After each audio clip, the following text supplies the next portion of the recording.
Just past his 20th birthday, Chen Mo survived 15 years in the apocalypse in his previous life, only to be forced to confront a terrifying distorted deity in the end, witnessing the tragic death of his beloved girl, Ewer. The ice-cold shower water washed over his body, but couldn't wash away the pain and hatred in his heart. Chen Mo slowly opened his eyes, the deep and heavy gaze not resembling that of a typical 20-year-old.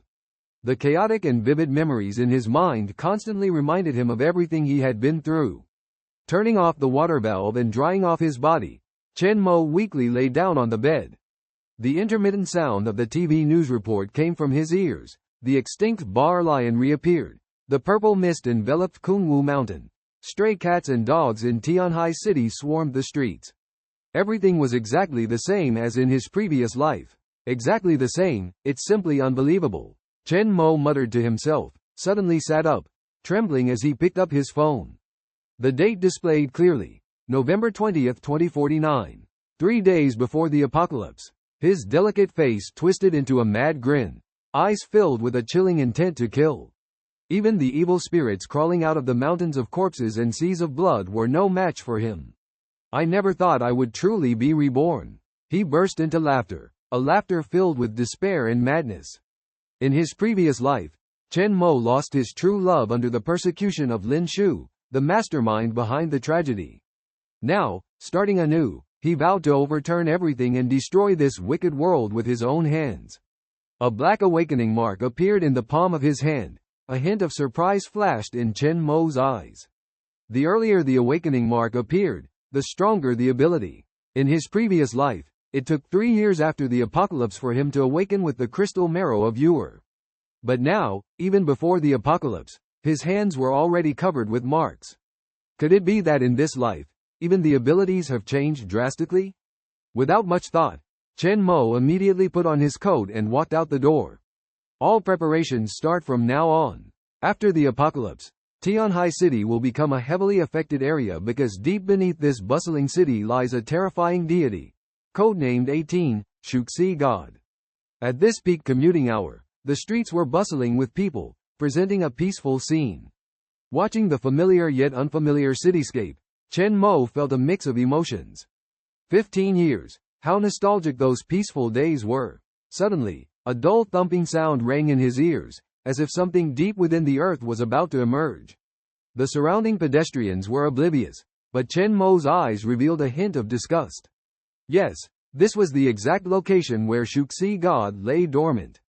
These deities were the true enemies of humanity. He arrived at the supermarket to purchase essential supplies for the apocalypse. Carts filled with compressed food, biscuits, bread, and large barrels of drinking water attracted curious glances from other customers. Is this young man preparing for a disaster? My goodness, can you finish all of this? Even the cashier was amazed and double-checked the bill several times. Chen Mo paid over 2,000 and was left with only a meager 13,000 in his account. Yes, the reborn Chen Mo was a complete pauper. However, during the first 3 years of the apocalypse, these supplies would suffice. The most urgent task now was to hunt down the purple crystal and enhance his abilities. Before heading to the North China City, there were still 2 major threats that needed to be addressed in Qiongqi City. One was the dormant Shushishan, and the other was a monstrous creature known as the Emperor Beast with the codename 46, commonly known as the POQ. In the end, the POQ even devoured the Shushishan. In mythology, the Qiongqi looks like a tiger, with a body as big as a cow, sporting double wings and horns, extremely ferocious. In Chen Mo's memory, the initial Qiongqi was nothing more than a slightly larger, ferocious orange cat. However, when it reappeared, it transformed into a monstrous beast measuring tens of meters long, even tearing apart and devouring the guardian deity Qiongqi Shen of Qiongqi City, taking over as the new ruler of the city. Chen Mo tried to recall every detail about the Qiongqi. Fortunately, as a high-ranking member of the 6th War Zone during his lifetime and a psychic ability user, he had a fresh memory of these classified information. He quickly walked out of the supermarket, took out his phone to check the map, muttering to himself, yes, the place where the Qiongqi first appeared should be the Tianqing Garden residential area. That one-eyed orange cat was its prototype.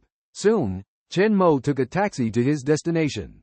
The residential area was bustling with noise, as volunteers from the Animal Protection Association were engaged in a heated argument with several security guards. Leading them was a tall, beautiful young woman dressed in a red volunteer uniform, sternly questioning, "Even cats have lives. Are you not harming the innocent? Doesn't your conscience ache?" The volunteers surrounded a van, inside which were dozens of wild cats baring their claws and teeth.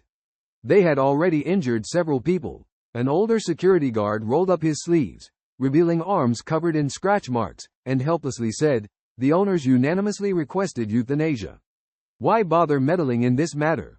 The cats are just defending themselves out of fear. Look, they might scratch your hand at most, but you want to take their lives. How is that fair?" The girl was indignant. At that moment, a handsome man in a suit beside the girl spoke up. "Forget it, Yao Yao, don't be angry. These people simply don't understand the value of life." He turned to the group of security guards, arrogantly saying, "You just want to get rid of these cats, right? How about this? I'll pay 50,000 and buy them all.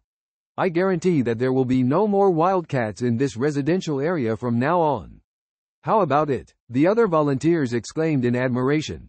"I never expected young Master Li to be not only wealthy but also so kind. Willing to spend a fortune for just a few stray cats. Yao Yao is so lucky to have a boyfriend like you. It's a blessing for 3 lifetimes." The girl called Yao Yao looked at Li Yuan, full of tenderness. The security guards were hesitant. Just then, an indifferent voice suddenly rang out, "Make way." Everyone turned to look in the direction of the voice, and Wang Luyao exclaimed, "Chen Mo? What are you doing here?" Chen Mo didn't respond to her. In fact, from the moment he saw Wang Luyao from a distance, various memories flooded his mind. This girl was once his girlfriend. Both of them came from humble backgrounds, shared common interests, and Chen Mo even worked hard to put her through college.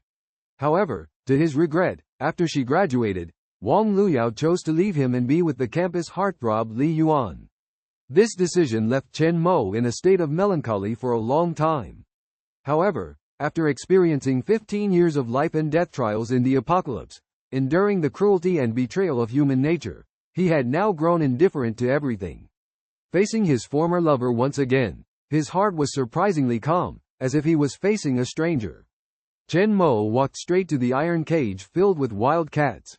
The cats inside were meowing and roaring, but one particular one-eyed orange cat covered in fur was particularly eye-catching. Its 2 eyes glared fiercely, vertical pupils constricted, with a terrifying scar on the right eye.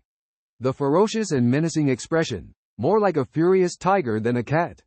What's even more astonishing is the dark mark on its forehead. "It's you." Chen Mo's eyes lit up, staring at this extraordinary orange cat. At this moment, Li Yuan saw his appearance and clearly frowned, looking displeased. Of course, he remembered this poor guy who used to date Wang Luyao. Wang Luyao also showed a complex expression, hesitating to say, "Chen Mo, we have already broken up." Before the words fell, Chen Mo strode to the cage, reached out and grabbed the orange cat by the nape of its neck, pulling it out without hesitation. Normally, a cat being held by the nape would surrender obediently, but this one was extremely violent, constantly struggling and roaring, as if wanting to tear Chen Mo to pieces. Chen Mo smiled, a flash of excitement in his eyes. "Finally found you, the future king of Qiongqi City, Qiongqi." He grabbed the struggling orange cat, leaving without even a word. From start to finish, not even a greeting was exchanged. Wang Luyao stood still, never expecting that Chen Mo came for a cat and completely ignored her. She felt extremely embarrassed, as if she had become a laughingstock. Watching Chen Mo walk further away, she couldn't help but shout, "Chen Mo, we can't go back." However, Chen Mo turned a deaf ear, ignoring her completely. Seeing this, Li Yuan was even more furious, shouting at his back, "Chen Mo, stop right there. If you mess with me, you won't be able to survive in Qiongqi City." There was an underlying threat in his words. To everyone's surprise, Chen Mo actually stopped in his tracks. He slowly turned around, walking towards Li Yuan step by step. Seeing his shabby appearance, Li Yuan became even more arrogant, scared. "That's about right. Wang Luyao is already my fiancé. I remember your parents died early, and your family was poor, right? Considering you took care of Yao Yao before, kneel down and beg me. Maybe I can still offer you a decent job, how about it? Before he finished speaking, a black shadow flashed by. With a loud bang, Li Yuan was heavily knocked down by Chen Mo. Several teeth even fell out. Chen Mo straddled his chest, holding the cat in his left hand and gripping his throat with his right hand, his eyes cold and fierce, exuding a murderous aura like a demon. Leaning down, he hoarsely growled, "Say it again." Chen Mo's voice was hoarse as he spoke. Li Yuan's face was flushed at the moment, his eyes rolling back in his head. He desperately tried to pry Chen Mo's wrist off, kicking and struggling with his legs, his eyes almost bulging out of their sockets. Facing Chen Mo's murderous gaze, deep fear and a sense of impending doom engulfed his heart. Li Yuan could only let out a hoarse plea for mercy. "Chen Mo, have you gone mad? Let him go!" Wang Luyao screamed from the side, rushing over in a panic. She had never seen Chen Mo so fierce and ruthless. In her impression, he had always been an honest and ordinary person. But now, was this stranger really the same Chen Mo from before? Chen Mo's sudden actions also shocked everyone present. Several security guards, feeling the chill in his sharp eyes, couldn't help but shiver. It was the first time in their lives that they had felt true murderous intent in someone's eyes. Even the most vicious criminals had never exuded such a terrifying aura. The older security guard trembled all over. He had served in the army when he was young, and only in the eyes of those seasoned commanders had he seen such a gaze. Seeing everyone stunned, Wang Luyao had no choice but to rush forward herself to try to pull Chen Mo away. But at this moment, Chen Mo seemed like an Iron Man, unmoved. In fact, ever since his awakening mark appeared, his physical fitness had been constantly improving. His current physical condition was unmatched even by special forces. Chen Mo's gaze gradually calmed down, and he bent down to look at Li Yuan, who was already pale and gasping for breath, before slowly releasing his hand. He leaned down, smirked coldly, and whispered in Li Yuan's ear, "You should be thankful. It's not the end of the world yet. Otherwise, you would have been dead long ago." Li Yuan's pupils dilated, his eyes filled with utter horror. The next moment, his eyes rolled back, and he fainted from the shock. Time was precious, and with doomsday approaching, Chen Mo didn't want to waste any more time on this trivial matter. He slowly stood up, glanced sideways at Wang Luyao in her volunteer uniform, his eyes cold and distant. In the apocalypse, these holier-than-thou types were undoubtedly a burden to all survivors. Chen Mo walked away without looking back, leaving behind a stunned crowd and a half-dead, foaming at the mouth Li Yuan. The unfamiliar and cruel gaze made Wang Luyao shiver fiercely. She watched the resolute back of her former lover as he walked away, feeling a wave of regret inexplicably welling up inside her. Why had Chen Mo become so cold-blooded? Was it really because of her betrayal that he had turned indifferent? However, soon after, Wang Luyao dismissed this thought.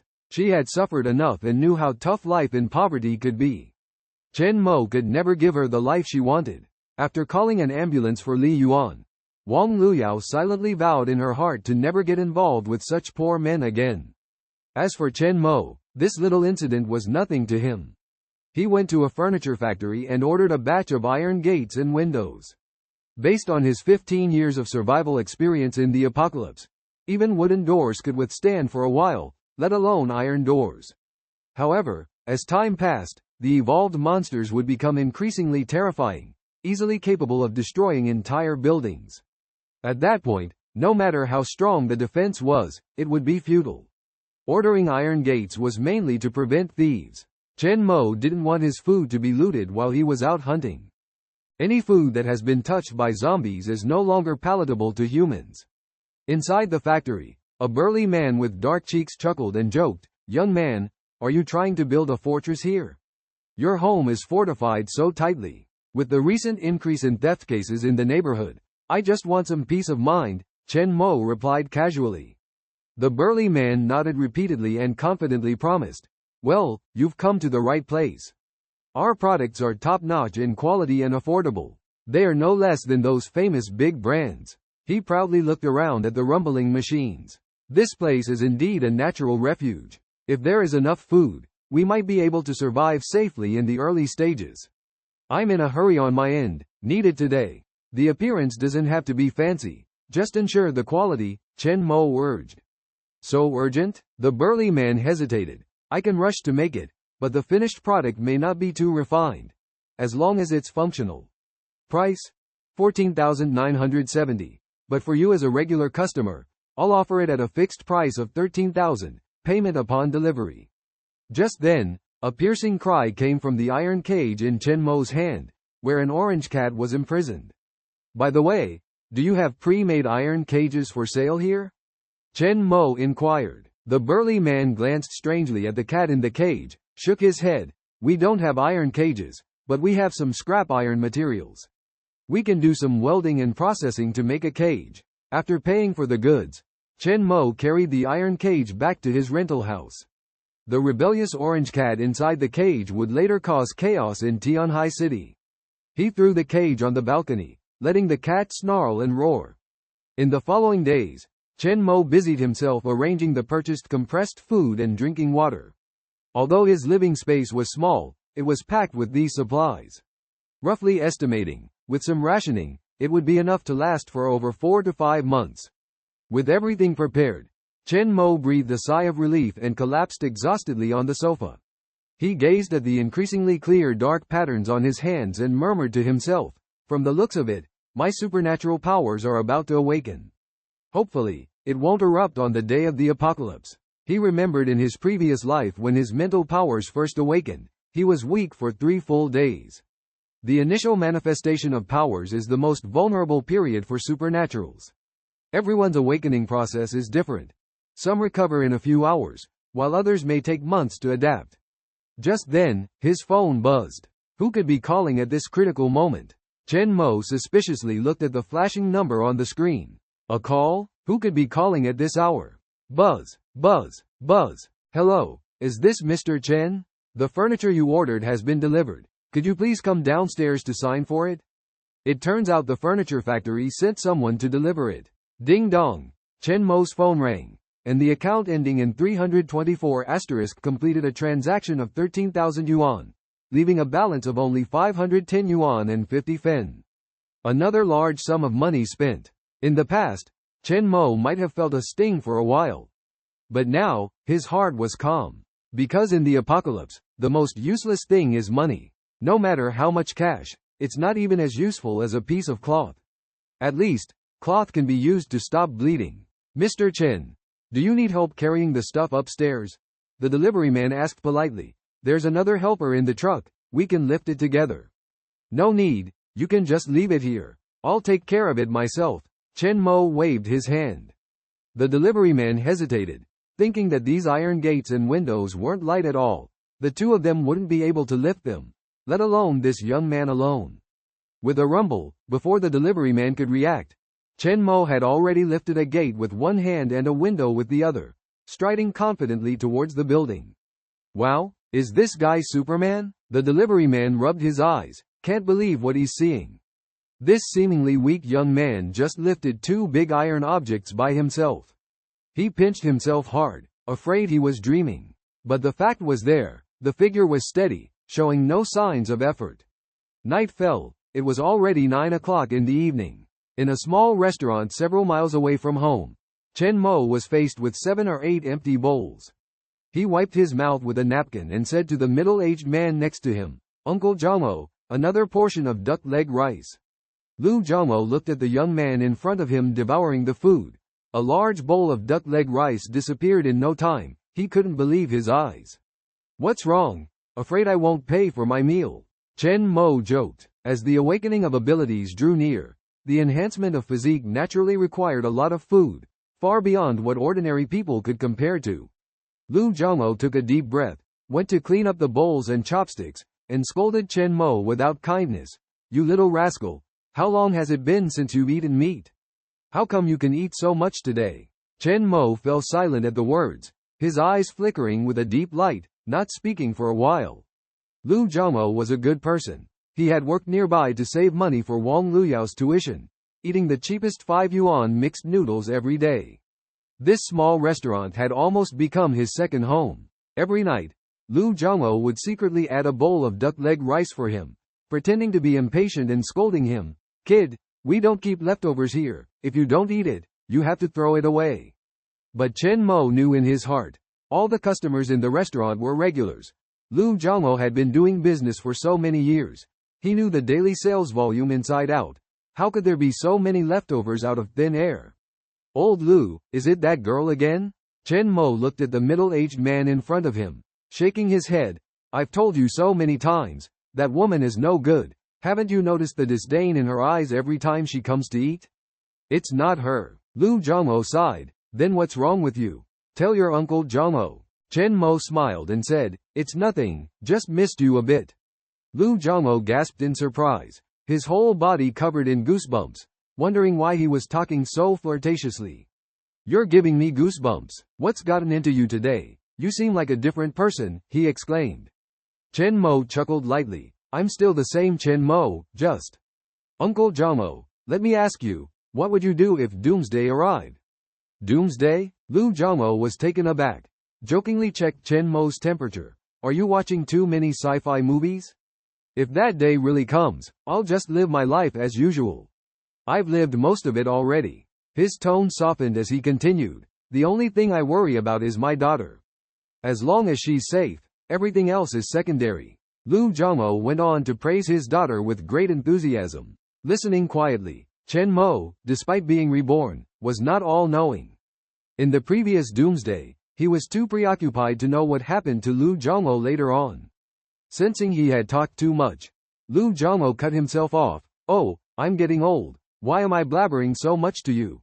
Do you still want the duck leg rice? Yes, please pack it up, Chen Mo said with a smile as he took out his phone to pay, scanning the QR code on the table and entering 500 yuan, his last money in the account. As the payment notification sounded, Lu Jiangmo was puzzled and quickly stopped him. Young Chen, what are you doing? Uncle Jiangmo, do you think I don't know? Chen Mo smiled. This money is for the duck leg rice. Uncle Jiangmo, if you're willing to believe me, Chen Mo said solemnly, before the 23rd, take your family and enough supplies to the Yuanxin furniture factory and stay there for a while, don't go anywhere else. The Yuanxin furniture factory was where Chen Mo had bought iron gates and windows today. It was secluded with few people around, relatively safe for survivors in the future. Without time to see if Lu Jiangmo took him seriously, Chen Mo just gave him a deep look and said, take care, Uncle Jiangmo. With that, he left with the duck leg rice. Watching Chen Mo's departing figure, Lu Jiangmo's expression was complex. He had a vague feeling that something had changed in Chen Mo. Even though he appeared the same, there was a sense of unfamiliarity and a hint of loneliness. What exactly was the apocalypse Chen Mo mentioned? Leaving the shop, Lu Jiangmo looked up at the dark night sky and shook his head. He went back inside, pulling down the shutters. In the final moment, countless thoughts flashed through his mind. Back at home, Chen Mo lay on the bed, his mind filled with fragmented images of the 15 years of the apocalypse. He wasn't a saint, and there were still many important things to do after doomsday. This time, he swore to take control of everything, to settle countless grudges that were left unresolved. He couldn't let anyone hold him back. The only thing he could do for Lu Jiangmo was this. Meow. A sharp cry rang out. The orange cat in the iron cage kept struggling, despite being covered in wounds, its eyes burning with hatred in the darkness. Chen Mo looked at it, realizing the intense hatred in those eyes. Almost forgot about you, buddy. He picked up the duck leg rice from the table, and the aroma of the duck leg instantly filled the room. The orange cat in the cage paused for a moment, staring fixedly at the food in Chen Mo's hand, a hint of strange light flashing in its eyes. Unexpectedly, Chen Mo put the duck leg rice into the cage, sarcastically saying, the once mighty and powerful Lord Qiong turns out to be nothing more than a greedy fat cat. The orange cat curled up in the corner, still gnashing its teeth uncontrollably. But when the duck leg rice was brought in front of it, it finally couldn't resist the temptation of the food, pouncing on it and devouring it eagerly. The sound of swallowing was incessant, as if it hadn't had meat in days. Chen Mo walked to the narrow balcony, opened the iron window, and gazed at the bright moon in the night sky. A strange red color was gradually seeping into the moonlight, elusive and difficult to detect. Just another day and a half. Chen Mo sneered, his eyes full of madness.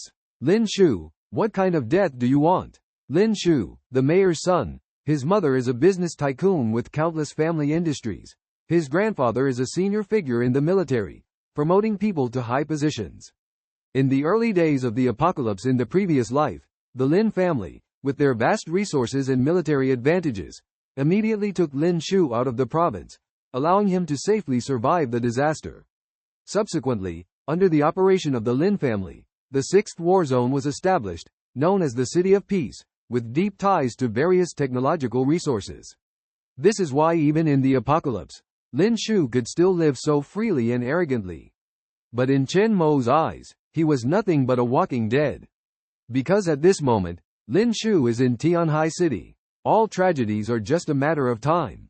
As the cold evening wind swept by, Chen Mo felt the bone-chilling coldness. His eyes, sharp as a wild beast in the dark night, glinted with a fierce, bloodthirsty light. Suddenly, as if something was about to erupt, Chen Mo's heart throbbed violently, and his body shook uncontrollably. Coughing, a sharp pain surged from within his body. The awakening dark pattern on his right hand unexpectedly shimmered with an eerie purple light at that moment. Chen Mo's pupils constricted. The familiar sensation that ran deep in his bones, the supernatural power, had awakened. Realizing something, Chen Mo hurried back into the house, securely locking the windows and iron door. At this moment, his eyes were bloodshot, his head heavy on the bed, drenched in sweat. Unexpectedly, Chen Mo gasped heavily at this moment. The awakening dark pattern on the orange cat's forehead in the iron cage also emitted a strange light, staring intently at Chen Mo on the bed with a surprisingly human-like expression. The awakening of supernatural powers is the most vulnerable at this moment. During this period, any disturbance is absolutely intolerable. Otherwise, there is a high possibility of backlash, turning into a different species. Chen Mo's consciousness became increasingly blurred, and his vision more hazy. Hoping this wouldn't last too long, he eventually closed his eyes slowly. Layers of purple ripples appeared above Chen Mo's body, as if constantly washing and purifying him. The iron doors and windows around him hummed and trembled, making the whole old building seem on the verge of collapse. That night, numerous residents on the same floor were awakened from their sleep. Was it an earthquake? Only the special orange cat in the iron cage meowed softly, anticipating the morning. The next morning, Chen Mo, lying on the bed, frowned in pain, opening his somewhat blurry eyes. At this moment, everything around him became incredibly clear in his sight. The awakening dark pattern on his right hand had disappeared, replaced by a beautifully eerie pattern. Rubbing his head, Chen Mo slowly got up from the bed. The bedding and sheets were already soaked. The first reaction upon waking up was hunger. Very hungry. Fortunately, there was an abundance of food and supplies in the rental house. Chen Mo picked up a piece of bread and gulped it down hungrily, continuously drinking water. After a while, he finally came to his senses. Looking at the unique divine pattern on his right hand, Chen Mo's eyes lit up, and the next moment, the divine pattern in his hand shimmered with light. An ancient voice suddenly sounded, whispering in his ears like an ancient god. Divine, gold, master, overlord. This was the voice every awakened supernatural would hear. Upon hearing this voice, Chen Mo trembled all over, his face showing ecstatic joy. This time, the awakening was not a mental ability, but a divine ability. Chen Mo found it hard to believe. In the post-apocalyptic world, supernatural abilities were divided into 4 types: mental, elemental, common, and the most mysterious and powerful, the divine type. The elemental abilities were already extraordinary, but the divine abilities were beyond common knowledge. In the post-apocalyptic world, anyone with divine abilities was rated at least S rank. Without exception, they were highly sought after in all major war zones. And now, in this life, Chen Mo had awakened a divine ability. Divine, overlord. In his past life, the one who also possessed this ability was a 9th-tier supernatural, Shi Yuan, from the second war zone. He was known as the Earth King and had once single-handedly slain 2 gods, causing a sensation worldwide. Chen Mo was trembling with excitement, his eyes burning with endless passion. The Master of Gold, Chen Mo, gazed at the iron bars beside him. A unique sensation washed over him, as if it were instinctual. Chen Mo slowly raised his hand, and the iron bars on the balcony began to twist and distort, eventually turning into a puddle of liquid iron in his hand, continuously kneading and reshaping it. Chen Mo's eyes sparkled as he condensed a drop of liquid and aimed it at the iron door on the other side. With a flick of his finger, bang! The liquid in his hand instantly transformed into a more condensed steel bead, deeply penetrating the iron door. Hissing sounds could be heard. The power of this strike was no less than any bullet. And this was just Chen Mo using a fraction of his power. Impressive. Chen Mo's eyes lit up. Looking at the deeply dented iron door, he had a thought, and in an instant, everything around him returned to normal. Is this the power of a deity, the master? Chen Mo took a deep breath, picked up his phone to check the time. He had slept for a whole day. Perhaps due to the previous awakening of his abilities, the state of weakness brought on by the awakening of his abilities quickly subsided. Chen Mo muttered to himself, "Tomorrow, at noon, everything in this world will be overturned. Lin Shu, enjoy your last moments of pleasure." Chen Mo surveyed the piled-up food and supplies, then looked at his left hand. So, the other ability hasn't awakened yet. He couldn't help but feel a bit excited. Unexpectedly, in this life, he had become a dual ability wielder. Just awakening one ability consumed so much food. At this rate, the supplies in the rented room were completely insufficient. It seemed he had to go out and gather some more.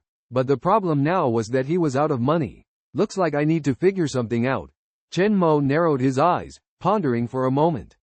With a light lift of his right hand, a wisp of gray liquid was drawn out, condensed into a steel bead hovering around him. In the following time, Chen Mo tested the effects of the master's ability.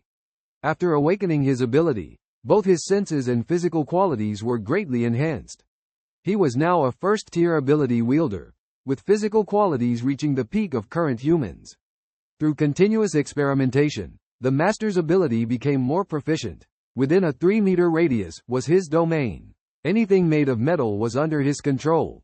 Take these steel beads condensed from molten iron. The master could even strengthen these metal substances. With the current him, he could control 3 at the same time, and the maximum power was enough to instantly pierce through this several centimeters thick iron door. Comparable to a sniper rifle bullet. Chen Mo grinned. Divine power abilities were truly extraordinary. Initially classified as one of the most powerful in the elemental category, the master's ability was put into a league of its own when people witnessed Shi Yuan personally slaughtering 2 deities. Ordinary elemental abilities were simply incomparable, not even 1,000th as powerful. As long as he was on the earth, Shi Yuan was practically invincible. Chen Mo looked at the orange cat in the iron cage, seeing the awakening dark patterns on its forehead becoming more prominent, muttering to himself. Are you awakening too? You once had a B-level spiritual interference ability, which could affect the minds of living beings and subtly instill a concept. Chen Mo initially wanted to use spiritual interference after awakening his ability to make this future great monster, the poor wonder, recognize him as the master. Now, things have become a bit troublesome. Cats are already difficult animals to tame, let alone after becoming a different kind of strange creature. In the post-apocalyptic world, Chen Mo had heard of dogs being loyal even after mutating, but he had never heard of such a thing about cats. After a moment of contemplation, he looked at the orange cat snarling in the cage and said, "Behave yourself. I'll keep you for a while longer. If you still can't be tamed, even if you're the father of all strange creatures, I'll slaughter you and stew you." It seemed like the cat understood human speech, as it immediately bristled up and let out a fiercer growl. Chen Mo opened the door, playing with 3 steel balls in his hand. With a bang, he firmly shut the door. There was less than a day left. Tomorrow at noon, the doomsday would arrive. Chen Mo's only reasons for going out now were twofold: to gather a large amount of food supplies and to make money. Tianhai City, a desolate and dilapidated street with few people around. Chen Mo stood in front of a passage leading underground and gently knocked on the mottled iron door. "Who is it?" A deep and thick voice came from behind the door. Chen Mo smiled slightly and lowered his voice, saying, "I'm here to buy some toys." There was silence behind the door for a moment, then a response came after a long pause, "Come in." With a creaking sound of metal friction, the large door slowly opened, emitting a musty smell mixed with heavy smoke. Chen Mo frowned and stepped into the eerie underground room. The room was filled with various cold weapons, long knives, heavy swords, daggers. Everything was there, gleaming with a cold light under the dim lights. At the back of the front desk, a burly man with a beard was leisurely smoking a pipe, crossing his legs and appraising the newcomer. He looked about 30 or 40 years old, his sturdy body wrapped in a black leather jacket, muscles outlined in the tight clothing exuding strength. Huh, a kid, still a student? The big man sneered disdainfully. My place is quite remote, how did you find it? Chen Mo thought to himself. Luo Tianchong, the local overlord of Tianhai City before the apocalypse. He was involved in shady dealings and had connections with major gangs, known for his straightforward and generous personality. After the apocalypse, Luo Tianchong used his resources and formidable strength to occupy the largest supermarket in the city and aimed to establish his own kingdom. In his past life, Chen Mo had spent some time under his command, so he knew him well. Facing Luo Tianchong's inquisitive gaze, Chen Mo calmly said, "What, has Lion Luo started judging people by appearances now?" Luo Tianchong narrowed his eyes, his expression suddenly unfriendly. The nickname Lion Luo was only known to those very close to him.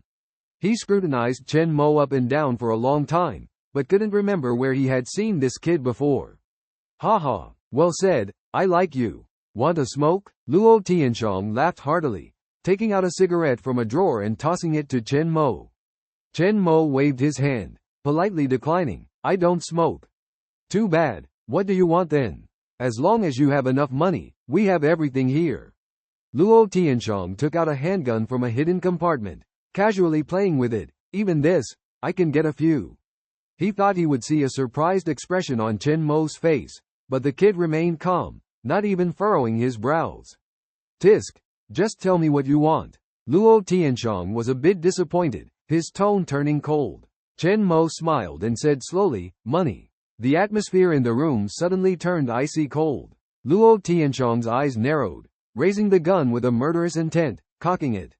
"Want money? It won't come cheap. Tell me, who sent you? Chen Tian's group, or Zhao Li?" Chen Mo shook his head slightly, looking unperturbed. "Neither. I just need some money. The doomsday is approaching. If you rush to rob a bank, you'll be surrounded by the police within an hour. Not to mention wasting time on it, even if you manage to succeed, facing dozens of heavily armed special forces." Chen Mo wasn't confident he could escape unscathed. The best way to get money without alerting the outside world is undoubtedly to play dirty. Luo Tianchong sneered, his eyes like a wolf, staring intently at Chen Mo. "Young man, daring to come to my door alone knowing my name, that takes guts."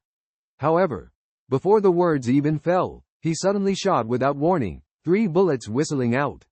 "If you dare to mess with me, it's all on your fate." As expected, Chen Mo remained calm. An unbelievable scene unfolded. The 3 bullets strangely hung in midair, then clattered to the ground. Luo Tianchong widened his eyes, his face as pale as paper. The bullets, suspended in midair? How is this possible? Chen Mo calmly took a step forward, a hint of a smile on his lips. Luo Tianchong, shocked and pale, tremblingly shouted, "Who the hell are you, man or ghost?" Pulling the trigger one after another, several bullets flew towards Chen Mo again. Unexpectedly, these bullets reversed direction, heading straight towards Luo Tianchong himself. Terrified, Luo Tianchong stood frozen, tightly closed his eyes, waiting for the arrival of the Grim Reaper. But the expected pain did not come. He cautiously opened his eyes to find Chen Mo standing close by, all the bullets embedded in the wall behind him, emitting wisps of smoke. Luo Tianchong gasped, his legs weak, and collapsed on the ground. In his eyes, Chen Mo was like a death god. He begged in a trembling voice, "Sir, I'll give you however much money you want. Spare my life, please." Chen Mo smiled and said, "It's just 10,000. Here's my payment code on the phone." Hearing this, Luo Tianchong almost fainted. Damn, facing this death god, impervious to a rain of bullets, only asking for 10,000? He would give up his billions of assets. Little did poor Luo Tianchong know, the doomsday was approaching, and no amount of money would help. Trembling, he managed to complete the transfer. Done. Luo Tianchong looked at Chen Mo fearfully, afraid that he might change his mind and kill him. "Thank you." Chen Mo nodded in satisfaction, patting Luo Tianxiang's shoulder. I won't take this money for nothing. Prepare some food and necessities by tomorrow noon. Stay here, don't go anywhere. Huh? Why? Luo Tianxiang was puzzled. Chen Mo mysteriously smiled. You'll understand tomorrow. With that, he walked away with a $3 million priceless sword. Master, please accept me as your disciple. I'm willing to pay any price. Luo Tianxiang impulsively shouted. Witnessing Chen Mo's incredible skills, he couldn't contain his curiosity and awe. However, Chen Mo just waved his hand without looking back, dismissing his request. Luo Tianxiang sat dumbfounded for a while, muttering to himself, tomorrow noon. What does he mean? After much hesitation, he gritted his teeth and decided, whatever, I'll trust him this time. Is this God playing tricks on me? Luo Tianxiang grabbed his phone and dialed a number. Hey, Zhongdong, are you in the city center? Go to the supermarket immediately. Buy everything edible and usable for me. What, bro Luo, are you going on a shopping spree? A teasing male voice came from the phone, mixed with a coquettish female voice. Stop talking nonsense. I've transferred 30 million to you, enough to buy him upside down. Get everything delivered here by 12 o'clock noon, not a single item left behind. Oh my goodness, are you planning to live a luxurious life or what? Fine, leave it to me. Stop babbling. Just do what you're told, no need for extra words. Luo Tianxiang slammed the phone down heavily, staring at the several charred bullet holes on the wall, muttering to himself, 30 million, that's a hefty sum. But this wall is made of alloy, even bullets can't penetrate it. Oh well, I'll take the risk. Going against such a master, would I still end up at a loss? This kind of extraordinary person must know something. Could they possibly deceive an ordinary person like me? In the supermarket in Qiongqi City, Chen Mo bought a large amount of food and water again. To be honest, the mere 100,000 yuan was nothing to him at all. He had no intention of staying in Qiongqi City for long, only waiting for the two superpowers to awaken to the second stage before setting off for North China. In the early days of the apocalypse, as long as one had a strong physical fitness or a gun in hand, most people could still get through it. The real nightmare would come on New Year's Eve next year. At that time, a terrifying beast known as the Year Beast with the codename 55 would descend. Unlike the local deities of the places people longed for, wherever the Year Beast passed, not a blade of grass would grow, lasting for a whole month. That would be the darkest moment for humanity. When it first appeared, it devoured billions of lives. The image of his former lover flashed through Chen Mo's mind, his eyes as firm as iron. In this life, with a dominant level superpower by his side, no matter if it was God or demon, they would not be able to stop his footsteps again. Every survivor who crawled back from the depths of the apocalypse exuded a fierce killing intent, and Chen Mo was no exception. Unfortunately, at this critical moment, he ran into Wang Luyao and Li Yuan who came to make purchases. Chen Mo? Wang Luyao exclaimed. Chen Mo was too eye-catching in the supermarket, surrounded by dozens of shopping carts filled with food. Li Yuan's face turned pale at the sight of him, as if he had seen a ghost, obviously still not recovered from the fear of that day. Chen Mo gave Wang Luyao a cold glance. Today, she was dressed stylishly in the supermarket, carrying a designer handbag, with curly hair flowing elegantly, light makeup enhancing her youthful charm. He responded with a non-committal, as if facing a stranger. Wang Luyao's heart tightened. She bit her lip, and then glanced at Li Yuan, whose face was swollen like a pig liver. Seeing that he didn't even have the courage to look Chen Mo in the eye, she was dissatisfied but didn't show it. Li Yuan, you go shopping first. I'll talk to Chen Mo for a moment, Wang Luyao ordered. Li Yuan widened his eyes, his face turning red with anger, glaring at Wang Luyao who acted as if nothing had happened. He gave Chen Mo a resentful look, snorted coldly, and said, "You'd better do as she says," then walked away without looking back. As Li Yuan walked away, Wang Luyao took a deep breath and spoke to Chen Mo, who was selecting items from the shelves. "Why are you buying so much stuff?" "To eat. Can you finish all of this?" "Yes," no matter what she asked. Chen Mo only responded with a single word or remained silent, with a cold and distant attitude that was completely different from before. Wang Luyao was at a loss for words and asked softly, "Chen Mo, are you doing well?" Chen Mo paused for a moment, turned to look at his ex-girlfriend, who looked aggrieved, and then resumed loading the goods. I just realized that you're not only a saint, but also a total hypocrite. It's disgusting. Boom! His words were like a thunderbolt, hitting Wang Luyao's heart hard. She widened her eyes, unable to believe that Chen Mo would say such things. You'd better go check on Li Yuan, so your hard-earned golden turtle son-in-law doesn't run away. Chen Mo pushed the carts to the checkout counter to pay, leaving a stunned Wang Luyao trembling in place. Even after breaking up, she couldn't let go, putting on a pitiful look, especially with her current boyfriend still around. If this wasn't being cheap, then what was? If it weren't for the apocalypse coming tomorrow, Chen Mo might have made her pay off the debt on the spot. The familiar cashier lady asked Chen Mo without any surprise, "Sir, is the delivery address still the same old place?" "Yes, the total is 22,112 yuan. Chen Mo scanned the code to make the payment, with over 70,000 yuan left in his account, more than enough for him to live comfortably in Tianhai City for a year. Of course, this all depended on when those zombies and mutants evolved to the point of tearing down buildings. By the later stages of the apocalypse, in each major war zone, ordinary survivors received a tube of supply liquid every day, which could keep them full for several days. However, compared to the luxurious meals enjoyed by the big shots, the taste of the supply liquid was really nothing to write home about.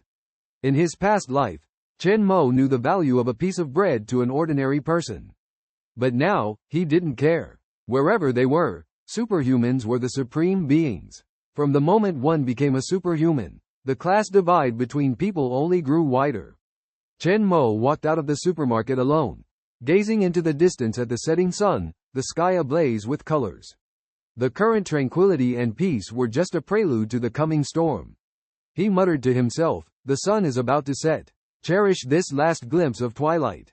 Reborn or awakened as a supreme-level superhuman, Chen Mo was actually looking forward to the arrival of the apocalypse, showing no signs of fear.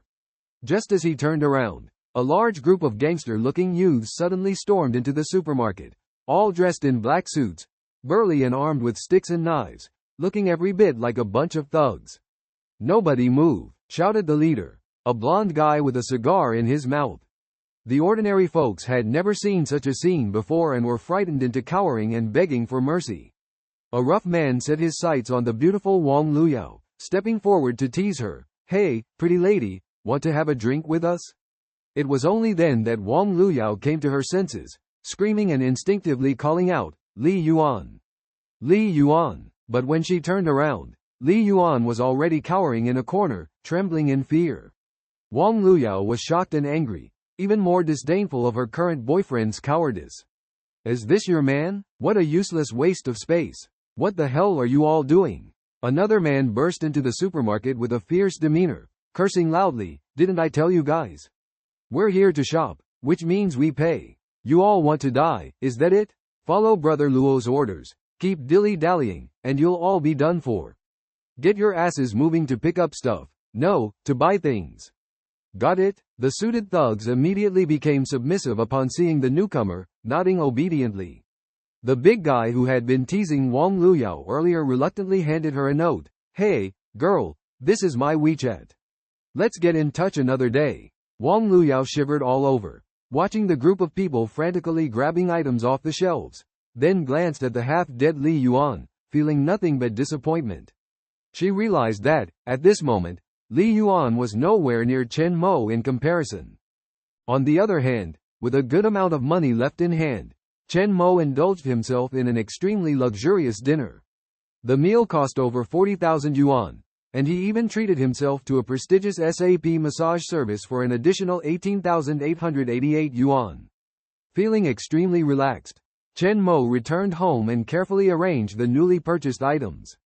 The entire rental house now appeared even more cramped and crowded.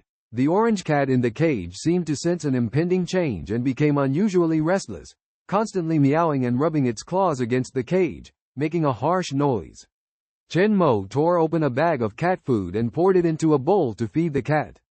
As the cage opened and Chen Mo's hand reached in, the orange cat suddenly let out a sharp cry and tried to scratch his hand.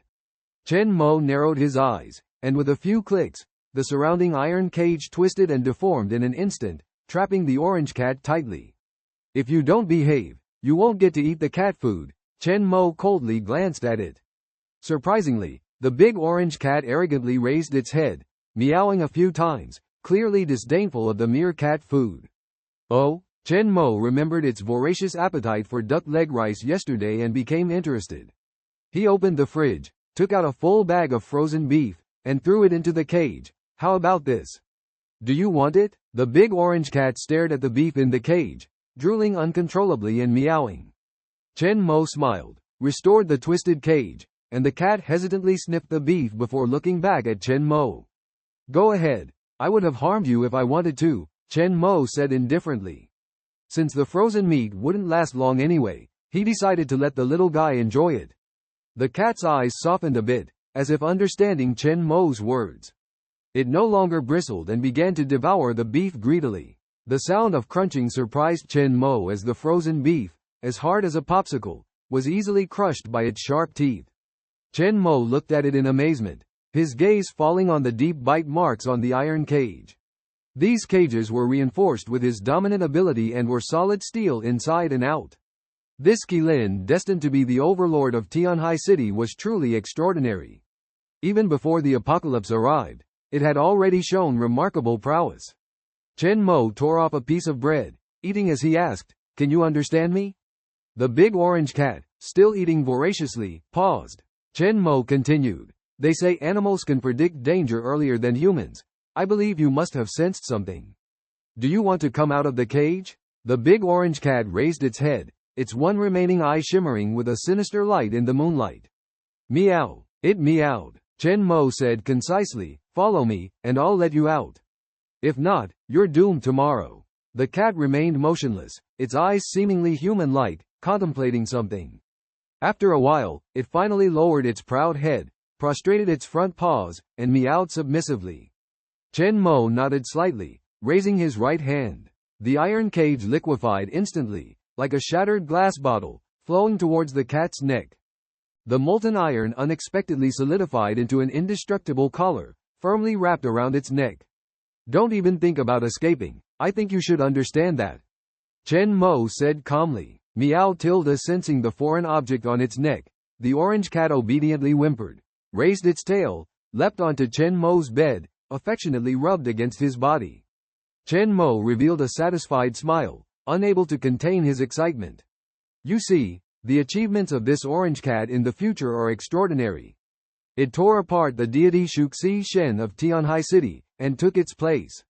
With his own rebirth, everything was rewritten." Chen Mo gently stroked the orange cat beside him, murmuring to himself, "Tomorrow is the time of the apocalypse. Follow me, and I will help you regain the name of Qiongqi." He slowly opened his phone, his eyes burning with the flames of revenge.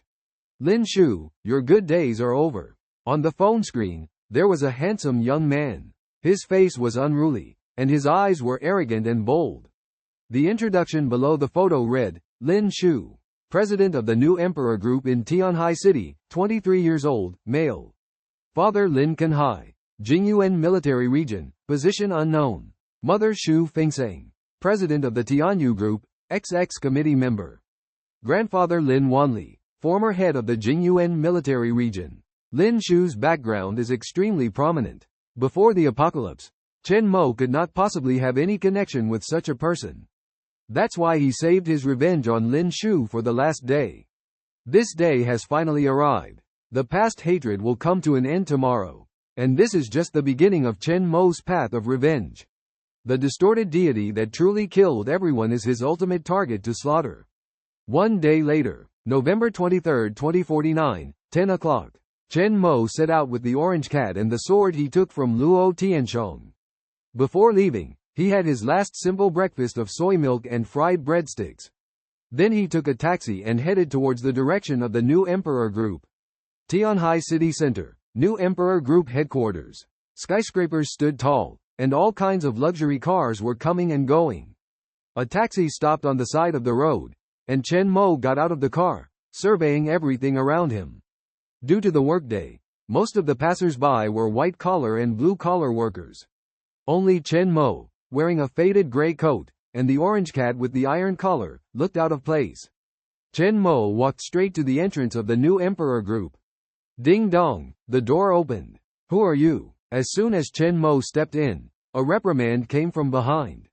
It turned out that the security personnel stationed here had spotted him. The loud questioning attracted the attention of many office workers, but they just glanced indifferently and hurried away. What are you doing? This is the new Emperor group. Unauthorized personnel are not allowed in. The security guard with a baton said in a displeased tone. Meow. The orange cat let out a sharp cry, baring its teeth and glaring at the security guard. You even brought a cat? The security guard became even more displeased. Chen Mo remained calm, paying no attention to the surrounding gazes. He calmly asked, Is Lin Shu here? The security guard frowned. Mr. Lin? What do you want with Mr. Lin? Chen Mo smiled, showing a bright smile. Just a little matter. Need to discuss with him. The security guard looked Chen Mo up and down in his shabby attire, sneered, I don't care who you are. If you want to enter the new Emperor group, you must have an employee badge. Mr. Lin is not someone that people from all walks of life like you can meet just by wanting to. Chen Mo narrowed his eyes and glanced at the ID detection device. With a slight movement, his dominator ability burst out. Bang! The equipment at the entrance made a loud noise, and blue smoke rose, as if some internal parts were damaged. Chen Mo and the orange cat swaggered in. What the hell is going on? The security personnel were startled by the sudden commotion and angrily shouted at Chen Mo, Stop right there. Don't force us to get physical. This time, it truly alarmed the employees of the new Emperor group. The situation was at a standstill. Chen Mo remained calm and walked straight towards the front desk. Seeing the lack of face given by the other party, the security personnel felt humiliated. If they let him in like this, they would lose their jobs. He looked at the other security guards beside him and shouted, Stop this man. Intruding into the new Emperor group and causing trouble in public. Take him to the police station. Swish swish swish. 5 or 6 security guards around brandished their batons and surrounded Chen Mo. Who is this guy? Quite bold, isn't he? I don't know. Probably a troublemaker sent by the neighboring company. It seems like he said he's looking for General Lin. Can you believe it? General Lin knows this kind of person? The white-collar workers around whispered as they watched. Stop right there. One more step forward. And don't blame us for being impolite. A security guard shouted loudly. Chen Mo looked around and took out his phone. It was already 11 hours 3 minutes and 32 seconds on November 23, 2049. It was already 11 o'clock. He glanced at them, unwilling to waste any more time. Just as he was about to act, meow. The orange cat next to him screamed and leapt several meters high in the air. It clawed and bit towards a security guard's face. The action was so fast that the other party hadn't even reacted yet. Several deep blood marks appeared before the guard realized. The orange cat landed and licked its paws. Suddenly, ah! A scream echoed through the sky. The security guard curled up on the ground in extreme pain, hands covering his face, blood gushing out. The whole scene turned pale. Am I seeing things right? That orange cat jumped more than 2 meters high. I know felines have amazing jumping abilities, but 2 meters is too much.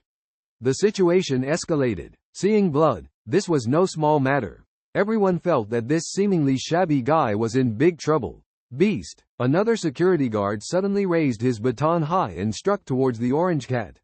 Seeing this, Chen Mo's index finger moved slightly. Bang! Bang! Bang! All the metal devices around him exploded. The baton instantly bent and deformed. Even the communication devices and phones on the security guards also suddenly exploded. Countless fragments flew in all directions. The scene was terrifying. What's going on? What's happening? Those batons? The crowd instantly became chaotic. The entire first floor of the building also flashed red alarms and buzzed. Look at that guy's side. What is that? Someone's pupils dilated, staring incredulously at Chen Mo in the center of the scene. They saw several silver steel beads hovering and dancing in the air beside him, to the disbelief of everyone present. Chirp, chirp. Those steel balls seemed to be controlled by his mind, suddenly shooting towards the security guards. With just a nail-sized steel ball, it hit the guards and burst out with a terrifying impact. They flew out like kites with broken strings. Boom! Hiss! Everyone's faces showed a ghostly horror, inhaling sharply. A white-collar worker widened his eyes, tightly gripping his glasses, pale-faced, muttering to himself, "Is that kid manipulating those steel balls? Am I dreaming?" Those few beads returned to Chen Mo's side, hovering around him like an invisible magnetic field. Chen Mo looked indifferent, calmly surveying the people present. Flicking his finger, boom! A bead actually pierced through the wall of the new emperor group, leaving a hole emitting white vapor. In an instant, everyone held their breath, and not a sound could be heard. Witnessing this scene, everyone was inexplicably shocked, as if witnessing a miracle, staring complexly at Chen Mo. "Anyone else who tries to stop me will end up like this wall." His voice was not loud, but in the dead silence, it spread to everyone's ears. Everyone's hearts trembled, stunned and dumbfounded by this astonishing scene. Chen Mo approached the front desk. Two beautiful young women in uniforms were sitting at the front desk. "Where is Lin Shu?" The two women were still in shock and hadn't come to their senses. When they met Chen Mo's deep, sharp, and menacing gaze, they trembled all over, unable to speak properly. Lin is in the office on the 23rd floor." Chen Mo left without looking back. The big orange cat strutted proudly, its furry tail held high, closely following. After saying these words, the two young women were panting heavily, their backs already soaked with sweat. Everyone present looked at each other. Today's scene completely overturned their worldview of decades. It was truly astonishing and shocking. Is this magic? Some people, looking at the pierced hole, felt that their limbs were not under control. "No, I don't know. Should we call the police?" Yes, let's call the police." Chen Mo and the orange cat entered the elevator. The elevator swiftly ascended, with a whole piece of transparent glass in front. As the elevator climbed, you could clearly see the bustling and magnificent high-rise buildings outside. Where Lin Shu was located was in the CEO's office on the 23rd floor of the new Emperor Group building. Ding! The elevator stopped at the 16th floor. The door opened slowly. A group of young, slender women in OL uniforms stood at the elevator entrance, holding coffee in their hands. They were chatting and laughing, having a good time. When they saw Chen Mo in the elevator, one of them, with big wavy hair and a voluptuous figure, frowned and said unhappily, "Are the security guards at New Emperor all useless? How did they let this kind of person in? And with a cat?" The girls in front looked Chen Mo up and down, each showing a disdainful expression. "Forget it, Ran. The supervisor is still urging us. Let's go up." At this moment, another girl reminded. Xie Ziran nodded, furrowing her brows, pinching her nose, and walked into the elevator, as if facing something dirty. She said, "I must have been unlucky for 8 lifetimes." Suddenly, a piercing scream exploded. Meow! The big orange cat is baring its teeth at everyone. The fierce expression scared the group of white-collar girls, making some of them spill their coffee on the floor. "Security! Where is the security?" Xie Ziran stomped his foot angrily and loudly reprimanded, "Who allowed pets to be brought into the company?" "Quiet down." Chen Mo calmly spoke up. The one-eyed cat glanced at him, lazily walked over, and rubbed against his pants. "Up?" Chen Mo calmly looked at the group of female white-collar workers. Xie Ziran looked at the one-eyed wildcat with some apprehension and disgust, saying, "Forget it, we'll wait for the next elevator." "How unfortunate." Chen Mo shrugged it off, nodded, and closed the elevator door with a bang. The elevator started ascending again, leaving a group of indignant white-collar workers discussing animatedly in place. Chen Mo glanced at his phone. November 23, 2049. 11 hours 30 minutes and 12 seconds. Half an hour before doomsday. Enough time. Ding! The elevator opened again, revealing the sign for the 23rd floor. Chen Mo stepped out of the elevator, expressionless. Under his sleeve, a metal armband quietly turned into liquid and solidified into a sharp long knife, firmly held in his right hand. "Who are you?" There weren't many people on the 23rd floor, and Chen Mo holding a weapon was quite conspicuous. "Knife. He's holding a knife. Run!" The crowd panicked and scattered in all directions. Chen Mo's eyes filled with killing intent as he walked straight to the CEO's office. At this moment, the atmosphere in the new Emperor Group's CEO office was romantic. A stunningly beautiful woman was snuggling in Lin Shu's arms, her voice coquettish. "Mr. Lin, you were so fierce just now." This internet celebrity with a million fans behaved like a docile kitten in front of Lin Shu. Doing it here, aren't you afraid of being discovered? Lin Shu leisurely smoked, crossed his legs, and proudly said, haha, I call the shots in the new Emperor group. Even if we were caught, so what? As he spoke, he lecherously reached out and grabbed the woman's ample chest. Stop it, Tilda. The internet celebrity blushed and moaned softly, not resisting. Just then, with a loud bang, the office door was kicked open. Lin Shu and the woman in his arms were startled, and the woman hastily put on her clothes. Losing interest, Lin Shu became furious, glaring at the intruder and sternly asking, "Which department are you from? Don't you know how much I hate being disturbed?" His eyes glinted with hostility, as if he wanted to swallow Chen Mo alive. But when he saw the sword in Chen Mo's hand, his pupils suddenly shrank.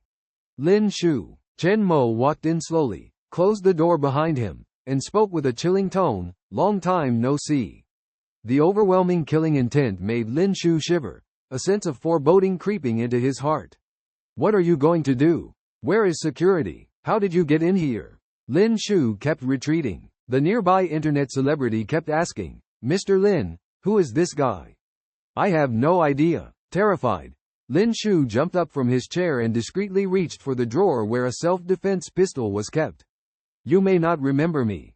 Chen Mo stared at Lin Shu, smiling ominously, "But I remember everything clearly. 15 years after the apocalypse, you sent us on a mission to eradicate Ur, a mission impossible to complete. Ur was slowly devoured by the gods, and I barely survived, only to be used as a scapegoat by you. Have you forgotten all of this?" Chen Mo's eyes were filled with hatred and fury, vividly remembering the scene of Ur's tragic death in front of him. After returning to the 6th war zone, Lin Shu turned him into the scapegoat, drove him out, and let the beasts feast on his flesh. "What nonsense are you talking about? What apocalypse, what divine beings?" Lin Shu gasped for breath, cold sweat dripping down his back. Chen Mo glanced outside the window, and a daytime meteor appeared in the sky at some point. Countless passers-by raised their phones in amazement, capturing this rare spectacle. "You will soon understand," Chen Mo chuckled, "but before that, let's settle the old scores first." He dragged his saber, step by step approaching. The tip of the blade scraped the ground, emitting a teeth-gritting, ear-piercing sound. Thump, thump, Lin Shu felt his heart pounding, and the internet celebrity beside him screamed and fainted directly. "Don't come any closer." Lin Shu stepped back with fear written all over his face. "I am the CEO of the new Emperor Group, and my grandfather used to be the head of the former military district. I can give you whatever you want."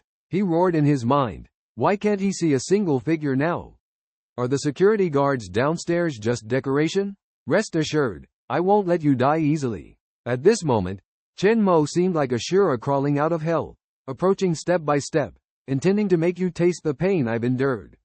"Don't come any closer." Under such a terrifying aura, Lin Shu had already lost his courage.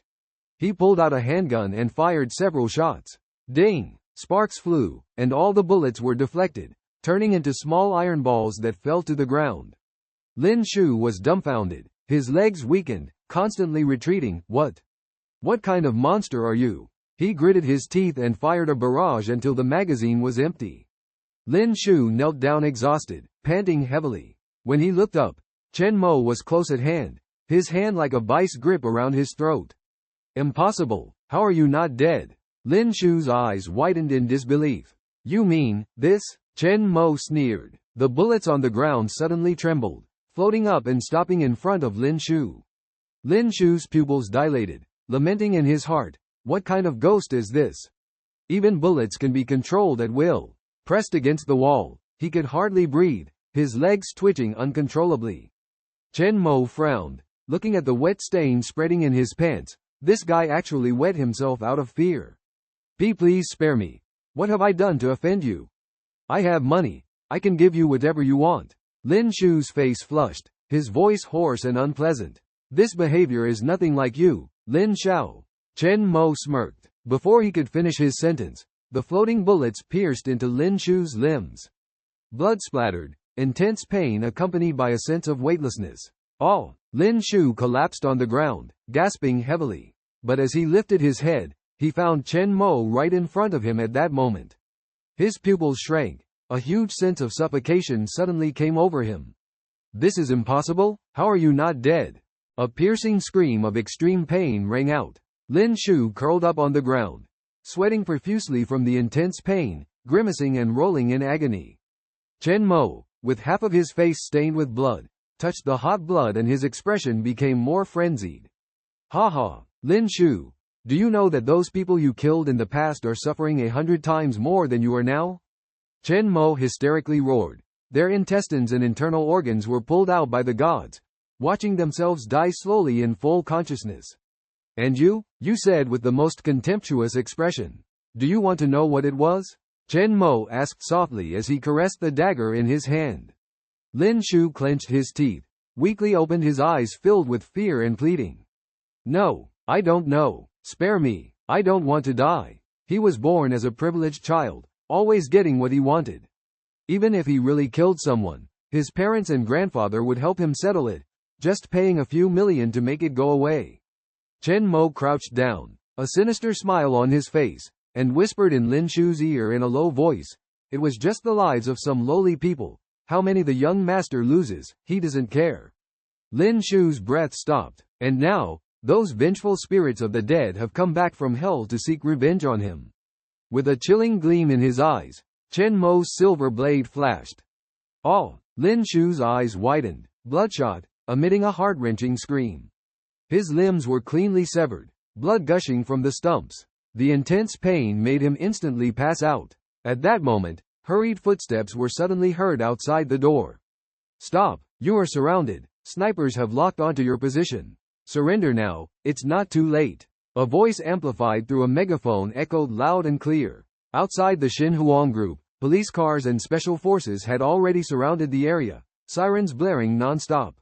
That was fast. Chen Mo glanced at Lin Shu's fallen phone on the ground, the screen showing an ongoing call. If he had killed Lin Shu a few days ago without awakening his abilities, he would probably have faced the siege of hundreds or even thousands of people. But now, none of it mattered. Chen Mo looked at the time on his phone.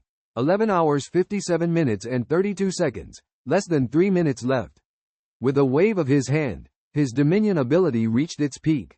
Objects around him violently trembled, transforming into countless streams of metal liquid rushing towards the door, solidifying into an indestructible metal barrier. With a loud bang, the special forces broke in through the door, stunned by the scene before them. When did this door appear? Inside the president's office, Chen Mo stood up and glanced at the barely conscious Lin Shu. He wrapped Lin Shu's severed limbs in metal liquid to prevent him from bleeding to death. Chen Mo lifted him from the ground and delivered a fierce punch to his abdomen. The excruciating pain instantly sobered Lin Shu up, his face as pale as paper. He looked around, completely engulfed by fear. This is not a dream. This is all real. Spare me, I beg you. Lin Shu couldn't remember how many times he had begged. Chen Mo, expressionless, pressed him against the window, looking at the sniper on the opposite high-rise building. Through the earpiece came a furious roar. That's the boss's grandson. I authorize you to shoot and kill that criminal. Fire. Bang. The deafening gunshot echoed, shattering the surrounding glass. Just as the sniper thought he had successfully taken a life with one shot, the bullet unexpectedly stopped in midair upon reaching Chen Mo. Chen Mo's pupils constricted, and with a loud bang, the bullet grazed his cheek and hit heavily on the iron door behind him, emitting a sizzling white smoke. The sniper on the opposite side shuddered all over, inexplicably horrified, feeling a sense of failure. How is this possible? Did I just see things? That bullet, it actually stopped in midair. Falcon, did it succeed? The urgent inquiry from the team leader came through the earpiece. Report to the captain. It failed. You fool. Why didn't you eliminate the target? You also exposed your position. Get down from there. A bloodstain slowly appeared on Chen Mo's cheek. The power of a sniper bullet is not something a pistol can compare to. The Dominator's supernatural power has just awakened. If it reaches the second stage, not even a sniper bullet can get close. He glanced at the time passing on his phone, his expression increasingly manic. The glass shattered under the gunfire, and one more step forward would lead to an abyss. Chen Mo held Lin Shu and dangled him outside the 23rd floor high-rise. Lin Shu trembled all over, his pupils dilated, shouting in fear, "Don't kill me! Please don't kill me!" Downstairs, countless people witnessed this horrifying scene. A burly man in military uniform raised a telescope, gasping in shock. "Damn it! Put down your guns! That's Mr. Lin's grandson. Prepare the life-saving airbags." The burly man's face turned pale. What is that guy trying to do? Before they arrived, they had thoroughly investigated Chen Mo. Chen Mo and Lin Shu had no connection at all. Chen Mo's resume was as ordinary as it could be. How did he end up like this? What was even more terrifying for him was that a single person could stop an entire armed special forces team. Lin Shu was terrified, his whole body trembling, while Chen Mo looked at the time and laughed. "Open your eyes wide and take a good look." As the second hand moved rapidly, Chen Mo silently counted down in his mind, 3, 2, 1. At the moment when the clock struck 12, on November 23, 2049, a buzzing noise filled everyone's ears around the world. Boom! A deafening roar shook the earth, and countless bottomless cracks appeared on the ground. The previously cloudless sky turned to eerie blood red in an instant, torn apart to reveal a huge void in the sky. Daytime meteors turned into red meteorites of death, crashing down one after another. Roaring loudly, towering waves rose in the Yangtze and Yellow River basins. The ancient rivers transformed into black and white dragons capable of swallowing the sky, roaring deafeningly to the sky. In the center of Qiongqi City, a massive hand emerged, awakening countless dormant deities in the ancient sacred place. Flash floods, tsunamis, earthquakes, skyscrapers collapsing. The wrath of the heavens, the judgment of the gods, descended upon the earth at that moment. The world collapsed, and the apocalypse began. Lin Shu trembled violently, witnessing majestic buildings reduced to ruins. Explosions continued, smoke filled the air, and alarm bells rang incessantly. The eerie redness enveloped his eyes, his teeth and lips trembling uncontrollably. What on earth is happening? On the other hand, Chen Mo was also trembling all over. However, unlike Lin Shu's fear and despair, he was filled with excitement. With a loud thud, Lin Shu was heavily thrown to the ground. Chen Mo turned around. In the dim light, his pupils shimmered with a captivating light. Behind him was a blood-red sky, countless burning meteorites falling, the sky collapsing. In his ears, there were continuous screams and gunshots. "Oh, what the hell happened to you guys? Wake up quickly, Captain! What's happening to them?" Bang! Bang! Chen Mo opened his arms, his face fierce and mad, showing a sinister smile, and slowly said, "Lin Shu. Welcome to the end of the world." The heavens and the earth changed color. The doomsday arrived. This world can never go back. No one would have thought that the shooting stars representing good wishes would turn into meteorites that would take away their lives. Natural disasters, man-made calamities, and geological catastrophes are all playing out in every corner of Qiongqi City. Formerly cheerful friends have turned into bloodthirsty zombies in the blink of an eye, spitting sticky saliva and lunging menacingly at those around them.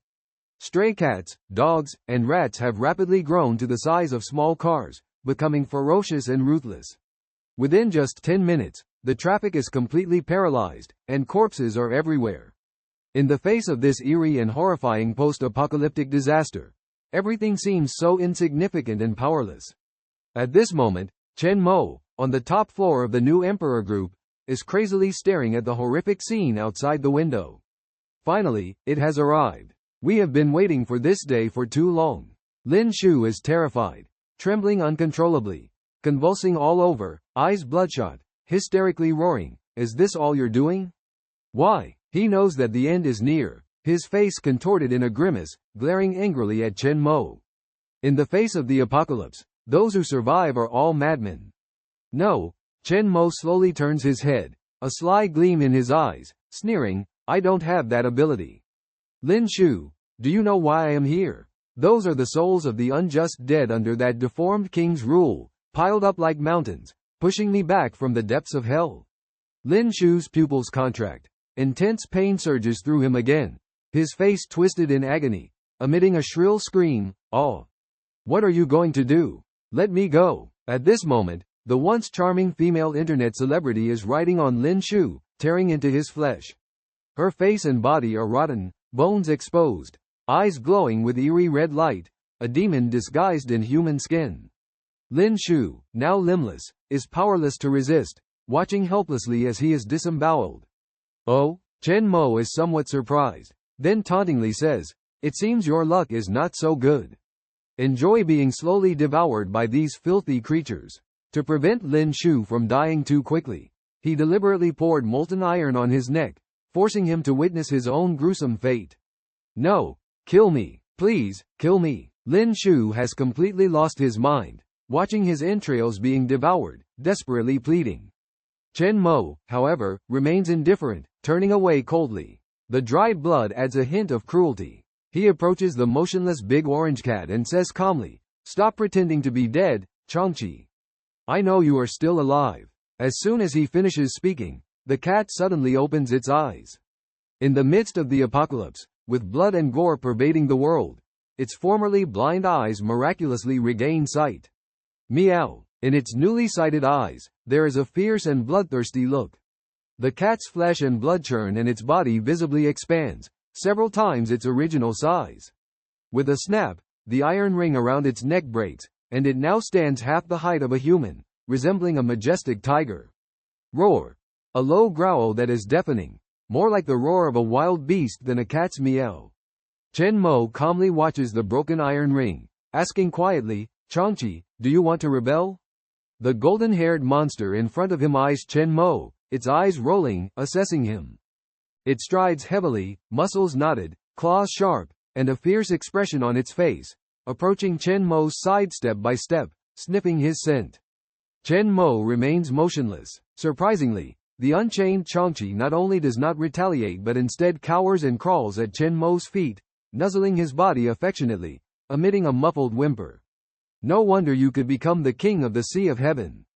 Just your perception of danger alone is enough to help you avoid many risks in the apocalypse.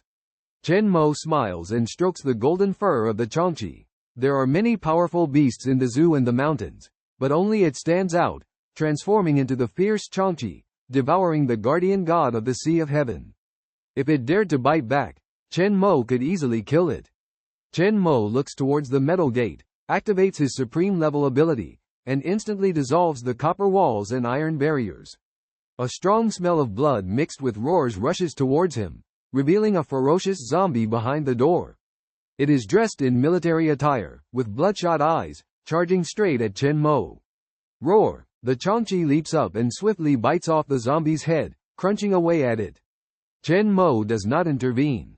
Beasts like the Qiongqi, with self-awareness, prefer to eat their own kind, even gods, to strengthen themselves. Chen Mo steps out of the room, the outside dim and dilapidated, walls riddled with bullet holes, and corpses scattered everywhere, indicating that the Special Forces guards have already retreated. Help! On the 23rd floor, a man with glasses, covered in blood, flees in panic, closely followed by a large group of zombies. Seeing Chen Mo, he ecstatically rushes towards him, thanking the heavens for another living person. As he speaks, he sprints towards Chen Mo. Chen Mo squints his eyes and sees the horrifying scars on the man's body. His supreme ability surges, with a buzzing sound, countless silver droplets transforming into blades, piercing the zombies' foreheads, even adding one to the man with glasses. A stream of blood flows down the lens, and the man stands frozen, staring at Chen Mo in disbelief. Why? Then, he collapses to the ground, dead. Several shadows emerge from behind him, eagerly devouring his body. On the other side, the remaining 5 or 6 zombies emit terrifying roars and swiftly lunge towards Chen Mo. Just as he is about to activate his ability again, he suddenly shudders. Thud! Chen Mo's eyes narrow. He notices the conspicuous scars on the man's body. His supreme ability surges. Buzz! A large silver liquid instantly transforms into extremely sharp knife handles, plunging into the center of each zombie's forehead crisply and cleanly. Even the man with glasses has one on his forehead. Chen Mo's eyes changed as he lowered his head to examine his hands, muttering to himself, "Have I reached the limit of my abilities? I've definitely used my dominator powers too many times today." For a newly awakened individual, being able to use their abilities 4 or 5 times is already the limit, but Chen Mo has far exceeded that number. Fortunately, he carried a sharp sword with him. Even if his abilities were temporarily unavailable, his extraordinary physical strength was enough to deal with the current crisis. Gripping the blade tightly, Chen Mo swung it down, beheading a zombie that lunged towards him. Blood gushed out, filling the air with a strong smell of blood. More zombies swarmed in, with Qiongqi roaring deafeningly, leaping forward and slamming its giant claws down, cutting a zombie in half at the waist. However, the incomplete zombie, dragging its intestines, continued to crawl towards Chen Mo. With a swift flash of his blade, Chen Mo struck again, beheading the zombie. It seemed that only by completely destroying their brains could these creatures be stopped. He said coldly, not caring whether Qiongqi understood or not. Wielding his sword, Chen Mo carved a path through the horde of zombies. With a thud, the last zombie on the 23rd floor fell, and Chen Mo shook off the blood from his blade. It took so much effort just to deal with the 23rd floor, not to mention what awaited outside in Tianhai City. Fortunately, those people could handle some of the trouble for themselves. Through the blood and flesh-covered glass window, Chen Mo saw flames rising and gunshots below. The thousands of soldiers surrounding the new emperor group were definitely not ordinary. Among these special forces, there were even mutants transformed into zombies. With their physique, the mutated threats were even greater than ordinary zombies. Fortunately, the soldiers below promptly eliminated the infected individuals in the ranks. The remaining people formed a human wall, constantly shooting to stop the swarming hordes of zombies from all directions. Chen Mo's eyes flickered as he murmured softly, "We need to act quickly." At the onset of the disaster, with mutants running rampant, it is undoubtedly the most dangerous moment before the survivors and the military organize large-scale extermination operations. But on the other hand, it is also a great opportunity to enhance abilities. Chen Mo surveyed the zombie corpses on the ground and said to Qiongqi, "Eat them all." Qiongqi tilted its head, looking puzzled. "Trust me, it will benefit you greatly," Chen Mo explained calmly. "In 10 days, a special crystal will appear in the brains of these zombie mutants, which will help advance your abilities and strengthen your power. Even though it's not there yet, it's still a rare supplement for a mutant like you." Although Qiongqi seemed to understand vaguely, it still followed the instruction, opening its mouth wide to swallow the bodies one by one. It seemed to have an endless appetite. "Just focus on the key parts. No need to eat too much," Chen Mo chuckled, cutting off a zombie's head and kicking it to Qiongqi. After a meal for both man and beast, they took a brief rest. Chen Mo felt his abilities recovering slightly. As they descended through the escape route, a large number of zombies rushed towards them on each floor. Whether it was due to consuming enough flesh and blood or the frenzy of the zombies triggering its ferocity, as an advanced mutant, Qiongqi completely overwhelmed these lower-level zombies in both combat power and intelligence. Crunching and munching, Qiongqi feasted heartily, and its size seemed to have grown even larger. Evolution into a different species is just around the corner at this rate. Chen Mo's gaze fell on the back of the Qiongqi.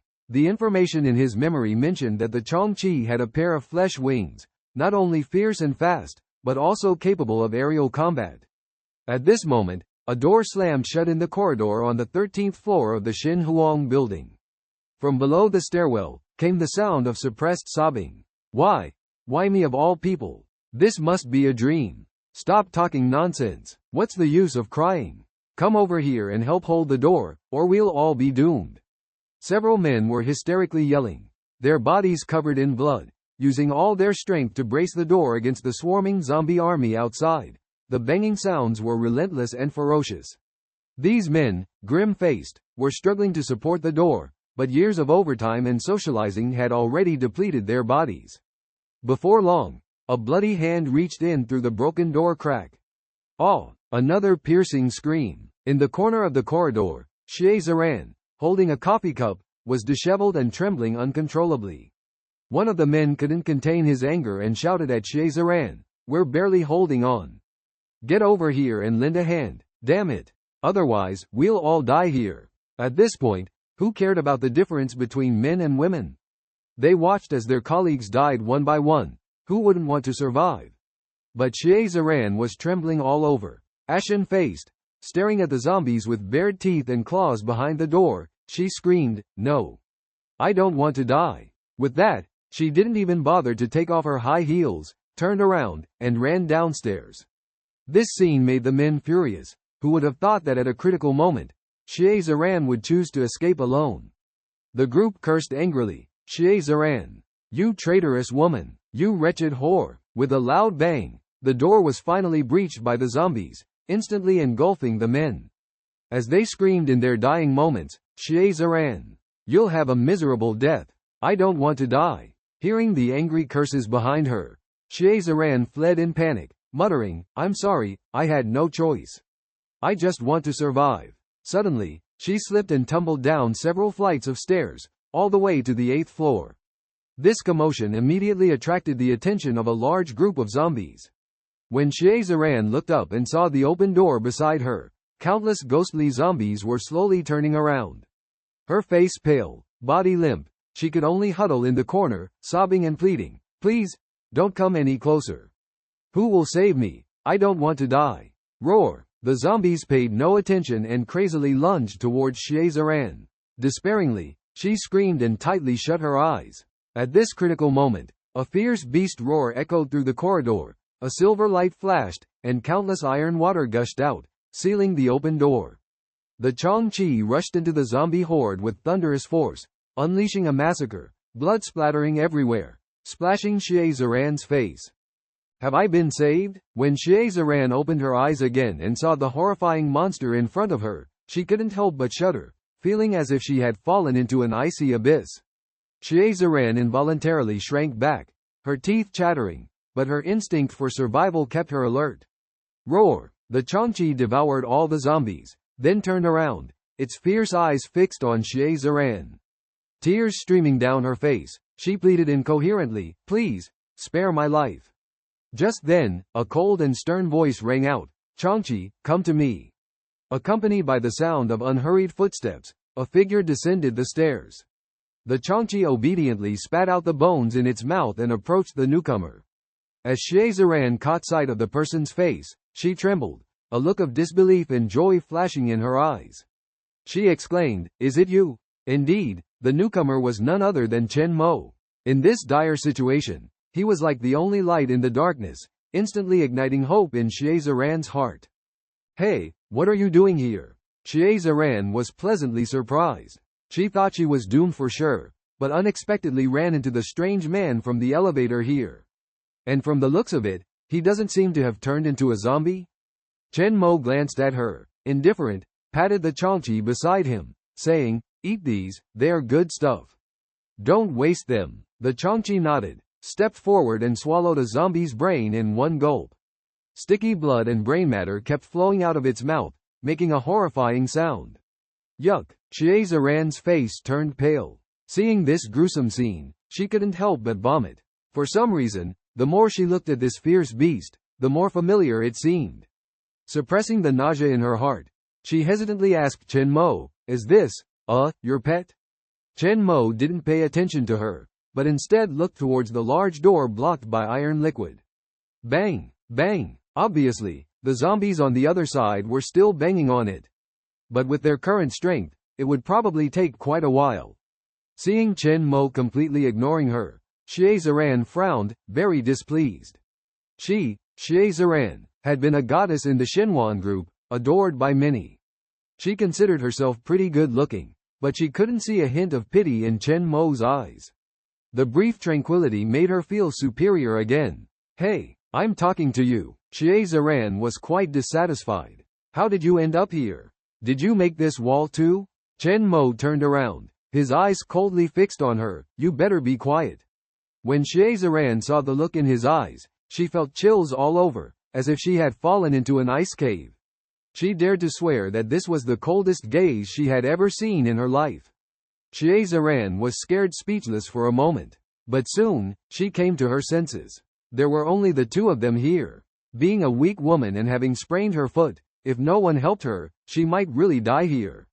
Looking at the machete in Chen Mo's hand, Xie Ziran thought to herself that this guy must be very capable to come down from upstairs unharmed.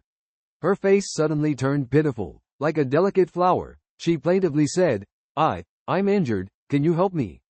She had long forgotten her previous haughty demeanor. Chen Mo glanced at her. It must be said that Xie Ziran had a hot figure, with curves on full display. The OL uniform on her body was also tattered for some reason, revealing a seductive charm. But Chen Mo had seen too many of these kinds of seductive women in the apocalypse. In this world, women with outstanding looks but no skills either became playthings of the powerful or traded their bodies for food to survive. No, Chen Mo said decisively. Xie Ziran widened her beautiful eyes, then felt a mix of embarrassment and anger. Are you even a man? I'm injured. Aren't you going to help me? Ding! The machete was deeply inserted into the wall next to Xie Ziran. Her pupils contracted as she looked at the machete, her delicate body trembling uncontrollably. Shut up, Chen Mo grinned, and said slowly, have you forgotten that everyone who helped you before is dead? Chen Mo silently pulled out the machete and looked at the Qiongqi beside him. Seeing that it had already eaten its fill, he said calmly, let's go. Don't go. The instinct to survive ultimately overwhelmed reason. Xie Ziran tightly grasped Chen Mo's sleeve, tears in her beautiful eyes as she pleaded, take me with you. I don't want to die. Please. Chen Mo frowned. Why should I bring along a burden like you? Xie Ziran's eyes flashed with madness, and she directly tore open the top half of her uniform. With a rip, her full bosom burst out, 2 points of rosy red. Her alluring white skin was fully exposed, adorned with patches of bloodstains, exuding a strange and enchanting beauty. As long as you take me with you, you can do whatever you want to me. Even though she was once an unattainable goddess among ordinary people before the apocalypse, now she was willing to do such disgraceful things just to survive. Your body? Chen Mo sneered. Sure. Xie Ziran bit her lip in humiliation and said, my body. She couldn't believe that anyone could remain indifferent after seeing her in such a state. Chen Mo's face was cold and indifferent, a mocking chip on his shoulder. Without giving Xie Ziran any room for retreat, he walked down the stairs with the poor girl. Hissing sounds filled the air as the iron door beside them gradually melted away. As their figures faded into the distance, fear filled Xie Ziran's eyes. She crawled forward hysterically, screaming, don't leave me. I can do anything, anything. Roars echoed closer and closer. Xie Ziran's eyes widened in despair and disbelief. The door that blocked the zombies had disappeared. No, you bastard. I curse you. Xie Ziran struggled frantically as more and more zombies pounced on her. Her beautiful body was slowly torn apart and devoured by the zombies. In the end, she met the same tragic fate as the 4 men before her. Chen Mo listened to the screams and curses echoing in the hallway, his heart unmoved. In this dog-eat-dog world of the apocalypse, sometimes the most terrifying thing is not the mutated zombies, but the comrades who stab you in the back. Food, women, crystal nuclei, status, all could become a huge threat. Arriving on the first floor of the new Emperor group, most of the zombies had been attracted outside by the gunfire from the external forces, so there were not many left inside. Chen Mo wielded his machete and decisively killed the last zombie before leaving the new Emperor building.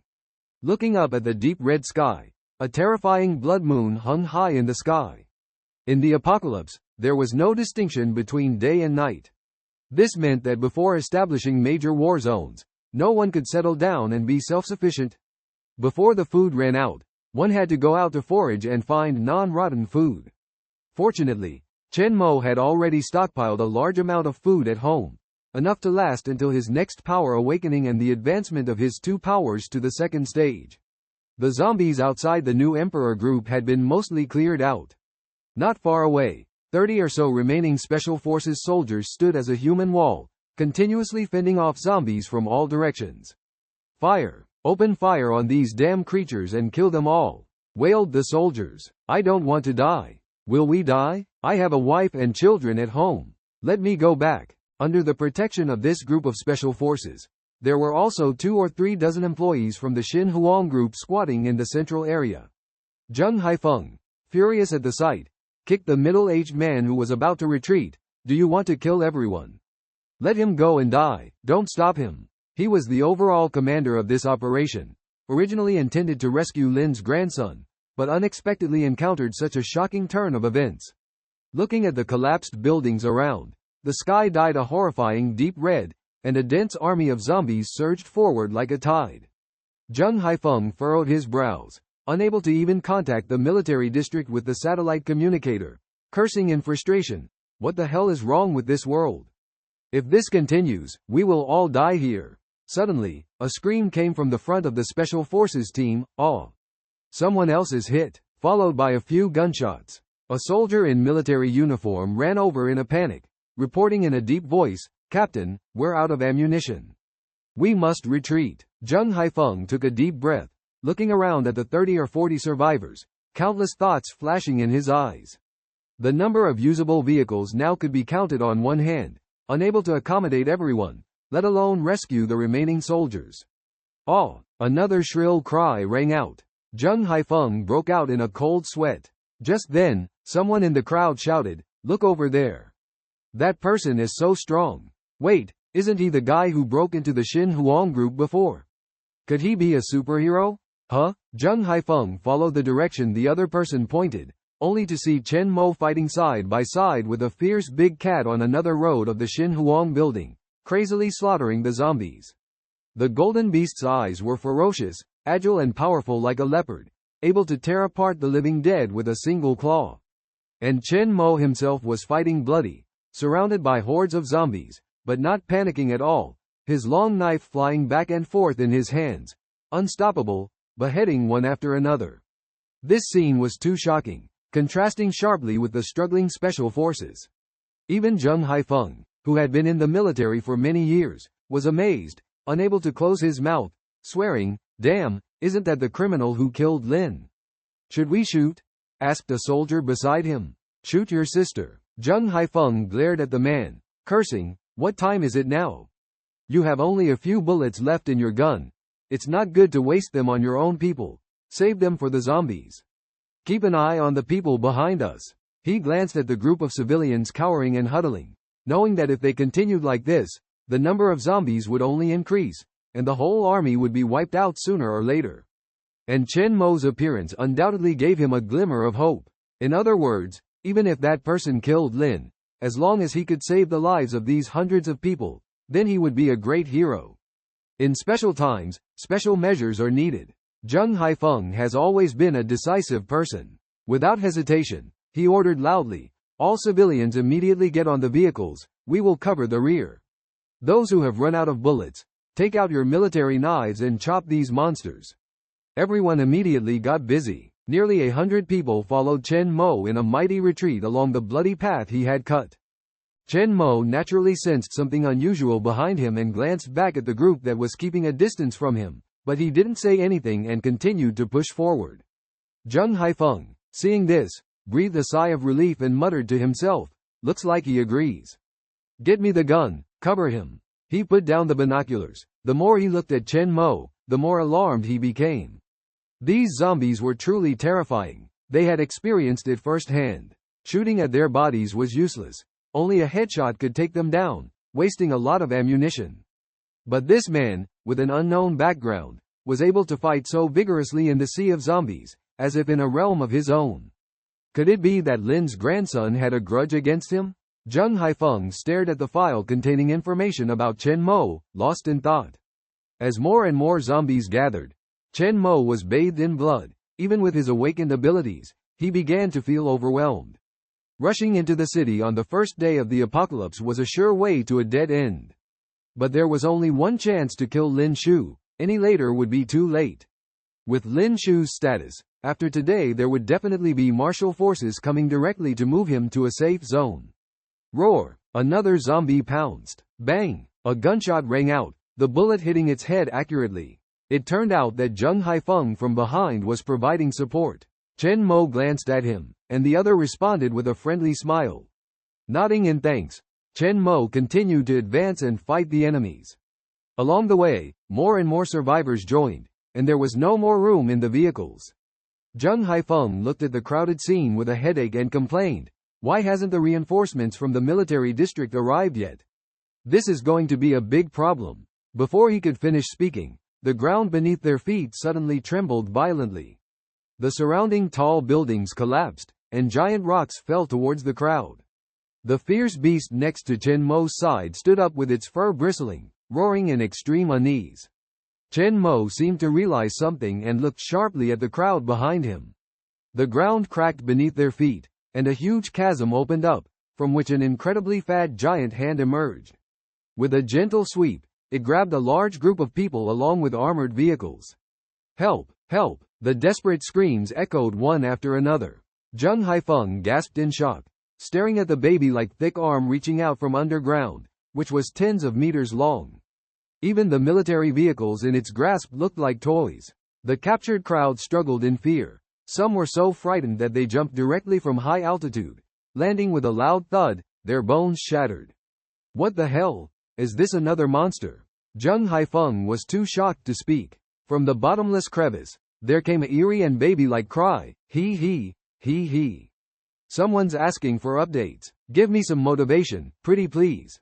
QAQ. When Chen Mo heard that voice, his pupils constricted, and his eyes flickered incessantly. Shou Shi Shen? How could he wake up so quickly? He turned back and looked at the crowd not far behind him, then decisively said, Qiongqi. Let's go. 15 years of surviving in the apocalypse had taught him that the initial power of a god was at least equivalent to that of a fourth-order esper, far from something ordinary people could contend with. Just as Chen Mo was about to leave without hesitation with Qiongqi, a violent earthquake suddenly stopped. So sleepy, so sleepy. A voice like that of a baby in swaddling clothes suddenly sounded in Chen Mo's ear. Chen Mo was shocked and looked incredulously at the ground, even doubting if he had heard it wrong. Was that the voice of Shou Shi Shen? How could I understand the language of the gods? Apart from the special and incomprehensible language of certain gods in the apocalypse, ordinary people couldn't understand what other gods said. So sleepy, sleepy, the voice sounded again. Chen Mo frowned and immediately looked at his left hand. The awakening dark lines on his left hand were shimmering with a faint purple light. Esper? The earthquake stopped, and the immensely fat giant hand slowly retreated into the depths of the crack. The group of ordinary people had never seen such a terrifying scene before, and panic spread through the crowd. Wow, I want to go home. I don't want to die in this place. What on earth is happening in this world?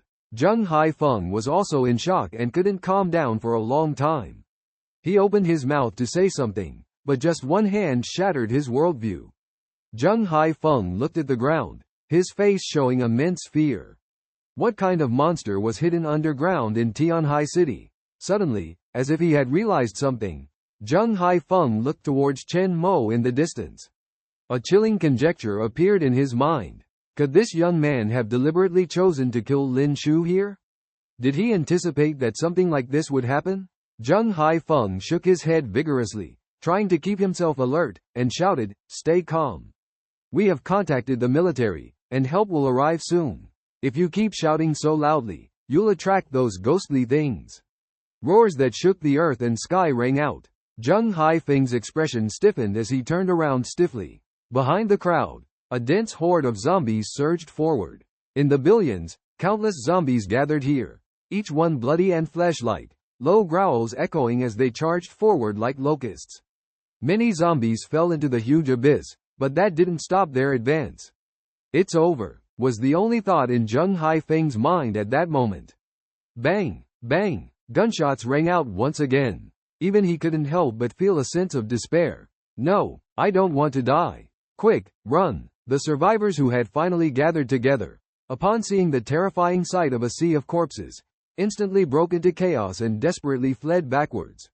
And at that moment, the distant horizon suddenly echoed with the roar of engines. Black, heavily armed helicopters arrived, pouring down a dense barrage of attacks. Boom! Boom! Large swaths of zombies perished in the intense bombardment. Hey, can you hear me? Zheng Haifeng. Please respond if you can hear me. Respond if you can hear me. The radio communicator on the side crackled. Zheng Haifeng's face lit up with joy as he grabbed the device and shouted loudly. Hang in there. Help is on the way. I'm Zheng Haifeng. I can hear you. Zheng Haifeng responded excitedly. There are hundreds of survivors here who need help. The communicator on the other end immediately replied, Roger. We are special personnel from the 13th Military Zone, providing support. Is Lin Shu, the grandson of Lin Lao, among your team? Lin Shu? Zheng Haifeng's face darkened as he looked at the armed helicopters in the sky. suddenly understanding why such a massive firepower had been dispatched by the military district. Lin Shu is already deceased. What did you say? The communicator on the other end was shocked and surprised. Zheng Haifeng shouted, don't worry about that now. I still have hundreds of survivors here. Now that you're here, protect these survivors and take them to a safe place first. After a moment of silence, the communicator replied, understood. We also have a very special person here. At this point, Zheng Haifeng looked in the direction of Chen Mo. He found that Chen Mo and the fierce beast in front had disappeared. Zheng Haifeng was taken aback. The bullets in his gun were all used up. He simply picked up a police standard knife and roared as he charged into the chaotic crowd ahead.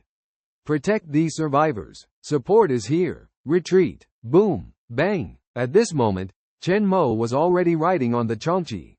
Countless explosions and gunfire could be heard behind them, with flames soaring and smoke filling the air. Chen Mo looked back at the armed helicopters in the sky and sneered. Lin Shu's treatment is indeed different. They actually mobilized such a large force to come here.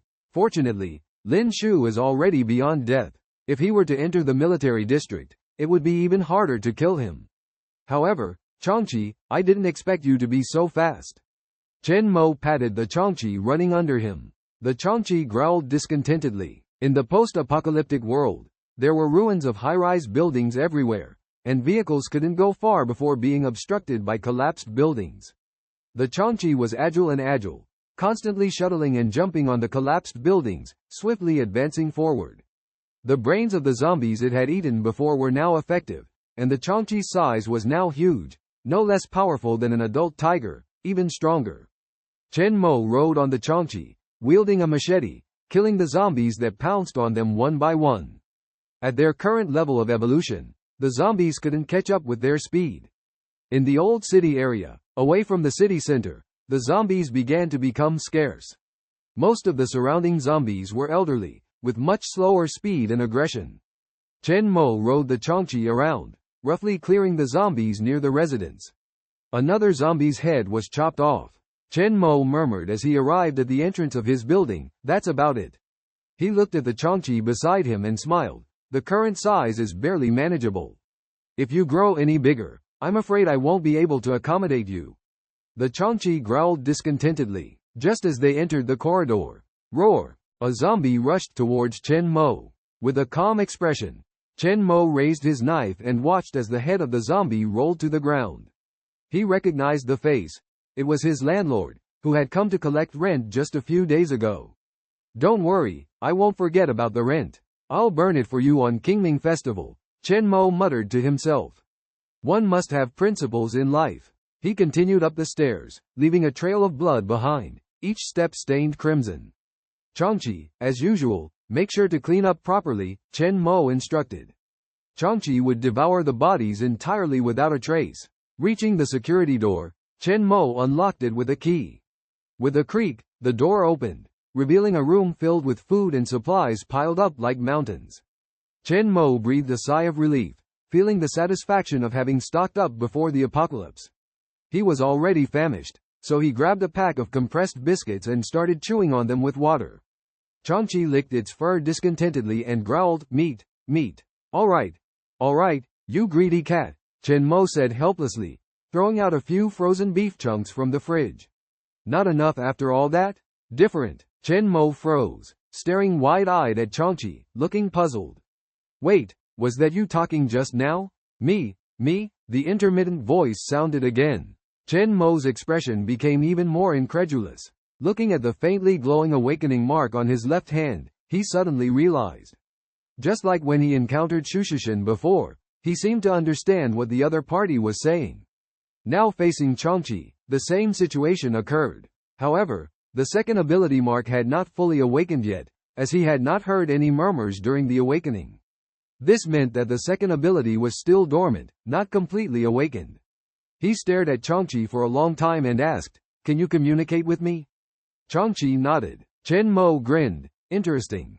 It seems my new ability is somewhat unique. In the later stages of the apocalypse, humans finally had the capital to resist. Some proposed to communicate with the gods, explore their origins. However, since no one understood the language of the gods, and most deities killed upon sight, this matter eventually came to nothing. If we could communicate, perhaps we could unravel all these mysteries. Without thinking further, Chen Mo stretched and felt drowsy. Time for a bath and sleep. In his small apartment, the one thing that was never lacking was clean water. In the apocalypse, clean water sources were a luxury. To stock up on water, Chen Mo had emptied all the tables and chairs, turning the living room into a giant reservoir. After a simple wash, Chen Mo used his dominant ability to seal the surroundings tightly and fell into a deep sleep. The next morning, Chen Mo was awakened by a noisy broadcast, "Global unidentified anomalies. Please wait patiently in the safe zones. The military will soon begin rescue operations." A special reminder: if someone around you is unfortunately bitten by a zombie, please move away immediately. Pushing open the iron window, he was greeted by the familiar blood-red sky, like dusk. A few zombies wandered sporadically downstairs, resembling lost spirits. The ruins were everywhere, filled with the pungent smell of gunpowder and blood. The broadcast repeated, bringing the first message after the apocalypse. So, this wasn't a dream. Chen Mo muttered to himself, his eyes flickering. After a night of rest and with an abundance of food and water, his spirits and abilities had recovered significantly. At the beginning of the apocalypse, even the survivors who were short of drinking water could still hold on, mostly suffering mentally. However, Chen Mo knew very well that as time passed, the zombies and mutant beasts would become stronger, and the living space for humans would be increasingly compressed. The most deadly thing was actually the inner despair. At that time, there would inevitably be a surge of people going insane and committing suicide.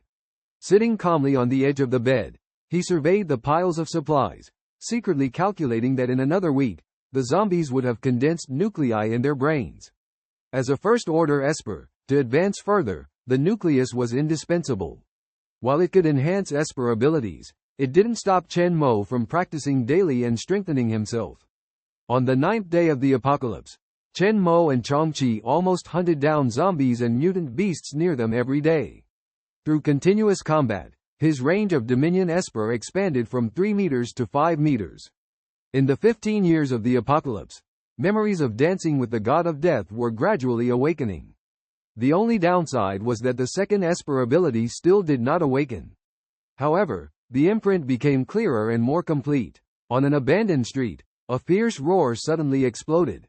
After feasting on mutant beasts for several days, Qiongqi's size had expanded several times, comparable to a tiger. It leapt into the air, pouncing on the groups of zombies, and with its sharp claws, blood splattered as it cut the living dead in half. On the other side, facing around 30 zombies, Chen Mo activated his Dominion Esper, manipulating the wreckage of cars and debris around him.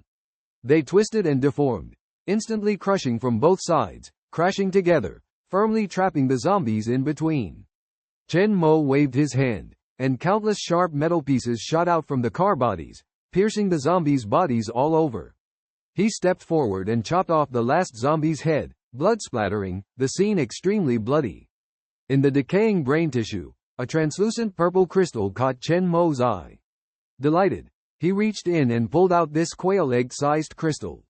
Although it was only the most common grade, not even first order, it was a timely help for him now. He glanced at the covetous Qiongqi beside him and ordered, "You used to hate eating brains the most, right? You won't need to anymore. See this? Pick them out for me in the future." Qiongqi nodded as if understanding, picked up a headless body, and chomped it down, spitting out a crystal covered in saliva and blood at the end. Chen Mo was speechless for a moment, took a deep breath. "Forget it, you eat this one, I'll do it myself." He transformed his Dominion Esper into a surgical knife, skillfully dissected the zombie's skull, and precisely extracted those shiny purple crystals. Suddenly, a strange cracking sound came from behind. Chen Mo's face changed, and a blade abruptly slashed towards his back. "Who's there?" Bang! A muffled sound came from not far away, followed by a scream, Don't kill me." Creak! A sound of something breaking behind him. Chen Mo's face changed. A blade shot out towards his back. "Who's there?" Chen Mo squinted his eyes, staring intensely at the car across from him that had turned into scrap metal. "Is there anyone there?" he asked cautiously. "Don't kill me. It's me, Chen Mo." A young man slowly crawled out from behind the car, his face gaunt, cheeks covered in blood, and his clothes stained with blood. His hair was a mess, and he looked extremely flustered. Recognizing him, Chen Mo couldn't help but furrow his brow. It turned out to be Li Yuan. Li Yuan's face was as pale as paper, devoid of any color. He had originally intended to search for food, but unfortunately stumbled upon the horrifying scene of Chen Mo slaughtering zombies. I've had conflicts with Chen Mo. Li Yuan's heart pounded. Is he going to kill me to silence me? With this thought, he quickly pleaded, Chen Mo. I really was just passing by, truly just passing by. Chen Mo glanced him up and down, with a hint of sarcasm in his tone. What a coincidence. These days exploring this place, Chen Mo noticed the traces left by many survivors. In order to avoid unnecessary entanglements, he deliberately avoided those people. Unexpectedly, he ran into Li Yuan here. The Qiongqi let out a low roar, scaring Li Yuan to take a sharp breath and quickly kneel in front of Chen Mo. Please don't kill me, Chen Mo. Li Yuan trembled as he pleaded. I was wrong before, I shouldn't have taken your girlfriend. But I really didn't know, it was Wang Luyao, that slut, who betrayed you first. Li Yuan tightly clutched Chen Mo's pants, pleading incessantly. Chen Mo narrowed his eyes, looking down at Li Yuan, who was kneeling on the ground, and a cold smile suddenly appeared at the corner of his mouth. I think, Chen Mo slowly spoke, if you don't pull out that knife, perhaps these words would be more convincing. As soon as he finished speaking, Li Yuan on the ground shook violently. He suddenly raised his head, showing a fierce expression, and shouted, go to hell. If it weren't for you, how could that bitch Wang Luyao betray me? Li Yuan pulled out a small knife from his pocket and lunged straight for Chen Mo's heart. His eyes were bloodshot, and he looked frantic. Since the apocalypse, he hadn't had a decent meal in a long time. This enemy in front of him happened to fall into his lap. I heard clearly what Chen Mo said just now. Li Yuan thought crazily, it's either you die, or I perish. He decided to strike first. Just as the knife was about to pierce Chen Mo's chest, something strange happened. The knife in Li Yuan's hand seemed to hit an invisible wall. No matter how hard he tried, it couldn't move an inch forward. Chen Mo smiled disdainfully. This thing, it's useless against me. Li Yuan widened his eyes, shocked, speechless. His face twisted, using all his strength, but the knife was as immovable as Mount Tai. Monster! Li Yuan trembled all over, suddenly collapsed on the ground, continuously kowtowing for mercy. I was wrong, Chen Mo. I really was wrong. Spare me. I'm willing to give Wang Luyao to you. Please spare my life.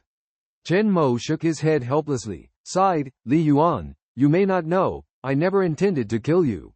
What does your affair with Wang Luyao have to do with me? Li Yuan's face froze instantly. Roar! Just then, the Qiongqi beside them suddenly opened its blood-stained mouth and bit off Li Yuan's head. Blood gushed out like a spring, and the headless body fell to the ground with a thud.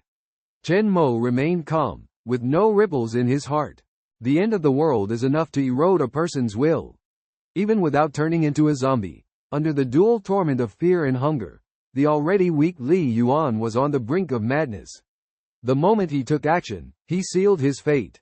Chen Mo coldly glanced at Li Yuan's body, then turned to continue collecting the crystal cores. After thoroughly searching the brains of all the zombies, he said to the Qiongqi, let's go.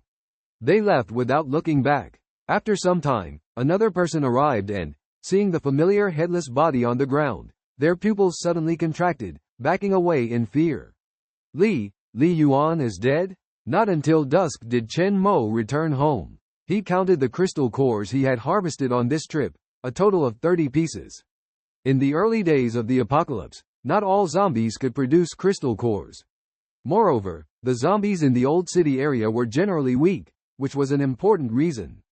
However, for a first-tier esper like Chen Mo, 30 new crystal cores were more than enough. There are two ways to absorb crystal cores. One is to hold them in the palm of your hand and use esper to sense the energy within. The other is to crush and swallow them directly. The effects of both methods are similar, but it is important to note that there is a limit to the number of crystal cores a first-tier esper can use each day, varying according to the strength of the esper, mostly between 3 and 10 cores. The stronger the esper, the more crystal cores they can absorb. Excessive use can lead to loss of sanity, ultimately transforming into a non-human monster. Chen Mo picked up a crystal core the size of a quail egg, closed his eyes, and began to absorb it.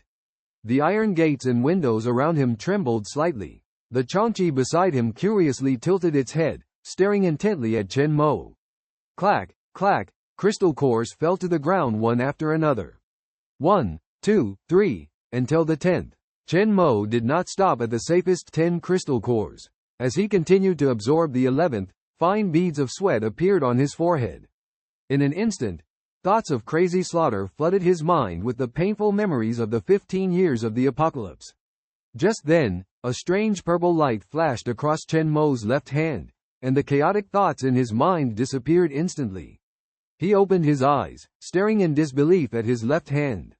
This is... Chen Mo felt the power in the crystal core was completely absorbed by his left hand. Doubtfully, he tried 2 more cores, eyes shining brightly. 13. Chen Mo muttered to himself, I actually broke through the usual limit? You see, in the apocalypse, these valuable experiences about crystal core usage have been paid for with countless lives. Even the top SSS level first tier esper can only absorb 10 cores at most. But now, as Chen Mo drained the last crystal core, he felt far from his limit. Could it be because I awakened a second esper ability? In the subsequent absorption process, the previous anomalies did not reappear. The 20th, the 30th. With a buzz, the dominant esper ability began to operate. The metal in the house seemed to come alive, establishing a mysterious connection with Chen Mo, turning into a liquid floating in the air. The Qiongqi widened its eyes, emitting a curious growl. Chen Mo walked to the balcony, squinted his eyes, and a steel ball shot out, landing dozens of meters away. 10 meters. Second-order esper. Chen Mo's heart was surging with excitement. He knew he had taken another crucial step towards the path of becoming a stronger individual. The destiny of this post-apocalyptic world was now a bit closer to his grasp. However, at the same time, an unknown storm was brewing on the horizon. The mastery of metal has become more and more adept. Chen Mo was pleased to find that if he were to encounter a threat like a sniper rifle again, he would have plenty of time to react. Within the coverage of the dominant supernatural power, the lethality of sniper bullets was no longer a concern. Recalling the thrilling scene of killing Lin Shu, Chen Mo secretly rejoiced. He cast his gaze on the awakening mark on his left hand, which was becoming clearer, muttering to himself, So you've absorbed the power of the other crystals. It seems that this second supernatural power may be even more extraordinary than the dominant one. At this moment, in an abandoned factory in the old city area, a tragic human tragedy was unfolding. Please, give me some food. Those were originally mine. My daughter is on the brink of death. Get out of here. A burly man in a vest rudely pushed away the middle-aged man who was pleading desperately. Dozens of indifferent eyes around stood by, indifferent. Want food? Go find it yourself. But it depends on whether Wuj agrees, sneered Wang Hu. The middle-aged man finally couldn't bear it anymore, yelling, You can rob me, but I just want to save my daughter. Beasts. If Chen Mo were present, he would have recognized that the middle-aged man was Qiongqi, who ran a small restaurant. Dare to fight back? You're looking for death. Enraged, Wang Hu kicked Qiongqi to the ground and started punching and kicking him. Under the fierce beating, Qiongqi's head was covered in blood, unable to fight back, only able to endure the pain. Suddenly, Wang Hu snatched the watch from Qiongqi's wrist as if he had found a treasure. This watch is not bad, it's mine now. He spat at Qiongqi, who was covered in blood and looked fierce, sneering, You don't agree, do you? Wang Hu looked around at the trembling crowd and said sinisterly, Who wants to eat? I'll give you a chance. Beat him up, but don't kill him. The one who hits the hardest will get a piece of bread. With that, he threw out a palm-sized packaged bread. That's mine. Qiongqi screamed in despair. The hungry crowd's eyes flashed with greed, rushing forward to punch and kick Qiongqi. Wang Hu watched the scene and laughed even more wildly. Very good. Beat him up nicely. Once despised by everyone, now one by one they kowtowed to him, serving him like a lord. Just as he was feeling smug, the door creaked open. A little henchman with yellow hair came in to report, Brother Hu, Wuj is calling you, there's something urgent. Wang Hu frowned and walked into the inner room. There, A fat man in a suit was crying in pain, with the headless body of a man lying next to him. "That's Li Yuan," the little henchman whispered. Wang Hu was shocked and quickly went forward to comfort him. "Wuge, my condolences.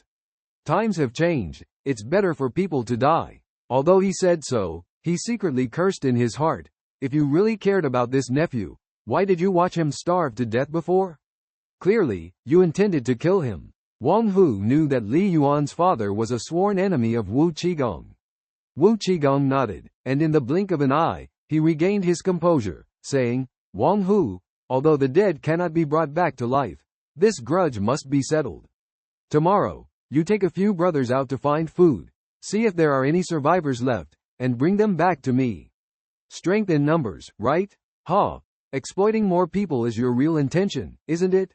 That's your true thought, isn't it?" Wuge is wise. Wang Hu smiled and flattered. Wu Qigong stretched lazily and ordered, "All right, didn't we just catch a new female college student? Bring her in to serve me. Oh, and get rid of Li Yuan's body. Everyone is starving. Let them taste some meat." Wang Hu's face froze, staring incredulously at Wu Qigong. On this day, Chen Mo and Qiongqi, as usual, were hunting zombies on the outskirts of the old city.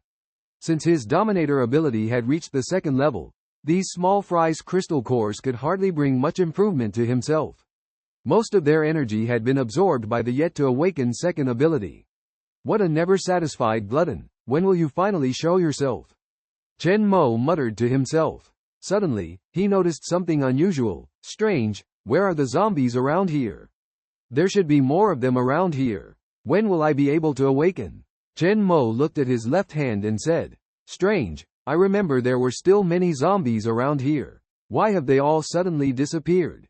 In this area, the zombies are deliberately kept by Chen Mo to produce crystal cores. He frowned, didn't think much, and decided to go to the city center to take a look. To be honest, he didn't want to go to the place where the god of longevity was stationed. With his current strength, encountering a god-level existence would almost certainly mean death. Too slow. Chen Mo's eyes flickered as he absorbed the 5 crystal cores he had just collected. In another 2 months, the year beast would appear. He swore to find Yuer before that. Just then, the Qiongqi beside him suddenly raised its fur and let out a vigilant growl. After devouring alien beasts for several days, its size had increased by a full circle, reaching the level of a first-tier mutant. In theory, the combat power of a first-tier mutant was enough to contend with a second-tier mutant. Chen Mo followed its gaze and gently patted its back, asking, "What's wrong? Is there something over there?" Although the second ability had not fully awakened yet, communication with the Qiongqi had become smoother as it continued to evolve. "Huh?" Chen Mo gazed into the depths of the ruins, only to hear rustling noises coming from there. Suddenly, a sharp and piercing scream rang out. A giant rat, as black as ink and the size of a house cat, darted out from a crevice, squeaking wildly. Following closely behind, countless fat black rats surged out like a tide, their red eyes fixed on Chen Mo and the Qiongqi, creating an extremely terrifying scene. Just then, a massive black shadow pounced directly towards Chen Mo. His pupils constricted, and he swung his long knife, with a bang that felt like hitting steel, only causing a tingling vibration. Boom! The ground trembled, and dust rose. In the vast sea of rats, stood a giant black rat towering beside the Qiongqi. Every hair on its body stood on end, as hard as iron, with dense blood holes all over its skin, some places even bald. Its claws were covered in blood, and its large mouth kept chewing on the remains of zombies, making a cracking sound. Roar! The Qiongqi roared angrily at the giant rat. Chen Mo furrowed his brow, looked at the katana in his hand, and saw several dents on the blade from that one strike earlier. A group of corpse rats? One of the most terrifying disasters in the early days of the apocalypse, almost certainly leading to death. These cat-sized corpse rats were now orderly surrounding Chen Mo, awaiting orders. Only a second-tier rat king could command such a huge group of rats. It seemed that all the zombies he carefully raised here had ended up in this guy's belly. Chen Mo secretly rejoiced. A second-tier mutant, which meant that the Rat King's head must be hiding at least one second-tier crystal core. "Qiongqi," he spoke up. The Qiongqi understood instantly and pounced towards the Rat King. At the same time, Chen Mo activated his dominant ability, manipulating metal objects within dozens of meters around him, vehicles, iron plates, equipment, all crushing towards the Rat King. Boom! The giant rat was heavily sandwiched, letting out a sorrowful scream. Thousands of corpse rats, hearing the commotion, surged towards Chen Mo like a tsunami. He took a deep breath, summoning countless metal needles to rain down on the rat horde. Squeak, squeak, the corpse rats screamed in agony, but their numbers were simply too many, and their attacks showed no sign of abating. Chen Mo had to build a metal wall in front of him to block the rat tide, while they continued to penetrate and attack through various gaps. He had to take down the Rat King first. Once it died, these small fries would scatter and flee. He looked at the Qiongqi tearing at the Rat King. With a roar, the Qiongqi tore off large chunks of flesh with each bite. The Rat King let out a sharp scream, and the surrounding corpse rats seemed to have received an order, rushing towards the Qiongqi. Chen Mo squinted his eyes, using his special ability to condense two steel balls and shot them towards the Rat King's eyes. This hit was as powerful as a self-guided sniper bullet, incredibly strong. Splurt, splurt, two streams of blood gushed out. The Rat King, in pain, went mad and started tearing at the debris around it, fleeing in the opposite direction. The Qiongqi looked at Chen Mo in confusion. He leapt up, flipped and rode on its back, patting it, saying, "Chase. There's no time to waste with them now. The second-order crystal core, I must get it." On the other side, Li Hu was leading a few guys out to search for supplies. "Damn it. We can't eat anything that those damn zombies have touched. If we don't find anything to eat, we'll be scolded when we go back." One of the guys chuckled, "Brother Hu, why don't we try our luck at the supermarket?" "Go to hell." Li Hu glared at him, scolding, "There must be hundreds of zombies there. Are you trying to get me killed? I really have no choice. I haven't eaten anything for days, and my stomach is empty." Another guy said palely. During this time, the food they snatched from Lu Zhongmo had long run out, and everyone had been hungry for days. What's even more frightening is that those starving living people outside have started to feed on the corpses of the starved ghosts. Li Hu smashed a rock on the side of the road. For some reason, his physique was getting stronger day by day, and facing 2 or 3 zombies was no longer a problem. Every time he thought of that Wu Qigong, he got angry. The bastard was eating well himself and still had to share food with those bastards. His brothers followed him and worked hard but couldn't eat enough, and he had to go out and find things for him. "That's right, Brother Hu, you're so capable, why do you have to endure his nonsense? Why don't we set up our own place? Everyone is following you." Li Hu shook his head, a touch of cunning in his eyes. "No, that old guy has connections in the military district, and he can get us in within a week. If he dares to deceive me, I'll kill him. Are we enduring that bastard's nonsense just to get into the shelter?" Just then, one of the guys suddenly turned pale, his voice trembling as he shouted, Hu Jie, look over there. What's that pitch black thing? And that giant beast?" Li Hu followed his finger and felt a chill down his spine, his eyes widening in horror. Not far away, a large dark cloud was surging towards them, with a terrifyingly large rat leading the way, followed by a countless horde of rats. "You, look over there. And that huge creature," Li Hu shouted in shock. Li Hu's heart raced as he looked ahead and saw a massive, steel-furred giant black rat leading a horde of black rats rushing towards them. Behind them was a black tide. Li Hu was stunned, exclaiming in his mind, "Oh my god! So many rats! What should we do? We should run." The onlookers were all petrified by this sudden scene. They had never seen such huge rats, bigger than house cats. Without hesitation, a few of them frantically fled in the opposite direction, wishing their feet could move faster. The sharp squeals echoed in their ears, sweating profusely, but how could they outrun such a massive group of rats? Soon, a scream pierced the air. One of the followers behind was engulfed by the rat corpses, and in an instant, not even a trace of flesh and bones could be seen.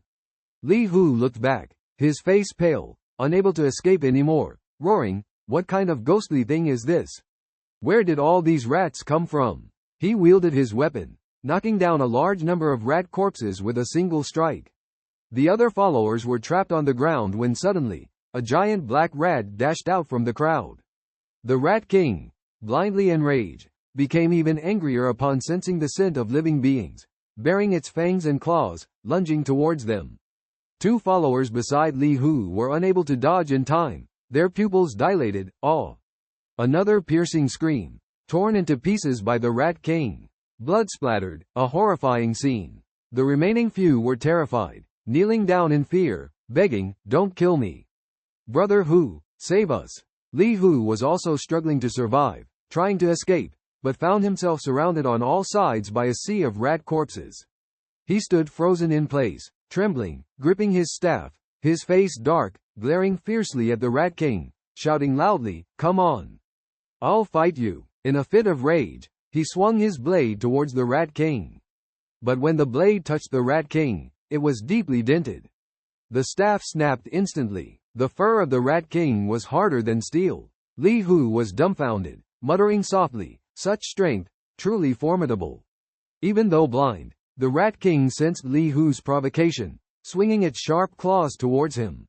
Li Hu was petrified, closing his eyes, thinking, "It's over." Just then, a deafening roar rang out. Roar! The rat corpses began to restlessly stir, a large mass of black dots surging, and the Rat King ceased its attack. Fear spread in his heart. Even Li Hu was frightened and at a loss. He hurriedly prepared to escape, but suddenly, an extremely sharp broadsword flew from behind and stabbed the back of the Rat King's head. The Rat King let out a painful groan and fell to the ground. Dead? His underlings stood in shock, unable to believe it. Li Hu, on the other hand, looked in astonishment at the fallen Rat King, his face full of disbelief. After the Rat King fell, the surrounding rats retreated like a tide, disappearing into the cracks. Chen Mo and Qiongqi arrived at the scene. Chen Mo walked to the side of the Rat King, pulled out the broadsword, and took out a crystal core. Looking at the crystal core in his hand, a gleam of light flashed in Chen Mo's eyes. It was indeed a second-order crystal core. Chen Mo put away the crystal core, then looked at the others and asked calmly, "Who are you?" His underlings rubbed their eyes, finding it hard to believe that this person had single-handedly dealt with such a terrifying Rat King. After a long time, Li Hu came back to his senses and said, "We are the survivors here, looking for some food. Did you kill this monster?" Chen Mo nodded, suddenly noticing the watch on Li Hu's hand, furrowing his brow and asking, "Survivors?" Li Hu smiled and said, "Yes, we are the survivors here. Are you alone? Your strength is impressive. Do you want to join us?" His underlings quietly reminded Li Hu, who looked warily at Chen Mo, knowing that this person was not to be messed with. Although they often raided the survivors for food, they were not foolish and knew they were no match for Chen Mo. Especially with Qiongqi beside him, gnawing on the Rat King, sending shivers down their spines. Chen Mo suddenly mentioned a name, Lu Zhongmo. Li Hu was stunned. "Lu Zhongmo, do you know him?" The underling beside him muttered, "Lu Zhongmo? Is that the one you beat up before?" Li Hu was suddenly enraged, ready to retaliate, but Chen Mo had already appeared in front of him, grabbing his neck and lifting him up. "Do you know Lu Zhongmo?" In the old industrial building in the old city area, Wu Qigong coldly stared at Lu Zhongmo, who was tied up on the ground. He calmly said, "Who let him out?" The few henchmen beside him looked at each other and hesitantly replied, "It was Hu Zhe who led him out to look for food." Wu Qigong's eyes flashed with a hint of killing intent as he coldly said, "He was caught by zombies, doomed to die. All this food belongs to me." Next to Lu Zhongmo, there was a bottle of water and a few packs of compressed biscuits. Some of the henchmen looked at the starving little girl and felt a pang of compassion, suggesting that Lu Zhongmo should keep the food. Wu Qigong glared at them, shouting loudly, "I've already said, the food belongs to me. Are you all deaf?" He looked around coldly, reminding them that they had feasted on meat just a few days ago. His words were nauseating, leaving everyone speechless. Wu Qigong sneered and continued, "He's not willing to give food to his daughter, so it's his own fault. In a week, the military will come to pick me up. Do you want to stay in this terrifying place?" Wu Qigong's words filled everyone with fear. Lu Zhongmo was tied up tightly, his eyes bloodshot, and his expression extremely painful. He shouted angrily, Give food to my daughter." Wu Qigong. Veins popped on Lu Zhongmo's face, his eyes fierce and no different from a zombie. Wu Qigong was startled by his sudden resistance. Feeling embarrassed, he picked up the stick in his hand and ruthlessly beat Lu Zhongmo. He said angrily, "You want to scream? You want to become a zombie? Want food? I'll make you watch your daughter die in front of you." Wu Qigong vented his anger. The scene was horrifying, and everyone around couldn't bear to watch. Even the henchmen found it hard to accept. After half a month of surviving in the post-apocalyptic world, although most people have turned into cold-blooded zombies, there are still some who retain a shred of humanity. Wu Qigong listened expressionlessly to the murmurs around him, when suddenly, a bespectacled, well-mannered college student stood up, trying to dissuade him. Wu Qigong turned slowly, his gaze sharp. He ordered his men to throw the college student outside, to face hundreds of zombies.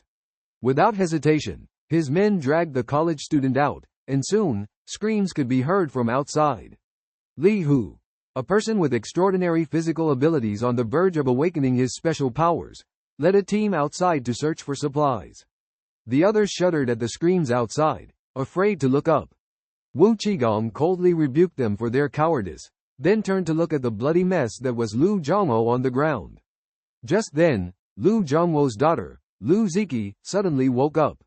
She was dressed in tattered clothes, her frail body looking pale and weak, her eyes empty. Trembling, she reached out to touch her father's face, tears streaming down as she called out to him, her voice trembling. Lu Zhongmo's hazy consciousness gradually cleared, and he struggled to speak, blood and flesh mixing in his mouth. He tried to comfort his daughter as best as he could, but Lu Ziqi kept shaking her head, tearfully rejecting her father's care. Wu Qigong's men felt a deep pain, but Wu Qigong, still smiling, knelt down gently to comfort Lu Ziqi. However, she refused his comfort outright. Wu Qigong's face darkened, and he harshly slapped Lu Ziqi, cursing at her. Bound and unable to resist, Lu Zhongmo was indifferently ordered by Wu Qigong to end his life, as if killing him was just a mundane task. Watching Lu Zhongmo's grotesque appearance, Wu Qigong smirked, as if waiting for him to turn into a zombie. His men stood by, hands at their sides, making no move. Several young people exchanged glances, and one of them tremblingly took out a knife. Their hearts were pounding with tension as he stammered, Lu Zhe, please don't blame me." Lu Zhongmo was filled with anger and regret. Trapped in the midst of zombies, he felt like death would be a relief, especially with the guilt he felt towards his daughter. Why didn't he listen to Chen Mo's advice? Why did he bring his daughter to this dangerous place? He shared his food out of kindness, only to have it snatched away by the zombies, which pained him deeply. Tears streamed down uncontrollably as he felt he had let his daughter down. Suddenly, a henchman brandishing a knife approached Lu Zhongmo, threatening him. Lu Zhongmo clenched his teeth, his face stern, and without hesitation, he wielded his knife towards him. Just then, a steel ball accurately hit the henchman's hand, creating a bloody hole, blood gushing out. The screams filled the air, chaos ensued. Wu Qigong, burning with anger, shouted, "What's happening now?" Suddenly, a low growl sounded, followed by a massive tremor. The factory gate was rammed open, and a Qiongqi dragged a trembling Li Hu inside, with Chen Mo riding on its back. Everyone was dumbfounded, astonished by the mutation of Li Hu and the presence of Lu Zhongmo beside Chen Mo. Chen Mo's heart trembled as he exclaimed, "Uncle Zhongmo?" The factory shook violently, metal twisting and deforming. Chen Mo rushed to Lu Zhongmo's side, looking at his injured body with a heavy heart. After untying the ropes from Lu Zhongmo's body, Chen Mo discovered signs of infection. He urgently called out to Lu Zhongmo, but Lu Zhongmo, spitting blood, struggled to open his eyes and recognized Chen Mo. In disbelief, he murmured, "Xiao Mo, is that you?" Chen Mo held Lu Zhongmo's hand, inquiring about his condition. Trembling, Lu Zhongmo told Chen Mo that he regretted not listening to his advice. After the apocalypse struck, Lu Zhongmo had been hiding with his daughter and some supplies until he met Li Hu, Wu Qigong, and others. Suddenly, Wu Qigong, filled with rage, ordered his men to subdue Lu Zhongmo. The henchmen raised their weapons and bravely charged forward. The Qiongqi roared, slapped down, tearing apart a person's body, blood spewing out. This scene left everyone present in shock, with one person's arm accidentally hitting Wu Qigong's face, leaving him in a sorry state in an instant.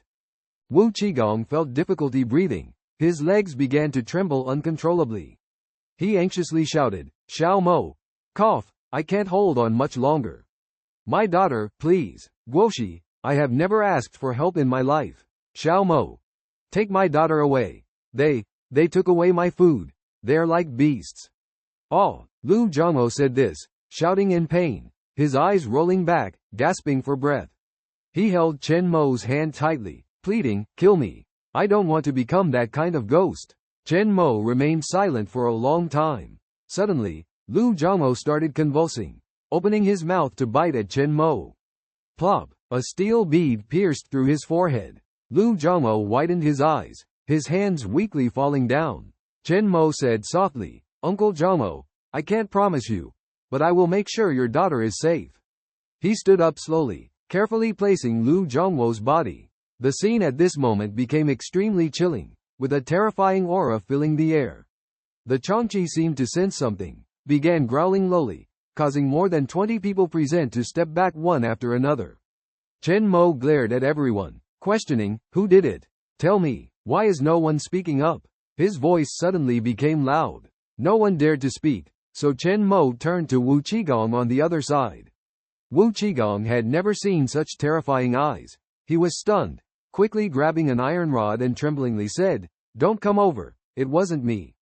Click, click, the iron rod instantly bent, uncontrollably tightening around his neck.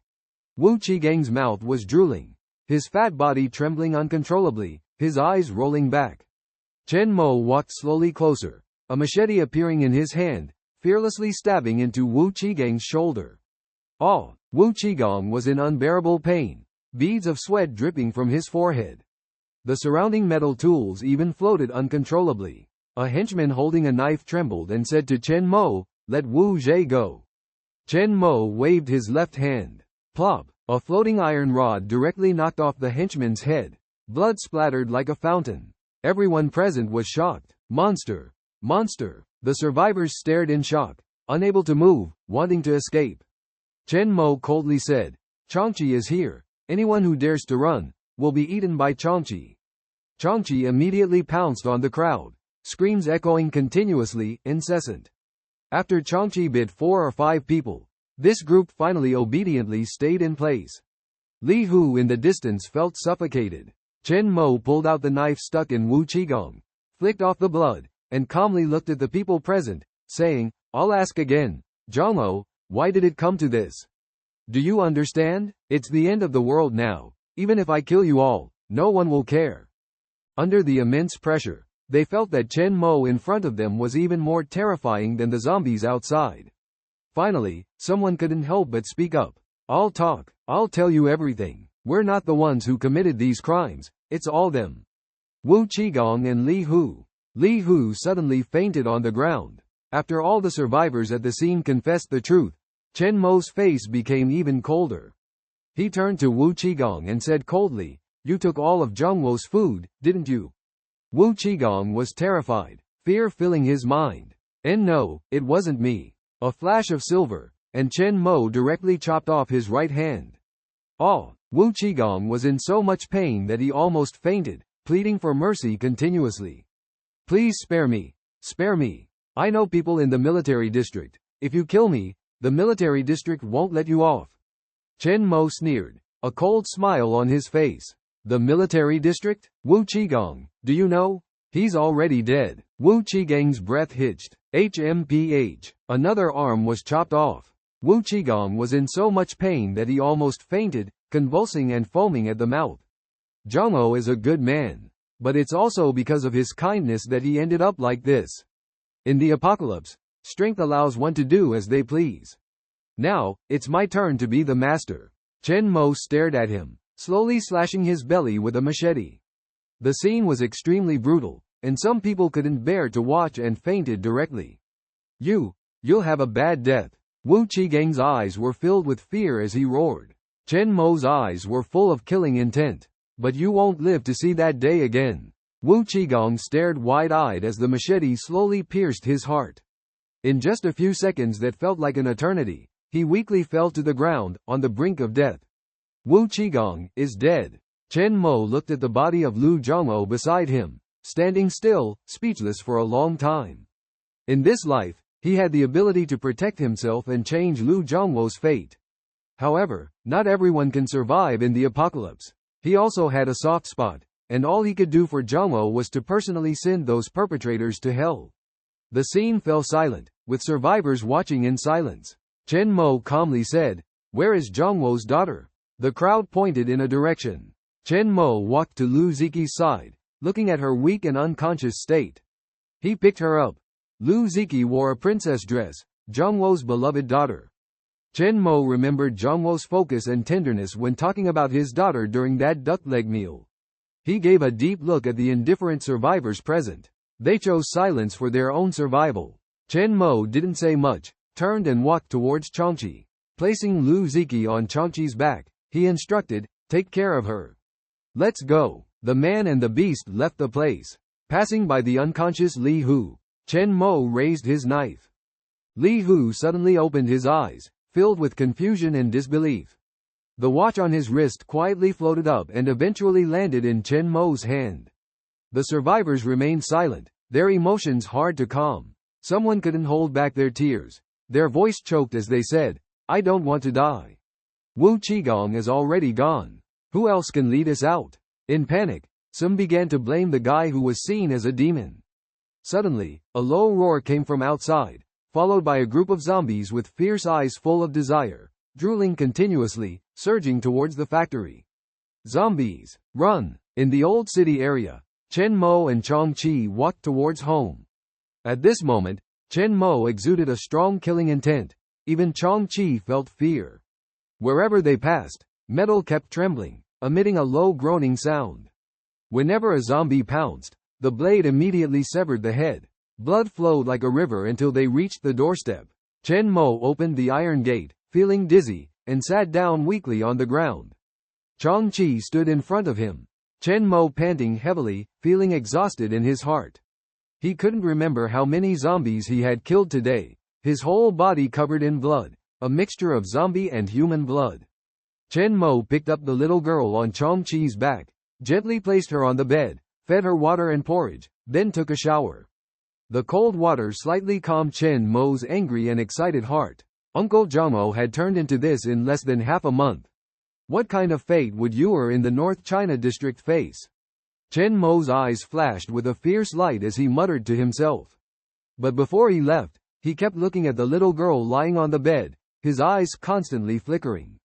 Chen Mo took out the spoils of the day, a second-order crystal nucleus and 32 inferior crystal nuclei. These inferior crystal nuclei were not even first order, all absorbed by his second ability. When he started absorbing the crystal nucleus of the second-order Rat King, his heart suddenly shook, and the dark patterns of his second ability on his left hand shimmered with a dazzling purple light. Now, Chen Mo was startled and immediately said to Qiongqi, "Protect this place, don't let anyone get close."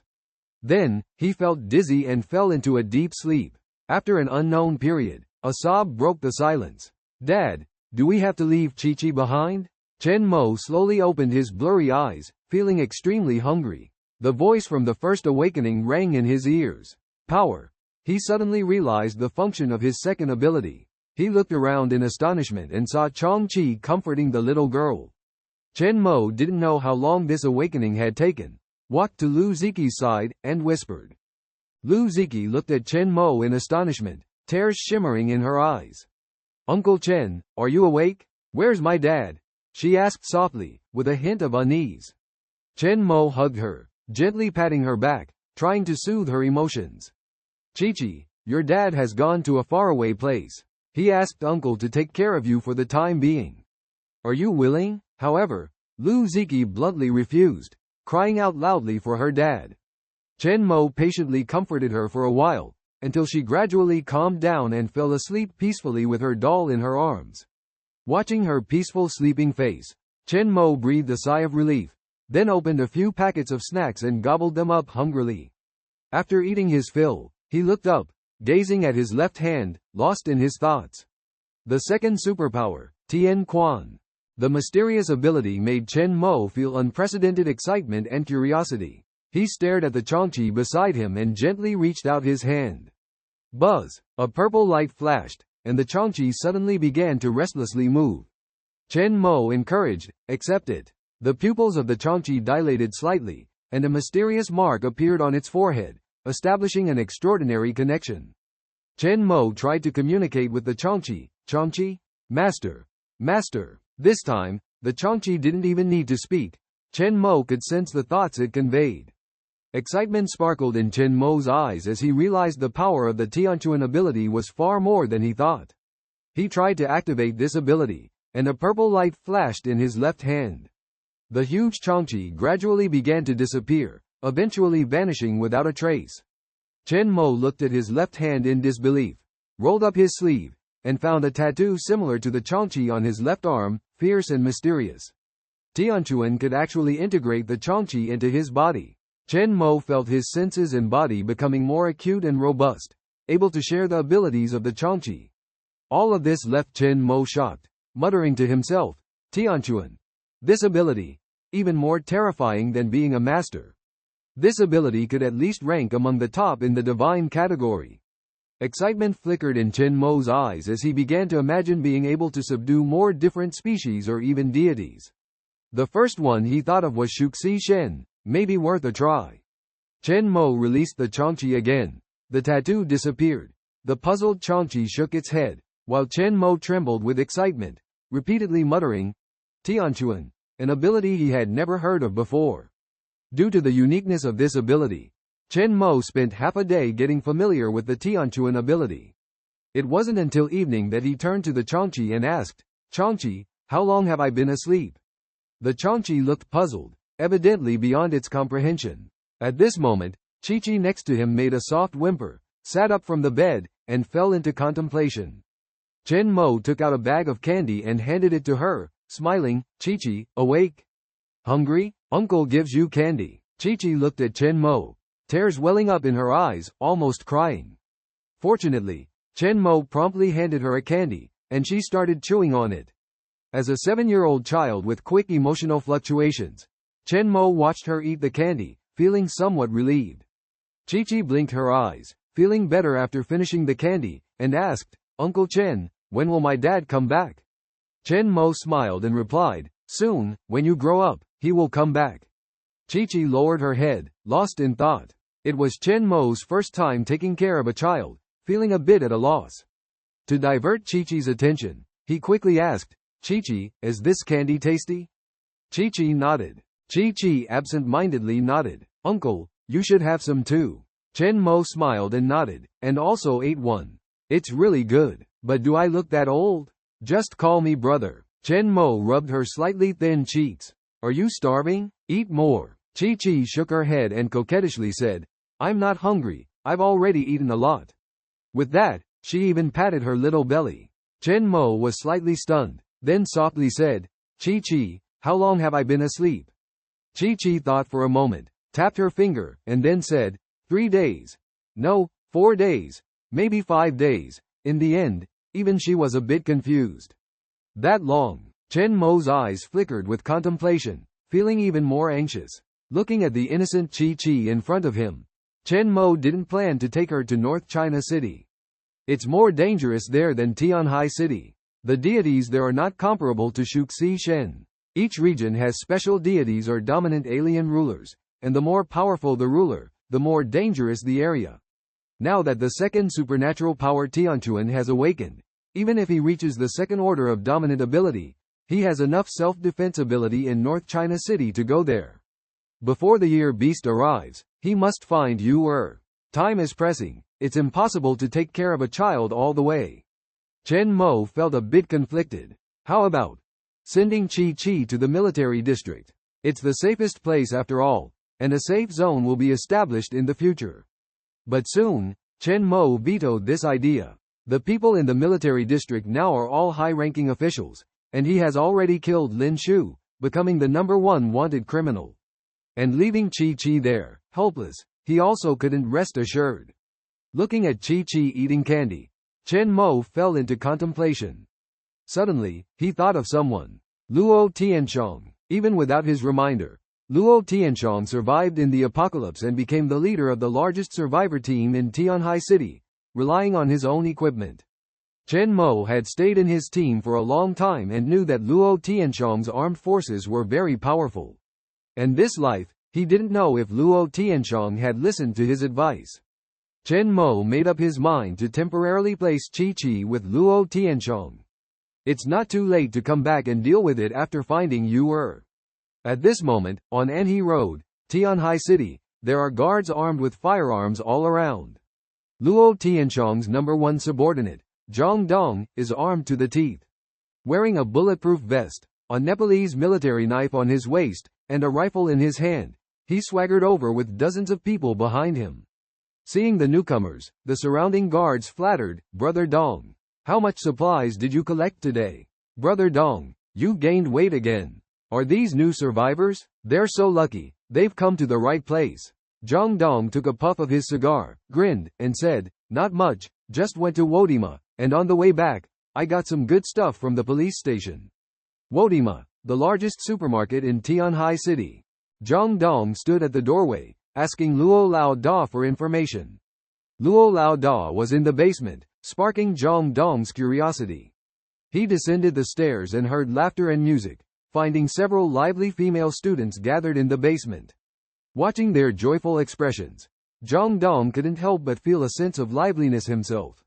The festive atmosphere made him feel relaxed and uplifted, as if he had been infected by their joy. Zhang Dong chuckled and said with a happy mood, "Only the boss deserves such a life.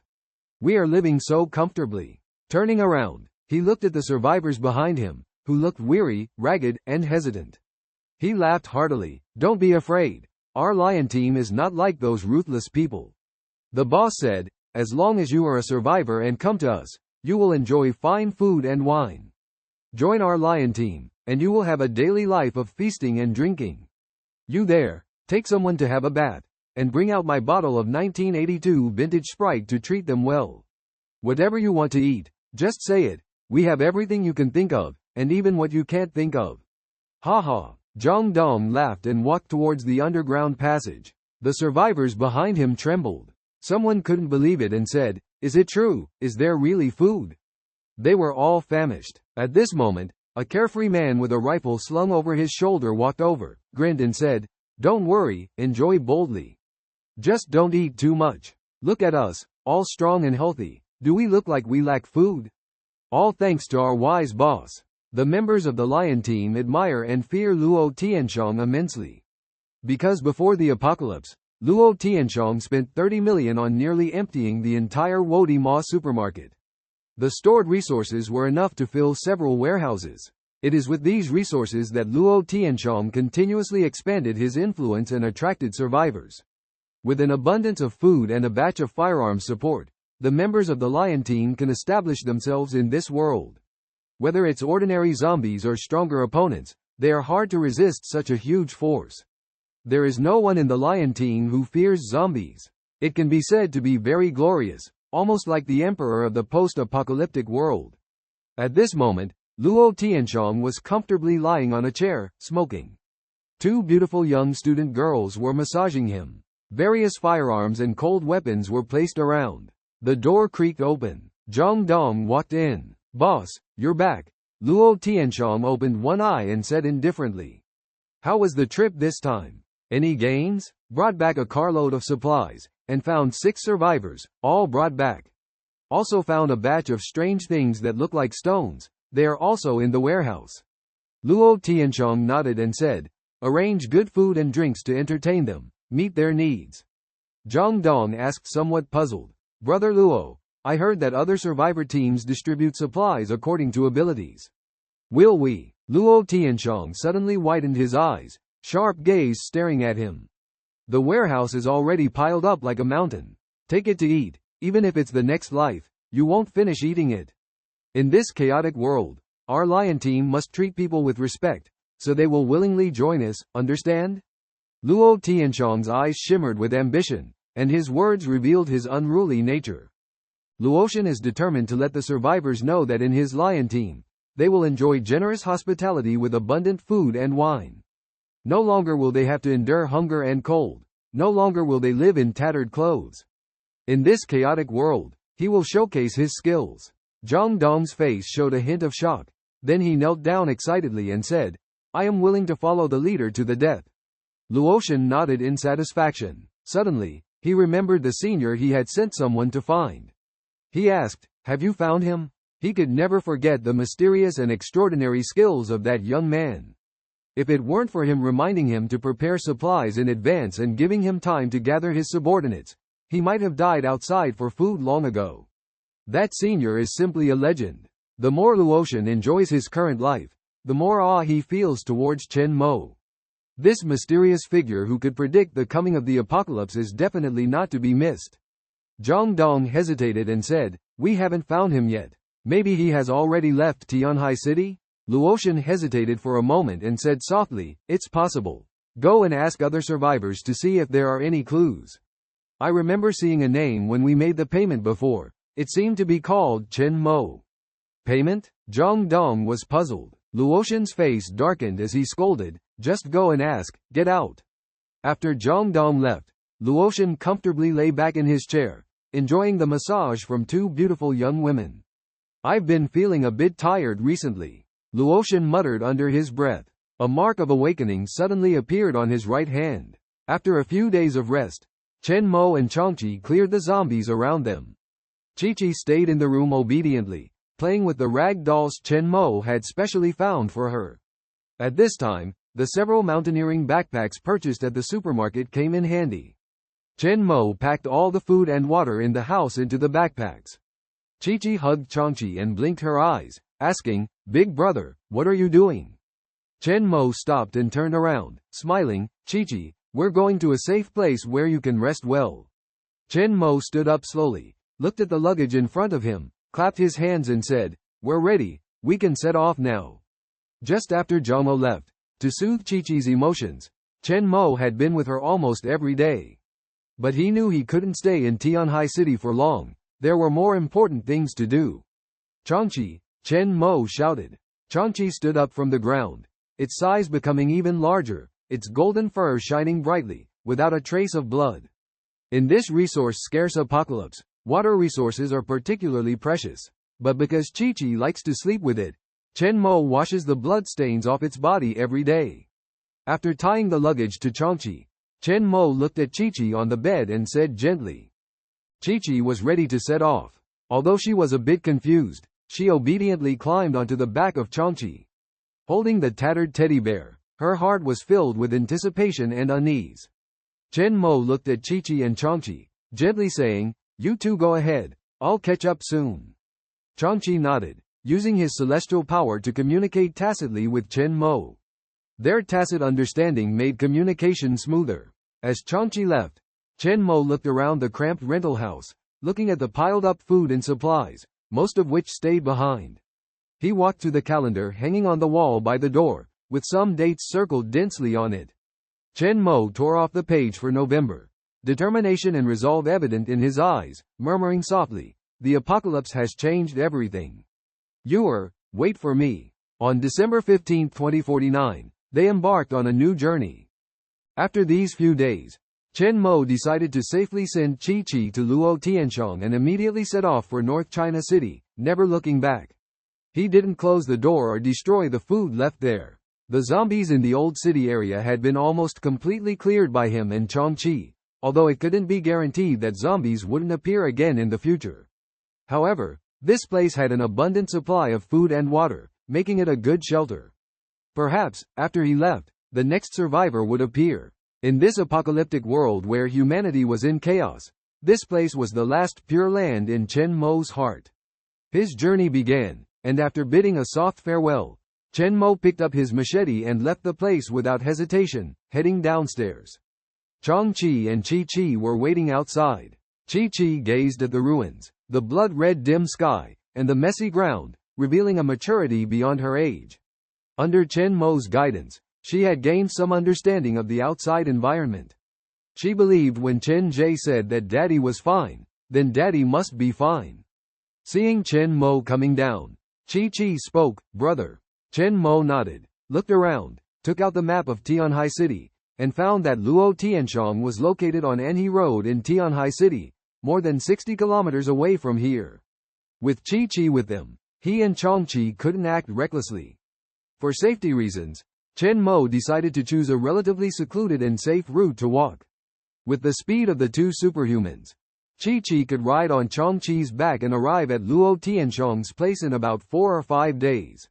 Chen Mo looked into the distance and said, "Let's go." In the old city area, hardly any zombies could be found. After walking 2 or 3 kilometers, they hadn't encountered any zombies or seen any survivors. Suddenly, Qi, who was eating candy, noticed something and said crisply, "Brother." Chen Mo turned around and asked, "Qi, what's wrong?" Qi pointed to a place on the left and said, "Brother, there seems to be something there." Chen Mo frowned and looked in the direction Qi pointed to. It was a shop blocked by vehicles, pitch black inside, nothing visible. Suddenly, a roar sounded, alerting Qiongqi immediately. Through the vehicles blocking the shop's entrance, Chen Mo saw 2 zombies with half-bloody flesh, one even with a bloody eyeball hanging on a thread. Looking at their tattered clothes, Chen Mo guessed they might have been the owners of this shop. He glanced at Qi in surprise and reminded her, "Qi, don't look."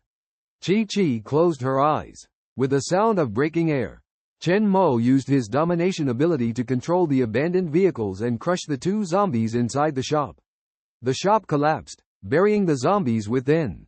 Chen Mo walked to Qi's side and said softly, "It's okay, Qi." Qi opened her eyes, with a pure light shining in them. She blinked gently, staring at Chen Mo. Chen Mo touched her hair and asked softly, "Qi, tell me, how did you sense there was movement over there?" Qi tilted her head, pondered for a moment, and then said, I can't explain it. I just suddenly felt like there was something there." Chen Mo fell into thought, then grabbed Qi's hands. A faint awakening mark appeared on Qi's right hand. Chen Mo looked at Qi with a complex expression. Having an ability meant having self-protection in the apocalypse, but it also came with dangers. Qi may have a mental ability, able to sense the presence of zombies. Chen Mo caressed Qi's head and said, "Well done, Qi. If you discover anything in the future, please be sure to tell me." Qi obediently nodded, chewing on candy, saying, "Brother, I'm a bit sleepy." She was just a child after all. Chen Mo smiled and said, "Then go and have a nap." "Okay." Qi nodded. After Qi fell asleep, Chen Mo began to think about whether he should teach her something in the limited time they had. Despite having Luo Tianxiong's protection, he could send Qi to North China, the safest war zone. But once she became an ability holder, things would be different. Chen Mo felt a bit of a headache. Taking care of a child indeed required a lot of effort and energy. Keep moving forward. Chen Mo dealt with the encountered zombie mutants alone. His Dominator ability was about to reach the 2nd level, with a range of up to 12 meters. The number of metal beads he could perfectly control had increased to 5. At this moment, night fell. The sky turned blood-red like fire, becoming even more gloomy, as if it were about to collapse. Chen Mo was like a ghost in the dark, leading the way. He looked at the aimless group of zombies in front of him, and before they noticed, his broadsword had already swung down. The 5 steel beads beside him shot out like bullets. Peefed, peefed. The metal beads pierced through the zombies' heads, blood splattering. Peefed. Efficient and decisive. Flesh and blood flew. Thud. A head was chopped off, without causing much of a ripple or sound. Chen Mo looked at the sleeping Qi in the distance and felt the enhancement of his senses after awakening his ability. Even in the dark night, his gaze was still sharp. He skillfully harvested the zombies' crystals, realizing that the crystals here were a size larger than those in the old city area. His eyes lit up, confirming that the zombies here would soon evolve to the 1st level. Suddenly, a roar came from afar. Chen Mo's face changed, and he quickly moved towards the direction of the sound with his knife raised. That day, a 1st-order zombie unexpectedly appeared. It was the first time Chen Mo encountered a 1st-order zombie during this period. Perhaps a few days ago, this situation might have caused him a lot of trouble. But for the current Chen Mo, it was just a crystal core that could walk. Suddenly, a campfire rose, and the faint fire flickered in the dark night. Chen Mo took out some food from the bag on the Qiongqi. Eggs, bread, biscuits, candies, and milk. Although the food was simple, in this post-apocalyptic world where people could kill for a piece of bread, it was already a luxurious feast. He nibbled on the bread, watching Qiongqi across from him still eating candies. He reached out and took the candy from her hand, persuading, "Eat less candy, you are still growing, have more eggs and milk." Qiongqi looked at Chen Mo, then glanced at the Qiongqi beside her. The Qiongqi was lying on the ground, panting, carrying something heavy on its back, and still carrying a little girl. Chen Mo looked at this scene, shook his head, gave the candy back to Qiongqi, and said, "Okay, just eat this pack, drink the milk, and then go to sleep obediently." Qiongqi took the candy, smiling gratefully. She said, "Thank you, big brother." The faint firelight illuminated the surroundings, and Chen Mo used his dominating ability to connect the abandoned vehicles around him, building a barrier. Looking up at the deep red sky, compared to this earthly hull-like post-apocalyptic world, the sky was exceptionally beautiful, with stars twinkling. As Qiongqi drank the milk, she suddenly asked in a low voice, "Big brother, will my dad come back?" Chen Mo was stunned, not knowing how to answer for a moment. In the post-apocalyptic world, even powerful gods couldn't bring the dead back to life. After a while, Chen Mo said softly, "He will, but the premise is, Qiongqi, you have to live well." He asked again, "Qiongqi, can Big Brother teach you something tomorrow?" Qiongqi was a little dazed and asked, "What?" Chen Mo's eyes sparkled, and he slowly said, "The survival rules to live in this post-apocalyptic world." Suddenly, a steady breathing sound came. Chen Mo looked over and found that Qiongqi had fallen asleep leaning on the Qiongqi at some point. He smiled, gently picked up Qiongqi, and placed her on the soft belly of the Qiongqi. Chen Mo stroked her hair and whispered, "Sleep tight, good night." After placing Qiongqi down, Chen Mo took out the first-order crystal core and 14 inferior crystal cores he had harvested that day from his arms. This was no longer within the range of the old city, closer to the place of Shoshi God, where the zombies were stronger. The appearance of a first-order crystal core in this area meant that the zombies encountered later might be even stronger. Holding the first-order crystal core tightly, Chen Mo closed his eyes and started absorbing energy. The next morning, Chen Mo opened his eyes early. His rest time was short. Even when resting, it was shallow sleep, always staying vigilant. The Qiongqi also woke up, its huge eyes scanning the surroundings. Chen Mo looked at Qiongqi beside him, walked over and gently patted her, calling out, "Qiongqi, wake up." When he touched Qiongqi, Chen Mo frowned. Qiongqi felt her cheeks burning, her breath quickening. She kept mumbling, "Dad, Dad." Chen Mo reached out and touched Qiongqi's hot forehead, his face changing instantly.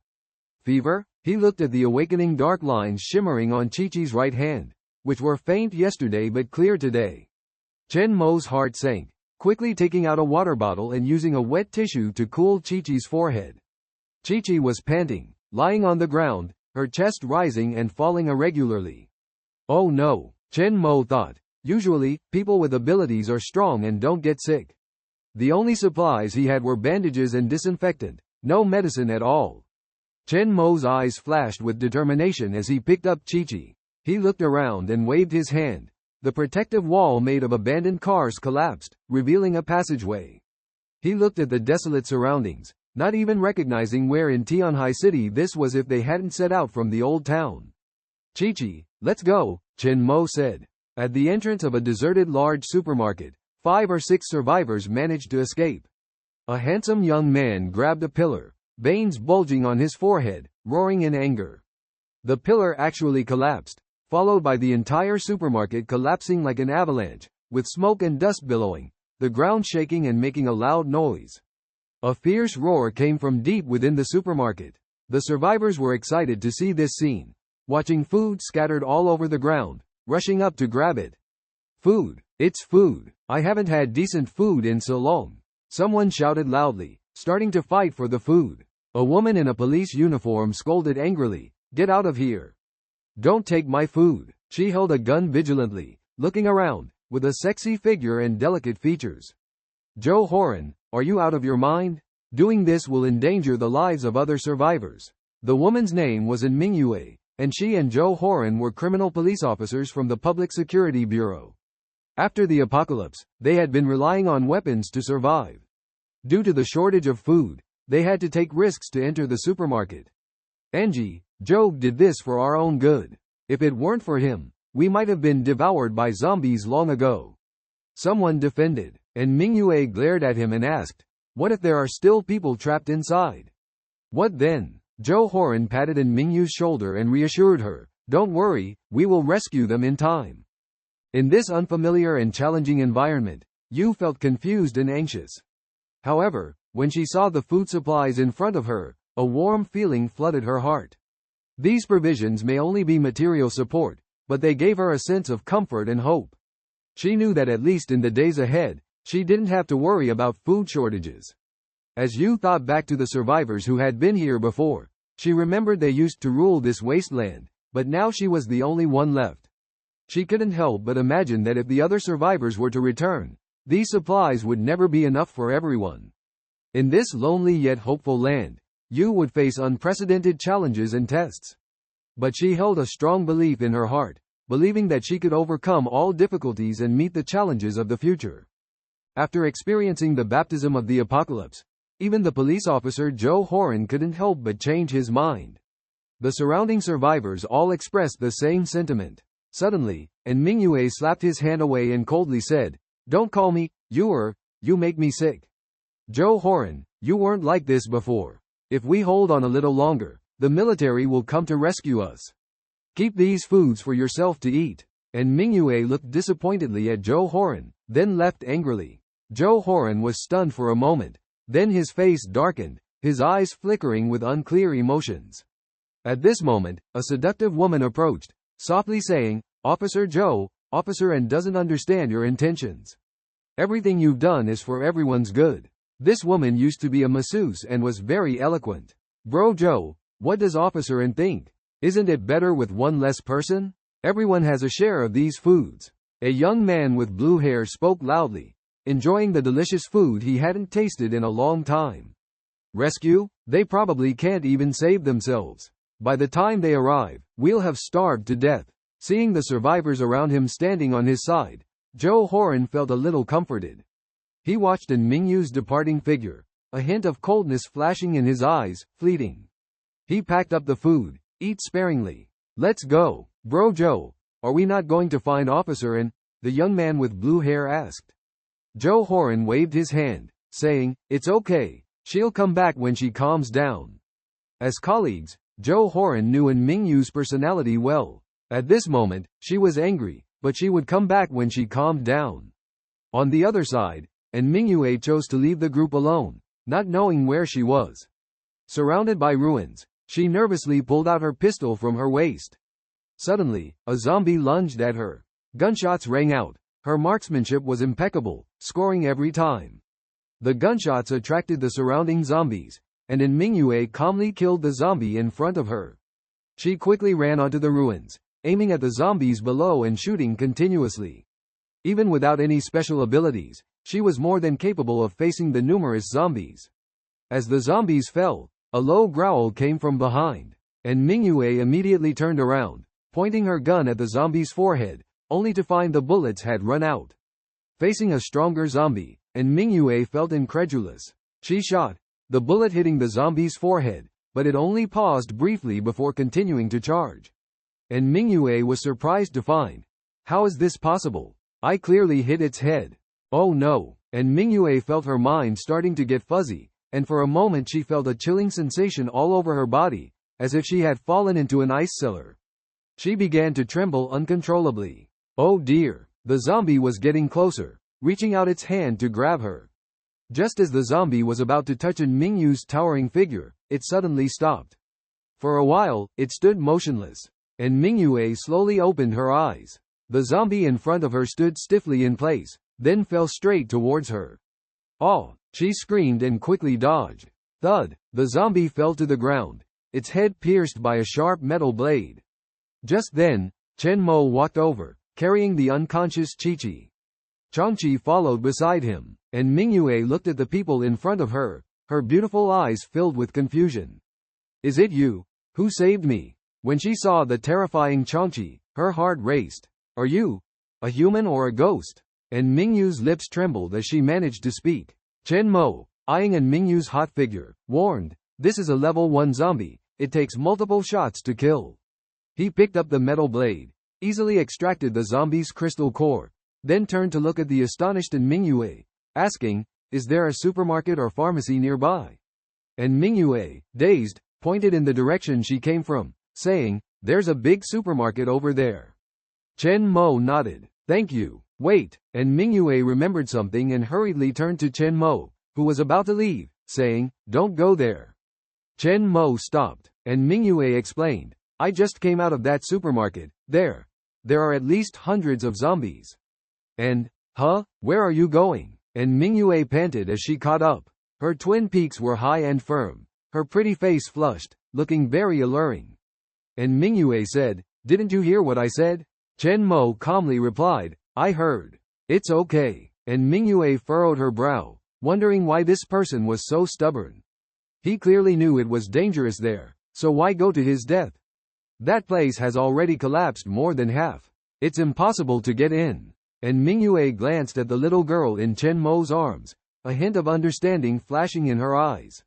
She said, "You asked me about the pharmacy earlier, is it for this little girl?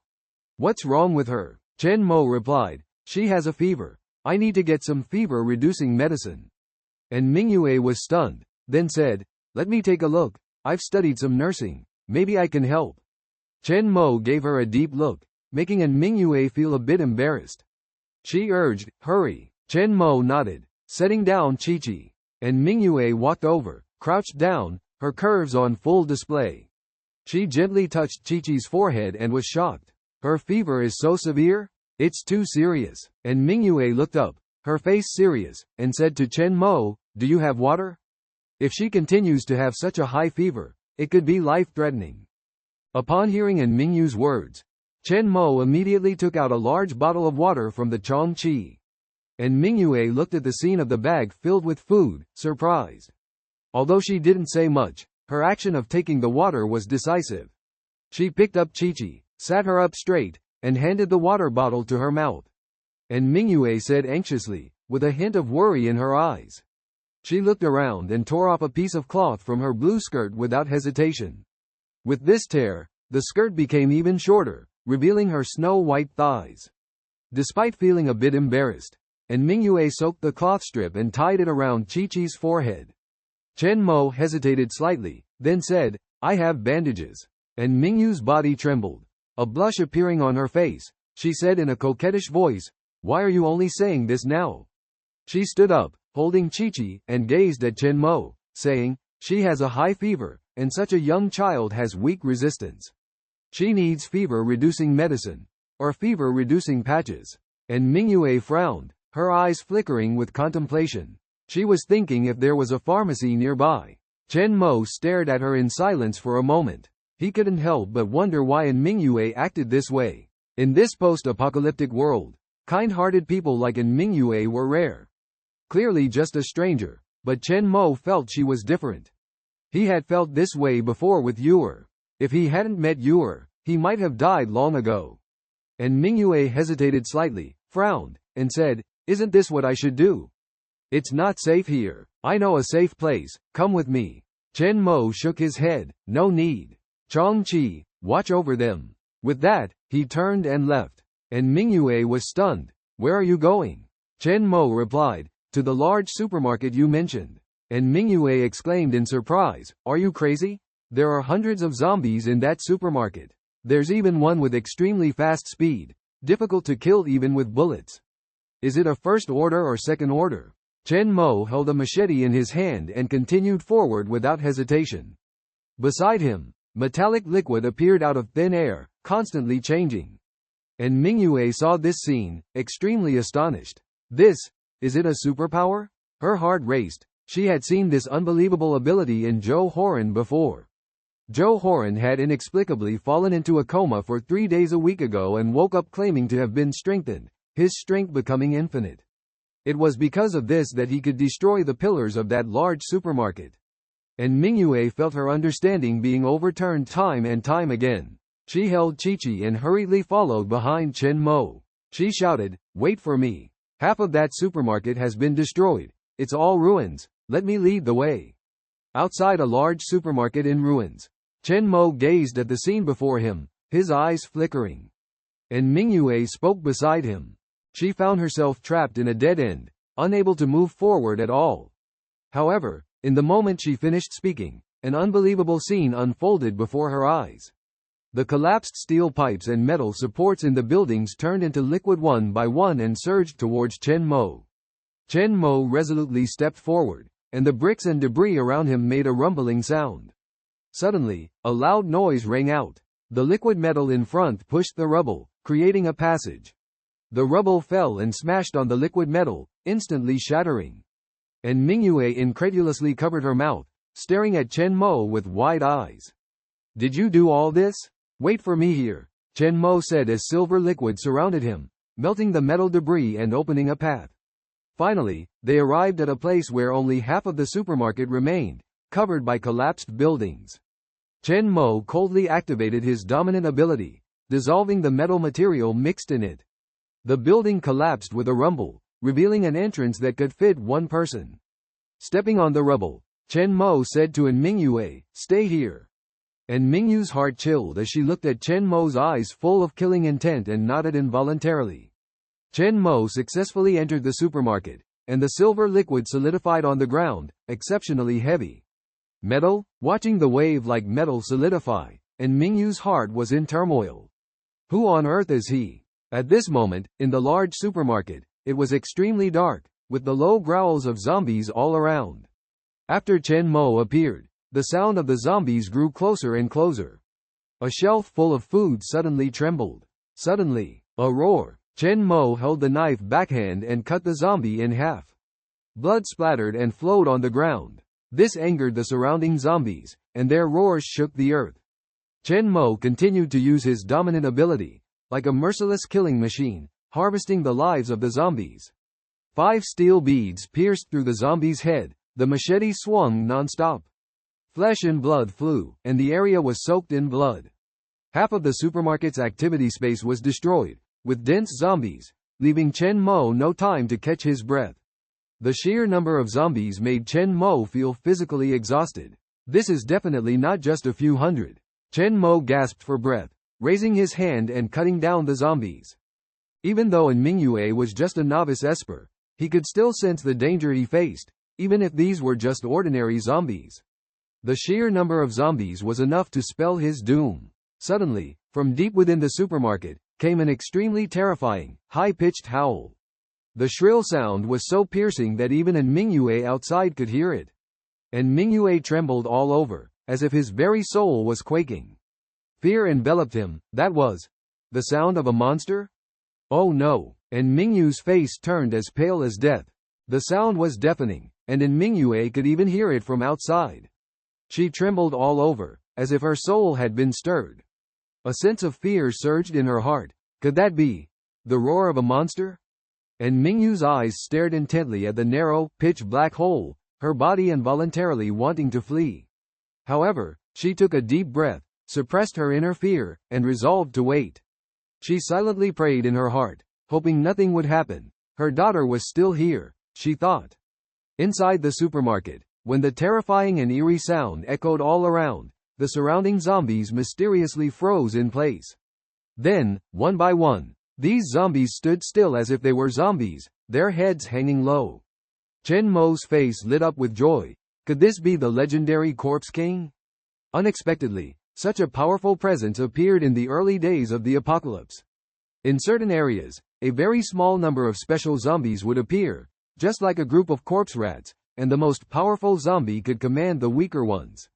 Chen Mo gazed at the motionless zombies around him, frowned, and muttered to himself. Why did these zombies suddenly stop moving? Could the Corpse King not have noticed my presence? Although feeling strange, Chen Mo did not dwell on it. The most urgent task at hand was to find fever-reducing medication. He carefully made his way through the zombie horde to the living area. Eventually, on a shelf in the distance, he found the medicine. Finally found it. Chen Mo's eyes flashed with joy as he put the fever patch and medication into his pocket without drawing attention. Outside the supermarket, and Mingyue paced anxiously back and forth. It's been so long, what's going on? Has that guy already? The poor Qilin beside her lazily lay on the ground, able to clearly sense its owner's safety through the mental connection established with Chen Mo. If Chen Mo was in trouble, it would rush in first. And Mingyue furrowed her brows, looked at the burning hot Qiongqi in her arms, as if holding a furnace. She sighed, "Little one, you must hold on. Your father risked going into such a dangerous place for you." She gently placed Qiongqi on the ground and gave her a few sips of water. Suddenly, the sound of falling rubble came from the rubble pile, and then Mingyu's heart tightened as she quickly picked up a stick and remained vigilant. At that moment, Chen Mo slowly walked out of the rubble entrance. He was covered in blood, looking incredibly miserable, and Mingyu's face lit up with joy as she asked somewhat incredulously, "Are you okay?" Chen Mo shook his head, took out the fever patch and medication from his pocket, and gasped, "For Qiongqi." And Mingyu's eyes were filled with awe. "You actually found it?" Chen Mo was scrutinized by Mingyue from top to bottom, and after a long while, she whispered, "Are you human?" She remembered clearly that the living area of this supermarket was located in the innermost part, which was also the most dangerous place. Chen Mo calmly replied, "Yes, I am human." Even Chen Mo himself found it somewhat unbelievable. This woman's speech was somewhat unclear. In this supermarket, there were not just hundreds of zombies. Just in the area she had passed through, there were 400 to 500. If it weren't for the roar of the zombie king that made these zombies stop moving, the situation might have been worse. Although the Qiongqi eventually came to help, the fever-reducing medicine was definitely not obtainable.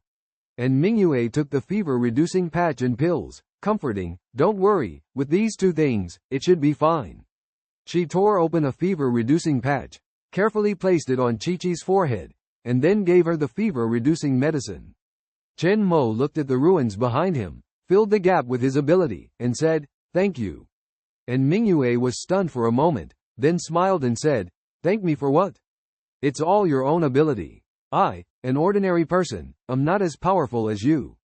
And Mingyue looked at Qiqi in her arms, saw her complexion easing, stood up and said, "Your daughter needs to rest for a few days. Wait for the medicine to take effect. I know a safe place, come with me." Chen Mo frowned, "She is not my daughter." And Mingyue asked in confusion, "Not your daughter?" "She is my uncle's daughter. He is now." Chen Mo shook his head as he spoke, "I'm sorry, I don't have much time, I can't stay long." And Mingyue stared at him for a while, ultimately did not ask further, sighed and said, "At least a day is needed. Wait for her fever to subside." "Okay." Chen Mo nodded, and Mingyue, "I still don't know your name." "I am called An Mingyue." Chen Mo picked up Qiqi and whispered, "Chen Mo." And Mingyue recalled, "Chen Mo? In this Tianhai city, such a powerful person should not be unknown." And Mingyue said, "Let me take you there. I have been there for a long time, very quiet, safe enough for you to rest."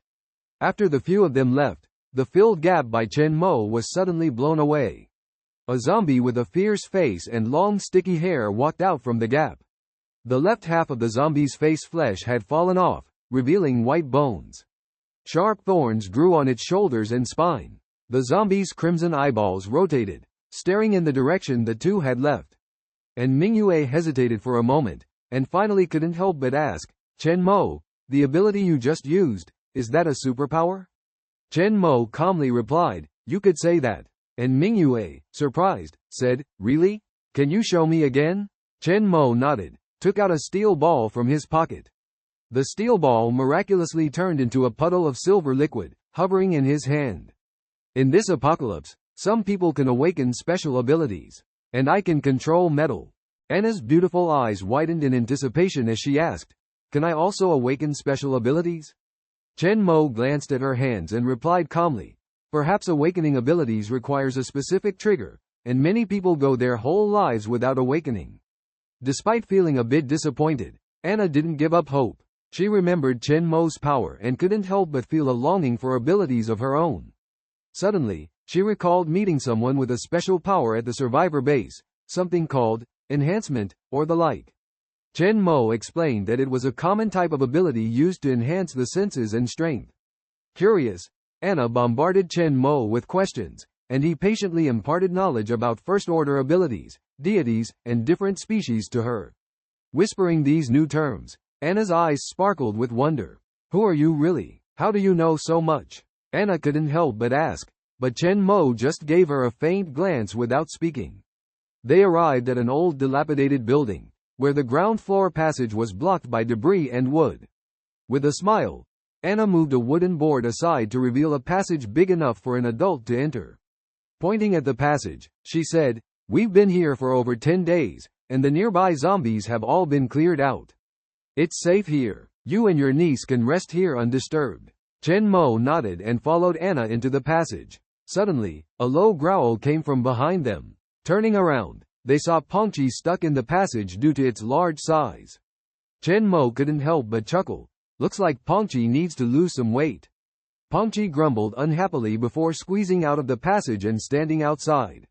Anna suggested widening the passage, but Chen Mo declined, saying, "No need, Qiongqi, you can go up on your own." Obediently, Qiongqi nodded and leapt to the second floor with astonishing agility. Anna was starting to feel numb to everything before her. This man and Qiongqi's abilities had completely overturned her worldview. "Let's go, Chen Mo," Anna nodded, suggesting they continue on. They reached the spacious fourth floor and saw Zhou Horan and other survivors enjoying the gathered food. Zhou Horan frowned as he watched everyone devouring the food voraciously, advising them to conserve it.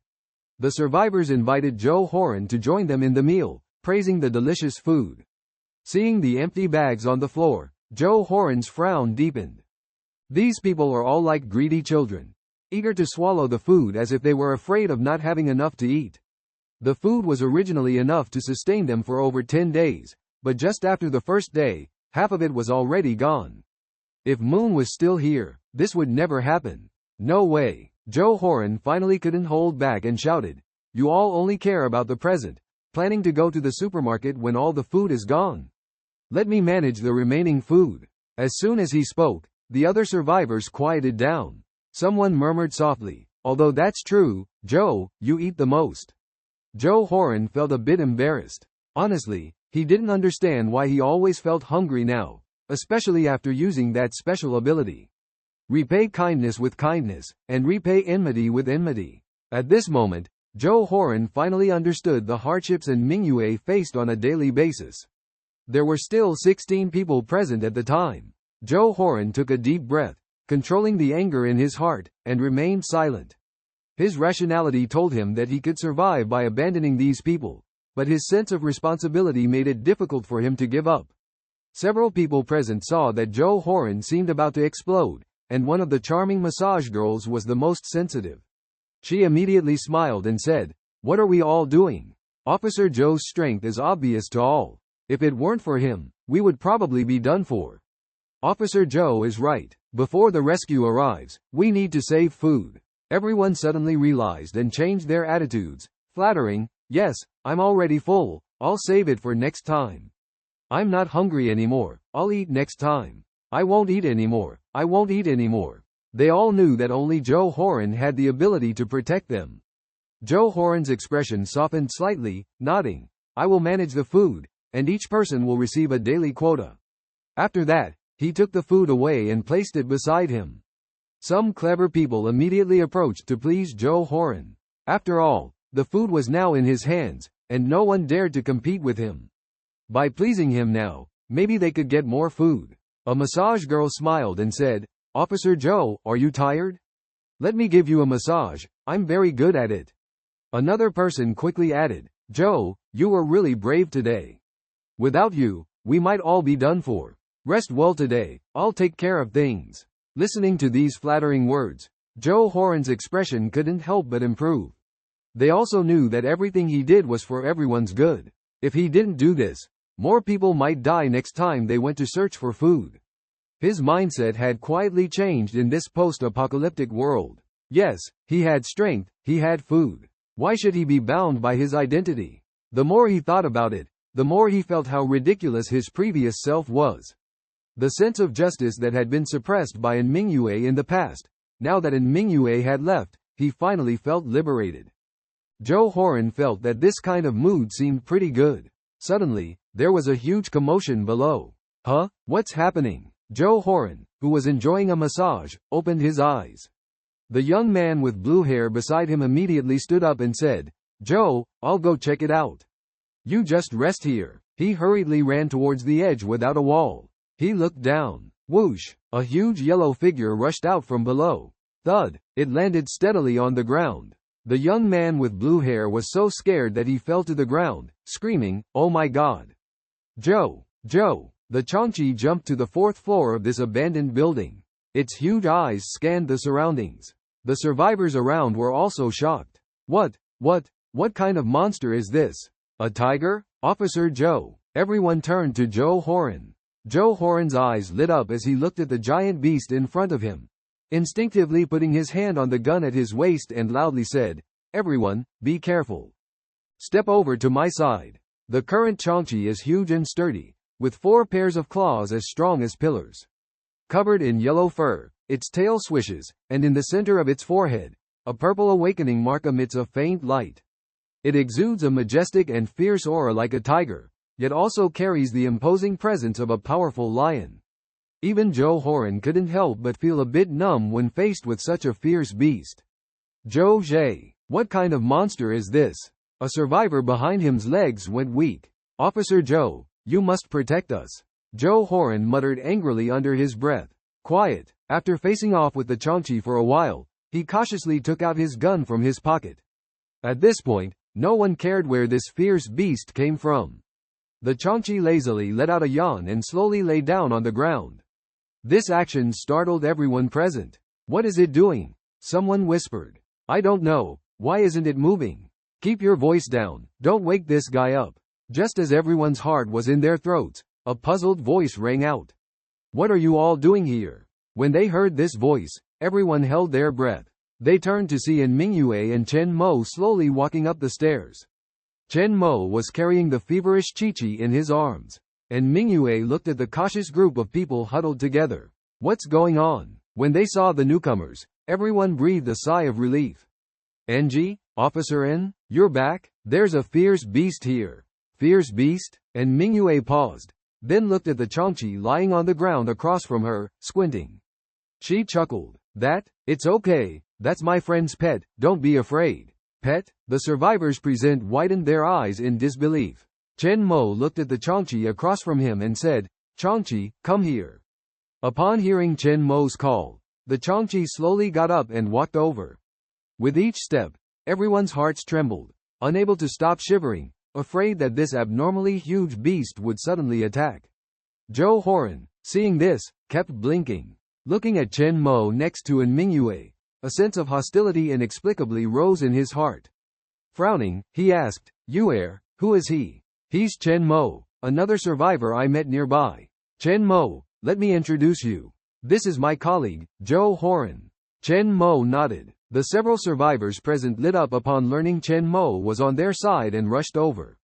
"Wow, dude, that's your pet? Are you an animal tamer? This guy is amazing, right? This size is even bigger than the Lion King the first saw on TV." Chen Mo and the Qiongqi's appearance instantly became the center of attention.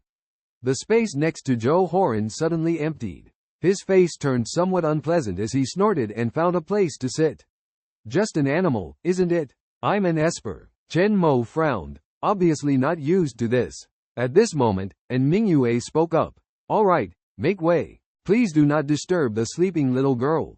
Chen Mo's niece has a fever, so she came here to rest for a day. She will leave tomorrow." As soon as these words were spoken, everyone present was shocked. Who wouldn't want to stay here in this safe place forever? However, the guests brought by the security officer in front of them only intended to stay for a day and then leave. "Friends, aren't you afraid of the zombies outside? Where do you plan to go?" And Mingyue suddenly coughed twice. The people present seemed a bit afraid of her and quickly made way for her. And Mingyue apologized, saying, "Sorry, it's just that your little pet is so special, everyone is very curious." Chen Mo calmly replied, "It's okay." And Mingyue nodded, then walked to Qiqi in Chen Mo's arms, reached out and touched her forehead. Her eyes gleamed as she said, "Feeling better, rest well here, I'll go take care of things." Chen Mo also nodded. On the other side, Chen Mo's sudden visit made Joe Horan somewhat displeased. The young man with blue hair beside him whispered, "Brother Joe, I support you. He's just a stranger. I believe he's not your match." Joe Horan was somewhat surprised. glanced at him, and felt much better. The young man with blue hair thought to himself, these guys don't even know who the real boss is. After all, the food is in Brother Joe's hands. They haven't seen the situation clearly yet. Brother Joe, Sister In is here. Joe Horan was stunned, looked up, and saw En Mingyue walking straight towards them. She had a sexy figure, and her blue skirt revealed her long and shapely thighs due to tearing. Joe Horan was momentarily mesmerized and gently called out, Moon. What happened before was my fault, I shouldn't have. En Mingyue interrupted him, urgently asking, Joe Horan, where's the food? Joe Horan paused for a moment, then smiled, picked up the bag of food beside him, and said, Are you hungry, Moon? En Mingyue shook her head and said, No, I'm planning to give some to Chen Mo and that little girl. Joe Horan's smile froze slightly upon hearing this. The young man with blue hair beside him widened his eyes and said, Sister In, this food is hard-earned by us. Are you going to give it to a stranger who will leave tomorrow? His voice was loud, and the surrounding survivors immediately gathered when they heard the word, food. Joe Horan coldly refused, no. The few survivors who had been friendly to Chen Mo also changed their faces and said, Officer In, we don't even have enough food for ourselves. You want to give it to an outsider, isn't that inappropriate? Yeah, don't you know how many people we lost for this little bit of food? En Mingyue frowned at them, looking displeased, and said, When Joe Horan and I met you, we were strangers too, and I was willing to share my food with you. Are you also considered outsiders? The survivors present were somewhat speechless. After all, almost everyone was rescued by Joe Horan and En Mingyue. Regardless of who it was, En Mingyue treated everyone equally, without favoritism. Joe Horan, I've already said no. If he plans to stay with us, then it's fine. But he's leaving tomorrow. En Mingyue frowned, looked at the hostile and resistant survivors, sighed, and said, Then give me back my food, is that okay? The faces of the survivors present finally looked a bit better. When it came to food distribution, En Mingyue and Joe Horan were obviously the most deserving candidates. Everyone knew it, and no one had any objections. After a moment of silence, Joe Horan took out the last bucket of instant noodles, along with some water and biscuits, and handed them to En Mingyue. She accepted the food, opened a pack of biscuits and started to taste them. Then she walked over to Chen Mo, handing him the food gently and asking, Are you hungry? Have some. Witnessing this scene, some of the other survivors couldn't help but sigh. Officer In is truly kind-hearted. In this post-apocalyptic world, who knows what those cunning individuals might do if they knew we had food? Officer Joe, you wouldn't just stand by and watch, would you? A group of people surrounded Joe Horan, continuously provoking him. Joe Horan remained silent, his gaze shifting uncertainly in Chen Mo's direction. Chen Mo gazed at the food in front of him, filled with emotion. He deeply appreciated everything En Mingyue had done. En Mingyue spoke up, saying, Don't be polite, these are all food I brought myself. Chen Mo shook his head and modestly replied, Thank you, I'm all set. With that, he opened the backpack on the Qiongqi's back and took out a few sausages and a bottle of water. Surprisingly, he also took out 2 self-heating meals from the bag, a bowl of braised beef rice and a bowl of braised pork rice. En Mingyue widened her eyes, her mouth slightly agape, her beautiful eyes filled with astonishment. She exclaimed in surprise, You have self-heating meals in your bag? She was completely stunned, and the other survivors in the distance were even more dumbfounded. They all stood on tiptoe, gazing at Chen Mo's backpack. When they saw it was filled with all kinds of food and supplies, they were so excited that they almost couldn't catch their breath. His bag was full of food. All food. Could it be that all these bags were filled with food? The survivors present looked greedily at Chen Mo as he opened the self-heating meals, adding water to heat them up. They couldn't help but salivate. And Mingyue was filled with mixed emotions at this moment, feeling extremely shocked by Chen Mo's strength. He had actually managed to break into a large supermarket alone and return unscathed with fever-reducing medicine and fever patches. Perhaps for him, the food we had to work hard to obtain was just a piece of cake. The 2 bowls of self-heating rice, steaming hot, were not something he had brought a lot of. Although self-heating meals took up a lot of space and weight, the taste was much different from compressed biscuits and bread. In the 15 years of the apocalypse, He had at least eaten 4 or 5 years' worth of nutrient supplements. For Chen Mo, as long as he could fill his stomach, it didn't matter what he ate. But sometimes, life needed a bit of ritual, like enjoying a steaming hot and fragrant rice bowl in the apocalypse. After a while, the boiling sound of water gradually subsided. Chen Mo picked up a bowl and handed it to Enmingyue, saying, "Here, for you." Enmingyue asked somewhat unexpectedly, "Is this for me?" Chen Mo nodded, smiling as he replied, "Yes, thank you for today." Enmingyue felt pleasantly surprised, looking at the braised pork rice in her hand, suddenly feeling that the biscuits in her mouth were not as tasty. Her stomach grumbled, and Enmingyue shyly sat down, murmuring, Thank you." Chen Mo smiled, opened the lunchbox, and a fragrant aroma filled the air. The sauce soaked the rice grains, with a few pieces of beef on top, the aroma wafting in the air. Even Zhou Horan couldn't help but glance at it a few more times. The surrounding survivors were all stunned, their eyes slightly red from staring. After enjoying a hearty meal, they didn't feel satisfied, but instead drooled all over the place. The tempting aroma of the beef rice bowl made them itch, and Mingyue held the braised pork rice carefully as if it were a treasure, opening the box with great care. This bite of braised pork rice was a luxurious indulgence in the post-apocalyptic world, something people dreamt of. He looked at the rice covered in rich sauce and braised pork, trembling with excitement as he picked up the spoon and took a bite. The familiar taste hit his soul, bringing a sense of happiness. So he began to eat heartily, his eyes misting over. The other survivors were also infected by his excitement and began to enjoy the delicious meal. Meanwhile, Chen Mo had already finished eating and looked at Enmingyu's excited expression with some amusement. He walked over to Qiqi and fed her some porridge.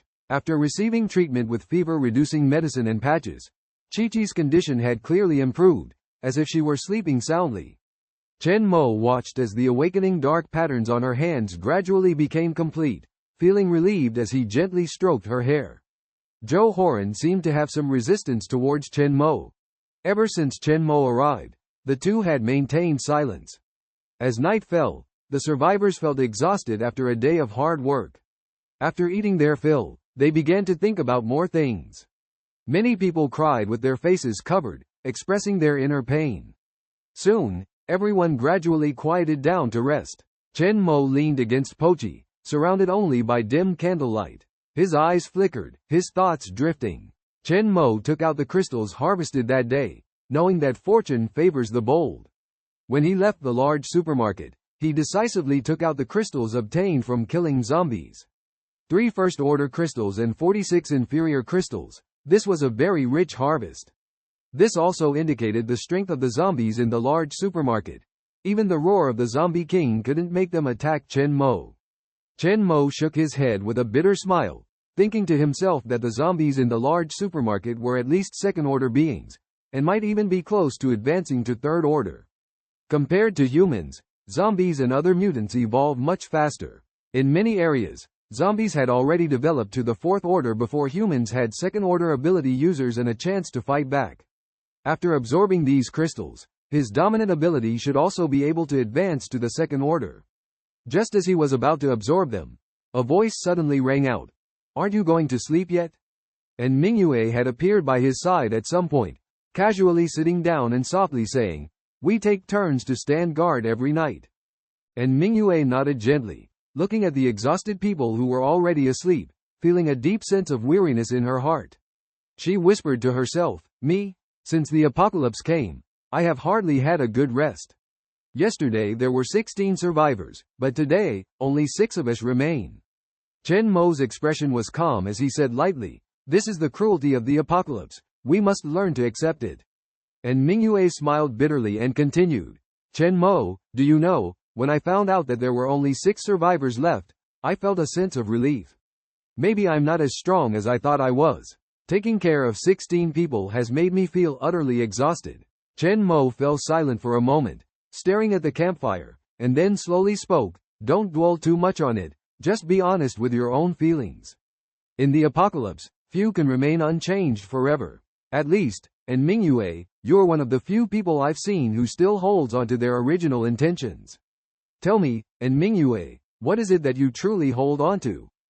Chen Mo fell silent. And Mingyue smiled as she got up from the ground, stretched her body, revealing a perfect and enticing figure. Forget it, we should set off early tomorrow morning. Take a good rest. And Mingyue turned to leave, but Chen Mo suddenly spoke from behind. I need to find someone, she is very important to me. And Mingyue paused for a moment, then smiled and wished him success, good luck. After and Mingyue left, Chen Mo began to absorb the energy of the crystal nucleus alone.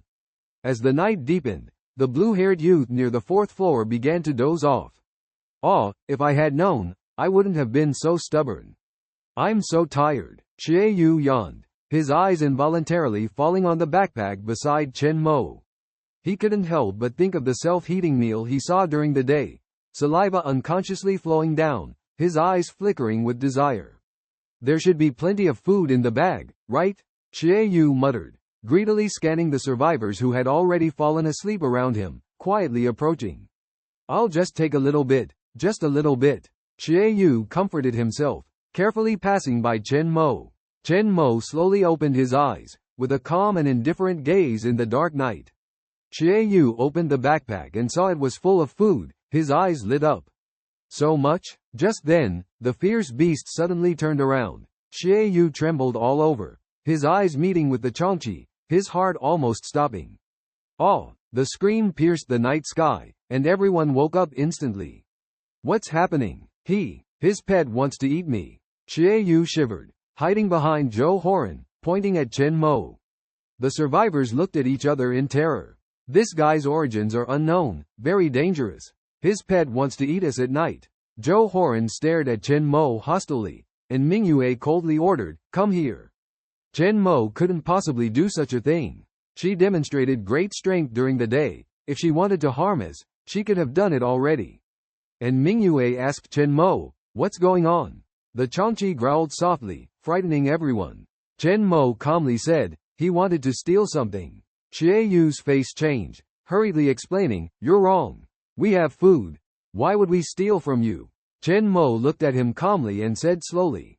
And Mingyue looked at Xie Yu's trembling figure with a surge of compassion in her heart. She knew that Xie Yu was not malicious, but driven to madness by hunger. She calmly turned to Zhou Horan and said, Zhou Horan, we cannot judge a person's entire life based on a momentary mistake. Although Xie Yu has erred, he also has the right to repent. Zhou Horan furrowed his brows, pondered for a moment, then slowly lowered the gun in his hand and turned his gaze towards Xie Yu. By this time, Xie Yu was already kneeling on the ground, tears and sweat mingling on his face, appearing extremely disheveled. And Mingyue approached Xie Yu, gently placing her hand on his shoulder, her voice filled with compassion. Xie Yu, you know you were wrong. To recognize one's mistake and make amends is the greatest virtue. We will give you a chance to start anew. Xie Yu lifted his head, tears of gratitude and remorse shimmering in his eyes, his voice trembling as he said, thank you, I will change for the better. And Mingyue smiled slightly, helping him up, her eyes conveying trust and encouragement. Faced with the threat of the Qiongqi, everyone united as one, confronting it together. This unity and trust would be the strength that helps them overcome the difficulties. Joe, please help me. I really didn't mean to. I know everyone wanted to try the self-heating meal. I just thought we could all share. Suddenly, a steel ball mercilessly pierced Xie Yu's forehead, causing his body to stiffen, blood gushing from the wound. His vision blurred, his face filled with shock. Then he collapsed heavily to the ground, blood staining the floor red.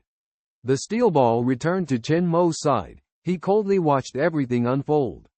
The whole scene fell into silence. Murder? Officer Zhou, he killed someone. Help! The other survivors were terrified, hiding behind Zhou Horan. Zhou Horan's eyes narrowed, looking at the fallen Xie Yu, then turned to the expressionless Chen Mo. Are you also a supernatural being? Why did you kill him? And Mingyue also turned, eyes filled with confusion. Chen Mo remained silent, his eyes calm as if he had just crushed an ant.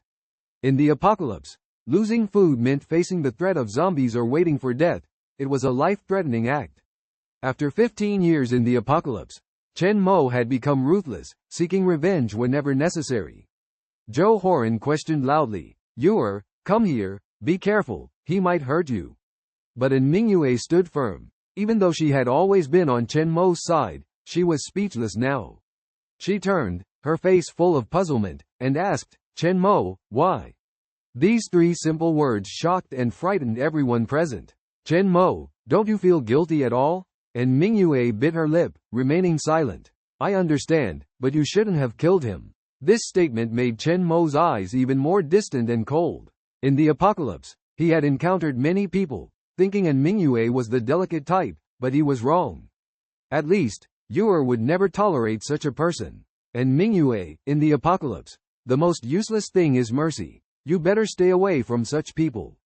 Your identity should not be restricted. With that, Chen Mo turned, picked up Qiongqi from the ground, and said lightly, Qiongqi, let's go. And Mingyue watched as Chen Mo's figure disappeared into the night, feeling a sense of inexplicable loss welling up in her heart. She wanted to call out to him, but Chen Mo paid no attention and simply vanished into the darkness.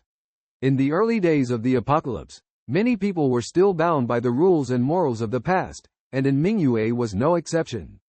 However, as time passed, only those who were ruthless and willing to do whatever it takes to survive could make it in this cruel world. And Mingyue realized that she still had many unfinished tasks and had no time to let others understand this. As they watched Chen Mo leave, the onlookers breathed a sigh of relief, as if finally released from something. Someone suddenly mentioned Chen Mo's pet, sparking panic and discussion. Xie Yu's death was not a big deal to those present, as death had become commonplace in the apocalypse. However, Xie Yu's passing meant a few more days of food for most people, which brought a hint of joy to their hearts. And Mingyue could no longer bear it and turned to face the crowd, questioning, what would you do if someone stole our food? She tried to make everyone understand that in the apocalypse, food was crucial for survival. She had wanted to invite Chen Mo to join their group to provide better security for everyone. Do you all remember that large supermarket? Chen Mo went in alone, found the necessary medicine, and left safely. He has exceptional abilities. Do you really think he would steal food here? And Mingyue glared angrily at the crowd, and several survivors' faces turned pale. Zhou Horan also incredulously said, that's impossible. The supermarket collapsed long ago, and it's full of zombies. He wouldn't stand a chance alone. Many expressed doubt, believing that Chen Mo couldn't have accomplished all that. Some even speculated that he might be a military personnel. And Mingyue coldly looked at Zhou Horan and retorted, Zhou Horan, your failure doesn't mean others will fail too. I witnessed everything with my own eyes. You can keep the food for yourselves. With that, she left, ignoring Zhou Horan's calls. Zhou Horan anxiously asked where Mingyue was going, while other survivors tried to dissuade her. And Mingyue, however, remained indifferent, stating that instead of waiting to die, it was better to go out and seek help from the military. She proposed that those willing to accompany her should join her on the journey. Zhou Horan's pupils constricted upon hearing this, and he fell into silence. And Mingyue stopped in front of everyone's gaze, a hint of disappointment and confusion in her eyes. She felt the constraints of her identity, as if trapped in a cage. Taking a deep breath, she made up her mind and walked downstairs with determination. The survivors around her remained silent, while Zhou Horan kept his head down, filled with conflicting emotions and helplessness. In this relatively safe place, they could stay, but once they stepped out, they would face greater challenges and dangers. On the other side, under the cover of night, Chen Mo and Qiongqi walked side by side. Qiongqi crushed a zombie's head, making a swallowing sound. Chen Mo looked at Qiongqi and couldn't help but sigh inwardly. This companion not only had strong combat abilities but was also easy to feed. Qiongqi turned his head, expressing discontent, as if preferring to eat normal meat. Chen Mo looked around, took out a map, and realized they were close to Heihui Road, not far from Anhe Road where Luo Tianshang was located. However, the city center was approaching, and Chen Mo's heart raced, as if warning of some huge horror lurking deep underground. Chen Mo looked around vigilantly, realizing that even as a superpower, precautions were necessary against such potential dangers. Chen Mo decided to unleash his dominator ability, and metal objects around him began to move under his control, forming a natural barrier to keep the zombies outside. He lit a wooden board, and the bonfire cast a red glow around them, flickering and crackling. Chen Mo set down Qiongqi, started absorbing the energy from the last crystal core in his hand, feeling the power surging within him. As the Dominator ability expanded, Chen Mo felt the metal objects trembling, his range exceeding that of a first-tier superpower and reaching the range of a second-tier superpower. This breakthrough excited him immensely, realizing that the quantitative change had led to a qualitative leap in his strength. Chen Mo gazed at the abandoned vehicles and scattered metal scraps that were surrounded, a sense of determination rising in his heart. The metal materials before him seemed to be under some kind of mystical summons under his control, quickly melting into a pool of molten metal. With the continuous condensation of his Dominion ability, these metal liquids gradually solidified, becoming even more sturdy. Chen Mo began to use his Dominion ability to solidify these metals into an indestructible metal wall, isolating the Qiongqi ahead. He turned to the Qiongqi beside him, his gaze firm and calm, as if challenging the other party. Come and try. See if you can break through this wall. Chen Mo showed his resolute and decisive side, fearlessly welcoming the upcoming challenge. The Qiongqi, as a different species, awakened the dark patterns early on. Although it is currently only a first-order different species, it showed no fear when facing the second-order corpse rat king, even gaining the upper hand and effortlessly tearing through the tough fur of the corpse rat king, revealing its terrifying power. The Qiongqi leisurely extended its claws. For it, common metals were as fragile as paper. With a gentle swipe, it was surprised to find that the metal wall condensed by the dominant ability remained intact. Confusion flashed in the huge pupils of the Qiongqi as it scrutinized its own claws, then stood up, raised its sturdy forelimbs, and clawed with force. Crack! Sparks flew on the metal wall, leaving only a scratch, without tearing it apart. And this was just a metal wall less than 3 millimeters thick. Chen Mo saw this scene, a hint of excitement flashing in his eyes. What would happen if these metals enhanced by the dominant ability were attached to a broadsword? He took out the broadsword and lightly touched it on the metal wall. Instantly, the metal wall turned into silver liquid, slowly enveloping the broadsword, continuously merging into it. The broadsword suddenly became much heavier, sharper, and gleaming with a silver light. Chen Mo swung the sword forward, effortlessly tearing through everything in front of him. Due to the increased weight, the power of this strike became more intense. Boom! A deep crack opened in the ground. Chen Mo's heartbeat accelerated, muttering softly to himself. He began to miss the instruments in the war zone that could detect the level of power of the dominant abilities. The dominant ability should have reached the second order by now, right? He could only roughly judge based on the range and power of the abilities. With the enhancement of the abilities, the difference might not be visible in the early stages. But once it reaches the fourth order, the ability will undergo a qualitative change, bringing about earth-shattering changes. And those who possess the SSS-level dominant ability of the Divine Spirit are extremely powerful. The 9th-order ability holder Shi Yuan, who once possessed the dominant ability, was almost immortal when standing on the earth. At the 7th order, he slaughtered an 8th-order deity, shocking the world. It is said that when he used his abilities, the land for miles around obeyed him. Countless rock pillars rose from the ground, and the scene was spectacular. What kind of power will the Dominator of Gold exhibit? Chen Mo began to look forward to it. He looked at the remaining inferior crystal cores. After the dominant ability reaches the second order, the power of the inferior crystal cores can no longer support the enhancement and advancement of the abilities. His second ability, Qiongqi, is exceptionally special, and even a first-order crystal core cannot enhance it. Nevertheless, Chen Mo still carefully preserved these inferior crystal cores. When people from various major forces realize the role of crystal cores in the future post-apocalyptic world, before establishing a crystal coin system in the major war zones, these crystal cores will become the most precious currency. In addition, now that crystal cores are commonly produced in zombie heads, many large survivor forces have discovered their value.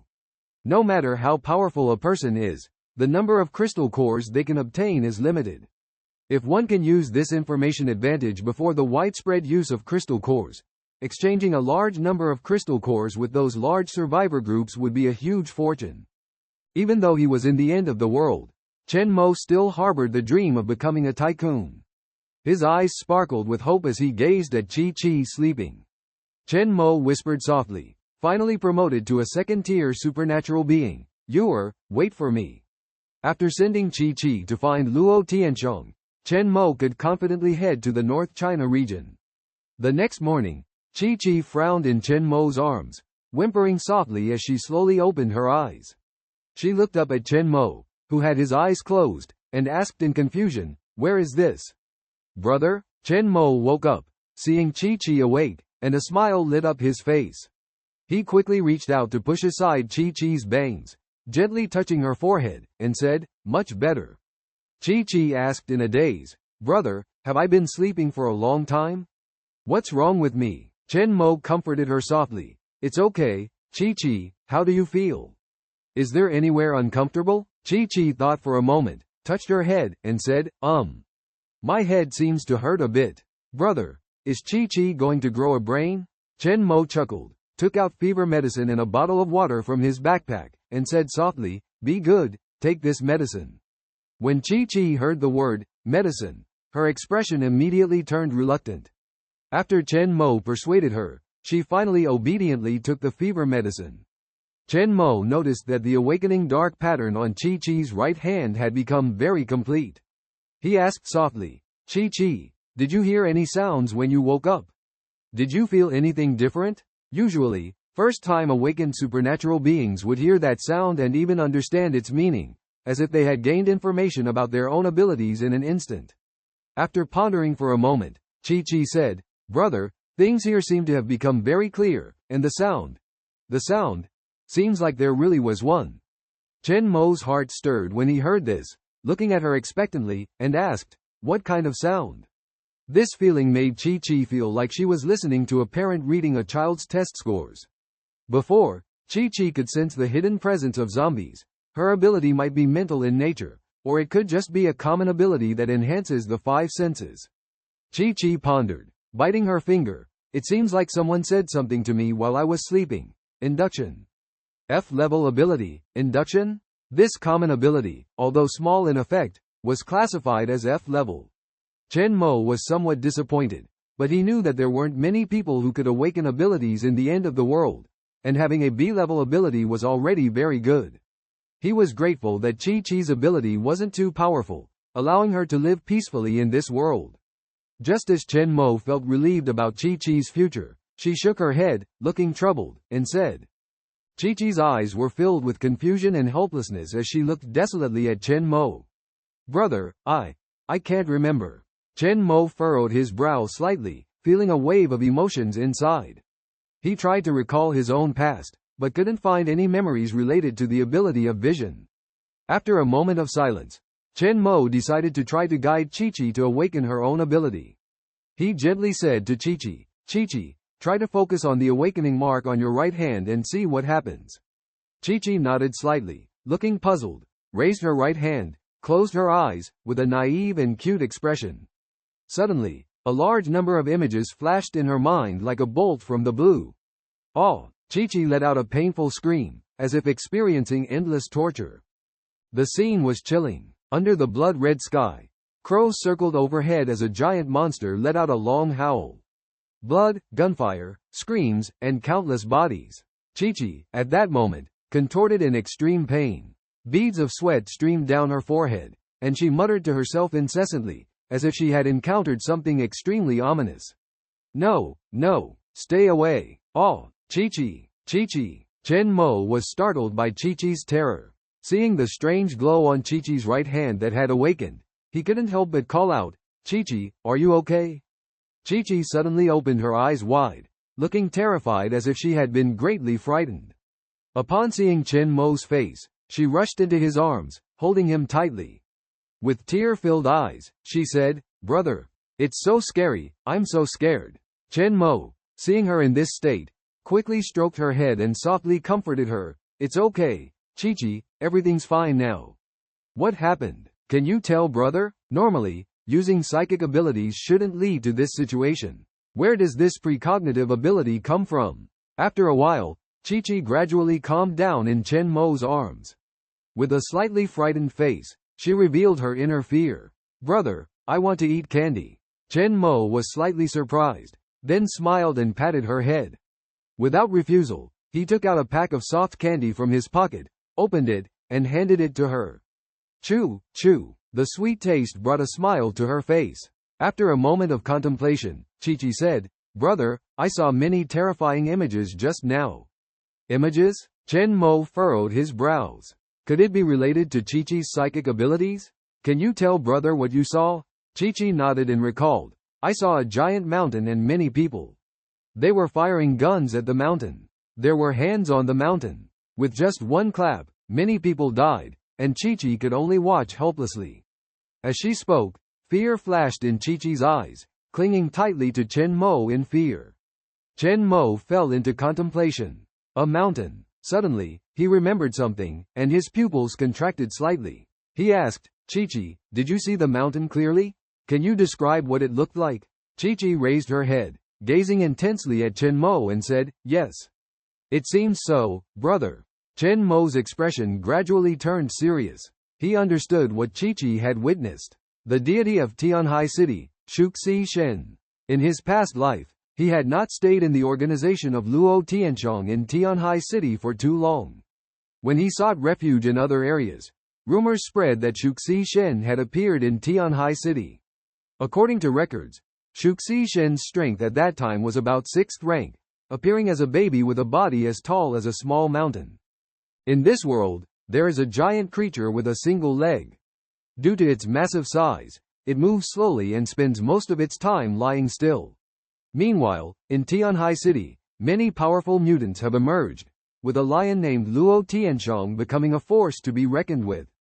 In order to rule Qiongqi City, Luo Tianchong sent over 2,000 people and over 20 mutants to attack the creature with a single leg.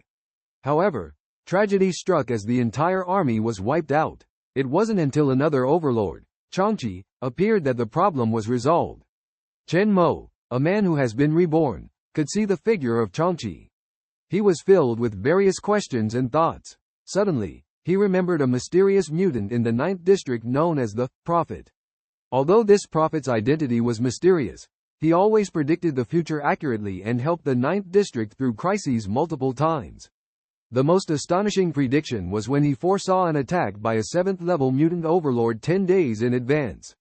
Chen Mo looked at Qiongqi in his arms, feeling puzzled. Perhaps Qiongqi's ability was not just a mere summoning power, but something similar to the prophet's foresight ability. He took a deep breath and earnestly said to Qiongqi, Qiongqi, don't easily reveal your ability to others.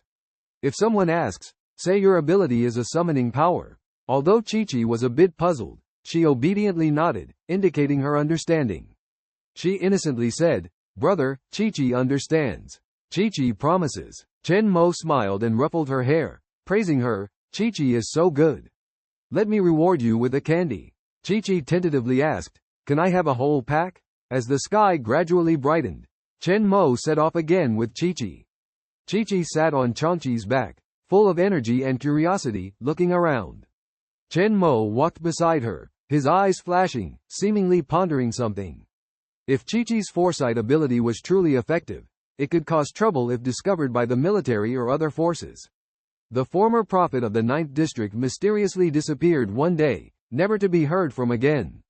Chen Mo stopped dwelling on it, took out a map, and though Qiongqi City looked completely different after Doomsday, he could still identify some familiar landmarks and knew his current location. He muttered to himself, just 10 kilometers more, and we'll reach Luo Tianchong's territory. After walking for a while, Chen Mo avoided the city center where the god of longevity was located, and found many survivors' footprints, as well as zombie bodies and bullet marks. He stopped and observed the fresh bloodstains on the ground. All the zombies had their heads split open, and their crystal cores were taken. He noticed a sharp dagger on the ground and thought to himself, this knife.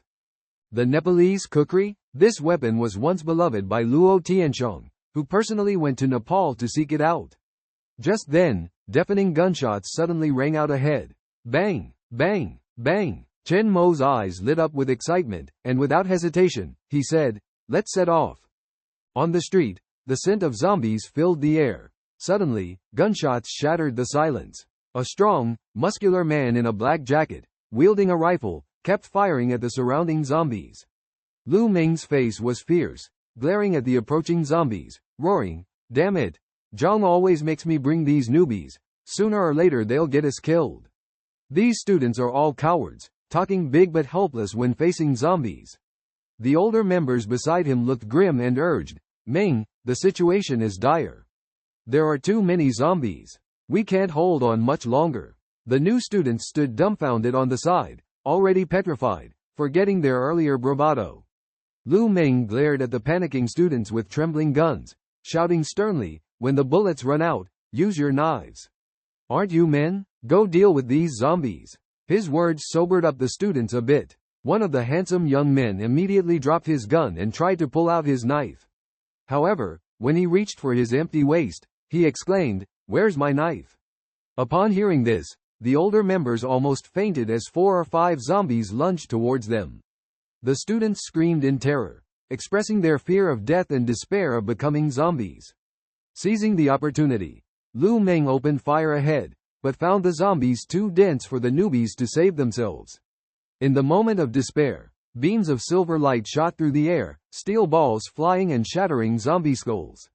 The zombies halted, one by one falling to the ground. The students stood in astonishment, Lu Meng and others gaping in disbelief.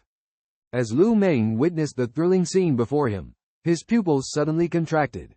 All these zombies were actually killed?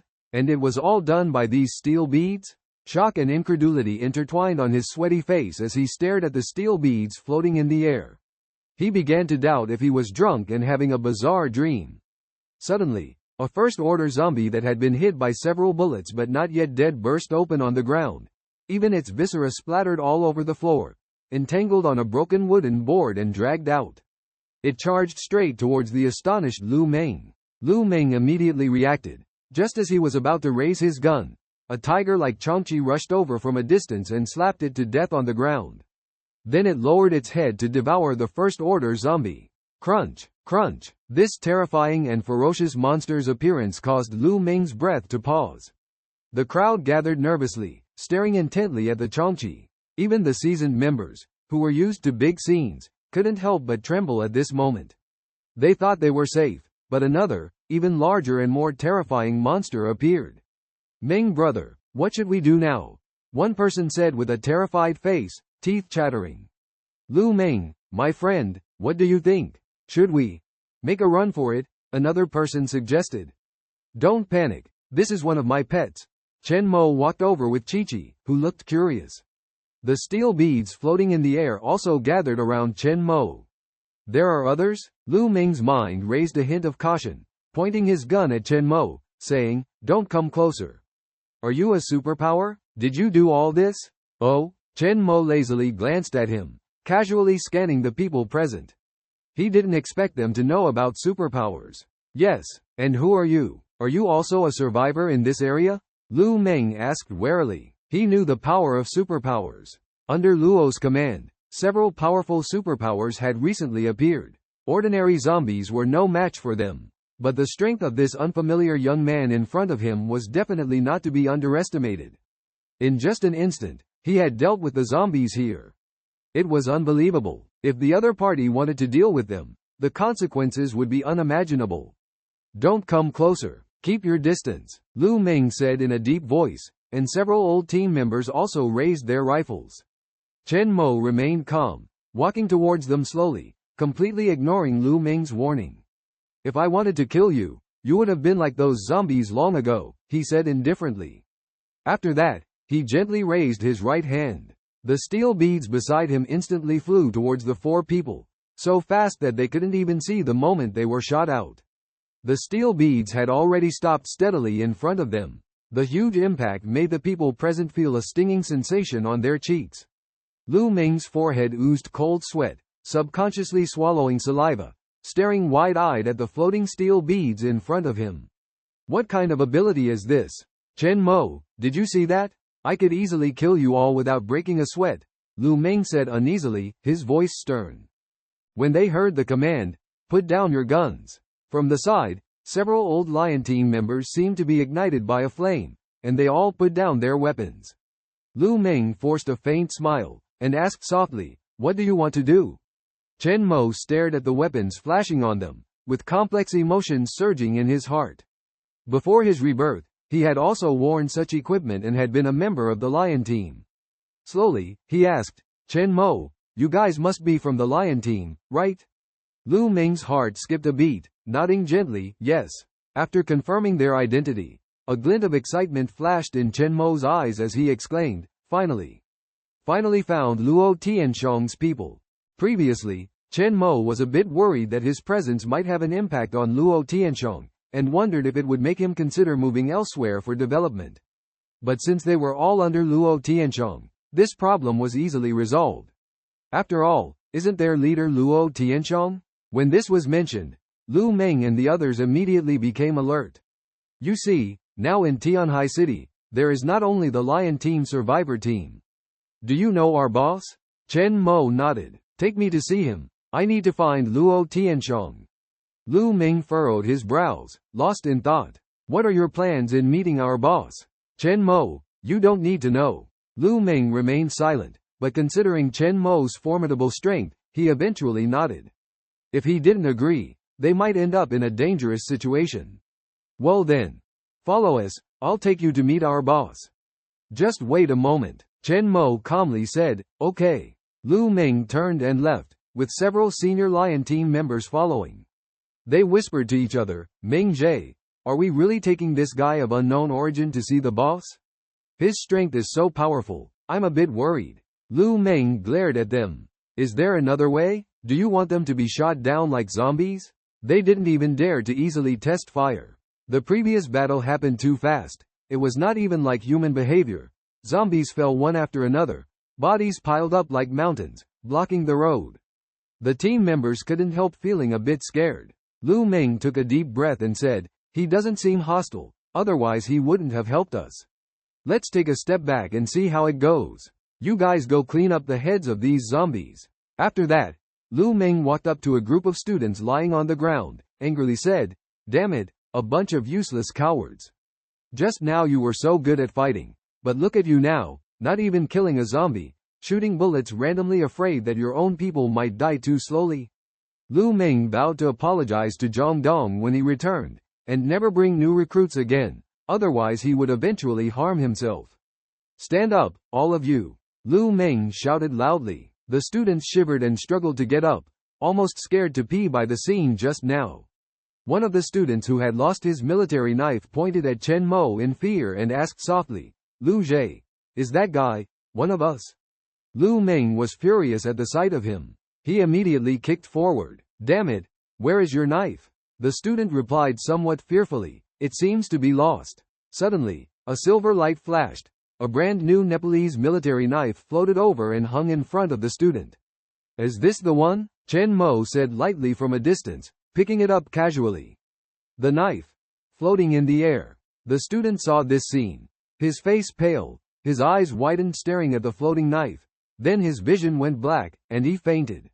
This is too unbelievable. Lu Meng took a deep breath, speechless with anger, took the floating knife and put it away. Then he turned to Chen Mo and said, brother, thank you. Chen Mo nodded, scrutinizing the lion members who were searching the battlefield beside him. They faced the bodies of these zombies, using knives to split their heads open and extract the crystal cores. Chen Mo covered Chi-Chi's eyes with his hand, but Chi-Chi used her small hands to pry them open, fearlessly watching the bloody scene.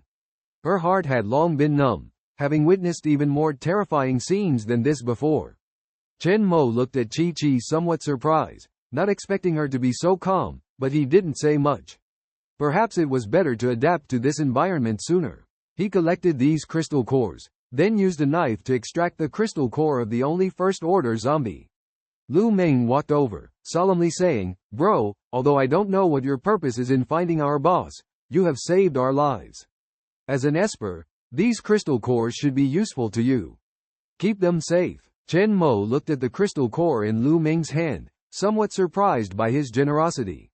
He took the crystal core and said, don't worry, I have no ill intentions towards Qiongqi.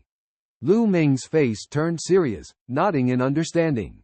He turned to the others and shouted, check your magazines. Whoever loses their equipment again, I won't go easy on them when we get back. Let's go. On the way, Chen Mo learned from Lu Meng the purpose of their coming here. To find a person, while also searching for survivors. For Qiongqi, the supplies they had were enough to support hundreds, even more. Luo Tianxiang had great ambitions, hoping to bring all the survivors into the Qiongqi camp. Lu Meng said with awe, "Our boss is a wise leader. Do you know where his most remarkable feat lies?" Before the doomsday arrived, he moved 30 million supplies from the city center mall. The scene was unforgettable, with large trucks shuttling back and forth, dozens of times. Lu Meng excitedly described Luo Tianxiang's feat, but when he looked at Chen Mo, he found him calm and unmoved, causing him to pause slightly. Others were shocked to hear this story, but Chen Mo saw the key point: Luo Tianxiang's decisiveness and courage. Chen Mo had originally thought that Luo Tianxiang would be as ordinary as other leaders, but he didn't expect him to be so dominant, which made him greatly admire Luo Tianxiang's abilities. Despite being seriously injured in the battle with Shou Shishen and his reputation gradually fading, Luo Tianxiang was still a figure who could change the situation. Lu Meng, seeing Chen Mo uninterested in the topic, changed the subject. "We're almost at the Qiongqi territory. Boss Luo plans to bring this area into the Qiongqi's sphere of influence. The nearby zombies have been almost completely cleared out. You, alone with a child, are so powerful." Suddenly, the Qiongqi growled lowly beside them, startling everyone present. Lu Meng's expression suddenly turned serious, then he awkwardly smiled. He looked at the young man in front of him, his eyes revealing a hint of anticipation and sincerity. "Brother, have you ever considered joining our lion team?" He tentatively extended the invitation, his voice tinged with warmth and expectation. "If you are willing to join, I can recommend you to Boss Luo. I believe he will definitely take notice of you. Strong individuals are always admirable. Just like Chen Mo, he is a true survivor, able to easily kill over 30 zombies by himself." He couldn't help but sigh, full of admiration for Chen Mo's abilities. "And what about those newbies behind us? They are so scared at the sight of zombies, they are completely terrified." Lu Meng sighed deeply, feeling somewhat worried about the new members of the team. Lu Meng was burning with anger and cursing in his heart. Chen Mo glanced at him and said softly, "It's okay. Is your lion team also looking for crystal cores?" Lu Meng asked in confusion. "Crystal cores?" he repeated with some confusion. "Like this one." Chen Mo took out a crystal core. "Oh, you mean these small stones?" Lu Meng suddenly realized, these were discovered by a doctor during dissection. It is said to be very useful for ability users. Although we don't have many in the lion team, we have several thousand. If we had known earlier, we might have had more. Several thousand. Chen Mo's eyes flashed with excitement. As time goes on, all surviving factions and armies will realize the importance of crystal cores. This will become an indispensable trading currency in the post-apocalyptic world. Considering the speed of collection, I alone definitely can't keep up with a team of hundreds or thousands. Maybe these crystal cores are not of the best quality. When I see Luo Tianxiang, I'll just ask him for some. Chen Mo thought to himself. In this life, he killed Lin Shu and incurred the wrath of the military. Luo Tianxiang is ambitious and would never be content to be subservient to the military. Perhaps, in the future, his interactions with the lion team will increase. Just then, Lu Meng noticed the mark they left behind. This was the outskirts of Qiongqi City, sparsely populated. The surrounding ruins and abandoned vehicles had obviously been specially treated. Lu Meng's face lit up. "Brother, we're almost there. It's very safe here." All lion members. Although most of the villa area in Qiongqi City had turned into ruins, there were still one or two relatively intact villas. Surrounding them were fully armed lion members. Seeing Lu Meng and his group arrive, the patrolling members respectfully greeted them. Meng Jie. Meng Jie. Lu Meng held a prominent position in the lion team. Chi-Chi curiously looked around in Chen Mo's arms. "Wow, such a big house, brother." Lu Meng smiled and said, "This used to be the wealthy area of Qiongqi, something we never dared to dream of before. But now, in the apocalypse, we've cleared this place out, making space for survivors and our own people. Within Qiongqi City, this is the safest place." Perhaps because Chen Mo had not joined any organization before, Lu Meng was particularly enthusiastic, constantly introducing the advantages of the lion team to him. Chen Mo looked around and asked, "Is Luo Tianxiang here? Wasn't he always in Anhe district?" Lu Meng answered in shock, "Not many people know this. Boss Luo moved here, it's safer." A hint of surprise flashed in Chen Mo's eyes. Luo Tianxiang had actually moved here, 10 kilometers away from the underground base. This was an unexpected surprise. Lu Meng looked at Chen Mo with concern and said, "Brother, are you hungry after the journey? Let me take you to rest first, have some food prepared, and then I'll go find Boss Luo. What do you think?" Chen Mo held Qiongqi in his arms, looked at her with emotion, thinking about how the little girl still needed to grow and how tough it was for her to come here. He nodded in agreement, saying, "Thank you." Lu Meng's face lit up with joy and he laughed loudly, "Haha. No trouble at all, grr." At this moment, a few new recruits behind them awkwardly said, "Lu Zhe, we're hungry." Lu Meng's expression instantly turned serious. Unlike his previous warmth towards Chen Mo, he glared at them and scolded loudly, "Get lost. You can do anything, but eating comes first. No matter how much you eat, it's meaningless. I'll have Lao Yu take you for special training. Don't think that just because you're students, you can enjoy special treatment." If it weren't for Chen Mo, this group of people would probably have died at the hands of zombies long ago. Despite being well equipped and well supplied, members of the Lion Squad still sacrifice every day. Lu Meng looked at a senior member of the Lion Squad and ordered, "Lao Yu, take them over there. The rest of you continue with your tasks." Yes, Chen Mo watched this scene. Although the Lion Squad did not have the strict discipline of the military, under Luo Tianxiang's organization, it appeared orderly and commendable. Lu Meng smiled and led Chen Mo into a villa. Ordinary survivors lived in tents set up in the underground garage, while experienced old members lived in several large houses. Poor Qi lazily found a spot to lie down. Chen Mo and Qi entered the house, which was well equipped, but with some dim bloodstains and bullet holes on the walls. There are 7 rooms here, and most people have gone to find survivors, so there's basically no one living here. You can choose any room you like to stay in. I'll go find Boss Luo, and someone will bring food later. By the way, brother, I'm Lu Meng, what's your name? Before Chen Mo could answer, Qi grabbed Lu Meng's clothes and cutely said, "Uncle. My last name is Lu too. I'm Lu Ziki." Lu Meng was stunned for a moment, then burst into laughter. He squatted down and said, "Haha, good, little one, I didn't expect us to be family. Tell uncle what you want to eat, we have everything here." He found the little girl too cute on one hand, and on the other hand, he wanted to use her to get closer to Chen Mo. After thinking for a moment, Qi tapped her little finger and said, "I want candy, chips, cola." Chen Mo frowned gently, rubbed her head tenderly, and said, "You can't always eat these, it's not good for your health." Huh? Qi's face showed a pitiful expression, looking at Chen Mo with puppy eyes. Chen Mo looked at Lu Meng and said, "I'm Chen Mo." "Thank you." Lu Meng nodded and said, "In that case, wait a minute." Lu Meng suddenly stopped, as if he had remembered something.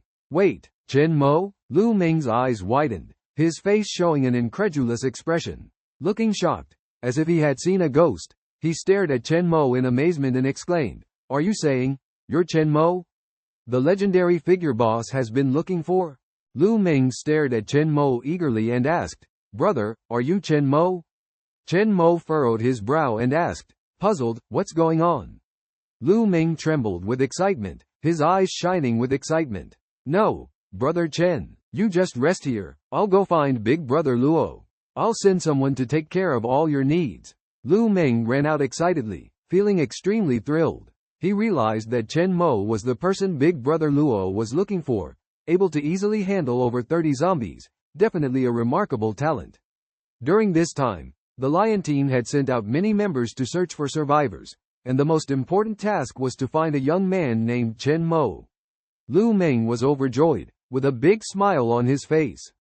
He went outside the villa and stopped a patrolling survivor, instructing, "Prepare a big meal and send it in. Are the chefs who came before still here? Serve our host well." Meanwhile, in the underground parking lot, Luo Tianxiang gazed at the person in front of him and calmly asked, "Do you know Chen Mo?" Many survivors had gathered in the underground parking lot, brought back by Lion team members. Facing Luo Tianxiang, they all respectfully lowered their heads. Several tall, well-equipped men stood beside Luo Tianxiang. He looked at a young woman in tattered clothes, fear evident on her face, and asked calmly, "Tell me, Wang Luyao was startled. She had never experienced such a scene before.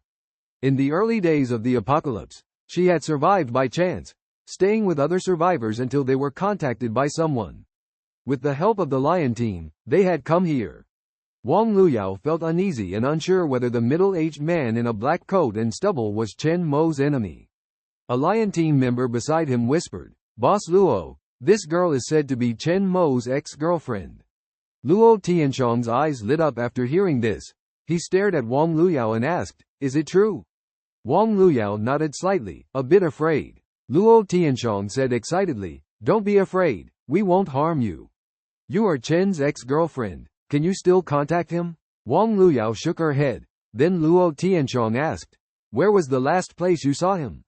Wang Luyao answered softly, "On the 22nd, I saw him at the Wodima supermarket. Then the lion team came."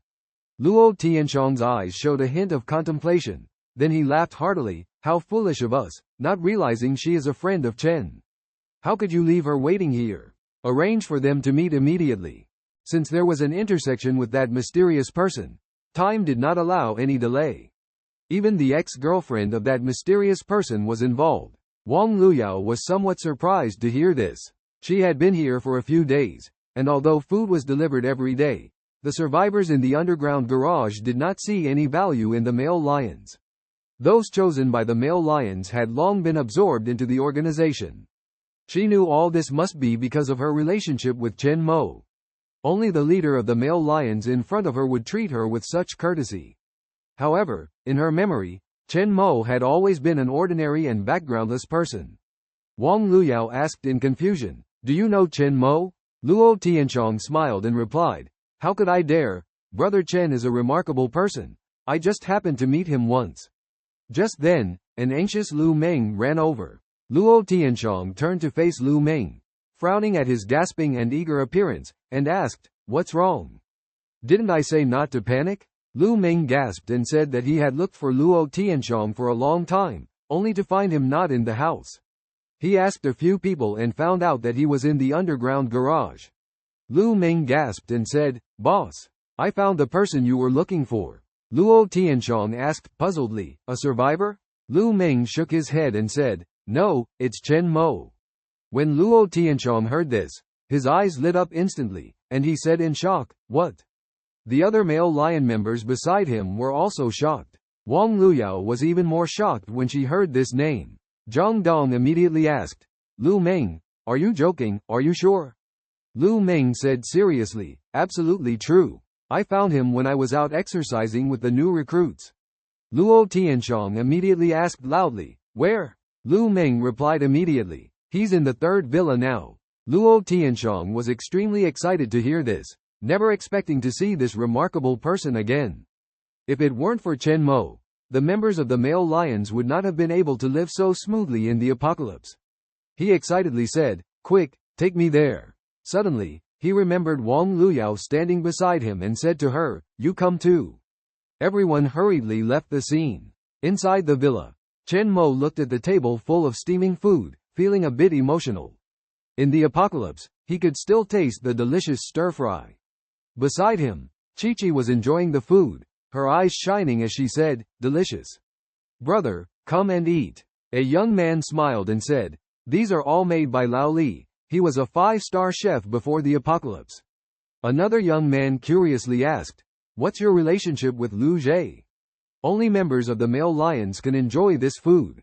Suddenly, there were a few exclamations from outside. "Oh my God, why are there tigers outside? That scary sound." The door was suddenly kicked open. Suddenly, a burst of angry curses was heard. "This is just terrible. I almost danced with death today. Old Wu is gone. How am I going to explain this to Brother Zhang Dong when I get back? Who would have thought that besides zombies, there would be a giant hand suddenly reaching out in that place? This situation is really unexpected. I'll go back and tell Brother Zhang Dong, see what he can do." Suddenly, a fragrance wafted over, catching their attention. A group of fierce-looking men, covered in blood and carrying guns, walked in. They looked at Chen Mo and Qiongqi on the table, their expressions somewhat displeased. One of them asked impatiently, "Where are you survivors from? Don't you know this is the gathering place of the Lion Gang's old members?" A young man beside them quickly explained, Brother Cao, these are friends brought by Lu Meng. Cao Feng raised his eyebrows and said, Lu Meng? This guy is really something. Enjoying himself with a newcomer while we're risking our lives here. And now bringing outsiders in? Whoever you are, I'm not in a good mood right now, get out. Chen Mo remained calm, glanced at them, and Qiongqi timidly said, Brother, they don't seem to welcome us. Chen Mo smiled at Qiongqi and said, It's okay, have you eaten? Qiongqi nodded, gently replying, I've eaten, brother. Then Chen Mo picked up Qiongqi and walked out. Watching Chen Mo's actions, the men sneered disdainfully. Cao Feng sneered, looking for Luo Tianxiong? They're simply asking for trouble. This trip has already cost several brothers, leaving them very frustrated. They began to eat, and Cao Feng said, The Lion Gang's resources are limited. Not everyone can enjoy them like Lu Meng. Only old members deserve it. Everyone started to eat heartily, and the young man could only watch helplessly, not daring to intervene. Outside, Chen Mo walked over to Qiongqi while carrying Qiongqi, followed by the young man.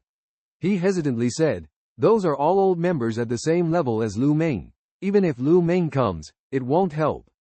Chen Mo replied calmly, It's okay. He asked, Where does Luo Tianxiong live? The young man explained, Boss Luo is not someone ordinary can meet. He lives in that standalone building over there. Chen Mo nodded, thanked him, patted Qiongqi lying on the ground, and said, Let's go, Qiongqi. On the other side, Luo Tianxiong and the others hurriedly arrived from the underground garage. Zhang Dong asked in confusion, Boss, isn't that Chen Mo just an ordinary person? What's there to care about? Luo Tianxiong glared at him, his anger soaring as he said. Chen Mo turned around, his anger soaring as he rebuked the people next to him. They all have to show me respect. Anyone who dares to upset Brother Chen, I'll take care of them immediately. Did you hear me? Yes, we heard. Several people responded one after another. Luo Tianxiong quickly walked towards the front, recalling the scene when he met Chen Mo before the apocalypse. That mysterious figure who could control bullets and even penetrate alloy walls. He gradually realized Chen Mo's special ability. Leading hundreds of people under his command, he was a hero before the apocalypse. However, at this moment, there was some unease in his heart. And standing at the back, Wang Luyao was shocked to see this scene. Chen Mo, what secrets are you hiding? Do I not know you well enough? In her eyes, this ex-boyfriend was becoming more and more mysterious. Just then, Lu Meng suddenly stopped in his tracks, a hint of surprise flashing in his eyes. Is that Chen Mo? What? Everyone present looked curiously at Chen Mo. They all wanted to see what kind of person was so highly praised by Luo Tianxiong.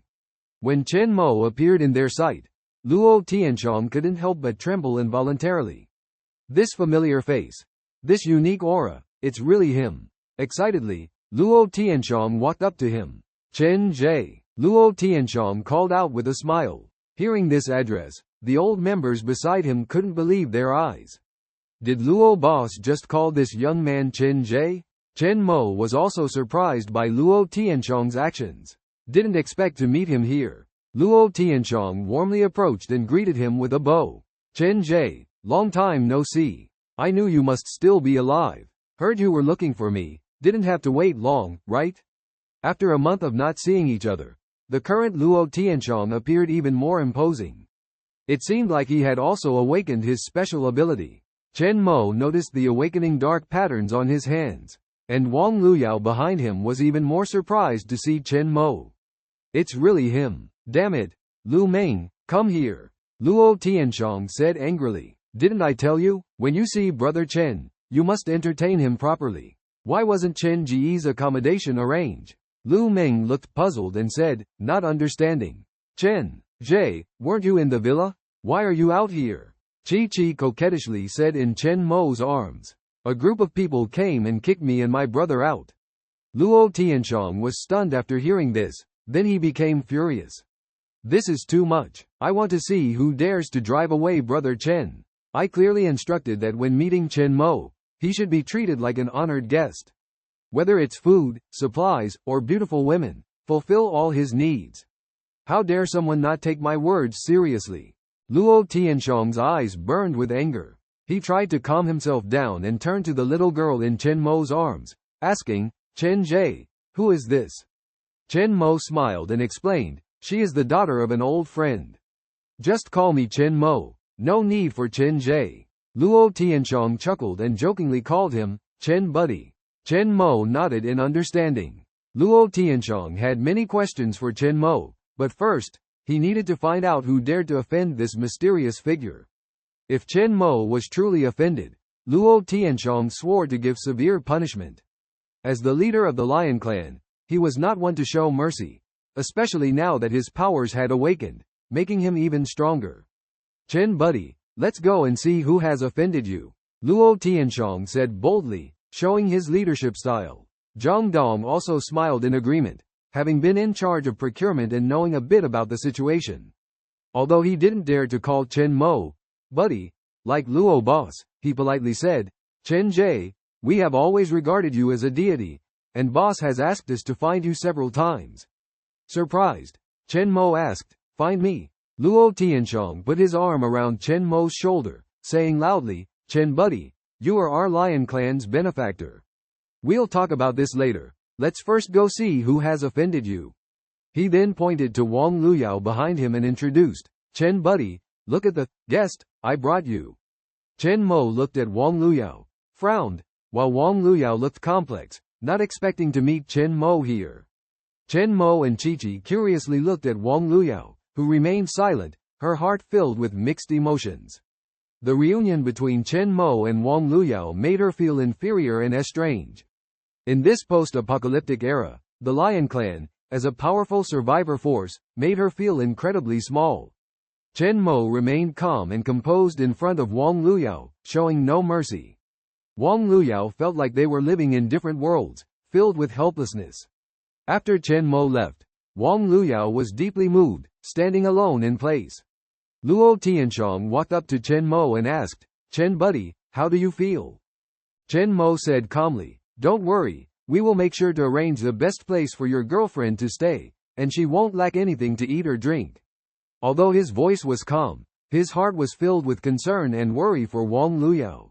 He knew that he had no relationship with her anymore, but he was still unwilling to let her be treated differently because of his identity.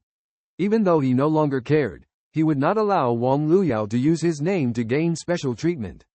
After listening to Chen Mo's words, Luo Tianxiong narrowed his eyes slightly, pondering to himself.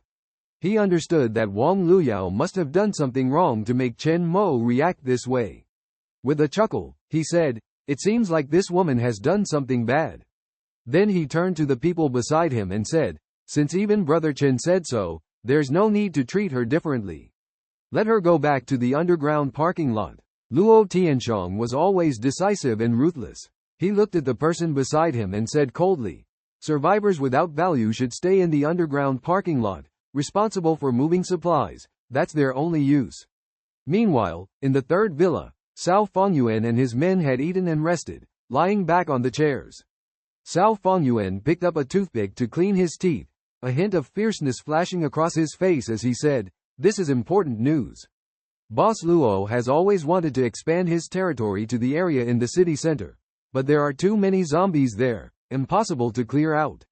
Now that ghostly thing has appeared, if we want to occupy that prime area, have Zhang Dong send people down to help exterminate it, to avenge Brother Wu.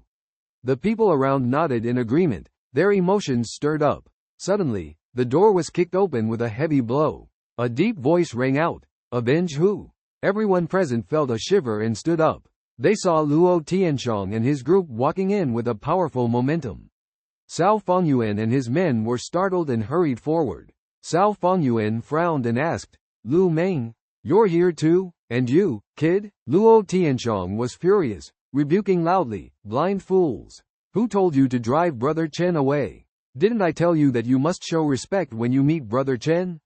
Cao Fengyuan and the others apologized in fear, expressing their misunderstanding and not daring to show any disrespect. Luo Tianxiong looked at the leftovers behind them, his brow furrowed, anger rising as he said, Lu Meng told me that this was the food he prepared for Brother Chen, and you all ate it all. You deserve it. His voice was cold and severe, sending a chill through everyone present. After awakening his superpowers, Luo Tianxiang's kick was undoubtedly ruthless. However, within the lion team, his position was extremely authoritative, and no one dared to disobey him.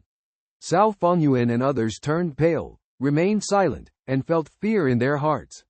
Chen Mo watched coldly from the side, knowing that Luo Tianxiang's actions were meant to please him.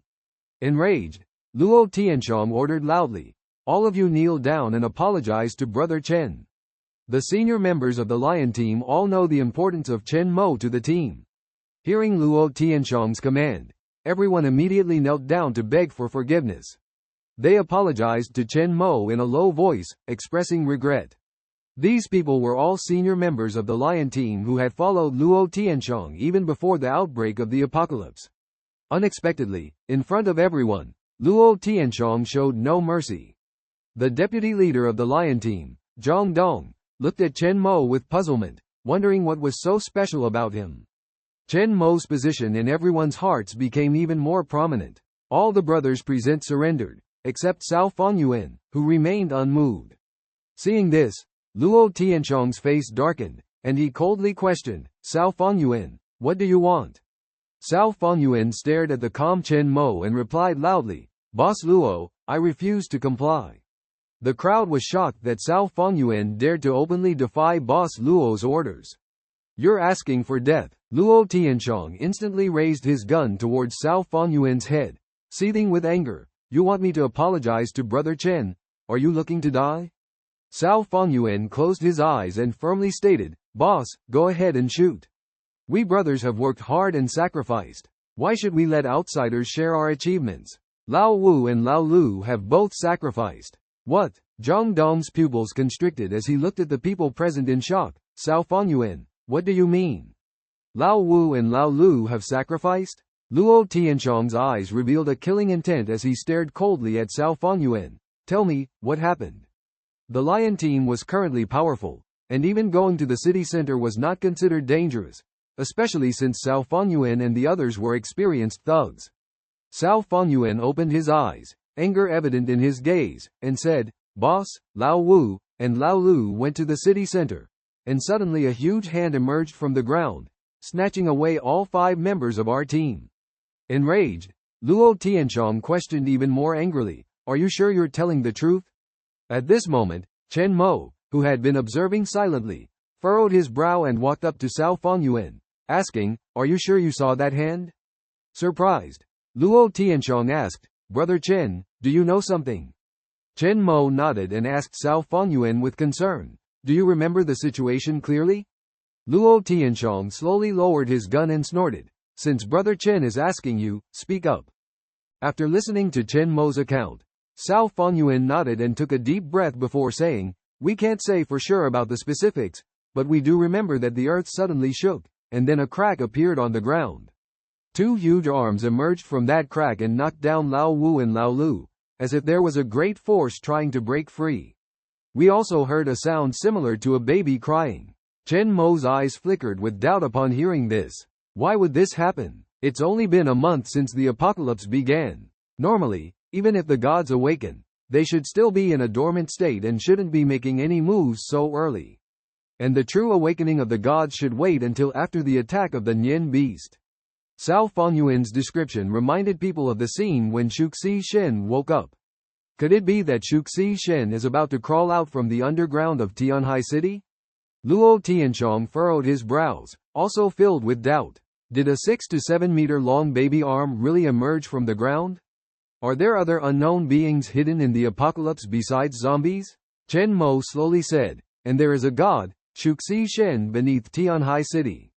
At the mention of the god, everyone felt a chill. Luo Tianxiang was also shocked.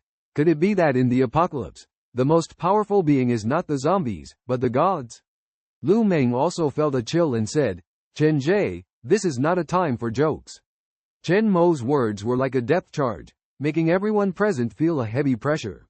The word, God, alone was enough to indicate its power, and now, the lions in the apocalypse, who had been walking on solid ground, were told that the most powerful being was not the zombies, but the gods. Cao Fengyuan didn't believe it. God? That's simply impossible. Chen Mo looked at him indifferently, then asked Luo Tianxiong for a firearm. As the leader of the lions, Luo Tianxiong remained calm and handed the gun to Chen Mo. Chen Mo took the gun, released the safety, and aimed at Cao Fengyuan. Everyone's heart skipped a beat, especially Cao Fengyuan, who was startled and asked, "What? What are you trying to do?" The gunshot rang out. Cao Fengyuan closed his eyes as if he had already left this world. However, when he opened his eyes and saw the bullet suspended in front of him, his heart trembled violently. Chen Mo waved his hand lightly, and the bullet instantly released a power stronger than a sniper rifle, piercing through the villa's wall, leaving behind a black hole. Cao Fengyuan was stunned, and the other lion members were also shocked. Chen Mo handed the gun back to Luo Tianxiong and said calmly, "You see, nothing is impossible." Cao Fengyuan went through a life-threatening experience, leaving him collapsed on the ground, panting heavily. His face was filled with fear as he looked at Chen Mo, his expression one of shock. He then slowly knelt down and whispered, "Brother Chen, I was wrong." In the lion team, everyone knew that some individuals possessed special abilities, but they had always thought these individuals were just slightly stronger physically than normal people. However, when Chen Mo displayed such immense power, Cao Fengyuan finally understood the terrifying nature of these abilities. He exclaimed, "Bullets can't even harm him. This is beyond the realm of what humans can achieve." In the lion team, strength is the most respected quality, and Cao Fengyuan deeply felt this.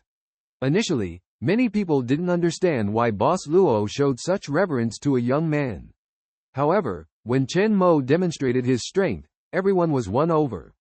Cao Fengyuan immediately said, "Brother Chen, I was narrow-minded before. I take full responsibility for my actions. If there's punishment to be meted out, come to me." Looking at the people kneeling before him, Chen Mo couldn't help but say helplessly, "Why does it seem like they're all seeking death? They just kicked me and Qiongqi out of this villa." However, Luo Tianxiong expressed gratitude to Chen Mo, saying, "Chen, I'm really sorry. I'll arrange for some food to be sent over." Chen Mo declined, saying, "No need, I won't stay here for long." Luo Tianxiong was shocked to hear this and hurriedly asked, "Chen, are you planning to?" Chen Mo gestured for everyone around to leave, and Luo Tianxiong immediately understood his intention and instructed the others to depart. Chen Mo released Qiongqi, gently ruffled her hair, and softly said, "Qiongqi, go out with Uncle Lu."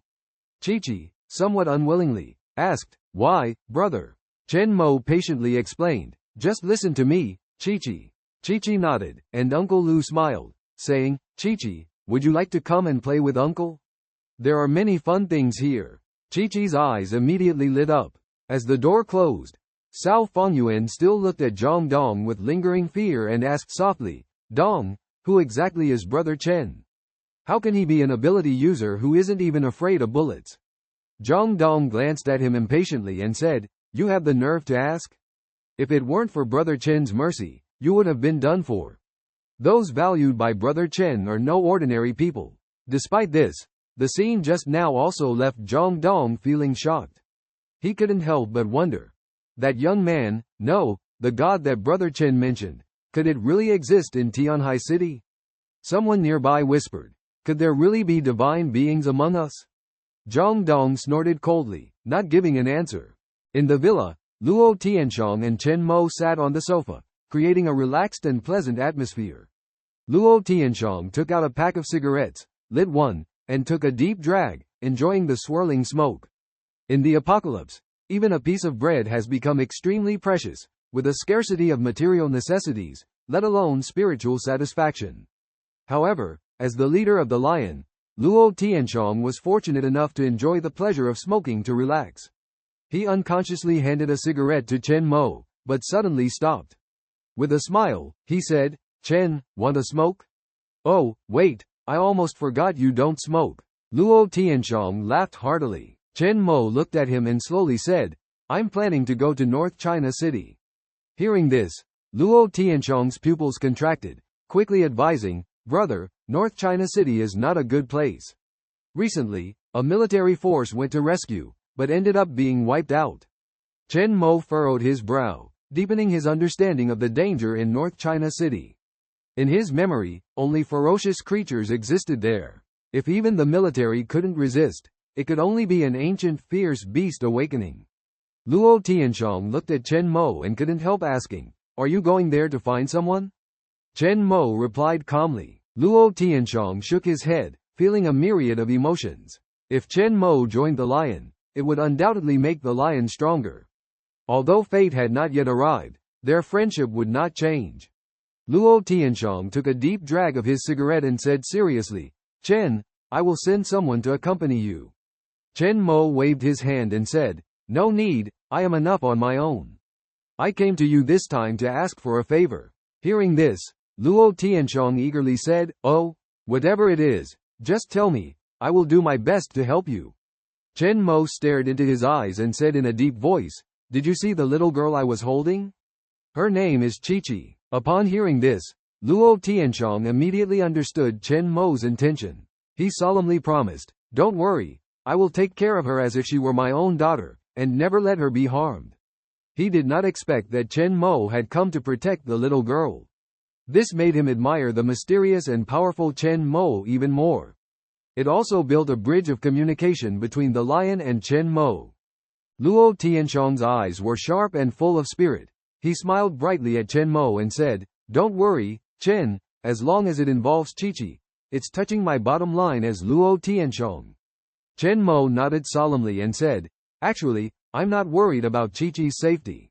Luo Tianxiong, the Qiongqi god you mentioned may soon be revived." Luo Tianxiong was taken aback. His face turned serious. If even Chen was so wary, then this Qiongqi god must be extraordinary. "Chen, as the leader of the Lion Alliance, what do you think are my chances of defeating that deity?" Chen Mo looked at him and answered without hesitation, "0. "What?" Luo Tianxiong's breathing paused. His pupils dilated suddenly. He felt a chill down his spine. The Lion Alliance had 200 to 300 well-equipped members, yet the chances of winning were 0? He had no doubt about Chen's words. Such a divine person, even if they could foresee the coming of doomsday, would not lie.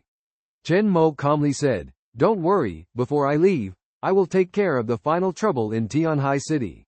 As long as the Lion Alliance is careful, they should be able to resist the spread of zombies and mutants."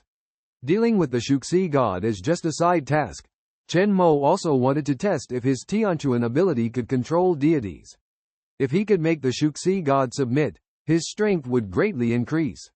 Luo Tianxiong was ecstatic and respectfully said, "Chen, thank you so much. Feel free to ask for anything. The Lion Alliance will do its best." Hearing Chen's words, he felt relieved. Chen Mo pondered for a moment. The current Qiongqi god may only be at the level of the 3rd or 4th order.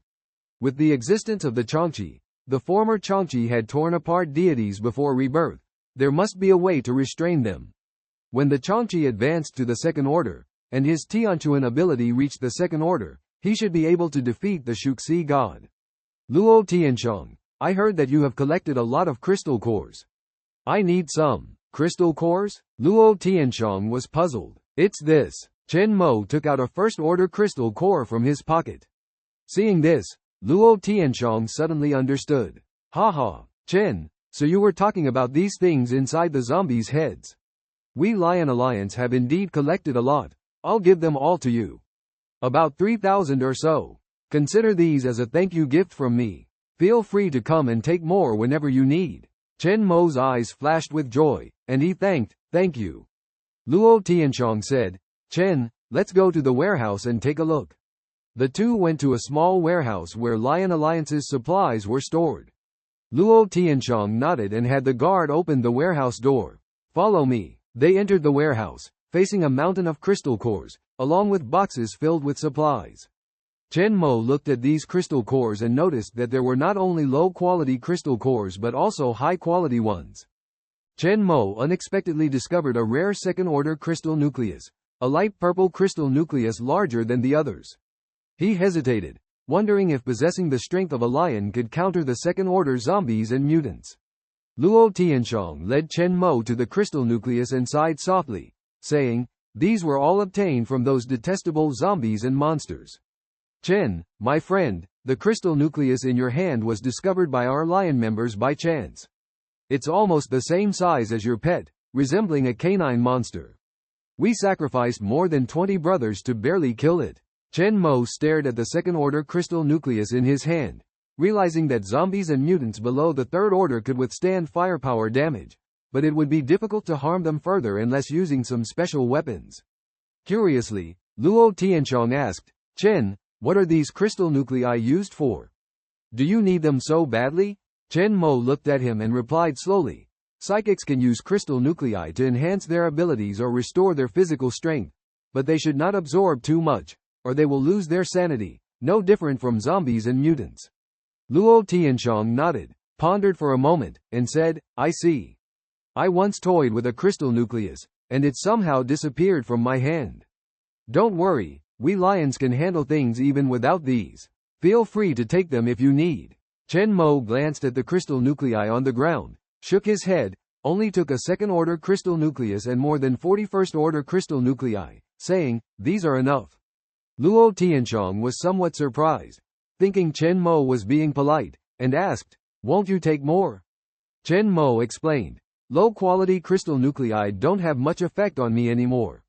These are sufficient. Luo Tianchong inquired about when Chen Mo would set off, and Chen Mo decided to depart early the next morning.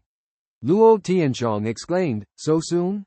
Chen Mo nodded, indicating his plan to use these crystal nuclei to advance his abilities and pet to the second order, then head to the city center to solve issues. He instructed Luo Tianchong not to tell Qiongqi about this. Luo Tianchong agreed and suggested staying a little longer, so Chen Mo decided to stay tonight to tell him some important matters. He didn't want the lions to be destroyed after finding Ur. Luo Tianchong's expression turned serious upon hearing this, speculating that Chen Mo must have something important to tell him. The tacit cooperation between Chen Mo and Luo Tianchong is admirable. Chen Mo always manages to accurately convey his needs, and Luo Tianchong is always able to meet them perfectly. When Luo Tianchong left, Chen Mo walked up to the Qiongqi and generously tossed 10 first-order crystal cores to it. He whispered, enjoy, this time is special. The Qiongqi, unlike humans, absorbs crystal cores without any restrictions, and even undergoes transformation. Opening its big mouth, the Qiongqi swallowed all the crystal cores in one breath, emitting a chilling chewing sound. Then, it closed its eyes, calmly breathing as its fur became more glossy and a light purple ripple emerged on its body. Wisely, Luo Tianchong evacuated the people around to a safe distance to avoid disturbing Chen Mo and the Qiongqi. He trusted Chen Mo immensely, letting him act freely without any guard. Chen Mo took out a second-order crystal core, intending to enhance his Tianquan ability. The Tianquan ability is unique and precious. Only a second-order crystal core can bring about enhancement. Closing his eyes, Chen Mo began to absorb the power of the crystal core. Each enhancement not only strengthened his abilities but also improved his physique, which is why ability users are held in high regard over ordinary people. In the evening, Luo Tianchong and Zhang Dong arrived at Chen Mo's location, only to find him absent. Zhang Dong inquired about Chen Ji's whereabouts, and the gatekeeper informed them that Chen Mo had not yet emerged. To prepare for tomorrow's departure, Luo Tianchong arranged a sumptuous dinner and prepared crystal cores from zombie brains as a gesture of goodwill. He decided to wait for Chen Mo's appearance, unwilling to disturb him. Zhang Dong found this unbelievable, as he had never seen Luo Tianchong waiting for someone before. Curious about the existence of gods, Zhang Dong asked Luo Tianchong for his opinion on them. Luo Tianchong glanced at him and coldly snorted, how could gods possibly exist in this world? His attitude was firm, showing disbelief in the existence of gods. Before the apocalypse arrived, who could have imagined what is happening now? If it wasn't for Chen Mo's timely reminder, Zhang Dong would have probably become a sacrifice for his girlfriend long ago. As expected, the several mistresses Zhang Dong kept all turned into zombies. Just imagine, working hard and suddenly seeing these mistresses turning into zombies. A nightmare scenario that is beyond imagination. Zhang Dong felt a chill down his spine and awkwardly said, yeah, it was at that moment that a voice suddenly came. Long time no see, the newcomer said. Seeing the person, Luo Tianchong's eyes lit up with a glint as he smiled and said, Old Chen, are you ready? The person was none other than Chen Mo. Chen Mo nodded slightly, a rare smile appearing on his face. He was in a good mood. The resources possessed by the lion group were indeed abundant, even in the early stages of the apocalypse. These crystal nuclei could completely cultivate a powerful warrior. Unexpectedly, after Luo Tianxiong learned of the value of the crystal nuclei, he decisively handed them over to Chen Mo. "Thank you for these crystal nuclei," Chen Mo said. Luo Tianxiong looked at Chen Mo, feeling pleased, and said with a smile, "Old Chen, you are too polite. It seems that your strength has increased again, congratulations." Zhang Dong also congratulated happily. Luo Tianxiong looked around Chen Mo and seemed to remember something, asking in confusion, "Old Chen, where is your pet?" Chen Mo smiled faintly and said, "Maybe it's too hungry, so it went out to hunt for food." Chen Mo didn't want too many people to know about his second ability, the poor Qi. Fortunately, awakening the dark mark could be hidden. After hearing this, Luo Tianxiong exclaimed, "Your pet is even more majestic and domineering than the lions I have seen before. If it were not restricted, I would also like to raise one to play with. But let's not talk about that for now. The banquet is ready, and the only thing missing is you, the protagonist." Chen Mo nodded. "Let's go." Inside the villa, which was Luo Tianxiong's residence and the only place that remained intact and impeccably clean in this area, there were no less than 7 or 8 lion group members patrolling here every day. Luo Tianxiong slowly pushed open the door. The hall was extremely bright, with candles lit everywhere. A long table was filled with a sumptuous feast. It felt like going back to the time before the apocalypse, enjoying a meal in an expensive restaurant. In the hall, Qiongqi, Lu Meng, and a few trusted aides were present. Seeing Chen Mo, Qiqi's eyes sparkled, and she jumped off her chair and threw herself into Chen Mo's arms. "Brother," Chen Mo smiled and stroked her head. Looking at the scene before him, he couldn't help but marvel at the huge gap between the lion group and the survivors he had encountered before. Even as the world came to an end, Luo Tianxiong still lived a carefree life. The absence of laws did not constrain him, but rather allowed him to indulge in his desires without restraint. In this lawless era, he could fully enjoy women, food, and respect. However, beyond all this, what he truly longed for deep down was. Luo Tianxiong laughed loudly and patted Chen Mo's shoulder, suggesting the dinner prepared for him. Although there was no music and electric lights, the flickering candlelight added a mysterious atmosphere to the whole scene. Chen Mo was in a good mood and felt the warm hospitality of the host. Zhang Dong suddenly shouted loudly, reminding everyone at the table to come and meet Brother Chen. Members like Cao Fengyuan and Lu Meng, the old lions, came forward one after another to greet Brother Chen. They retained their pre-apocalyptic etiquette habits, as if time had not changed their attitude towards others. However, Chen Mo knew very well that with the changes in the apocalypse, especially the appearance of the Fourth-Order mutants, everything would undergo earth-shaking changes. Without enough strength, the beauty in front of him was just a fleeting moment, as fragile as a dream. Luo Tianxiong and Chen Mo sat down together, with Luo Tianxiong giving up the seat of honor, politely letting Chen Mo take the seat. Seeing this, the members of the lion group sat down and looked at the table full of delicious food, unable to help but salivate. These foods were not common to them, and Luo Tianxiong anxiously asked Chen Mo if he was satisfied. Chen Mo smiled and shook his head, expressing his gratitude for the lavish treatment. Luo Tianxiong laughed heartily, saying that as long as he was in the lion group, Chen Mo would enjoy sumptuous food. Qiqi picked up a piece of braised pork, happily saying that she also liked this dish. Chen Mo took a few bites before the other lion members started to eat. They ate heartily but restrained themselves, afraid of offending the host. After a while, Qiqi had eaten her fill and requested to go out and play for a while. Chen Mo agreed, reminding her not to come back too late. Qiqi cheerfully agreed and ran out without a care in the world. Luo Tianxiong asked Lu Meng to accompany her and stay behind to talk with Chen Mo about important matters as Chen Mo put down his chopsticks and looked at Luo Tianxiong seriously. When the representative of the military district came to request resources and weapons from Luo Tianxiong to help others and join their ranks, Luo Tianxiong's irritable teammates immediately slammed the table in anger, their voices thundering. They couldn't believe such a request was unreasonable. The members of their lion team had worked tirelessly to find a safe refuge. They had already done things that other survivors couldn't do, They had sacrificed so much. How could they be easily conscripted in this post-apocalyptic era? Luo Tianxiong frowned and sternly rebuked. Did I ask you for resources? Sit down. The team member was intimidated by Luo Tianxiong's attitude, looked awkwardly at his companions, and remained silent. Luo Tianxiong's eyes flickered with vigilance. He realized soberly that this was exactly what he feared the most. In the early days of the apocalypse, the military would prioritize protecting leaders, then begin integrating surrounding survivors. With his past reputation, all it would take was one command from the other side, and the lion team they had worked so hard to build would crumble. Whether it was equipment or strength, large forces formed by survivors would ultimately be absorbed.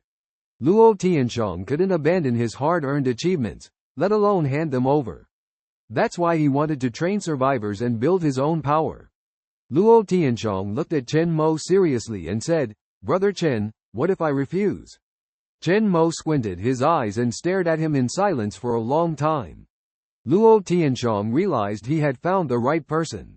This question might be a bit tricky. Chen Mo said lightly. Luo Tianxiong was not a fool. He knew there must be a solution behind Chen Mo's words. Luo Tianxiong sighed and said, "Brother Chen, according to your suggestion, are you saying?" The surrounding lion team members also showed expressions of concern. Luo Tianxiong consulted Chen Mo, expressing his trust. "Brother Chen, rest assured, everyone here is my brother in life and death." Chen Mo nodded in support. In fact, Chen Mo's idea was not unfeasible. Before the apocalypse, there were several forces composed of people with special abilities that were no less powerful than the military district. Of course, there were contradictions within the military district. Otherwise there wouldn't be multiple war zones.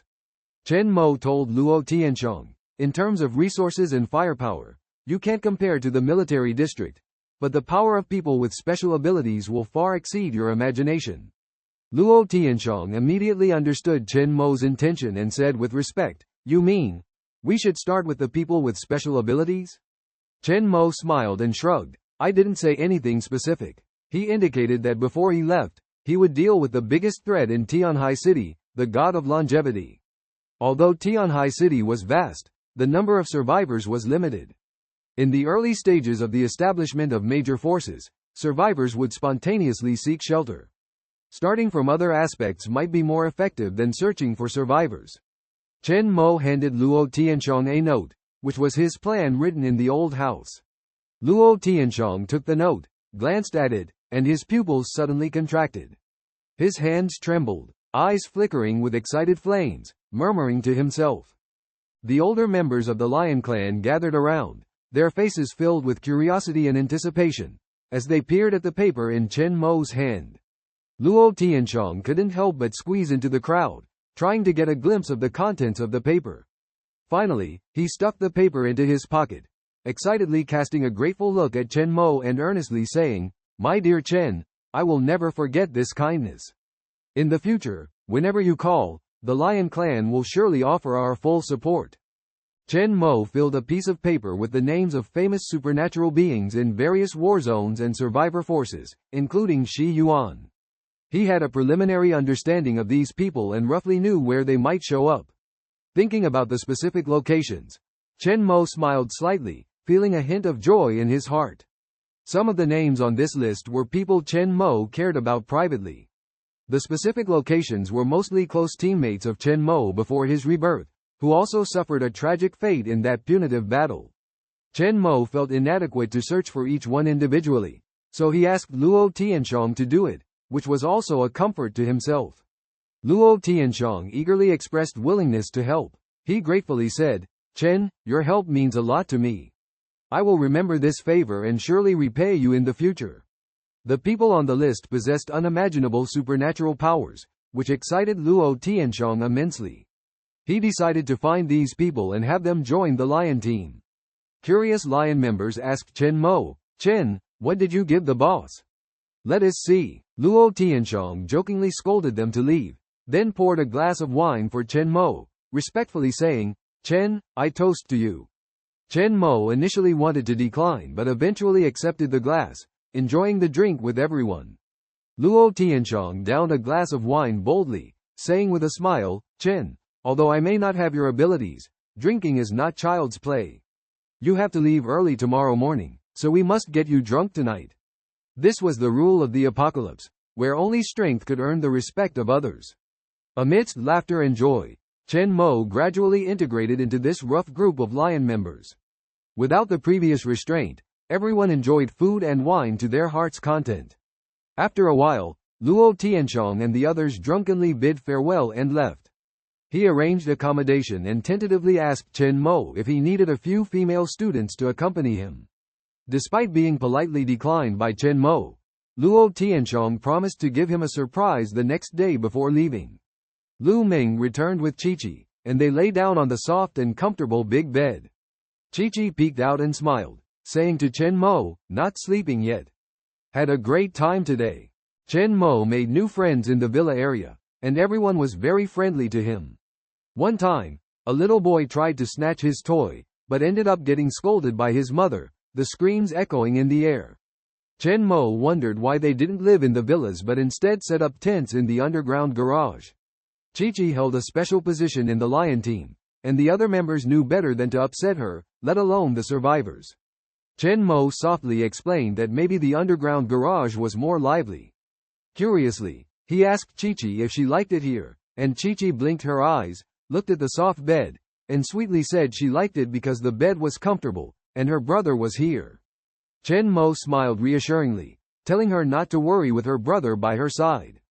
Qiongqi closed her eyes, tossing and turning on the bed, then softly expressed missing her dad.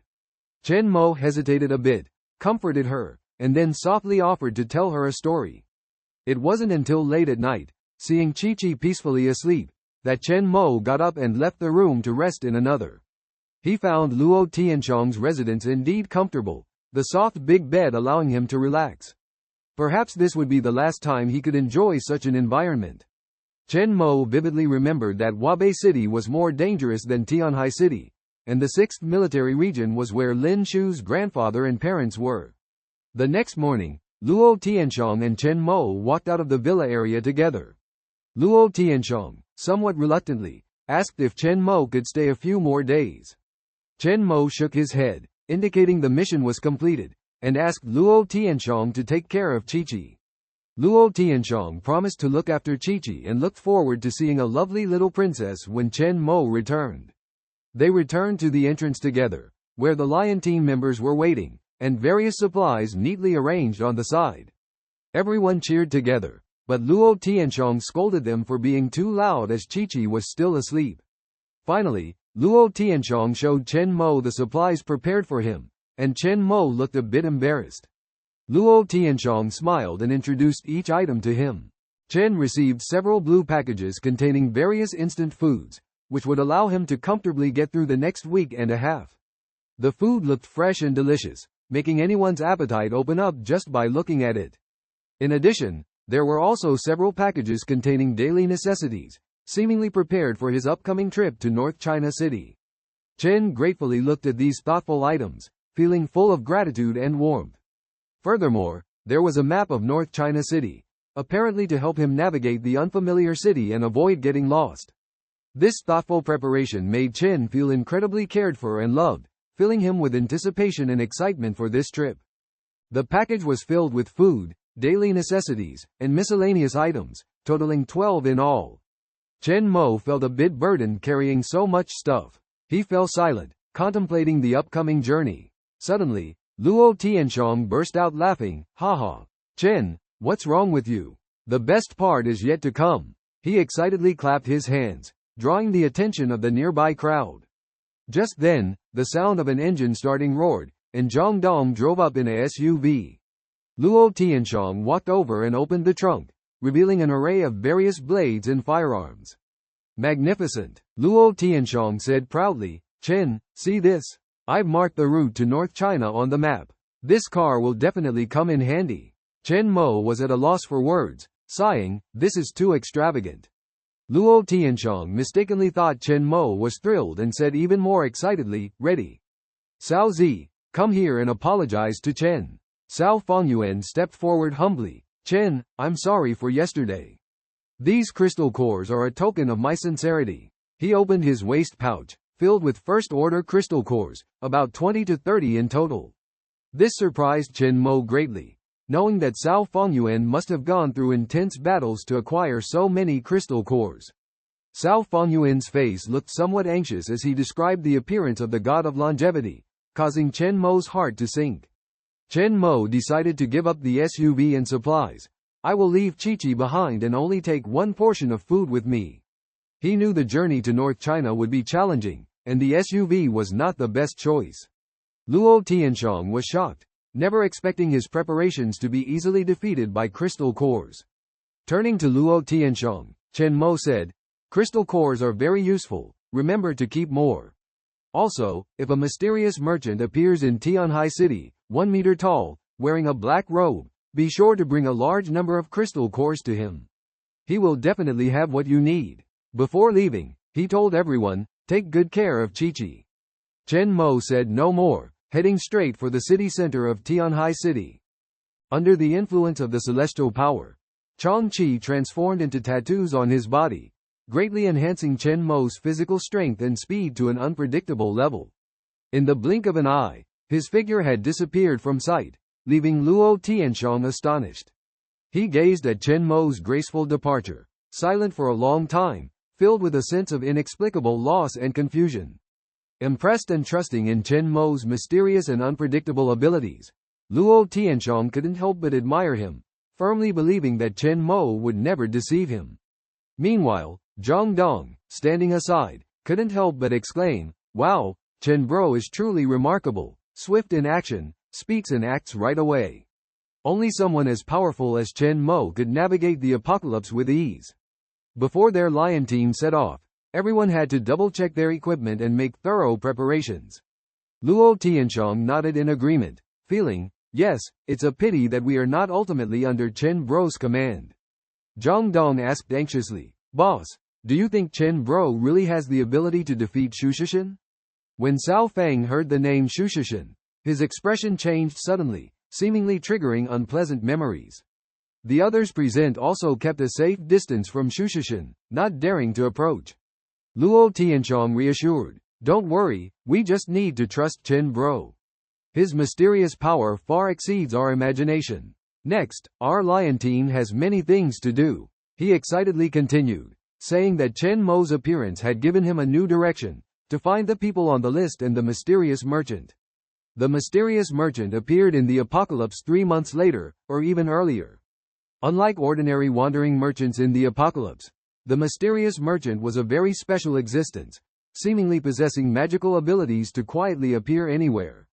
He didn't harbor hostility towards humans and could exchange many valuable items, including supplies, weapons, information, and power.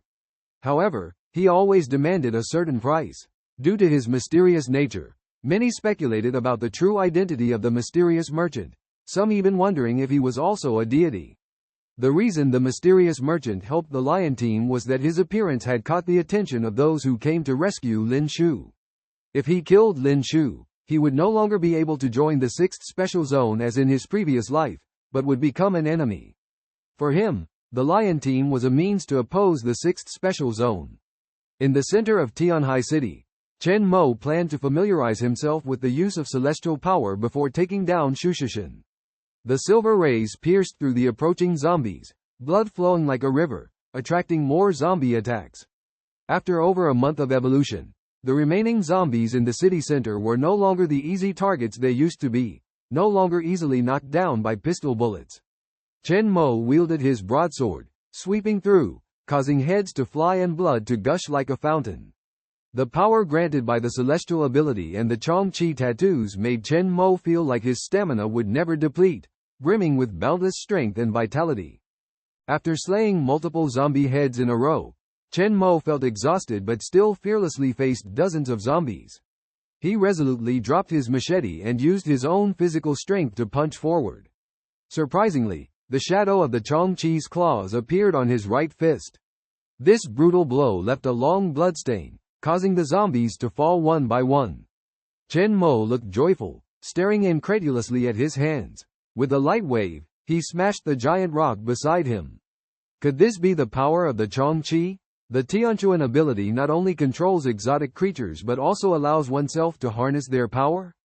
Chen Mo's eyes flashed with astonishment. He then released the Qiongqi, letting it quickly grasp the second stage of power to prepare for the battle with Qiongqi Shen.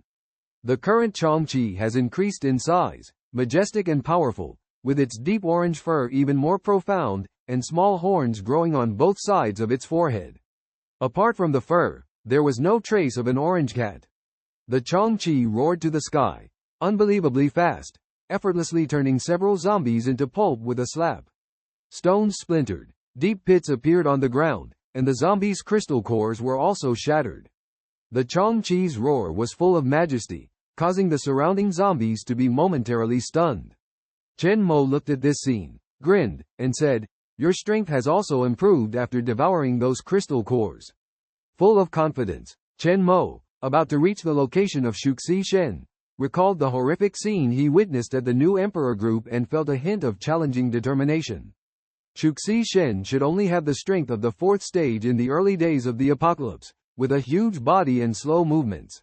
He believed that with his dominator ability and the power of the Qiongqi, he should be able to easily defeat Qiongqi Shen. Excitedly, Chen Mo thought, "God-slaying. This is a scene I never imagined in my past life. Now, I can actually experience it firsthand." He felt an unprecedented excitement and thrill. Meanwhile, inside the Lion Villa, Luo Tianqiong was contemplating the contents of the yellow paper. Suddenly, there was a knock on the door. Luo Tianqiong gestured for them to come in, and Lu Meng, Cao Fengyuan, and Zhang Dong walked in. Seeing them, Luo Tianqiong asked with a headache, "Is that little girl still crying?" Lu Meng sighed and helplessly said, "Qiqi keeps crying and asking for Brother Chen. I've tried all kinds of methods, but it's no use." Rubbing his temples, Luo Tianqiong smiled bitterly, "I'm not good at dealing with kids either." "Where is she now?" Lu Meng replied. "After crying for a while, she fell asleep again." Luo Tianqiong nodded, feeling helpless as well. In a villa area, Luo Tianqiong was anxious and asked Lu Meng to gather all of Qiqi's little friends around her, hoping they could accompany Qiqi and make her happy. He even prepared some delicious snacks. Lu Meng left somewhat reluctantly. Meanwhile, Luo Tianqiong asked Cao Fengyuan and Zhang Dong about the whereabouts of the others. Cao Fengyuan told him that they headed to the west side of the city center to hunt for crystal cores separately from Chen Mo, to see who could hunt down more. Hearing this, Luo Tianqiong frowned. He had sent them to hunt for crystal cores in the city center before, but it was full of danger, especially with the presence of the god of longevity and a large number of zombies. Zhang Dong expressed concern that they had not returned yet, making Luo Tianqiong start to worry. Cao Fengyuan mentioned that they went to the west side of the city center, which made Luo Tianqiong even more anxious. Would they encounter the god of longevity? After hesitating for a moment, Luo Tianqiong said it should be fine because the god of longevity was in another place. Just then, an anxious person burst into the room, claiming that Li Fengyun had returned injured. Luo Tianqiong immediately asked for his specific location. Outside the villa area, he saw Li Fengyun covered in blood, missing an arm. A sense of foreboding rose in his heart because he knew Li Fengyun had originally set out with the others. But now, only he had returned. Cao Fengyuan also quickly approached to inquire, but Li Fengyun accused him of deceiving them, as they had encountered the god of longevity, leading to the deaths of the others. Hearing this news, everyone present was shocked. Cao Fengyuan tried to explain that the monster should be in another place, but Li Fengyun angrily accused him of misleading them. This made the people present start to doubt, could the monster teleport as well? All of this left Cao Fengyuan feeling flustered, as he couldn't explain this huge mistake. No way, this is simply unbelievable. The distance between the new Emperor group and Wodima is several kilometers. After returning to the base, our team specifically went to investigate the new Emperor group. Our team members can all attest to this. In just one night, considering the size of that monster, how could it possibly appear in two places back and forth? Nathan is extremely grateful, kowtowing to everyone. Bang, bang, bang. Li Yunfeng's eyes were bloodshot. He coughed violently a few times, and fresh blood surged from his mouth. Luo Tianqiong roared, "What's going on? Where is the god of longevity?" Hearing the voice of the boss, The two immediately stopped in their tracks and recounted their experiences from last night. They described how both teams sent out had seen the god of longevity at the same time. Luo Tianxiong frowned, feeling even more restless. At this moment, Zhang Dong, who had been silent all along, suddenly said, "Boss, could there be more than one god of longevity?" This statement made Luo Tianxiong's pupils shrink, and a layer of goosebumps involuntarily rose all over his body.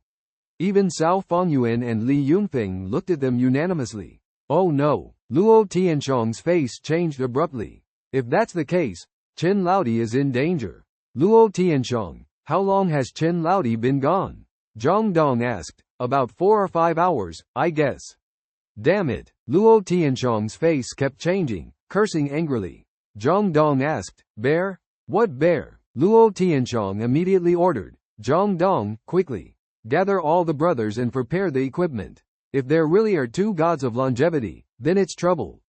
On the other side, in the city center of Tianhai, once a place where elites and white-collar workers worked. Skyscrapers stood tall, making people look up in awe. But now, these skyscrapers have all been destroyed, collapsed on the ruins. A group of zombies walked forward, roaring. Suddenly, a dark figure leapt from the zombie group, towering 4 to 5 meters high. It was actually a second-tier zombie with only half a brain, crawling with maggots all over its body. It moved at an extremely fast speed, spewing out a foul smell from its mouth, pouncing towards Chen Mo. Chen Mo frowned, waved his right hand, and the steel beads around him shot out like bullets towards the zombie. But the zombie dodged, and the steel beads hit its shoulder. This advanced zombie's speed had clearly increased. Oh? Chen Mo felt slightly surprised and said, "So what?" The ruins suddenly shook violently, and metal objects pressed against the zombies, making crisp impact sounds. Chen Mo swung his knife and chopped off the zombie's head. Faced with the zombies all over the ground and the enemies constantly pouring in, Chen Mo said, "Hurry, Qiongqi, be careful. The closer you get to where the gods live, the more dangerous the zombies become. With so many of them, no wonder even the lions dare not venture deeper." Qiongqi replied in a low voice. Suddenly, a piercing roar and a sharp cry came from the front, and the earth trembled. The surrounding zombies stopped in their tracks, eerily turned around, and left. Chen Mo was taken aback. The voice in his ear made him feel familiar. Was it the god of longevity? Chen Mo frowned slightly, feeling a bit surprised. He looked at the poor strange creature beside him, devouring the zombie's brain without hesitation, and then ordered, "Qiongqi, let's go." Chen Mo leapt onto Qiongqi's back without hesitation. Qiongqi squatted down slowly, then leapt up and agilely moved through the ruins. Qiongqi brought Chen Mo to a collapsed building, and Chen Mo's pupils suddenly shrank. The scene in front of him was shocking. The sound of the building collapsing was deafening. Under the blood-red sky, dust filled the air, flames flickered, and the horde of zombies surged like a tide. In front of him lay a huge creature, over 20 meters tall, resembling a giant baby with pale skin, full of fat, no facial features, and its legs seemed to be sewn together, constantly wriggling. Chen Mo felt the terrifying oppression emanating from the god of longevity, shivering involuntarily, and Qiongqi beside him bristled, roaring constantly. This was Chen Mo's first close encounter with the true face of the god of longevity. In front of this giant creature, everything seemed insignificant, and Chen Mo felt goosebumps all over his body. His eyes flickered with fanaticism and excitement. Was this the legendary god of longevity? And who was the other one? Chen Mo noticed a strange-looking female zombie, disheveled hair, covered in scabs, with bone-like spines growing on her back, emitting a hoarse roar. Chen Mo sensed a great sense of danger from the female zombie, speculating that she might be a third-tier existence. The female zombie howled to the sky, and the surrounding zombies rushed towards the god of longevity. Each swing of the god of longevity's arms brought catastrophic destruction, leaving Chen Mo puzzled. He suddenly remembered the zombie king. Could these two monsters have some connection? Chen Mo fell into contemplation. This scene was beyond his expectations. It turned out that when the mutated zombies evolved to a certain extent, they would possess a lord's consciousness, and the zombies in front of him were challenging the dominant god of longevity in Tianhai City. Chen Mo's eyes glittered, never expecting someone to challenge the god of longevity first. Qiongqi growled softly on the side, seeming to want to join the battle, but Chen Mo stopped him. Wait, we can take this opportunity to observe the strength of the god of longevity. Chen Mo had briefly studied the information about the god of longevity, knowing that it had skin as tough as iron, immense strength, and its most deadly ability was the scream, which could even cause instant death. Chen Mo and Qiongqi quietly hid on the side, ready to observe every move of the god of longevity. A female zombie with sharp thorns all over her body is bravely challenging the god of longevity, but she doesn't seem to have the upper hand. The zombies are densely packed around the huge figure of the god of longevity, like a gathering of countless black dots. However, their attacks cannot cause any harm to the god of longevity, not even able to penetrate the skin. This scene makes one can't help but admire the power of the god of longevity. The god of longevity stands majestically there, seemingly indifferent to everything around, displaying unparalleled strength and majesty. The female zombies, on the other hand, appear small and fragile, their challenge seeming like a futile struggle against the unshakable status of the god of longevity. In this intense confrontation, the god of longevity demonstrates unmatched power and an unassailable dominant position. The rumbling sound echoed in my ears as Qiongqi Shen slightly shifted his massive body, instantly crushing hundreds of zombies surrounding him. The scene was extremely bloody, as easy as crushing ants. A female zombie let out a long howl, suddenly leaping several meters high, directly onto Qiongqi Shen's huge body. Her sharp nails pierced Qiongqi Shen's skin and quickly climbed upwards. When she reached the peak, the female zombie actually used the spikes on her hands to deeply pierce Qiongqi Shen's massive body. Then she slid down, tearing open two bloody, continuously gushing green-blooded wounds. This blow clearly caused pain to Qiongqi Shen. Qiongqi Shen let out a painfully ear-piercing howl, sounding like a buzzing bee. He began to struggle violently, and the dilapidated buildings around him collapsed one after another. Amidst the echoing screams and rumbling, Chen Mo clearly felt the impact, his whole body trembling, his head throbbing. Chen Mo's face changed slightly, and under the influence of the Qiongqi ability, he seemed to be able to hear what Qiongqi Shen was saying. It hurts, it hurts. Is it injured? Qiongqi Shen's huge arms kept swinging, each time grabbing hundreds of zombies and tossing them into his mouth, making a chilling chewing sound. Crack, crack, as if regaining strength. In this intense battle between zombies and Qiongqi Shen, almost all of the thousands of zombies around were wiped out in a short time. The female zombie was powerful, constantly causing harm to Qiongqi Shen. Another long howl. At this moment, Qiongqi Shen directly swung his fat and bloated arm, sweeping the surrounding ruins towards the female zombie. Boom! Dust filled the air, and all the spikes on the female zombie's body were swept out, falling heavily beside Chen Mo, with broken bones and a sunken chest. If not for being a Tier 3 zombie king, she would have been turned into pulp. Qiongqi growled softly, watching vigilantly. The female zombie was covered in Qiongqi Shen's blood, looked up at Chen Mo, trembled, then roared, hurriedly lowered her head and fled. Escape! Escape! A faint message was conveyed through the Qiongqi ability. Chen Mo frowned, silently watching the female zombie's fleeing figure, without saying a word. Was it the Qiongqi ability at work? Or was it communicating? Before he could think too much, the injured Qiongqi Shen behind him seemed to rage wildly. The rumbling sound, the terrifying scene, the earth cracked, rocks rolled, dust flew, and explosions continued. Chen Mo squinted, looking at Qiongqi, and said to it, "It's our turn, Qiongqi." Buzz! The Dominator ability was activated, and countless iron liquids surged around, and a few steel beads in his pocket also floated up. Qiongqi was extremely excited and immediately pounced forward. Chen Mo held a machete, quickly climbed onto the ruins, staring at the constantly moving behemoth ahead, his face showing calmness. Is this the destructive power of Qiongqi Shen? Although not as powerful as the gods of destruction before the apocalypse, in the early days of the apocalypse, it was definitely an existence that would make everyone despair. Chen Mo waved his right hand, manipulating his dominion ability to turn the surrounding iron into steel beads, which shot out with a loud explosion. At this moment, his dominion ability had become extraordinarily powerful. Although these steel beads had great power, they only left small wounds on the massive body of Qiongqi Shen, unable to cause substantial damage. Qiongqi Shen let out an angry roar, grabbing a huge rock and throwing it towards Chen Mo, but Chen Mo easily dodged it. The huge monster in front of him made Chen Mo feel challenged. Despite Qiongqi Shen's slow movements, its vitality was extremely tenacious. Qiongqi Shen plunged its hands into the ground and slowly crawled towards Chen Mo, its rage intensifying. Chen Mo sneered and took on the challenge, manipulating metal objects to condense into a several-meter-long metal blade, ready to confront Qiongqi Shen. He excitedly urged the metal blade to stab at Qiongqi Shen, piercing through its palm and splattering green blood. Qiongqi Shen let out a piercing scream, the sound waves affecting the surrounding Dominion abilities.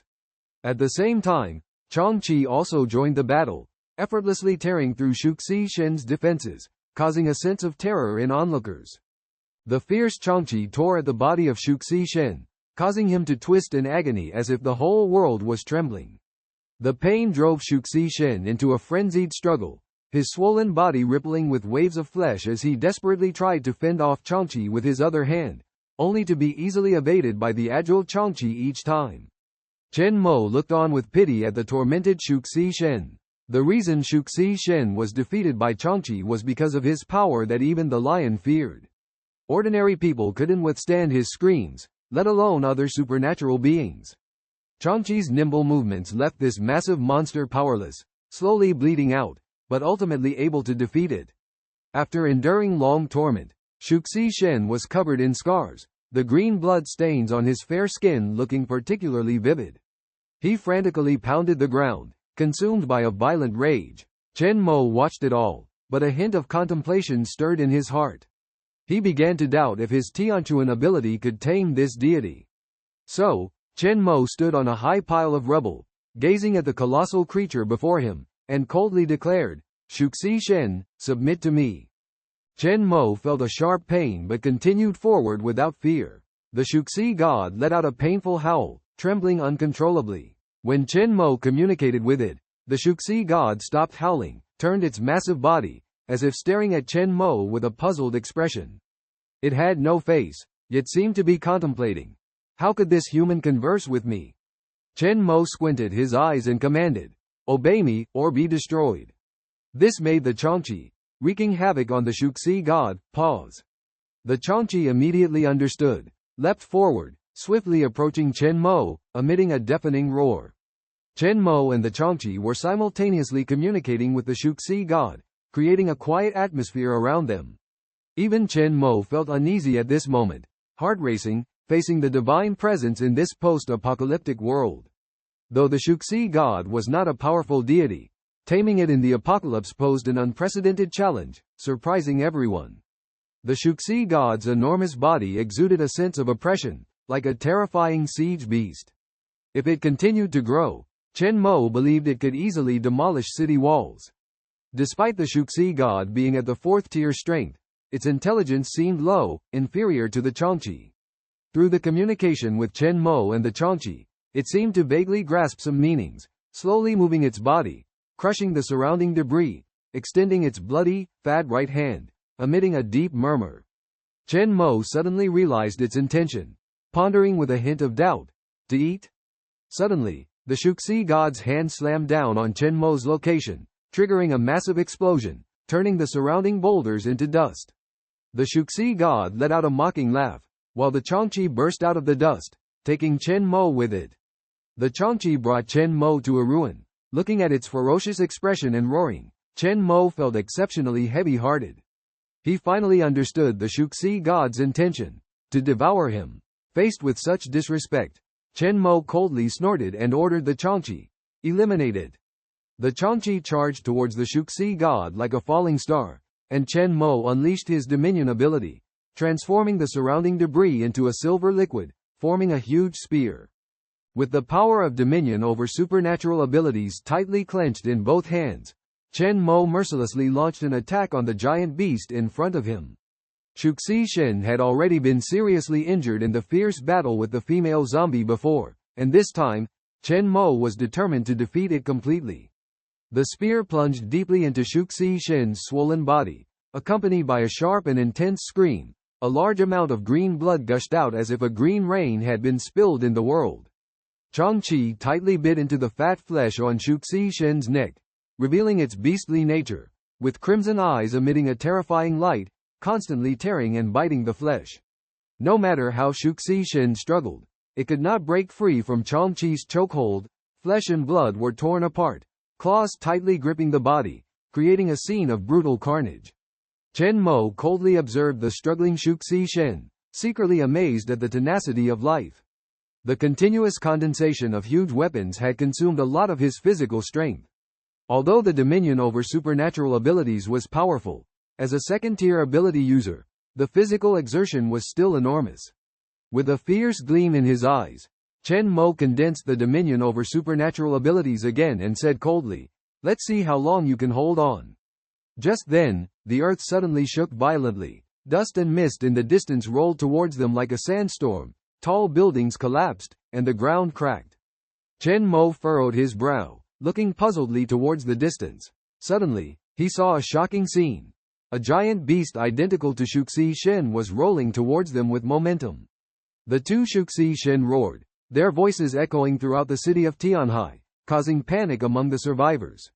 Luo Tianxiang stood at the front of the car, facing this sudden situation with great fear, incredulously saying, "What on earth is this?"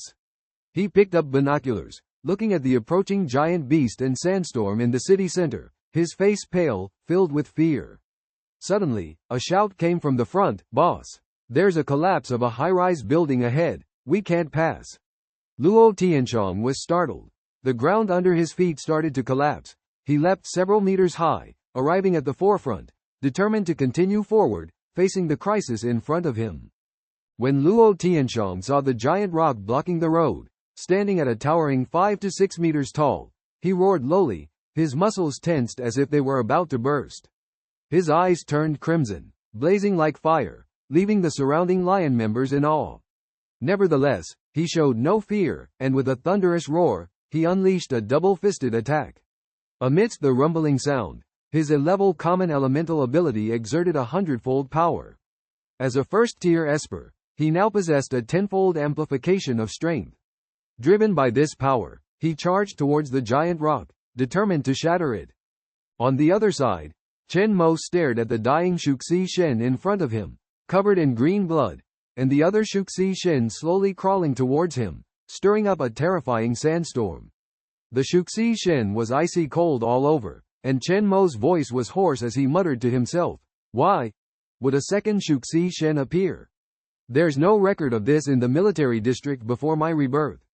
Chen Mo's eyes kept flickering, and all the information about Shuxi Shen in Tianhai City flashed through his mind.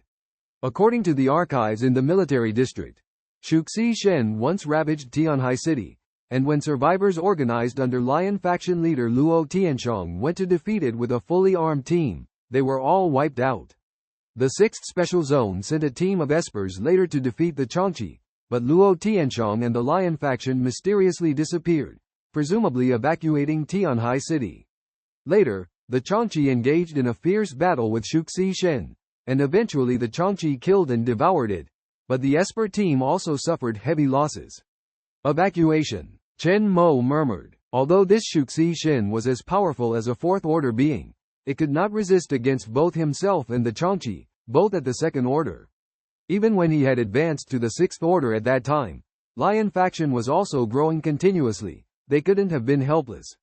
Chen Mo's pupils shrank, as if he had realized something terrible. A dreadful possibility emerged in his mind.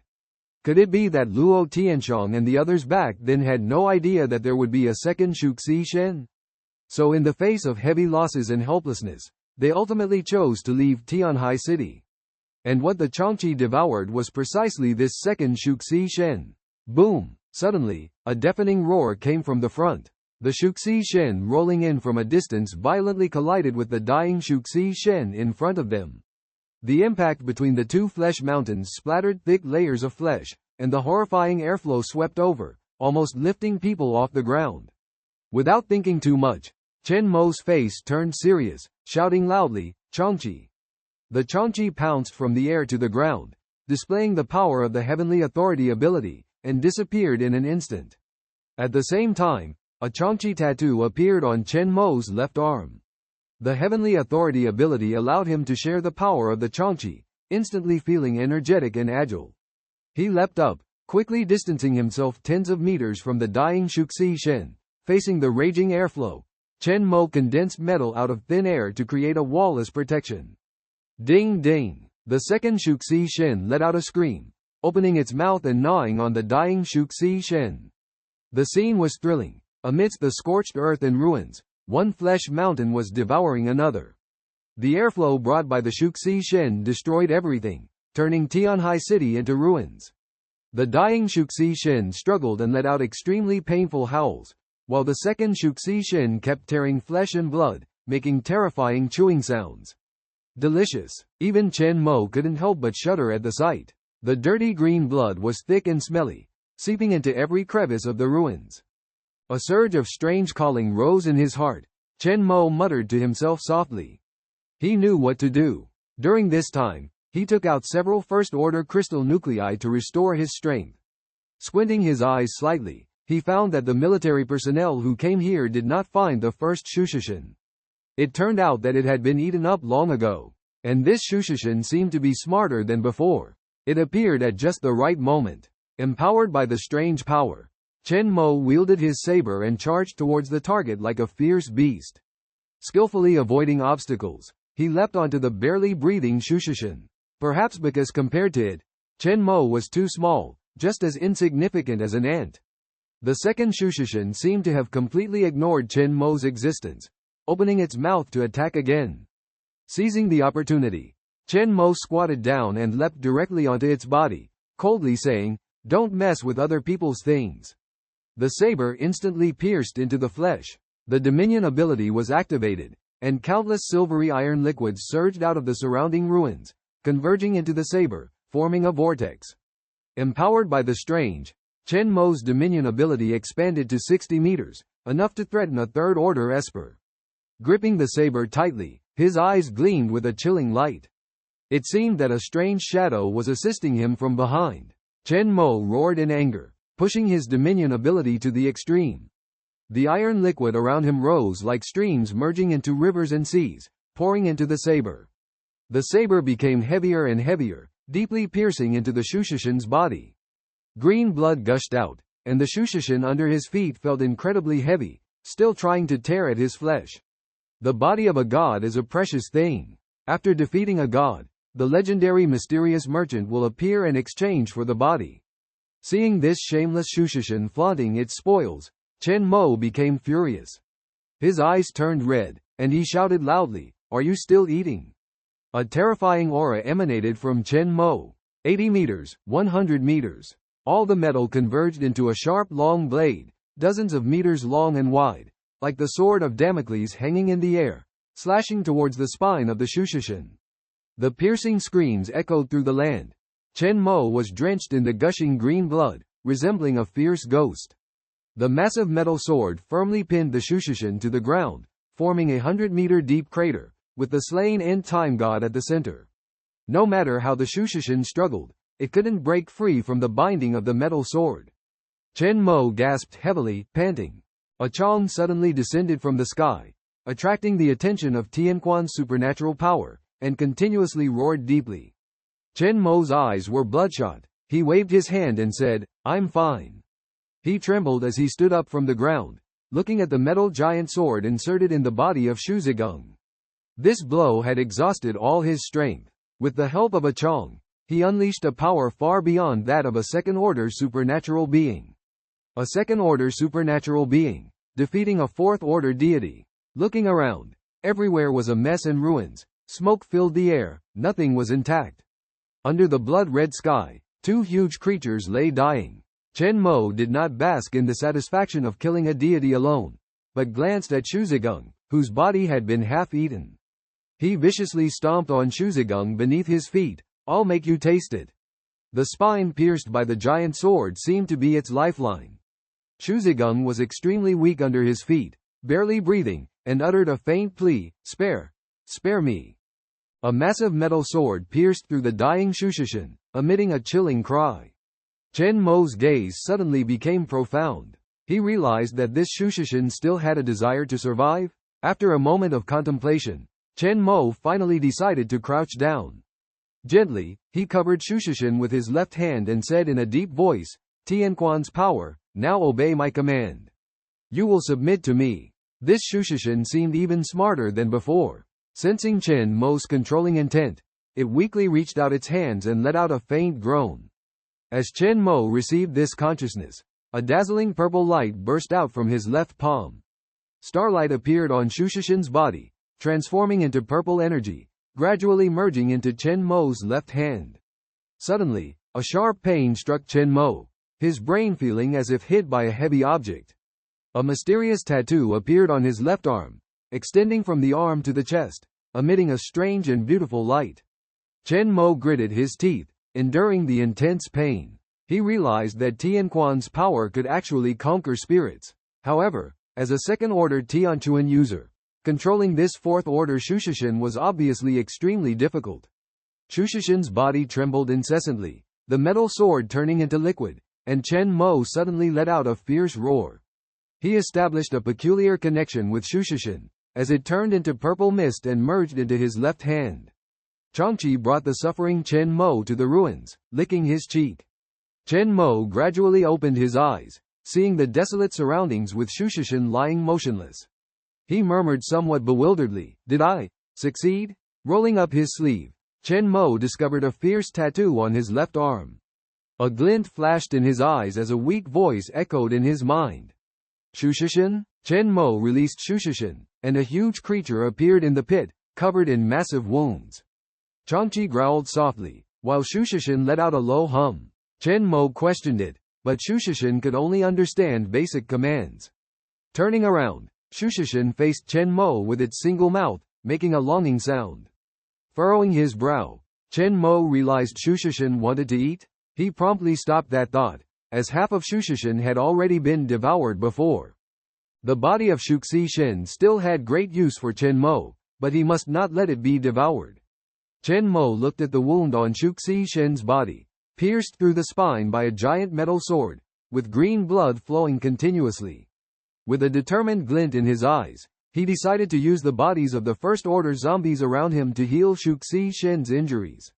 Previously, the Corpse King came to challenge, resulting in a large number of zombies dying here, which should be enough. Shushishin repeated the word, pain. Chen Mo explained repeatedly but was not understood, until Qiongqi brought a zombie, indicating that it wanted to eat.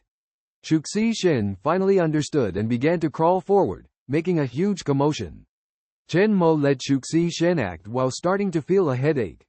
Harnessing the abilities of Shushishin brought him a huge burden, and harnessing Qiongqi again would probably make his head explode. The second-order ability was still a bit of a stretch for him. He looked at Qiongqi beside him, grateful that it was easy to communicate with, making the journey much more convenient with its help. As long as he didn't harness the abilities of both Qiongqi and Shushishin at the same time, there shouldn't be a problem. This made him realize that the Tianquan ability could not only conquer different species but even beings like Shushishin, the end-time deity, could also be conquered. Chen Mo took out several first-order crystal cores, threw them to Qiongqi, praised it for doing a good job, and then began to absorb to restore his strength. Looking out over the smoke-filled ruins, Chen Mo walked up to the body of Shushishin. With only half of the huge body left, and Shushishin constantly fishing zombies from afar and putting them in its mouth, Chen Mo couldn't help but smile bitterly. Whether this half of a body was enough to attract the mysterious merchant was still unknown. According to his memory, the mysterious merchant could appear at any time but would also disappear quickly. It was almost impossible to actively find him, but there was a way to make the mysterious merchant come to him. Chen Mo took a deep breath, found a place to sit at the edge of the ruins, and waited.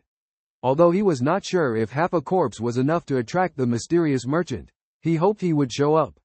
The treasures of the mysterious merchant contained countless treasures, and whatever you wanted, he could fulfill your needs.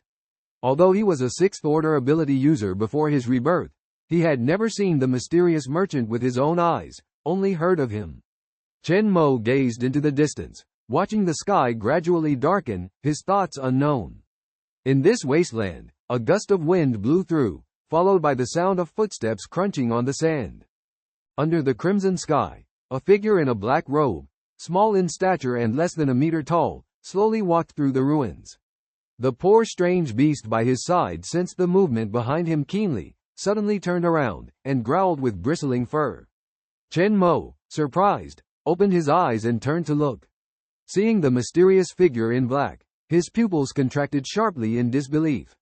The mysterious merchant? He actually came? Chen Mo felt a surge of complex emotions. Before his rebirth, countless people had tried their best to find him. Apart from the high-ranking military officials, only a few peak supernaturals had the privilege of seeing the mysterious merchant. The black-robed figure, like a ghost, strolled through the ruins, slowly approaching Chen Mo and standing quietly in front of him without speaking. After a moment, he spoke in a low, astonished voice, "Are you the one who killed the god of longevity?"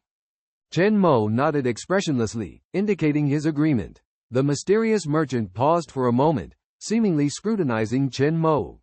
Then, in a soft voice, he said, "I want to exchange that corpse with you." Chen Mo replied without hesitation, "Okay." The mysterious merchant straightforwardly asked, "What do you want in exchange?" Chen Mo pondered for a moment and tentatively said, "I need a boundary crystal core and a blade that can kill gods." The boundary crystal core can help superhumans break through limitations and enhance their abilities. The mysterious merchant was shocked to hear this, and before he could speak, Chen Mo already knew the value of the boundary crystal core. "How did you find out about the boundary crystal core?" the mysterious merchant asked. Chen Mo replied nonchalantly, "Is this part of the exchange?" The mysterious merchant shook his head and looked at the remains of the Qiongqi god, saying, "This is not enough.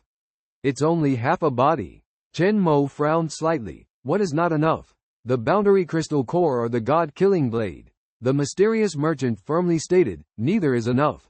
Since you understand the value of the boundary crystal core, you should know its rarity. The boundary crystal core can make superhuman abilities surpass the same level." Chen Mo knew that even with a complete Qiongqi god corpse, it might not be enough to exchange for the boundary crystal core, but he still wanted to give it a try. "Your abilities are already very powerful. Maybe you don't need these," Chen Mo ventured. However, the mysterious merchant proposed a condition: "If you add a complete corpse, I can give you a C-grade boundary crystal core." Chen Mo rejected this proposal. "Please tell me your conditions." The mysterious merchant nodded, and although he made no movement, ripples appeared in the space beside him, revealing a dark and sharp sword hovering in the air. This sword, called Gush, could absorb blood to restore strength, with its blade covered in mottled bloodstains, emitting a sinister aura. "This sword should be enough for you to use," the mysterious merchant said in a flat tone. Chen Mo hesitated as he examined the Gush in front of him. The mysterious merchant was known for fair trades, and he had never heard of anyone being deceived. In the end, Chen Mo decided, "Okay, I agree to the exchange." The Gush floated in front of Chen Mo, who released his dominant ability, causing the Gush to transform into a dark iron liquid before solidifying once more. Excitement flickered in Chen Mo's eyes. "It really works. I also want something else." Chen Mo continued to make requests. "I need F-grade healing potions." The mysterious merchant remained silent for a moment. 5 first-order crystal nuclei for 1 bottle. Chen Mo nodded and exchanged the remaining first-order crystal nuclei for 20 bottles of healing potions, thanks to the Corpse King attracting thousands of zombies. In their leisure time, Chen Mo and Qiongqi easily collected over 100 first-order crystal cores, and even picked up dozens of second-order crystal cores. Although most of them were devoured by Qiongqi Shen to restore his strength, there was a daily limit to the absorption of crystal cores. The F-grade healing potion not only can cure zombie infections but also quickly restore stamina. Before the rebirth, the military district had developed many miraculous potions, all simplified versions of items exchanged with the mysterious merchant. As all items were exchanged, the mysterious merchant's figure gradually disappeared, leaving Chen Mo alone in awe. After the mysterious merchant disappeared, Chen Mo suddenly asked, "How many gods have I slaughtered?" The mysterious merchant did not answer, only saying faintly at the last moment, "If we meet again, I will tell you." Then he disappeared without a trace. On the other side, the body of Qiongqi Shen also mysteriously disappeared, as if it had never appeared. With passion in his heart, Chen Mo said, "I believe we will meet again." After the mysterious merchant left, Chen Mo took out a bottle of healing potion, swallowed it in one gulp, and instantly restored his stamina, completely relieving the exhaustion from the fierce battle with the two Qiongqi Shen. Chen Mo's eyes sparkled with light as he held Gush, amazed that he could defeat Qiongqi Shen alone and subdue both Qiongqi and Qiongqi Shen. This strange feeling made him feel as if he had traveled through a tunnel of time. Clutching Gush tightly, Chen Mo swung it forward, effortlessly splitting a huge rock wall in half with the blade of Gush. Its sharpness and material were beyond imagination, able to easily penetrate the huge body of Qiongqi Shen without embedding like a steel ball in flesh. After putting away Gush, Chen Mo's gaze was firm as he said in a low voice, "Next, I should go to Wabe City. Wait for me. And the 6th battle zone where Lin Shu is. If they don't know their place." Chen Mo's eyes flashed with killing intent, his gaze falling on Qiongqi Shen who was restoring stamina by searching for zombie bodies. Suddenly, fierce gunshots came from a distance. Chen Mo's face changed slightly as he saw hundreds of members of the Lion Alliance approaching with weapons, fully armed, causing him to furrow his brows. Lion Alliance members? How did they end up here? The situation had suddenly become tense. A group of male lions gazed up in shock at the giant monster in front of them, feeling a chilling sensation creeping up their spines. Their legs trembled uncontrollably as they tightly gripped their firearms, bravely launching an attack. They were facing a monster. What kind of terrifying being was this? Gunshots rang out incessantly, striking the massive body of the Shushishin like raindrops. Compared to the previous confrontation with two Shushishin, the attacks from these hundreds of male lion members were as fierce as a storm. However, it seemed that these bullets could not penetrate the Shushishin's flesh. All their pupils dilated instantly, revealing a look of horror. Instead, this kind of attack only agitated the Shushishin, causing it to scream. The hundreds of male lion members present instantly felt excruciating headaches, unbearable pain, as if they were about to explode. Some covered their ears directly, some even had nosebleeds, and fainted on the ground. The leader, Luo Tianxiong, roared in response to Zhang Dong's suggestion, "Nonsense. As long as we are still alive, we cannot fear firearms. Continue the attack. Find Brother Chen. Whether alive or dead, we must find him, or we won't be able to go back." Even though Luo Tianxiong saw that the opponent's defense could not be penetrated, he felt hopeless and helpless. Faced with such a monster, "Brother Chen, has something happened? The situation is critical, almost at the breaking point, about to collapse at any moment." Dear readers, please leave comments and support. Urge for more updates and read on. There are free gifts available. Thank you all for coming every day for a bang bang bang. Luo Tianxiong's face turned pale with fear. He had no doubt about Chen Mo's strength, but the monster in front of him was terrifying, as if it had come straight out of a nightmare. Anxiously looking around, he kept searching for Chen Mo's figure. Suddenly, Zhang Dong's voice rang out in panic. "Boss, the monster is about to attack." Luo Tianxiong's eyes widened in anger, determined not to let his lion brothers die here. The members of the lion clan roared madly, shooting their guns. With his A-level ability multiplied 100-fold, Luo Tianxiong possessed immense power in this post-apocalyptic world. His body expanded, reaching a towering 2 meters in height, and he lifted a huge rock, hurling it towards Qiongqi Shen with all his might. The rock was easily shattered by Qiongqi Shen, and the situation became critical. Just as Qiongqi Shen's giant palm was about to strike, its right hand suddenly stopped in midair and disappeared. The members of the Lion Clan stood dumbfounded, looking around in confusion. How could that massive creature suddenly vanish? Luo Tianxiong was also stunned, leaving only a deep pit and shell casings as evidence of the recent battle. Rubbing his eyes, Zhang Dong cautiously approached Luo Tianxiong and whispered, "Boss, what just happened?" The members of the Lion Clan also asked in bewilderment, grateful to have survived the chaos. Taking a deep breath, Luo Tianxiong scanned the empty surroundings and ordered without hesitation, "Stop thinking about it, that monster could reappear at any moment. Quickly, go find Brother Chen Mo." The members of the Lion Clan immediately obeyed, but at that moment, a faint voice came from afar. "No need to look, I am already here." Everyone turned to see Chen Mo walking slowly with Qiongqi. Chen Mo did not want the Lion Clan to know that he still had a second ability to control gods, as it was too incredible and would bring endless trouble if it got out.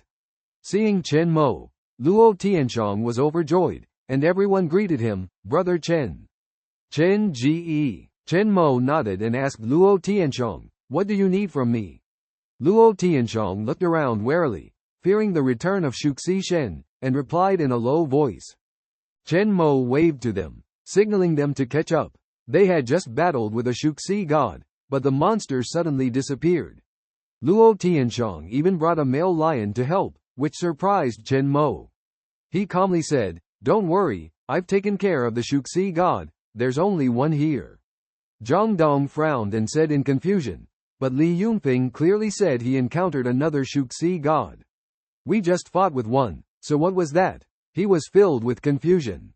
Just then, Luo Tianxiong's eyes sparkled, and he said seriously, don't overthink it, if Chen Bro says the Shuxi god is resolved, then it's resolved.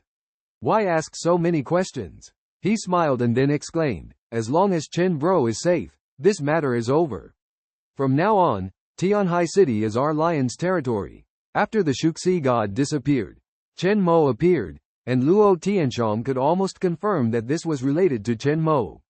But Luo Tianxiong was not stupid, he knew everyone had secrets. Uncovering the truth might upset Chen Mo. Chen Mo also understood that Luo Tianxiong might have guessed some things. Luo Tianxiong was a smart person, and dealing with him was comfortable. Chen Mo smiled and said, don't worry, there won't be any more Shuxi gods appearing in the future.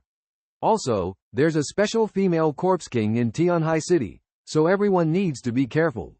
Luo Tianxiong nodded in appreciation. I got it, thanks for the reminder. Chen Bro, are you planning to go to North China City? Chen Mo nodded. Yes, I will pass through the expressway. Luo Tianxiong then said, I'll take care of Qiqi, tell her to behave and stay here. I will come to pick her up later. He looked serious, with a hint of reluctance, and said, have a safe journey, Chen Bro. Chen Mo didn't say much, mounted the Qiongqi and with a low roar, leapt into the air, agilely weaving through the ruins and disappearing into the distance. The onlookers from the lion members watched Chen Mo's departing figure with envy. They all wanted to have the strength and freedom to travel between worlds like Chen Mo. Zhang Dong asked with lingering fear, where did that Shuxi god go earlier? Chen Bro said it's been taken care of, will it really not appear again? Luo Tianxiong stopped him with a hand gesture. This isn't something you should ask, don't mention it again.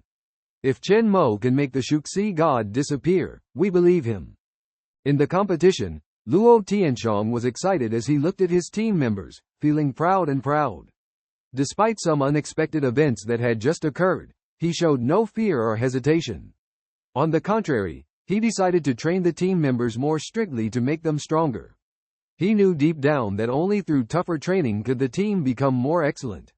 At this moment, his belief became even stronger, believing that as long as they were united, they could overcome any difficulties. So, Luo Tianxiong led the team forward, striving for future victory.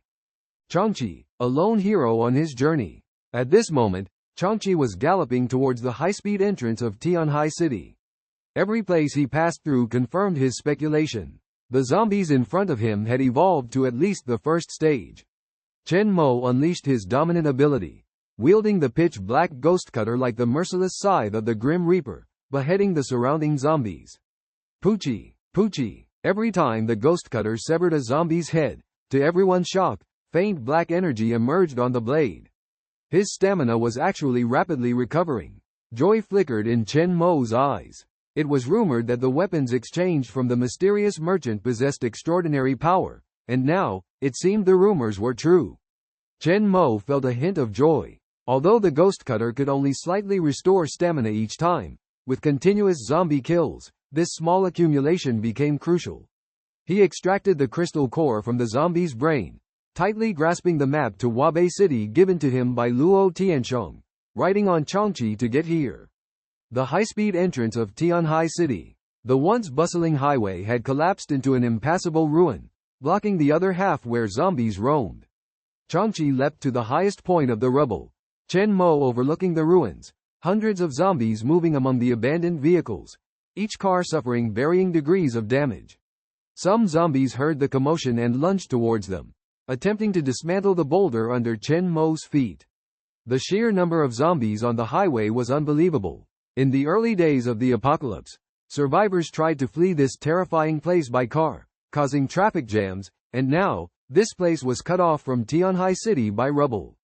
After a moment of contemplation, Chen Mo thought to himself, no wonder there are so many zombies here. If they were to flood in, the number of zombies in Qiongqi City would skyrocket. Although these zombies were at most second stage, to Chen Mo, they were nothing short of a treasure trove of crystal cores. The advancement of the Qiongqi ability required a large number of crystal cores, coupled with taking care of Qiongqi and Shuxi Shen. How could Chen Mo miss such an opportunity? Come out, Shuxi Shen. Chen Mo's eyes sparkled. The Qiongqi ability activated. Boom! In the ruins, a huge monster suddenly appeared. Its figure almost obscured the entire field of vision. Shuxi Shen had devoured the corpses of the zombies in the city center before, and the wounds on its body caused by the giant metal sword were healing, leaving a deep scar. Seeing such a rich food source in front of it, Shuxi Shen made a joyful sound. Eat, eat. Chen Mo smiled and said to Shuxi Shen, there's no one here. Enjoy yourself, Shuxi. Qiongqi, you can eat too. Eat as much as you want. Following its master's command, Shuxi Shen let out a roar. The zombies within a few miles were all startled by a deafening roar, as if an overwhelming evil spirit was approaching. The god of longevity extended his fat and fair arm, sweeping past. The sedan in his hand was crushed into pieces, and dozens of zombies were grabbed up. He opened his blood-filled mouth, swallowing them one by one, making a chilling chewing sound. Fighting alongside him, the Qiongqi showed no weakness, roaring low as it turned into a meteor and plunged into the zombie horde, constantly tearing and killing. The bloody scene was horrifying, with blood splattering everywhere, as the two terrifying monsters ruthlessly slaughtered. In the early days of the apocalypse, mutants and gods were already several times stronger than ordinary zombies. Not to mention the fourth-order god of the apocalypse, the god of longevity, here. Completely dominant. With a rumble, the god of longevity sat on the ground, grabbing a group of zombies with both hands and devouring them left and right. Miraculously, tiny bits of flesh sprouted and wriggled on the deep wound on its spine. Chen Mo's face was expressionless as he directly sliced open the abdomen of a second-order zombie with his ghost cutter in hand. Ripples emanated from the ghost cutter, and a drop of black liquid gushed out, heading straight for the zombie's head. Easily piercing through it, rendering the zombie unable to struggle, and finally falling to the ground. Zombies kept pouring onto the highway because no one had ever cleared them. Without the help of the ghost cutter and the god of longevity Qiongqi, even a third-order esper would find it hard to persist in front of countless zombies. Chen Mo gazed into the distance as another wave of zombies approached, realizing that the zombies within a few miles would all swarm towards them. A hint of determination flashed in his eyes. After breaking through to the third-order esper, he decisively set off, using his Heaven's Authority ability. The god of longevity received the command, let out a deafening roar, then collapsed with a thunderous crash, having devoured over 1,000 zombies. After the wounds had healed, it lay motionless on the ground, like an immovable Mount Tai. Chen Mo stared at the bodies and bloodstains before him, saying to the Qiongqi, it's time to act. These crystal cores should be enough to elevate my abilities to the third order.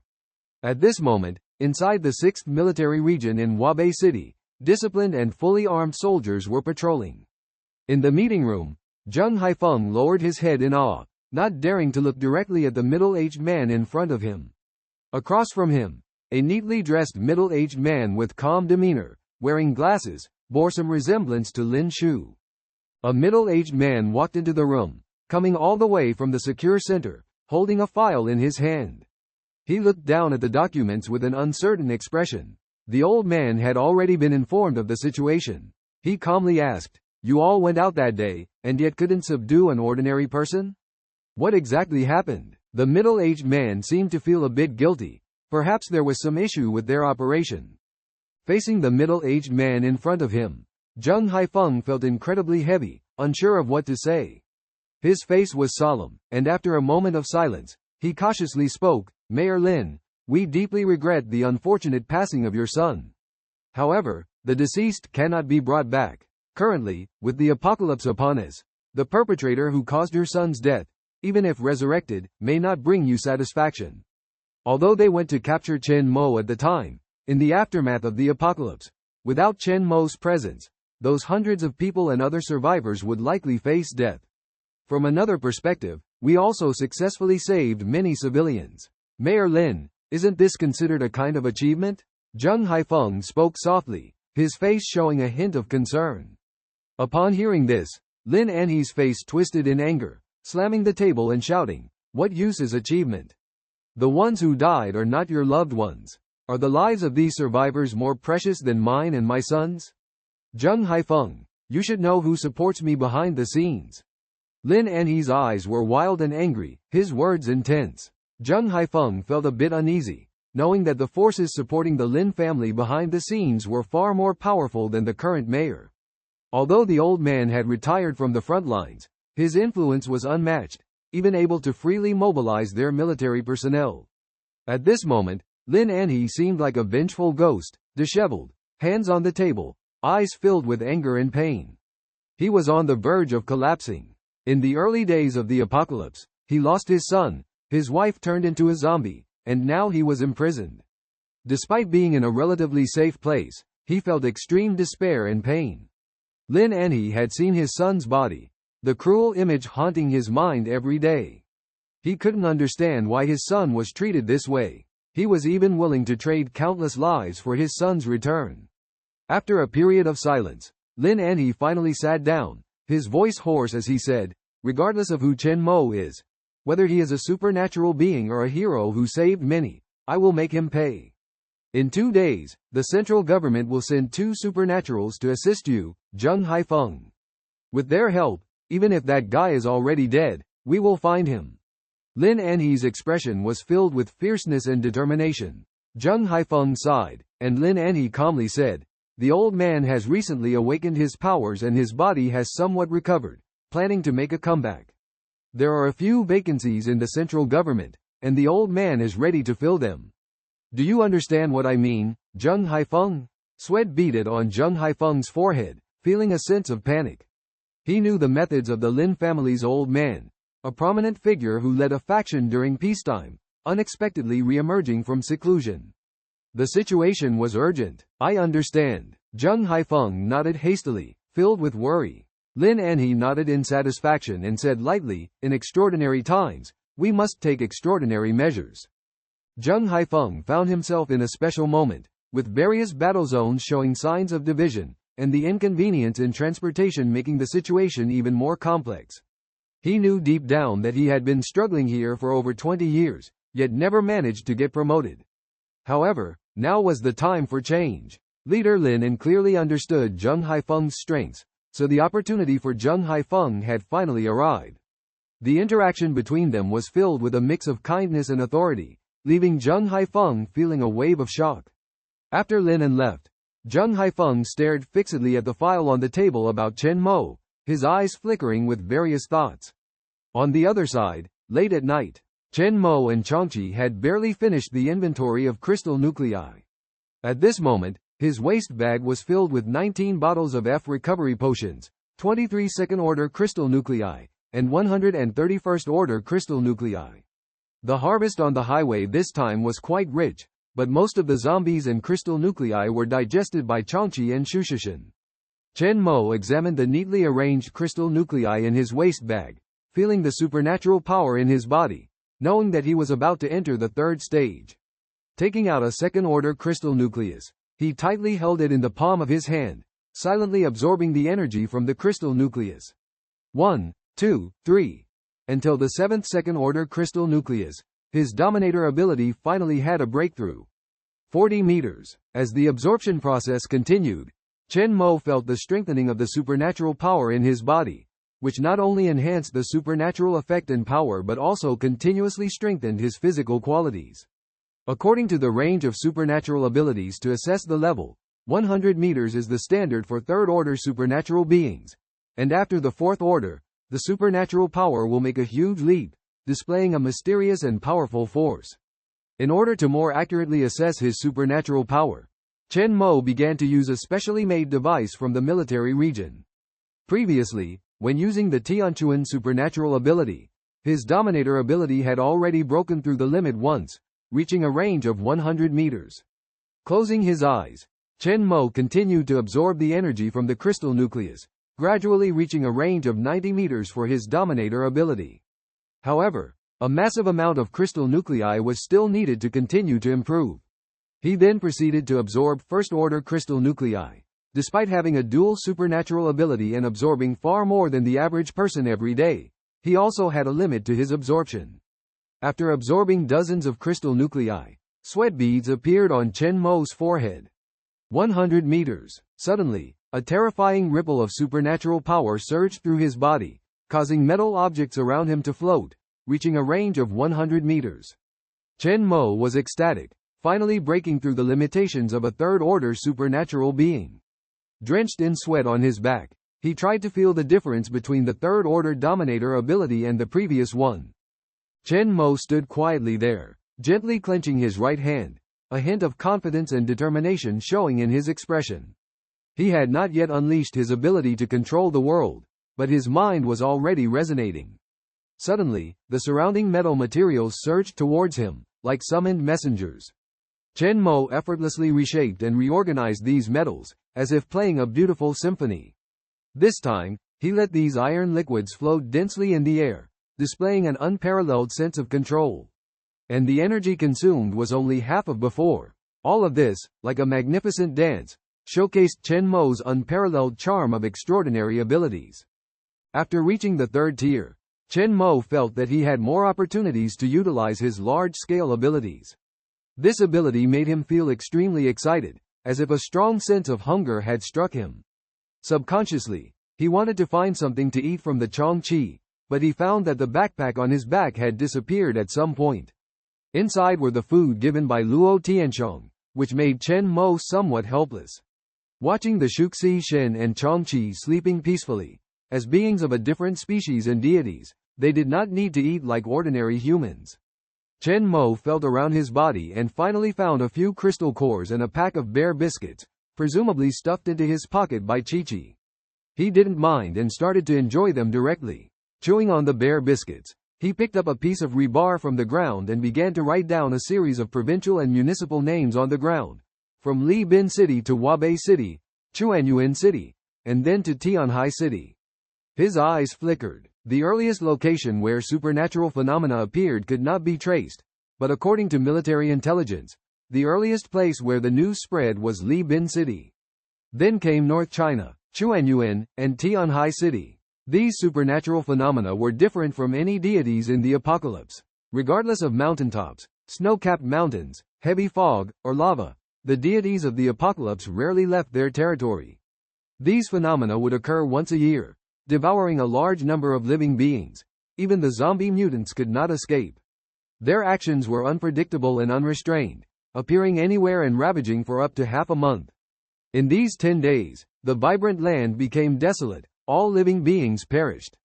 With more than a month left, Chen Mo believed that his strength was enough to elevate his dominator ability to the 4th tier, enough to confront these anomalies. At least, survival should not be a problem. As far as he knew, the strength of these phenomena should be around the 5th or 6th tier, while at that time, the most powerful supernaturalists in the major war zones were only at the 3rd tier. He had taken too many steps ahead of them, as most supernaturalists had just awakened, and the highest would not exceed the 2nd tier. If it weren't for the zombies needing to evolve gradually, Chen Mo might now be a 6th or 7th tier supernaturalist. Finding a comfortable place, Chen Mo gradually fell asleep. The next morning, he felt sticky in the corners of his eyes, as if a thorny tongue was licking him. Frowning, he slowly opened his eyes. The big face of Qiongqi came into view, constantly growling softly. He helplessly rubbed his eyes, looked around, and found Shuxi Shen lying on the ground, the white fleshy mountain shocking him.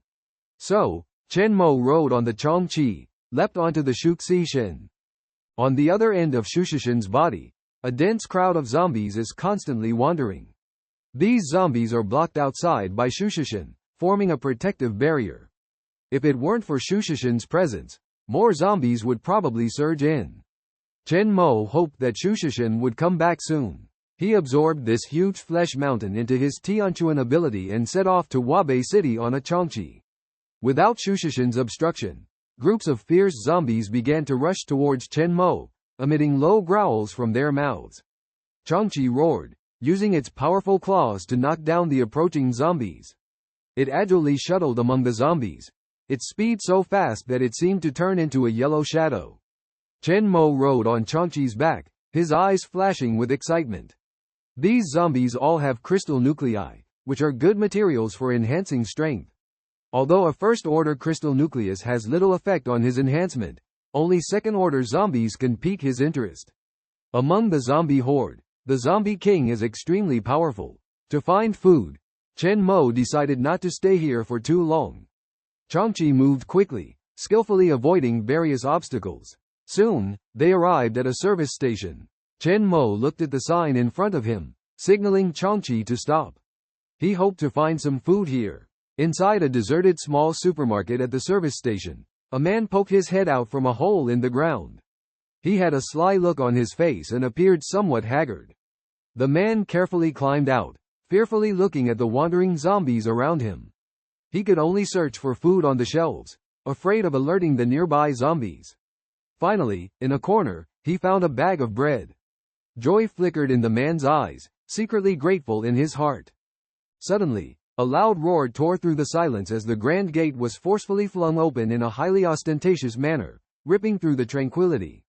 The unexpected bang made Qiongqi tremble all over, causing him to instantly collapse weakly on the ground, as if merging directly into the soil.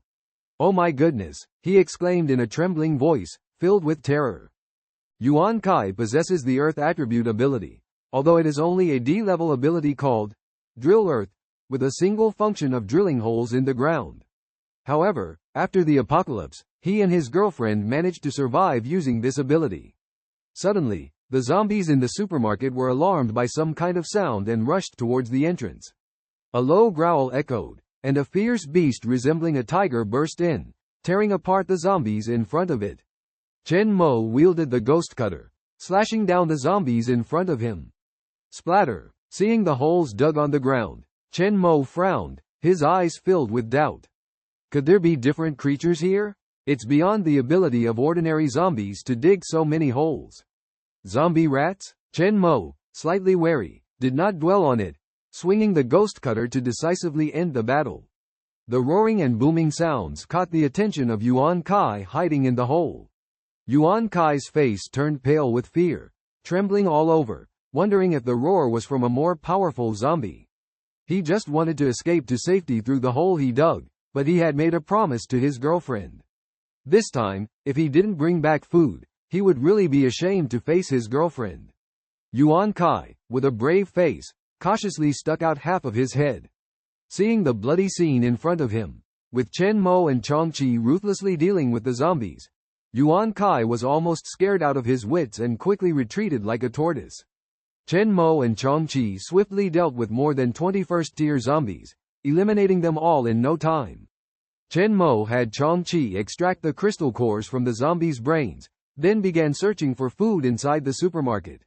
Although food touched by zombies would be contaminated, this was still a fairly large supermarket. After a search, Chen Mo finally found some edible items. 4 cans, 6 packs of instant noodles, 2 bags of sausages, and a few bottles of uncontaminated walnut milk. Besides these, other foods had been affected to some extent. Chen Mo was puzzled by the fact that the packaging of these foods looked very familiar, the only difference being 8 walnuts, white instant noodles, sausages. Gas stations, train station shops. These places, except for humans, are real, everything else is fake. But it was already the apocalypse, as long as it could fill the stomach, it was fine. Chen Mo didn't mind and continued to search for anything useful. Suddenly, in a secluded corner, Chen Mo found a dusty but relatively intact loaf of bread next to a collapsed shelf. And in that position, a hand reached out from a hole, secretly grabbing the bread on the ground. Someone? Chen Mo furrowed his brows slightly. Qiongqi's supernatural ability allows him to directly communicate with the heavens and the earth, like a deity. When Qiongqi transformed into lightning and rushed into the cave, capturing a man, the man let out a desperate scream and struggled desperately. Despite his tough talk, he quickly became weak and powerless, groaning in pain, begging for mercy. Chen Mo frowned as he watched the man being grabbed by Qiongqi and shouted, "Yuan Kai?" Qiongqi unceremoniously threw Yuan Kai out, causing him to sit up in pain, groggily opening his eyes and looking at Chen Mo with a bewildered expression, as if recalling something. Suddenly, a hint of surprise flashed in his eyes, and he shouted loudly, "Chen Mo!" It turned out they were children from the same year at the Fuyong orphanage. Yuan Kai's pressure seemed to disappear all at once, never expecting to encounter an acquaintance here. Chen Mo remained expressionless, remembering how Yuan Kai used to bully him and then was adopted and taken away, causing their relationship to become distant. Yuan Kai breathed a sigh of relief, laughing and saying, "You scared me to death, Chen Mo." As he stood up from the ground, he absent-mindedly continued, "You gave me quite a scare." As Yuan Kai got up, he casually picked up a piece of bread from the ground. Qiongqi let out a low growl, and Yuan Kai stiffly smiled, saying, "Chen Mo, long time no see.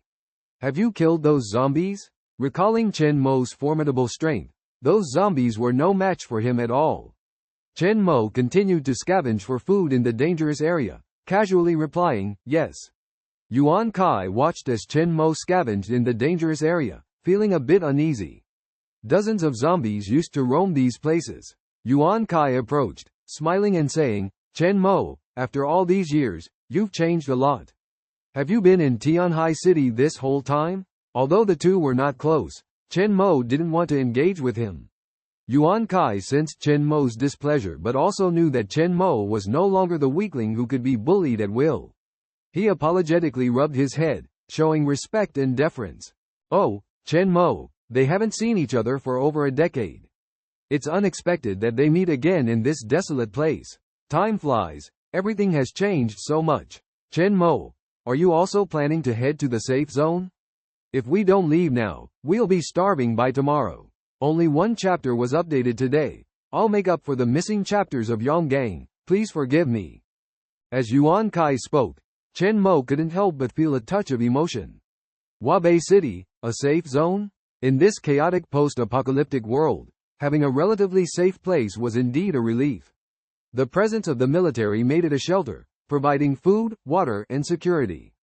5 or 6 days ago, Chen Mo had already heard this news in Qiongqi City, so he decisively embarked on the journey to Wabe with his girlfriend. Chen Mo nodded slightly, his anticipation for the safe zone growing. 2 months ago, he had left the old city area, but he had never paid attention to the broadcast information during this journey. No wonder the major military regions had established safe zones so quickly, the efficiency was somewhat surprising. Compared to his previous life, the speed was almost the same. Wabe was undoubtedly the most resource-rich, heavily armed place, and the safest refuge. Yuan Kai's eyes flickered, noticing the food in Chen Mo's hands, trying to strike up a conversation. He said, "Chen Mo, it's been so many years, where have you been? Our group back then has basically disbanded, and quite a few people are doing well now. Do you remember Meow Meow? I heard she was adopted by a wealthy family in Qiongqi City and even went abroad. If you had taken the initiative back then, maybe you would have been adopted too." Chen Mo replied indifferently, "Living alone is also good." Yuan Kai felt a bit awkward, looking at Chen Mo's cold expression. He changed the subject and didn't mention the past anymore. He asked, "Chen Mo, are you also going to Wabe? Do you want to travel together? After all, we are old friends and haven't seen each other for a long time. Traveling together will also increase the safety factor." Chen Mo paused, glanced deeply at Yuan Kai, making him feel uneasy. In the post-apocalyptic world, avoiding meddling in others' affairs was the way to survive.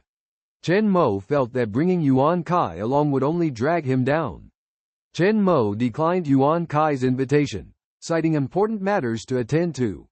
He gathered his food and prepared to leave. Yuan Kai tried to persuade him to stay, but Chen Mo had already left on a Qiongqi. Yuan Kai could only stay there alone, filled with fear and despair. He realized that without food, he and his girlfriend were destined to starve here. Yuan Kai began frantically searching for any remaining food, only finding limbs and bloodstains everywhere. In the end, he broke down in a fit of rage. Qiongqi was so angry that he pounded his chest and stomped his feet, resenting why Chen Mo didn't leave any food behind when he left. What a bastard! He's just like an animal. How could he not leave any food for me, knowing that Xiao Ya and I haven't eaten for days? So heartless, Qiongqi thought angrily. In his eyes, no matter how many zombies Chen Mo killed, he was still a human being. Being human, there's nothing to be afraid of. Just because he's lucky to have a stronger ability, what's so great about that? Qiongqi angrily crawled back into the hole. On the highway, Qiongqi was galloping. Leaving the area near the city, there were no people around. Only sporadic zombies were encountered. Chen Mo couldn't help but recall what Qiongqi had said. When he was very young, his parents passed away. He had spent 4 or 5 years in a welfare institution. It wasn't until all his friends were taken away one by one that he left the welfare institution to find work. And in the welfare institution, there was a little girl who always followed him around. But those memories were too distant. Now, Chen Mo had already blurred them. If it weren't for meeting Qiongqi today, he might not remember many things. Chen Mo put away his wandering thoughts and took out the map. Looking up at the highway sign, he said, "Qiongqi, go in that direction." Qiongqi, sitting down, growled softly and ran even faster. Over the next few days, Chen Mo and Qiongqi traveled almost day and night. Alone, they only stopped to rest briefly at the high-speed service stations and get some food. It wasn't until this day that Chen Mo and Qiongqi were on the road as usual. Suddenly, as if noticing something, about 300 meters ahead, several huge trucks blocked the way like a checkpoint. And outside the trucks, there were about 20 to 30 people. In the 15th year of the apocalypse, Chen Mo naturally understood what kind of people they were. Chen Mo murmured. These people were very famous in the early stages of the apocalypse. Gatekeepers. After the safety zones in various regions were established, they called on survivors who were still outside to come. And most survivors outside could only come to the military area via the highway. These desperados deliberately blocked the passage at the checkpoint during this period to collect a large number of crystal cores. They were ruthless and did all sorts of evil deeds. It wasn't until a long time passed and the military area noticed that fewer and fewer survivors were coming that they paid attention to the existence of these people. Sending people to drive them away, these opportunistic gatekeepers gradually disappeared. And the most ridiculous thing was that in the lawless world of the apocalypse, these people often survived the best. Chen Mo's eyes flickered. Before he was reborn and went to the military area, he had been harassed by these people because he didn't have the ability. It took him more than a month to leave after digging up a lot of crystal cores. However, since he saw these people here, it meant that he was not far from Wabe City. Several large trucks were parked on the highway, with a group of armed men standing outside, looking like thugs. They brought small stools and lounged with their legs crossed, smoking leisurely. The survivors on the opposite side, with their hands tied, looked fearful and ragged. In the crowd, a bald man respectfully lit a cigarette for a fierce scar-faced man. Feng Tianyu took a deep breath, savoring the moment. He leisurely asked, "How many survivors do we have today?" The bald man replied, "Feng, this is the 6th one." Feng Tianyu stood up and walked towards the survivors. He noticed a beautiful woman and squatted down. His greedy hands shamelessly reached out and took advantage of her, groping incessantly. The woman, humiliated, bravely bit Feng Tianyu's hand. Unfazed, Feng Tianyu sneered and viciously slapped her. "Let go of my wife." A man beside the woman growled with red eyes. One of the henchmen picked up a club and struck the man hard on the back of his head. The man fell to the ground, his fate uncertain. The henchman was surprised, not expecting the man to be so fragile. He tentatively touched him and awkwardly reported to Feng Tianyu, "Feng, he's dead." The survivors were horrified by the news, and the woman fainted. Feng Tianyu paused for a moment, not blaming anyone, but jokingly scolded, "Xiaowu, be gentler next time.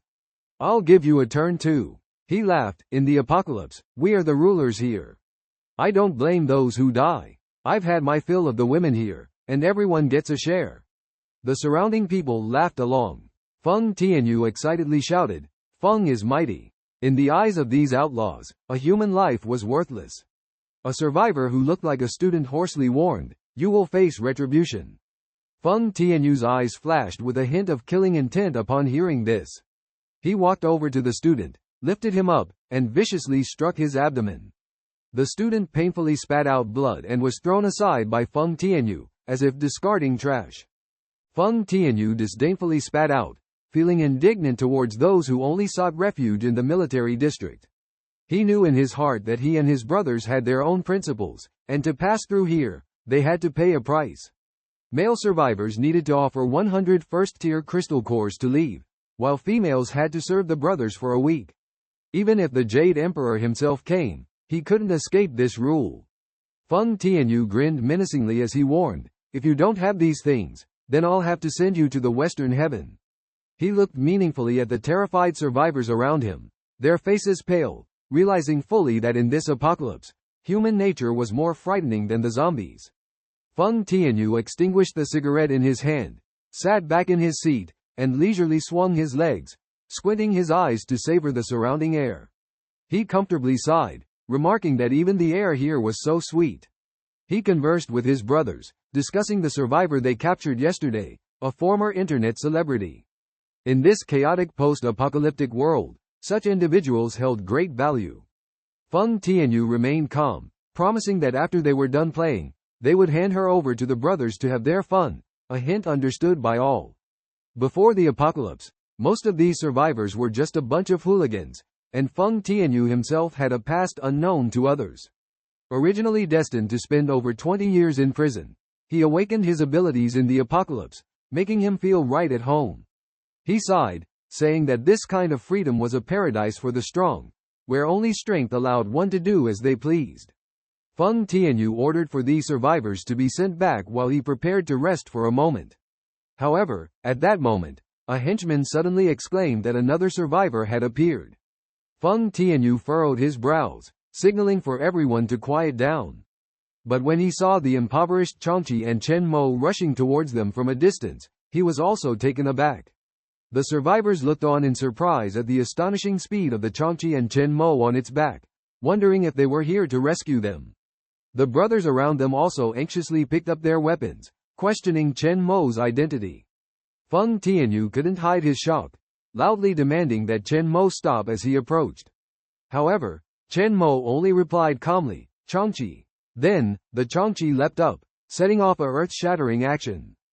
This time the jump reached 6 to 7 meters high, even higher than a truck, truly amazing. Feng Tianyu couldn't help but stare in awe. He realized something was wrong. This guy was planning to break through the checkpoint. He quickly stopped him. After a few days of liquid diet, he could finally eat normally. He decided to make up for the missed chapters all at once, hoping readers would continue to support, urge updates, follow along, and send some free gifts, for which he was truly grateful. Stop him. Feng Tianyu's face instantly turned cold when he saw the young man on the back of the fierce beast, who seemed indifferent. No one dares to challenge Feng Tianyu under his nose. If I let you pass today, where would I put my face?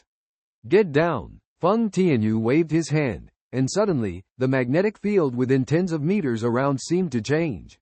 The heavy pressure made the truck behind him groan softly. His men beside him changed their expressions and quickly gathered around Feng Tianyu. Oh no, is Feng Jie really going to get serious?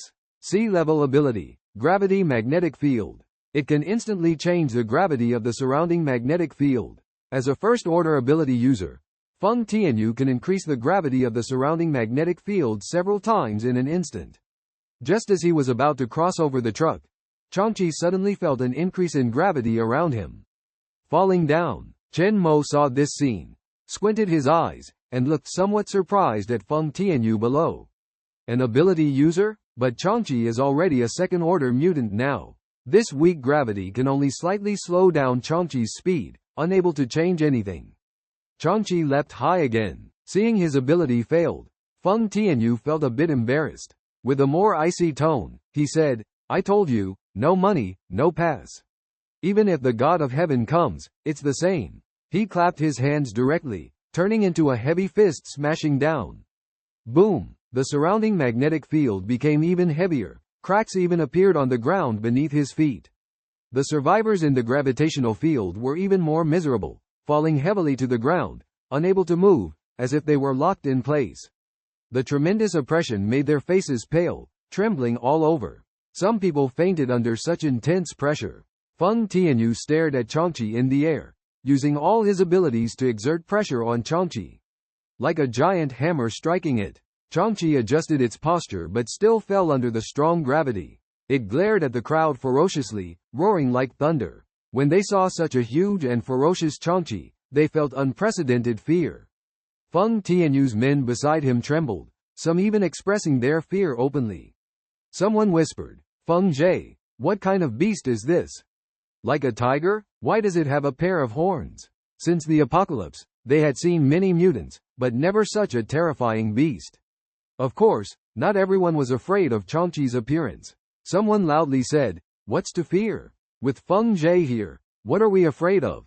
Feng Tianyu stared at Chen Mo on the opposite side, coldly saying, "Hey, kid, you're also an ability user, right? Was I talking to a deaf person just now?"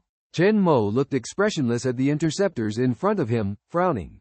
Someone loudly reminded, "The boss is talking to you." Feng Tianyu's face darkened as he spoke. "Young man, in order to pass this checkpoint, you must first offer some crystal cores. For ordinary people, 100 first-order crystal cores are enough, but if you are a supernatural being, the price is not that simple.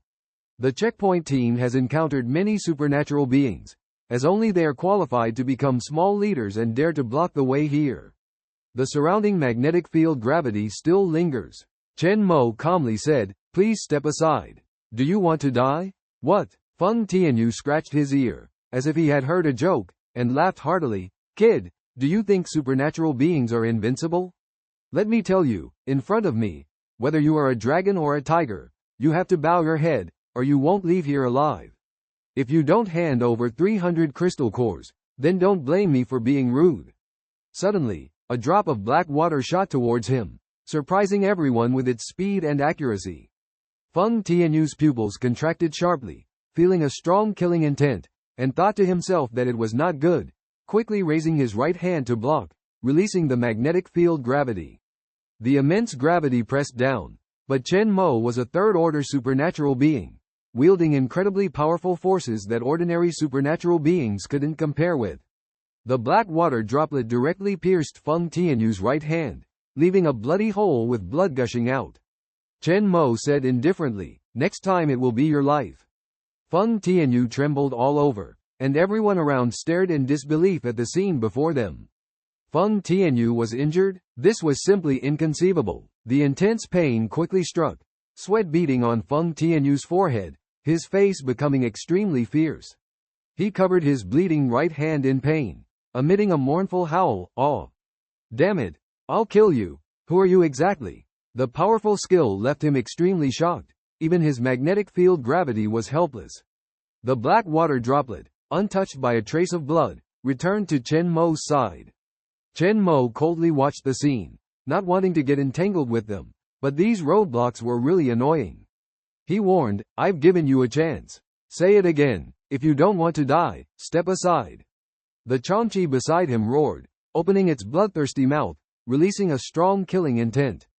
Feng Tianyu, sweating profusely from the pain, his face fierce, shouted in agony, "Attack! Kill him!" Feng Tianyu led his men on the highway recklessly, never encountering such a big setback. There was still a bloody wound on his right hand, and even a strong supernatural being would find it difficult to bear such immense pain. He gritted his teeth through the pain, bandaging his right hand with a white cloth from his pocket, staring at Chen Mo with bloodshot eyes, fiercely saying. Feng Tianyu stood in the street, his anger soaring. He looked at the crowd in front of him, filled with anger and defiance. These people, who were once his trusted friends, had betrayed him in his time of need. He felt the flames burning in his chest, scorching his heart. If it weren't for today, I, Feng Tianyu, wouldn't be so ruthless. His voice was full of anger and determination. His eyes revealed an unbeatable determination, as if he would crush anyone who stood in his way. In this moment, Feng Tianyu felt his own power. He was no longer the person passively accepting fate, but a warrior willing to challenge destiny. He was determined to make those who betrayed him pay the price and understand how heavy the cost of betrayal could be. Feng Tianyu took a deep breath, containing the anger in his heart and turning it into a resolute strength. He knew the road ahead would be difficult, but he was prepared. Today's anger was just a trigger point, making him more determined to pursue his goals. No matter how many difficulties and challenges lay ahead, Feng Tianyu would march forward courageously, never backing down. A group of henchmen looked at each other, holding weapons but hesitant to step forward. Feng Tianyu was furious, shouting angrily with burning rage. However, they were uneasy in their hearts because Feng Ji's supernatural powers were too powerful. One of the henchmen trembled and said in a shaky voice, "Even Feng Jie was pierced through the palm. How could they be opponents?" Feng Tianyu's eyes widened with a fierce glare, a chilling killing intent in his eyes as he roared at them to move forward. "I have them under control. What are you waiting for? Useless cowards." The gravitational magnetic field ability was released again. Feng Tianyu reduced the gravitational magnetic field around him, affecting only Chen Mo. As a result, the gravity applied to Chen Mo multiplied, making it almost unbearable for him. Chen Mo saw through Feng Tianyu's sea-level ability and understood it. The opportunity had been given to them, but they chose to challenge. Facing this group of roadblocks, Chen Mo decided not to show mercy. Faced with Feng Tianyu's henchmen, they hesitated, but still charged towards Chen Mo. These roadblocks were not organized strong individuals, mostly desperados with simple weapons. Chen Mo looked at the Qiongqi beside him, coldly gesturing. The Qiongqi rushed towards the enemies on the opposite side, instilling fear in them, making them unable to resist. A piercing scream rang out, and the Qiongqi's strike was fatal. In fear, they all fled.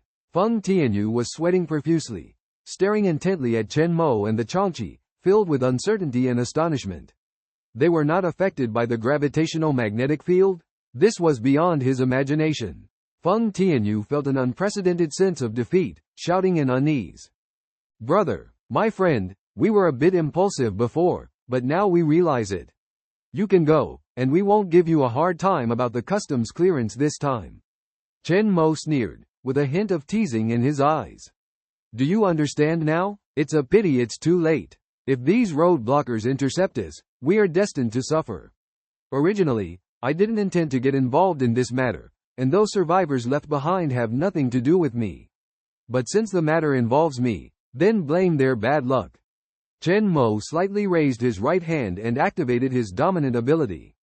A suffocating scene unfolded. The trucks behind Feng Tianyu and others began to lose control, gradually converging towards them. Even the iron boxes on the trucks were twisted and moved, emitting a harsh friction noise. In the end, the trucks violently collided, blocking their retreat. Feng Tianyu's breathing paused, his face instantly becoming extremely ugly. He looked at Chen Mo, took a deep breath, and said, "Brother, we were wrong this time. Leave a way out. We'll meet again in the future. You also know that there are many of our people nearby." This was his confidence. Such a big movement must have already attracted the attention of other interceptors at the checkpoints. Chen Mo remained calm, saying softly, "Come as many as you want, kill as many as you want." Feng Tianyu's pupils suddenly contracted, seemingly unable to believe the seemingly young but more ruthless guy in front of him. The roar of a beast sounded again. The speed of the Qiongqi was extremely fast, ferocious, shuttling through the crowd. A palm shattered the abdomen of one person, blood and intestines flying, a gruesome sight. The screams of another person almost sounded at the same time. Slaughter, cruel slaughter. Even a first-order mutant would find it difficult to resist, let alone a second-order Qiongqi.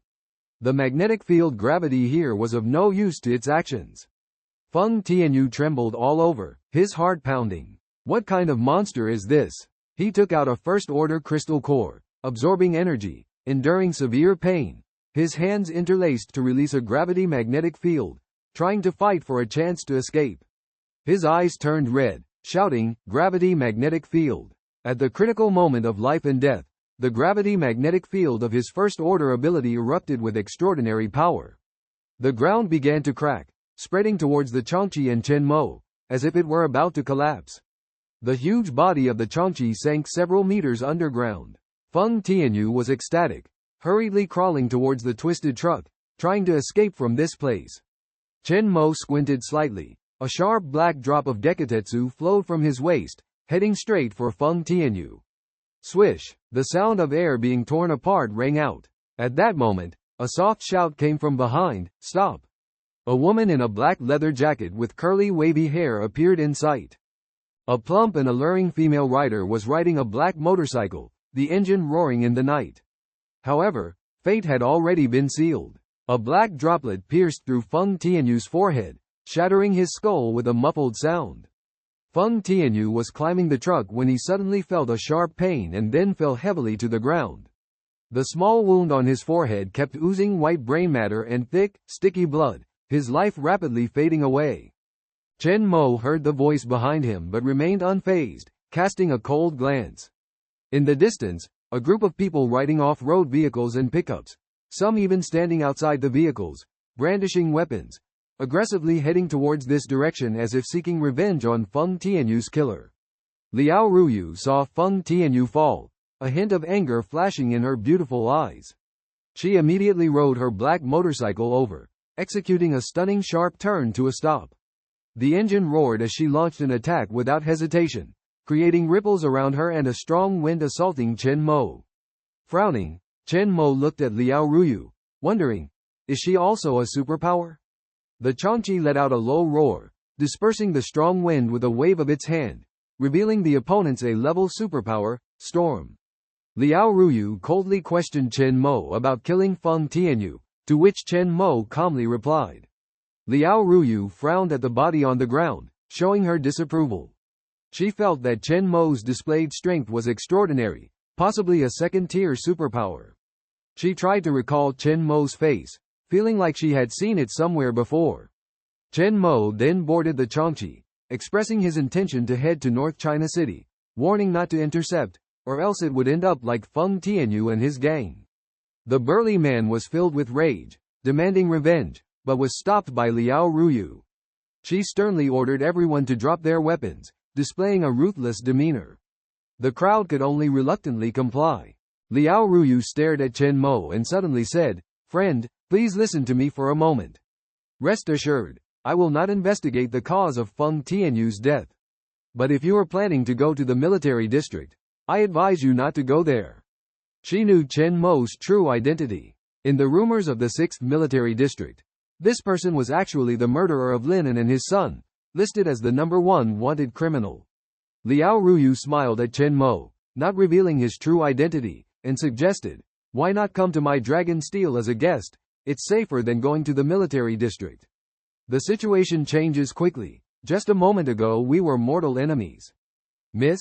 People around felt incredulous. A burly man sighed, thinking to himself, perhaps the miss has taken a liking to someone again. Feng Tianyu was originally recruited by Liao Ruyu, now she was ready to abandon him. Chen Mo coldly said, "Don't you realize how fake your smile looks?" Liao Ruyu's smile froze. "Chen Mo, Qiongqi, let's go." Though he didn't understand why she knew him, Chen Mo didn't want to get entangled with this woman, as long as she showed no intention of attack. The most important thing now was to go to Wabe City and strip Feng Tianyu and others of their crystal cores. Just as Chen Mo and Qiongqi were about to leave, they heard Liao Ruyu speak again. 2 kilometers ahead are our people, and 4 kilometers further, still our people. All the way to Wabe City, they're all our people. What do you plan to do? Chen Mo stopped, grinned, and turned to look at her. If your people don't make way, their fate will be the same as those here. Liao Ruyu's expression changed, standing tall. Chen Mo didn't give her any chance. Qiongqi growled low, crouched down, then leapt up, leaving 2 deep pits on the ground, and quickly departed. "Miss, are we just going to let him go like this?" The burly man beside couldn't understand. Perhaps by nature indifferent, or perhaps already accustomed. Facing the deaths of Feng Tianyu and his group, Chen Mo didn't have much emotion, his heart calm as water. Liao Ruyu's eyes flashed with a cold light, her long hair waving like waves, coldly saying, "Is there any other choice? Feng Tianyu is no ordinary person, able to single-handedly wipe out the people here. What else can we do? I've already discussed with my uncle. Those who come today must be extraordinary ability users. Even if Feng Tianyu didn't die today, This debt will have to be settled sooner or later. Refusing to hand over the firearms, cooperating with them is digging our own grave. Liao Ruyu's face was filled with coldness. Such a losing proposition. Only my uncle would do. Before the apocalypse, their Dragon Steel Group was the giant in heavy industry and steelmaking in Wabe City. Those involved in heavy industry must have both black and white means. And Liao Ruyu is the niece of the chairman of the Dragon Steel Group. The burly man frowned and explained, "But miss, this is all the chairman's decision." Liao Ruyu raised her hand and impatiently said, "I know that uncle has come this far thanks to that person's help. But have we not sent gifts to that person over the years? In the current post-apocalyptic world, our Longgong Group is such a powerful force, with control over several major steel plants in Wabe City. We have the advantage of timing, location, and people. We no longer need to act according to their whims. In the current situation, the idea of independence is not just limited to the likes of the Lion King Luo Tianshong. For ordinary people, this is a crisis-ridden post-apocalyptic world. But for those who were already in high positions before the end of the world, as long as not everyone is dead, it's still business as usual. It's actually a rare opportunity." Liao Ruyu glanced at the bodies on the ground and the few survivors nearby, saying lightly, "Deal with the bodies here. I'll go over there." "Miss, what are you planning to do? Go after them, or else the people ahead of us will end up like Feng Tianyu." Chen Mo. Liao Ruyu's lips curled into a charming smile. The enemy of the enemy is a friend. She directly rode on the black motorcycle, using her storm ability. A gust of fierce wind swept through the area. The motorcycle under her soared with the wind and landed directly on top of the several large trucks. The engine roared as it pursued Chen Mo's departure. The burly man sighed, looking at Feng Tianyu's body with some pity. Miss is indifferent and ruthless. Seeing this enmity will probably be left unresolved. But he's not the first one anyway. What are you all standing around for? Get to work. The speed of the Qiongqi was extremely fast. In no time, it had moved 1 or 2 kilometers. And as the woman said, not far ahead, there was indeed a group of checkpoint guards stationed. Chen Mo couldn't help but feel annoyed. These checkpoint guards were almost everywhere at the entrance to Wabe City. No matter which entrance they came from, they couldn't avoid them. "Qiongqi, charge forward," Chen Mo said coldly. He didn't have time to waste with them here. "Roar!" Qiongqi roared lowly and charged forward recklessly. This huge and majestic tiger directly scared the group of people in front of them silly. Even the first-level Esper hadn't started using his abilities yet. He watched as the large trucks behind them were pierced by a huge hole. Boom! What the hell is that? Damn, I didn't even see it clearly. Immediately after, an engine roar sounded from behind. Liao Ruyu followed closely. Seeing the glamorous and sexy figure on the black motorcycle not far away, the people guarding the area widened their eyes one by one. "Miss Liao, what are you doing here? Get out of my way." Liao Ruyu didn't stay here for too long. Her whole body lay flat on the black motorcycle, her well-rounded peaks compressed against it. Her shapely figure and meaty thighs pressed tightly against the motorcycle. Her head of big wavy hair fluttered. At high speed, she rushed towards the large hole broken by Qiongqi. Many people stared wide-eyed, unable to help but swallow their saliva. Miss Lao's figure is truly admirable. She effortlessly overcame another obstacle and continued on without hesitation. Just then, a soft scolding voice suddenly sounded, causing Chen Mo to slightly pause and turn around to look back, his eyes filled with surprise. He saw Liao Ruyu riding a motorcycle, accelerating to 400 miles per hour like a black lightning bolt speeding down the highway, leaving people stunned.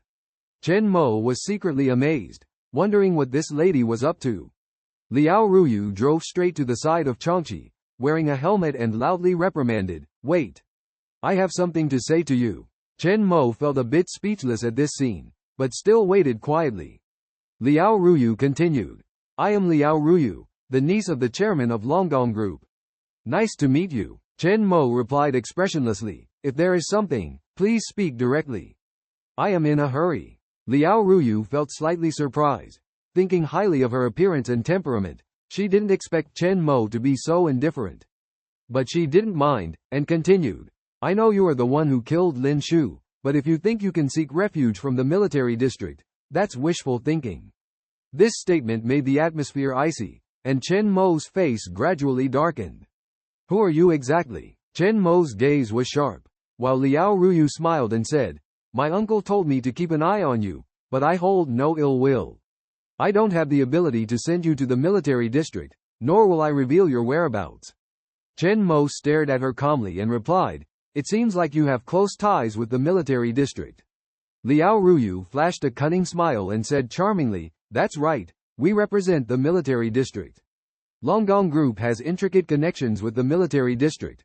Otherwise how could we do as we please here? Chen Mo asked with interest, are you working on behalf of the military district? The revelation of the Interceptor's connection to the military district in the early days of the apocalypse caught him off guard. Upon hearing the woman's words, Liao Ruyu felt that things might not be as simple as they seemed on the surface. She stretched her body, showcasing her striking figure and exuding a bold aura. With a hint of laziness on her face, she said, HMPH, actually, all of this exists for the sake of interests. The Central Mandatory Order allowing survivors to seek refuge in safe zones is not the will of the military high command. Now, each military region has mobilized a large amount of firepower to rescue the offspring and relatives of those high-ranking officials. Just think about it, the safe zones have just been established recently, and each military region has numerous personnel to support. If all survivors flood into the military regions, how will food, shelter, and resources be allocated? At this point, with a touch of disdain on her pretty face, Liao Ruyu's voice turned cold. Therefore, it's not us blocking the survivors from seeking refuge. It's certain individuals in the 6th war zone who are currently unwilling to accept them. Chen Mo listened to her words, with a hint of excitement in his eyes, as if he understood her intention. He maintained a calm expression and asked, so what? Liao Ruyu kept circling around him, curiously sizing him up, her beautiful eyes filled with curiosity. She had said so much, but in fact, she just wanted to tell him one thing. She had no ill intentions, and even indicated that they could still become friends, hoping he would understand. Chen Mo lightly replied, what do you want to say? Liao Ruyu, indifferent, said, those who follow you are pitiful. Are you referring to Feng Tianyu? If he didn't have special abilities, I would have taken care of him long ago. He is simply tarnishing the reputation of my Longgong group. But, come to think of it, you are quite daring. Chen Mo, do you know? The people from the 6th military region have already gone to Tianhai City to arrest you, to gain merit? Yet you have come to Wabe City alone. Are you confident or foolish? Liao Ruyu said with a smile. But you are lucky to have met me. Rest assured, I will not reveal your whereabouts here, but as a condition, you must cooperate with me. How about it? Chen Mo's fingers moved slightly, and suddenly sharp metal blades appeared from all directions, aimed at her. As soon as I make a move, you will become a hedgehog, Chen Mo said. Seeing this scene, Liao Ruyu was slightly surprised, silently sighing that Chen Mo was indeed the target of military pursuit. His special abilities were so powerful. However, she did not reveal this, but calmly raised her eyebrows, holding her hands in front of her chest, and said calmly, Chen Mo, 21 years old, born in a welfare institution, once worked at Jiajia supermarket. His special ability is to manipulate steel beads and influence bullets. Preliminary judgment should be able to control metal. Am I right? Liao Ruyu said calmly. Although she appeared relaxed on the surface, her heartbeat kept accelerating. After all, she was also a second-tier special ability user. Just now, when Chen Mo demonstrated his special abilities, she didn't even have time to react. This indicated that Chen Mo was at least a second-tier special ability user, or even stronger. If you kill me, you will know nothing about the information of the Wabe military region. Liao Ruyu revealed her value. We at Longgong Group do not want to be the military's lackeys. At least with me, I can ensure that you will not be discovered in Wabe City. How about cooperation? Chen Mo stared at her beautiful face, nodded after a moment of silence. Speak, how do we cooperate? He not only needed to find Yuer now, but also had to be on guard against military attacks at all times. Before mastering the 4th-tier special ability, he did not want to be enemies with the entire military region. Liao Ruyu's face showed a hint of joy, her beautiful eyes sparkling as she looked at Chen Mo, and immediately said, join my Longgong group, become my person, how about it? Chen Mo smiled, with a teasing tone. Is this your condition for cooperation? Becoming your person, just like the previous special ability user? I'm not interested in that. After hearing this, Liao Ruyu's face blushed slightly, and she said seriously. Chen Mo felt grateful for Liao Ruyu's invitation, even though he didn't really care about being praised as someone like Feng Tianyu. However, being noticed by Longgong Group made him feel a sense of pride and confidence. Liao Ruyu's words conveyed a kind of friendly warmth, making Chen Mo feel a hint of warmth. There was a hint of regret in Liao Ruyu's eyes, as if she was somewhat disappointed by Chen Mo's refusal. But she quickly changed the subject and expressed her sincerity in cooperation. She asked Chen Mo to help with a request to solve a distorted and mutated creature, trusting in his abilities. Chen Mo readily agreed, earning admiration from Liao Ruyu. Liao Ruyu asked if Chen Mo needed any help, and he made his own request. He hoped Longgong Group could help him find a person and deal with the military district's information. Liao Ruyu was not surprised by this, but she reminded Chen Mo that it would not be easy and would require patience and effort. Chen Mo revealed the name of the person he was looking for, Tang Xuanyu. This name surprised Liao Ruyu, sparking her curiosity about the girl's identity. Although Chen Mo did not disclose much information about Tang Xuanyu, Liao Ruyu promised to do her best to help him find this person. Chen Mo openly admitted that he did not know much about Tang Xuanyu's situation, only that she was in Wabe City. Liao Ruyu promised to help him search for information about Tang Xuanyu, but also reminded Chen Mo that the possibility might not be very high. Chen Mo understood and decided to use the power of the local bigwigs in Wabe City to find Tang Xuanyu. Finally, Liao Ruyu suggested that Chen Mo blend in with the team and return to Wabe City together. When it came to the pet by Chen Mo's side, she hesitated slightly, seeming to have some concerns. Mentioning this, Liao Ruyu couldn't help but feel a headache. The military's message indicated that Chen Mo's pet was extraordinary, which was also one of Chen Mo's prominent features. Qiongqi, don't worry, I have a way to keep it low-key, Chen Mo said. Liao Ruyu smiled and affectionately patted Chen Mo's shoulder. In that case, let's wait at the intersection first. My men will arrive soon, and I will take you into North China City. With that, a hint of fragrance emanated from Liao Ruyu as she mounted her black motorcycle, put on her helmet, revved the engine gently, and said, "Let's go." The engine roared, and Liao Ruyu, resembling a black queen, leaned forward on the motorcycle and raced away. Chen Mo's expression remained calm as he turned to Qiongqi and said, "Let's go." At a point where the road split into two, the engine roared. The black motorcycle leapt, effortlessly crossing the cracked highway and landing smoothly. Where they arrived, the people from Longgong Group had already thoroughly cleaned up, not even finding a single living zombie. Liao Ruyu abruptly stopped her motorcycle, watching as Qiongqi raced over. She grinned mischievously and said playfully, "It seems like your pet can't compare to my Kawasaki." Qiongqi growled, slightly dissatisfied. Chen Mo looked around, realizing they were on a high highway bridge surrounded by mountains, deserted and tranquil. "Let's wait here, my men will be here soon," Liao Ruyu said, pulling out a pack of chocolates and offering them to Chen Mo. "Want some?" Chen Mo shook his head, took out a piece of bread, and started to eat. Liao Ruyu sat on a rock at the edge, eating chocolate and saying, "The military said that although you killed Lin An and his son Lin Shu, over 100 survivors in Tianhai City were saved because of you. Chen Mo, why did you kill him? Did they have a grudge against you?" Liao Ruyu curiously looked at Chen Mo.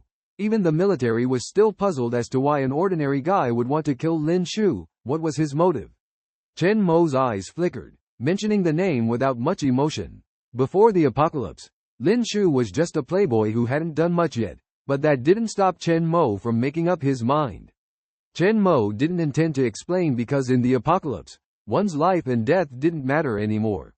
Seeing he wasn't willing to talk more, Liao Ruyu stopped asking and, rolling up her hair, softly said, "The Lin family was not simple even before the apocalypse, and now they are even more reckless.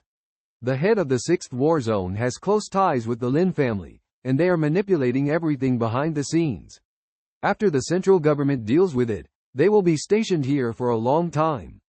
Even if you are strong, it will be difficult for you to confront so many military personnel alone. Join Longgong Group, Liao Ruyu warmly invites. Chen Mo remained calm and replied, I never said I was alone. My greatest asset is having the power of Tianquan. With this ability, I am a match for 1,000 troops. Apart from Yuer, Chen Mo only believes in his own strength and the divine creatures subdued by Tianquan. Chen Mo no longer spoke much and calmly asked, what kind of creature do you need me to deal with? There is nothing special in Wabe City, let alone gods. Just a mutated freshwater crocodile. When Liao Ruyu mentioned this, her face was full of hatred. Initially, it appeared in Jingyun Lake, and the military was sent to eliminate it. But a few days later, it appeared near Longgong Group, wreaking havoc. There are a large number of supplies stored there. I suspect this was deliberately arranged by the 6th Military Region. Although they are more powerful than Longgong Group, they cannot access weapons and firearms. Even if they cooperate with the 6th Military Region, they are unwilling to provide support. Relying solely on the first-order ability holders of Longgong Group is of no use. Not everyone can defeat gods single-handedly in the early stage of the apocalypse like Chen Mo. During the early stage of the apocalypse, bullets are the key. Chen Mo pondered for a moment. A crocodile? He seemed to have never heard of this kind of creature. At least not as famous as Qiongqi. Chen Mo smiled bitterly. It seems that the support of this military region is not easy to obtain. Liao Ruyu snorted coldly, her face frosty. Are they afraid that Longgong Group will break free from their control?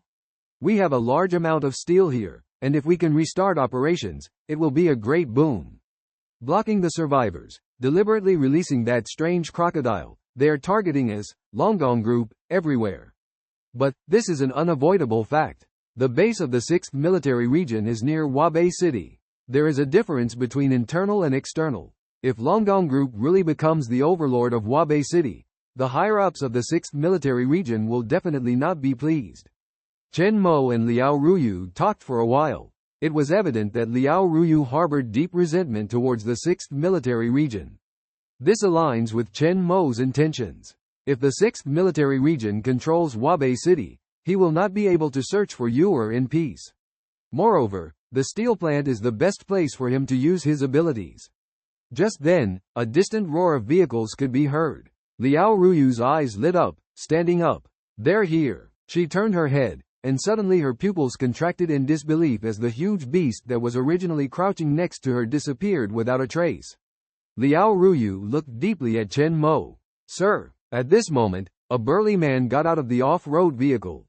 He noticed Chen Mo, frowned, and somewhat displeased said, Hello, how are you? When Liao Ruyu saw her, all the misunderstandings from before had been cleared up. Now he is willing to go with us.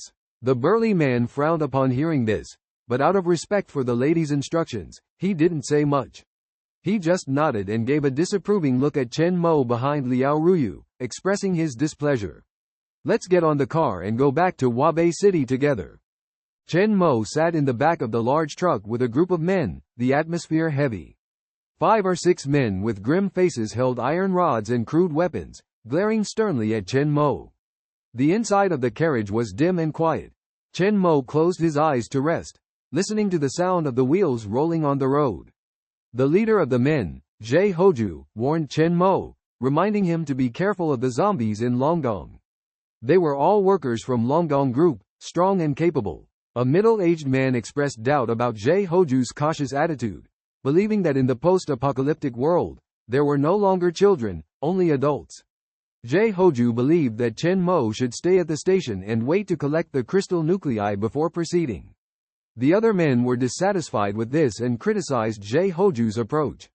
Chen Mo suddenly asked why the people from Longgong were unwilling to intercept survivors, to which Zhe Hoju sneered that they were not animals. Chen Mo remained silent and continued to accompany them. The large truck bumped along the dilapidated highway, with frequent stops along the way, luckily without any accidents. After about half an hour, the vehicle swayed to a stop. Suddenly, there was a heavy sound of footsteps and gunfire outside. Stop. Then, the voice of Liao Ruyu sounded. We are members of the Longgong Group. How many people are here today? 15 people. Names and identities. All here. Let the people in the car come out. Outside was silent. Unclear what Liao Ruyu did. The voice sounded again. All right, You can leave now. We were told to take care of those survivors. They can be released once the safe zone is established, understand? Let's go. The sound of the engine starting. The vehicle started to move unsteadily. After a while, the rear door creaked open. A beam of light came in. Chen Mo looked outside, and the whole scene became clear. It was a ruin, empty around. Bloodstains and zombie bodies littered the ground. The smell of blood and decay hit them. This was the most familiar smell of the apocalypse. The charming Liao Ruyu smiled under the car. We've arrived in Wabe City. Everyone, get off the car. Chen Mo and a group of men got off the car. Several cars were parked around. Liao Ruyu chuckled softly. Come out and breathe some fresh air. Chen Mo nodded slightly. The men gripped their weapons, vigilantly watching the surroundings. Although this place had been cleared many times, occasional wandering zombies still appeared. So everyone stayed alert. Liao Ruyu stretched lazily, smiling at Chen Mo and said, We're finally in Wabe City, where you've always wanted to come. Our Longgang group base is over 30 kilometers away. Although we've traveled this road many times, there may still be some zombies occasionally. With your strength, helping out shouldn't be a problem, right? With that, Liao Ruyu stuck out her tongue. Chen Mo nodded and said, All right, but I need crystal cores. Liao Ruyu giggled, Don't worry. After dealing with that weird crocodile, there will be crystal cores. And you'll get the corresponding rewards. Like a bounty hunter in the movies, cool, right? Chen Mo replied calmly, Find the person I'm looking for, everything else is negotiable. Don't worry, I'll get it done, Liao Ruyu promised, patting her chest. At that moment, Zhe Hoju walked over and asked, Miss, did that group just ask for something again? Liao Ruyu glanced at him calmly and said, Yes, I gave them some. Zhe Hoju was furious, and the men around him looked grim. These guys have no shame. They clearly have food in the military district, but they always covet our Longgang stuff. Miss, this isn't the first time. Next time, we should see what happens if we don't give them anything. Chen Mo looked at her curiously and asked, You gave them food? Does the military district also lack this? Liao Ruyu chuckled, looking very open-minded. It's okay. Although there is food distribution, how much actually reaches them? Without some benefits, how can they come in? Forget about this, let's go. I have long been curious about Chen Mo's strength. He once dealt with Feng Tianyu and others, so dealing with a group of small zombies should be a piece of cake, right? Chen Mo remained silent, looked around, and then focused in a certain direction. He slightly raised his right hand, and suddenly an ordinary steel ball shot out. Extremely fast, everyone was too late to react. Suddenly, from the ruins more than 30 meters ahead, there came the squeaking of rats. Blood gushed out from the rubble. Everyone's pupils contracted. Zhe Hoju stared in amazement at Chen Mo, while Liao Ruyu covered her mouth in surprise. The power displayed by Chen Mo was unbelievable, leaving Liao Ruyu no choice but to use her ability to summon a storm. The bodies of the zombie rats were dragged out from the ruins, larger than the average house cat. How did you do that? Liao Ruyu asked in shock. Chen Mo didn't explain. He used the ability of the Qiongqi to enhance his senses. His sense of smell and senses were even stronger than a third-level ability user. He reminded, the zombies here have been cleared, but there are still many zombie rats. Chen Mo stood on the ruins, relying on the Qiongqi's sensing ability. He could clearly hear the sounds of the zombie rats scurrying in the sewer. If the zombie rats accumulated to a certain extent, a rat king like the one in Tianhai City would appear. He advised, it's better to clean up when you have time. This simple blow surprised everyone present. Zhe Hoju even didn't see when Chen Mo made his move, and couldn't help but look at him with new eyes. Liao Ruyu looked at the scurrying zombie rats in the ruins and sighed. I will arrange for someone to deal with them in a few days. She believed that Chen Mo's strength should already be at the level of a third-level ability user, and this task of dealing with the strange crocodile was definitely enough for him.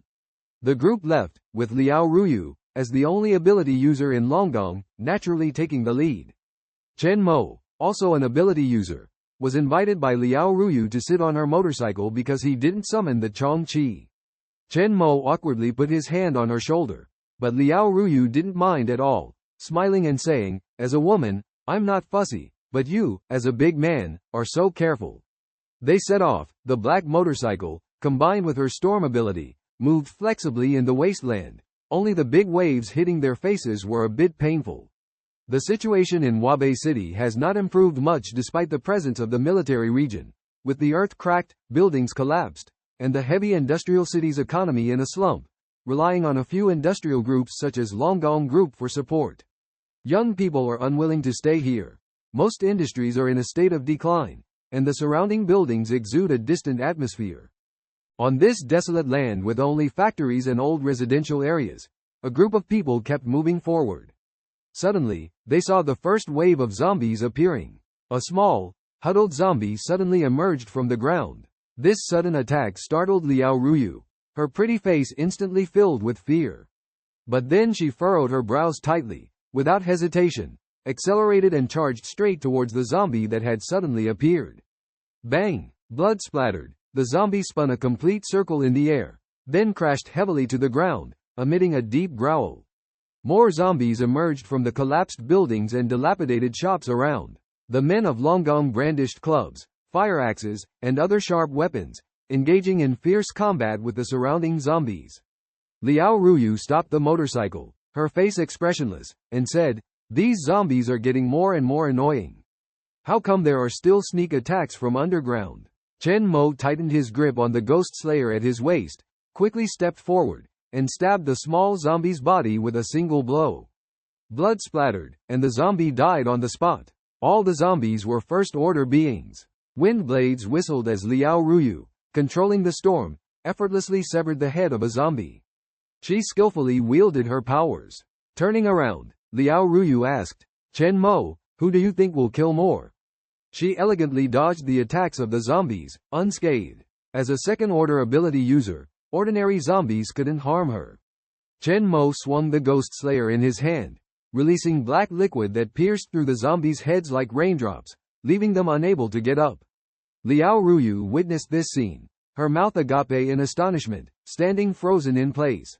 She muttered quietly, and the surrounding winds grew fiercer. The two ability users showed a vast difference from ordinary people. In this post-apocalyptic world full of mystical powers, the zombies were also evolving gradually. Although they were constantly being eliminated, like wild grass, they kept regrouping. The number of zombies here was large, and even the strong men of Longgong were struggling a bit when facing first-order zombies. Jie Hoju was furious, swinging the fire axe angrily, instantly beheading the zombie with blood splattering everywhere. Faced with the increasingly powerful enemy, he felt unprecedented pressure and frustration.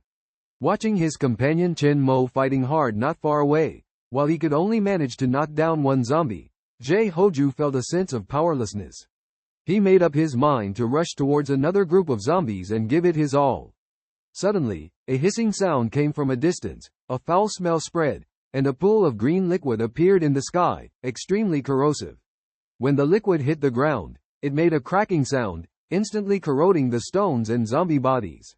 In this critical moment, Jie Hoju decided to fight even harder, not afraid of the danger. During this period, the update frequency will be increased. Thank you for your support. Let's fight together. Bang, bang, bang. A sticky puddle on the ground continued to bubble, as if conveying some ominous omen. Chen Mo's eyes flickered with a vigilant light as he inadvertently noticed something unusual. With a roar, the surrounding zombies began to restlessly stir. At that moment, Liao Ruyu covered her nose and tried to disperse the foul smell with her stormy ability. Although she appeared strong, she couldn't hide her disgust towards the green sticky slime. Suddenly, a dark figure swiftly approached, emitting a heavy footstep. It was a middle-aged male zombie, with a bloated abdomen and an unusually long, snake-like neck. Decaying skin, exposed intestines, and a foul odor emanated from his body. He staggered and growled lowly, sending chills down one's spine. Liao Ruyu furrowed her brows, feeling extremely uneasy about this terrifying sight. Chen Mo immediately recognized this as a second-order zombie, a decomposer. He hadn't expected zombies to evolve so quickly, possessing special abilities similar to those of ability users. This sent shivers down the spines of Dragonsteel's team members, facing such a formidable opponent for the first time. Jie Hoju felt a chilling sensation throughout his body, as the pressure brought by the decomposer far exceeded that of other zombies.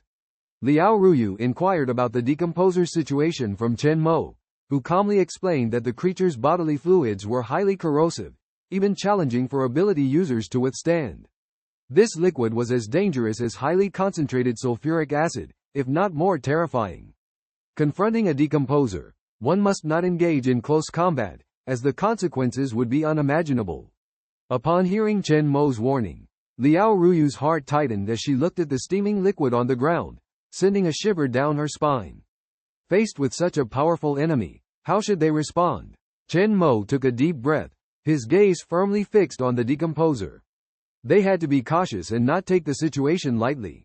Liao Ruyu's eyes gleamed with a cold light as she decisively took the weapon and said firmly, "Leave it to me." However, Chen Mo didn't hesitate to grab the knife and charge forward. Hearing this, Liao Ruyu couldn't help but stamp her foot in anger, muttering to herself, "This guy is too much.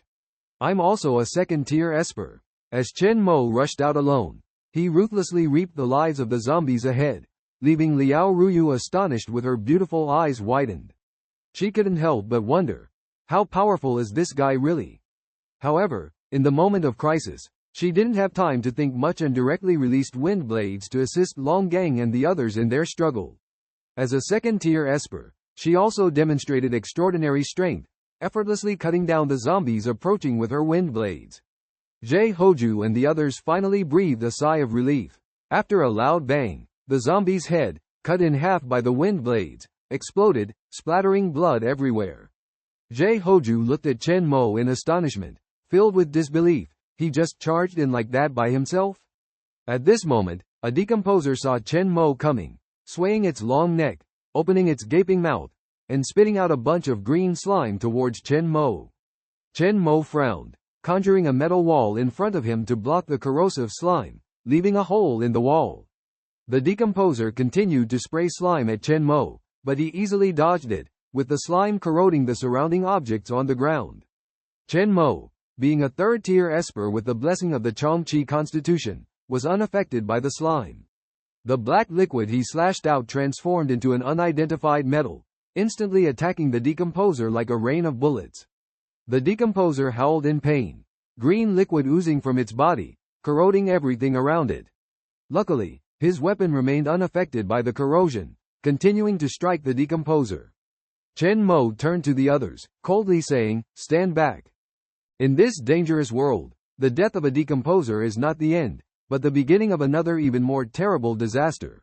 When decomposers die, their bodies explode, spraying the viscous fluid inside their bodies up to 30 or 40 meters away. This means that those unfortunate enough to be nearby are likely to be affected by this terrifying slime.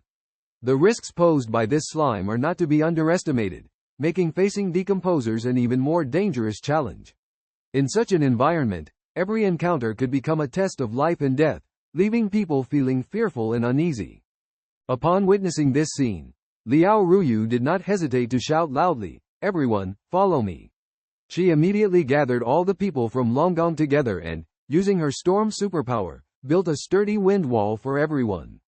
Chen Mo turned around again, focusing on the decomposer across from him, preparing to unleash its sticky secretion.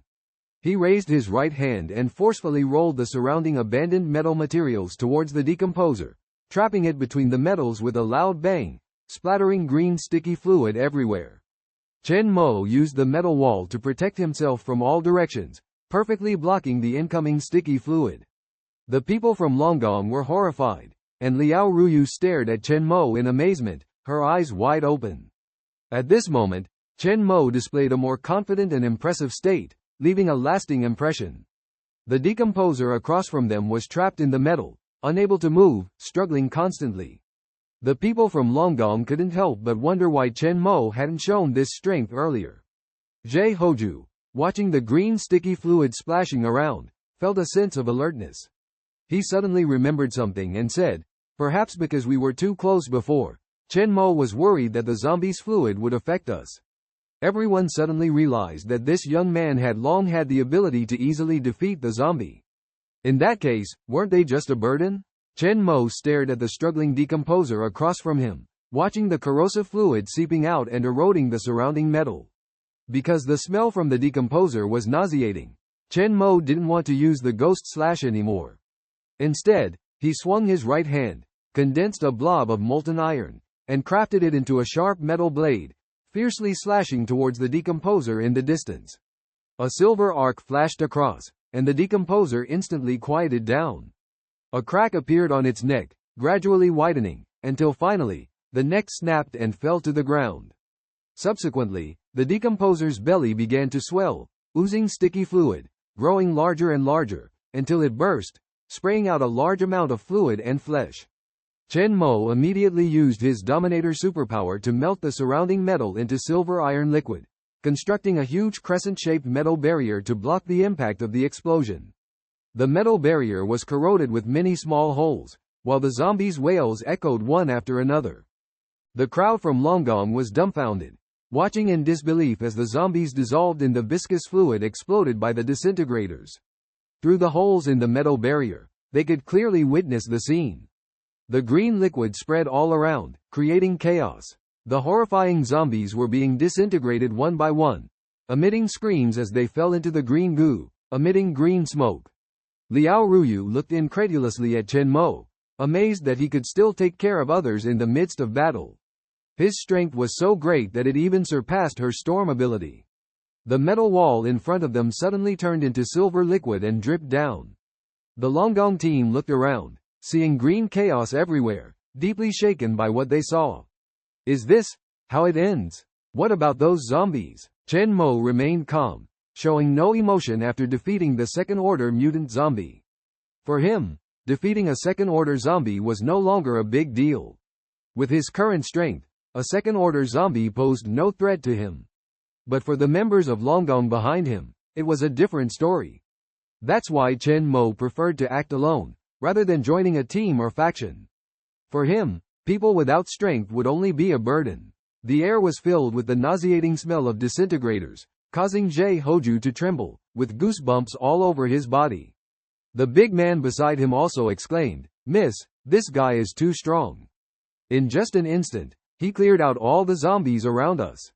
Liao Ruyu was also in a daze for a long time, softly saying, "Let's go, be careful to avoid the surrounding goo." After cleaning up the battlefield, the good news was that dozens of Longgang members survived unharmed. With Chen Mo and Liao Ruyu, the two ability users, on the scene to take care, and these members being elite of Longgang with rich combat experience. However, the bad news was that due to the explosive nature of the disintegrator, its green goo could even corrode crystal nuclei. When cleaning up the battlefield, only 16 uncontaminated first-order crystal nuclei were found, along with a high-quality second-order crystal nucleus from the disintegrator. This is also why even ability users are afraid of encountering disintegrators, as they struggle without gaining any benefits. Liao Ruyu took a deep breath, calming her excited emotions, and walked up to Chen Mo. She reverently handed over the collected crystal nuclei to Chen Mo, who accepted without hesitation. Liao Ruyu's beautiful eyes stared at Chen Mo intently, only to find him as calm as water, without any ripples. She hesitated for a moment before asking, "How did you do it? How can you be so powerful?" In the military and Longgang, she had seen many powerful ability users, but none could handle things as effortlessly as Chen Mo. Liao Ruyu was certain that Chen Mo was at least a third-order ability user. Chen Mo glanced at her, and calmly replied, "Alone and not particularly strong, Liao Ruyu embarked on a journey to this place. Along the way, obstacles and dangers abounded, with many examples of people perishing on the road. However, after experiencing various difficulties, Chen Mo miraculously arrived safely at his destination." Liao Ruyu was filled with mixed emotions and muttered to himself. The hardships of this journey were evident, but the fact that Chen Mo arrived safely was enough to demonstrate his extraordinary qualities. After this experience, a group of rough blacksmiths in Longgang no longer dared to underestimate the young man brought by Miss. They all looked at Chen Mo with admiring eyes, full of respect. In the cruel environment of the apocalypse, strength has always been the most admirable quality.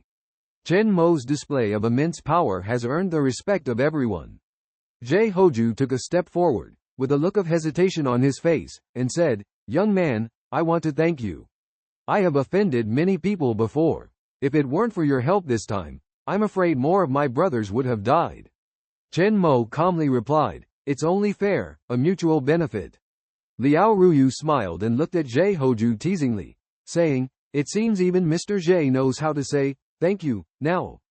Zhe Hoju, a longtime employee of Longgang Group, has experienced many ups and downs in his life and has shown extraordinary strength in the apocalypse. Although he doesn't have any special abilities, as a member of the Longgang for over 20 years, he has now risen to a lower management position in the apocalypse. He has always been reserved towards people outside of Longgang. Zhe Hoju smiled bitterly and said, Miss, don't tease me. I'm not a fool. With this strength, joining Longgang is more beneficial than harmful to me. Liao Ruyu looked at the area stained green by the exploding liquid of the decomposer and couldn't help pinching her nose, shaking her head. All right. Let's leave quickly. The smell here is nauseating. The group cautiously made their way around the green slime and continued towards Longgang. Liao Ruyu and Chen Mo walked at the front. There were fewer zombies in this area than in the places they had passed before. Liao Ruyu felt a bit strange. We often come and go here. The zombies should have been cleared out by us and the military about the same time. Why are there so many today? Zhe Hoju frowned and pondered for a moment before saying, Miss, do you think the military intentionally led these zombies here, like that strange crocodile before? A man beside them teased, Old Jay, are you a bit paranoid?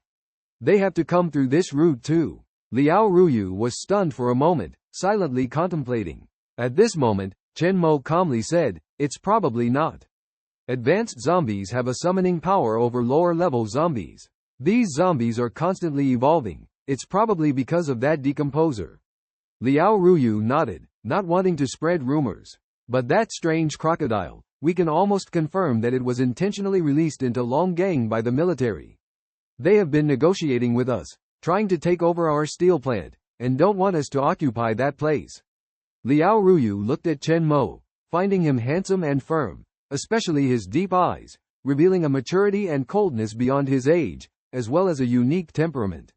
If he dressed up a bit, he would be quite charming. She quickly shook her head, dispelling her thoughts, and said with a smile, Chen Mo, how about considering joining our Longgang? Such talent is a rare resource wherever you go.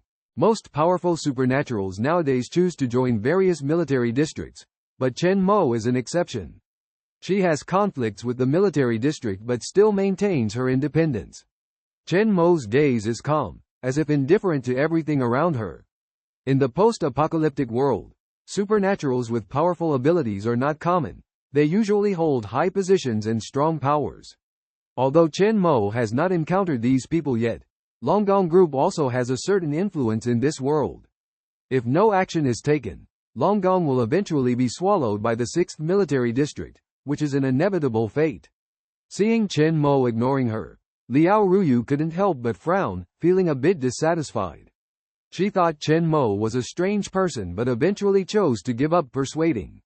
The group continued on their way. After 2 hours of trekking, they finally arrived at the stronghold of Longgang Group.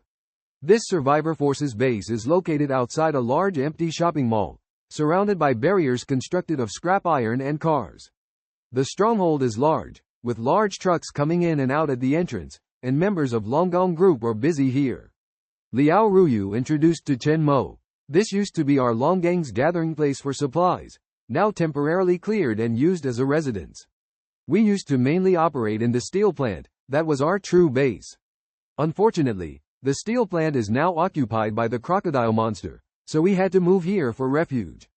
Chen Mo nodded, seeing that most of the guards outside were middle-aged men, as there were relatively few women in the steel industry. When Liao Ruyu and the group returned to the stronghold, the members at the entrance immediately stepped forward to salute. Liao Ruyu inquired about the situation at the stronghold and learned that the crocodile monster was still resting and had almost eaten up all the nearby zombies. Then, she was informed that the chairman wanted her to go back to find him because when he came back in the morning, he brought back 2 people, a man and a woman, who seemed to be from the military district. Upon hearing this news, Liao Ruyu frowned, looked at Chen Mo, and then decided to go to the military district to find out what was going on. She said to Chen Mo, someone has come to the military district. I'm not sure if it's for you. I'll know once I go check. But rest assured, as long as you're at Longgong Group, no one can take you away. Chen Mo looked at Liao Ruyu, smiled slightly, indicating that she wouldn't cause trouble for Longgong Group. Upon hearing Chen Mo's words, Liao Ruyu stomped her foot in anger and said, "Do you think I'm joking? I'll have Zhe Hoju take you to rest, eat something, behave and wait for me to come back, no running around." She turned and left, preparing to go to the military district to find out the situation.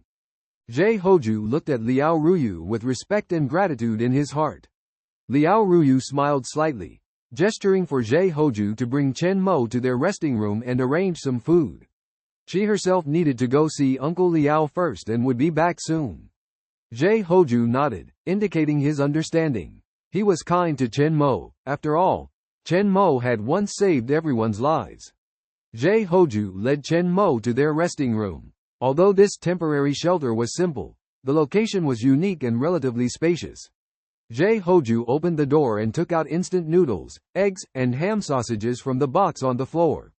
He carefully placed the instant noodles on the table and unexpectedly found several boxes of self-heating meals at the bottom of the box. This was precious food for them. There were now only over 300 employees left in Longgong Group, plus some surviving family members, totaling about 700 to 800 people. Apart from Longgang's employees, everyone else lived in different places. Despite the relative wealth of Liao Ruyu's subordinates, food distribution was still limited. The men around them took off their shirts and sat down to relax. Zhe Hoju looked at the self-heating meals and handed one to Chen Mo, saying, "Come, eat. You saved our lives, don't be polite." Chen Mo looked at the food, his eyes flickering, but he didn't reach for it. He said, "I'm not hungry yet, do you have water?" A man nearby handed a bottle of water to Chen Mo. Chen Mo took a few sips of water and then took out a second-order decomposer's crystal core to absorb. The others looked at each other. Zhe Hoju shook his head and said, "Brother Chen is absorbing the crystal core. This is a way of awakening abilities. Perhaps one day we will have the same opportunity." Everyone sighed at the special abilities of awakened individuals. Chen Mo looked at them and said lightly, "In fact, in the early stages of the apocalypse, only a few people could naturally awaken abilities, but the possibility of activation in the later stages is not zero. The crystal core contains many impurities, and the higher the level, the greater the likelihood of awakening. Although ordinary people can also absorb crystal cores, most will lose their sanity after absorption and become mutated zombies. Before my rebirth, it was relying on a third-order crystal core to successfully awaken my abilities. This secret, I haven't even told Luo Tianxiong. The temptation of becoming a superpower is incredibly strong, almost irresistible for ordinary people. However, the hidden dangers within are extremely perilous, almost a matter of life and death.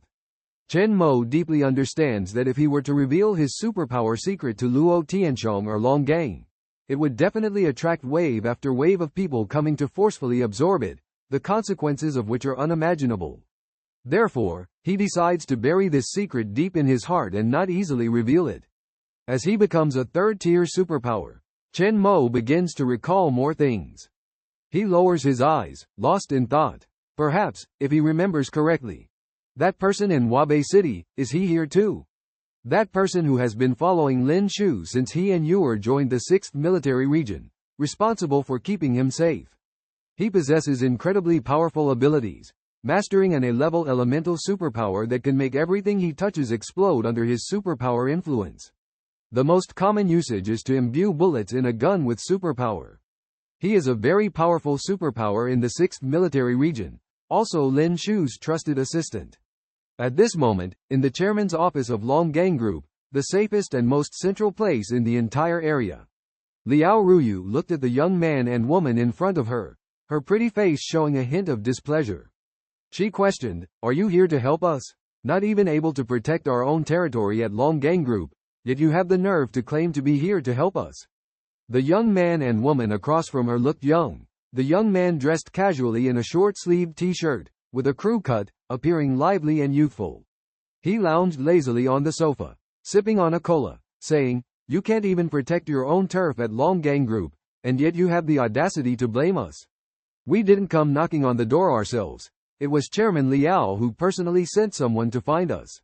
The girl beside him held a doll, her eyes full of hostility as she stared at Liao Ruyu.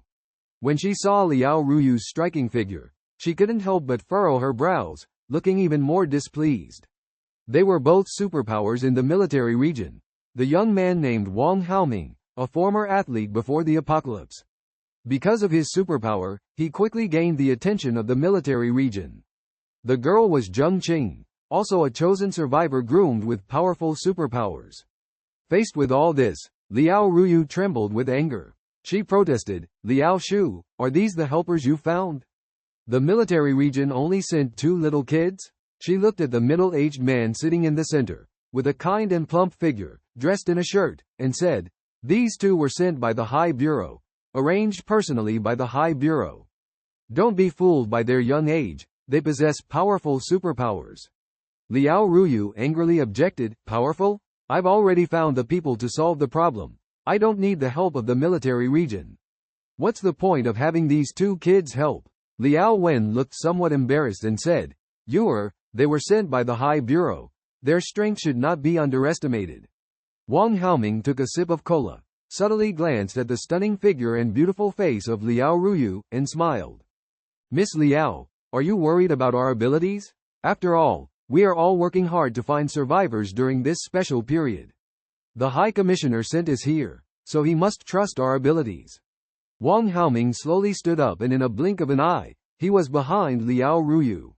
He held a specially made pistol, gently pressing it against Liao Ruyu's slender waist. "It's just the 2 of us, me and Xiao Qing, which is enough to handle the situation." Liao Wen's eyes were shining with determination, while Liao Ruyu's beautiful eyes became even more indifferent. Wang Haoming intentionally showed off his supernatural powers, confidently saying, "Both Xiao Qing and I are second-tier supernaturals. My ability is a sea-level extreme speed, and with this specially made military district gun in my hand, I can easily defeat third-tier zombies. We have enough strength to deal with that strange crocodile. Miss Liao, do you believe in us?" Wang Haoming was feeling pleased at the moment, filled with pride. Before the outbreak of the apocalypse, he was just an ordinary student, nothing special. His university dream was shattered by heavy rain, and his girlfriend left him after despising his incompetence, leaving him in a long period of low spirits. But since awakening his supernatural powers, he gained the appreciation and recognition of the military. Now, not only is his status prominent, but he is also highly regarded by the top brass of the 6th Military District. Everyone who sees him is filled with awe and admiration, especially Longgong Group's chairman Liao Wen. Such a high-ranking figure was beyond his reach before the apocalypse, but now treats him with such respect and caution, making Wang Haoming feel extremely satisfied. Liao Wen was startled by Wang Haoming's performance and quickly stepped forward to advise, "Mr. Wang, why bother with this?" Wang Haoming smiled as he put away the special gun in his hand, appearing mature and composed. "Chairman, rest assured, I will never harm Miss Liao. I just want her to believe that we have the ability to solve the problem of the strange crocodile. Miss Liao, do you believe in us now?" Liao Ruyu's face was frosty as she remained silent. Suddenly, she snorted coldly, and a strong wind swept through the room. Furniture began to shake, and Wang Haoming felt as if his face had been scraped by a knife, quickly stepping back. "This lady is also a supernatural?" Wang Haoming was somewhat surprised and immediately restrained his disdain. Zheng Qing on the side also looked at Liao Ruyu in shock. The atmosphere became tense. Liao Wen quickly intervened. Stop it, they are all sent by the military." Wang Haoming said somewhat awkwardly, "Miss Liao, I did not mean to just now, I just..." "Enough." Liao Ruyu impatiently interrupted him, saying, "Being a supernatural does not mean you can do whatever you want. I already have a plan for dealing with the strange crocodile. Uncle Liao, trust me." Liao Wen hesitated, full of fear towards the high-level military. Without their support, Longgong could not exist independently. Zheng Qing sneered, "If you don't need our help, then forget it. Don't think we need to solve the problem of the strange crocodile." Liao Wen sighed. As the chairman of Longgong Group, he said, "All right, stop arguing." The tense atmosphere in the entire room was relieved. You remained calm. The conditions under which the military district sent people to assist Longgong Group were still negotiable. Liao Wen thought the conditions were negotiable and suggested that you let these 2 accompany her first. When Yu heard Liao Wen's words, her face darkened, and she expressed her opinion without hesitation. She even questioned Liao Wen why he didn't listen to his advice. After some discussion, a solution was finally reached. Wang Haoming and Zheng Qing would assist Liao Ruyu in dealing with the crocodile problem, while Liao Wen would renegotiate with the military district. Liao Ruyu left with Wang Haoming and Zheng Qing in a displeased manner. Watching the three of them leave, Liao Wen sighed heavily, sat down in his chair, his eyes revealing worry. He muttered to himself softly, "Ah, you, some things are not as simple as you think. This time the military district sent people. If we don't make concessions, our relationship with the military district will break down. The consequences are unimaginable." As the president of Longgong Group, Liao Wen was experienced and well-versed in human affairs. He understood that some things, even if unwilling, could only be passively accepted. Considering Longgang's current situation, falling out with the military district would only bring more trouble, with no benefits at all. In the lounge, Chen Mo absorbed a second-order crystal core and 7 or 8 first-order crystal cores, raising his dominant ability to the third order. Currently, second and third-order crystal cores had the best enhancing effect on him. Chen Mo planned to use the power of these crystal cores to enhance his Tianquan ability. His eyes shone with determination, expecting to soon raise his Tianquan ability to the third order. Once reaching the third order, he would be able to accommodate more abilities and the power of gods. In the lounge, several big men had already fallen asleep. Chen Mo planned to go out for a walk. Just as he opened the door, he unexpectedly met Liao Ruyu, who had returned. The two locked eyes. Liao Ruyu, slightly stunned, then noticed the members of Longgong resting in the lounge. His expression turned serious, and he asked Chen Mo to accompany him for a walk. Seeing Liao Ruyu's expression, Chen Mo guessed it was related to the people sent by the military district. He nodded and followed Liao Ruyu out. Liao Ruyu looked around and led Chen Mo to an empty place, lost in thought. Eventually, he told Chen Mo that the military district had sent 2 ability users. Chen Mo replied calmly that if there were no traitors within Longgong, the military district should not know about his existence. Liao Ruyu smiled and assured him that they were not here for Chen Mo, but to deal with the crocodile problem. He believed those 2 individuals were unaware of Chen Mo's identity. Then, Liao Ruyu suggested that Chen Mo make a metal mask to conceal his identity, as Chen Mo's ability could control metal.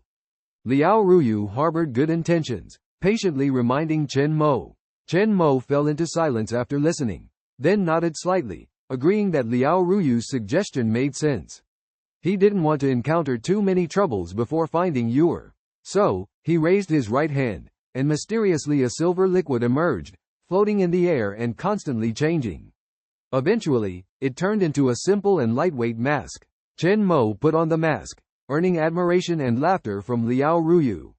She kept staring at the iron mask on Chen Mo's face, suddenly furrowing her brows as if finding something imperfect, murmuring softly, "I feel like something's off. Maybe it's too simple." Before the apocalypse, Liao Ruyu had studied design abroad, carefully observing Chen Mo's mask. After a moment of contemplation, she said, "If you do it like this, add some indentations here, and some patterns." Chen Mo felt a bit helpless, but seeing Liao Ruyu's enthusiasm, he still used his ability to follow her advice. Soon after, a mask covering half of his face with 2 fangs appeared in his hand. Liao Ruyu eagerly urged him to put it on. Chen Mo obediently wore the mask. Liao Ruyu's eyes sparkled, constantly exclaiming, "Yes, indeed, it's my design. Looks very handsome. Tomorrow, you will wear this mask, and I will take you to a resting place. After discussion, we will set off for the steel plant tomorrow morning." Liao Ruyu arranged a nice place to stay, with a bed and food, the building resembling a small box on the outside. Chen Mo sat outside, feeling the cool night breeze, lost in thought. "That monster, we can't resist it at all. Lin Shu, that beast. I will never let him go." Boom! The sky turned blood red like a doomsday dusk, as if it was about to collapse. Corpses littered the ground, bodies and gun smoke covering the earth. On the high mountain emitting a strong gray mist and constantly spewing lava, a monster with wings that covered the sky, emitting a holy white light, as if a divine being judging these god slayers. It let out a mournful cry, surrounded by countless terrifying mutants and zombies. Thousands of ability users appeared extremely fragile under this terror. No one could imagine that this area, like the edge of the world, was actually the capital. None who provoked it survived. Even now, Chen Mo still couldn't understand. Why was he the only survivor? Chen Mo recalled everything, fragmented pieces flashing through his mind. A splitting headache, beads of sweat seeped from his forehead. His memory seemed to be disturbed at this moment. Chen Mo lowered his eyelids, a strong killing intent flashing in his eyes, like a fierce ghost in hell. In this life, he would change everything. In Chen Mo's heart, a strong unbeatable belief arose. Even the gods of the apocalypse could not stop him. With the two unique abilities of heavenly authority and mastery, he exuded confidence and displayed unparalleled assurance. Rising slowly from the ground, his eyes gleamed with determination, eagerly anticipating the upcoming challenge.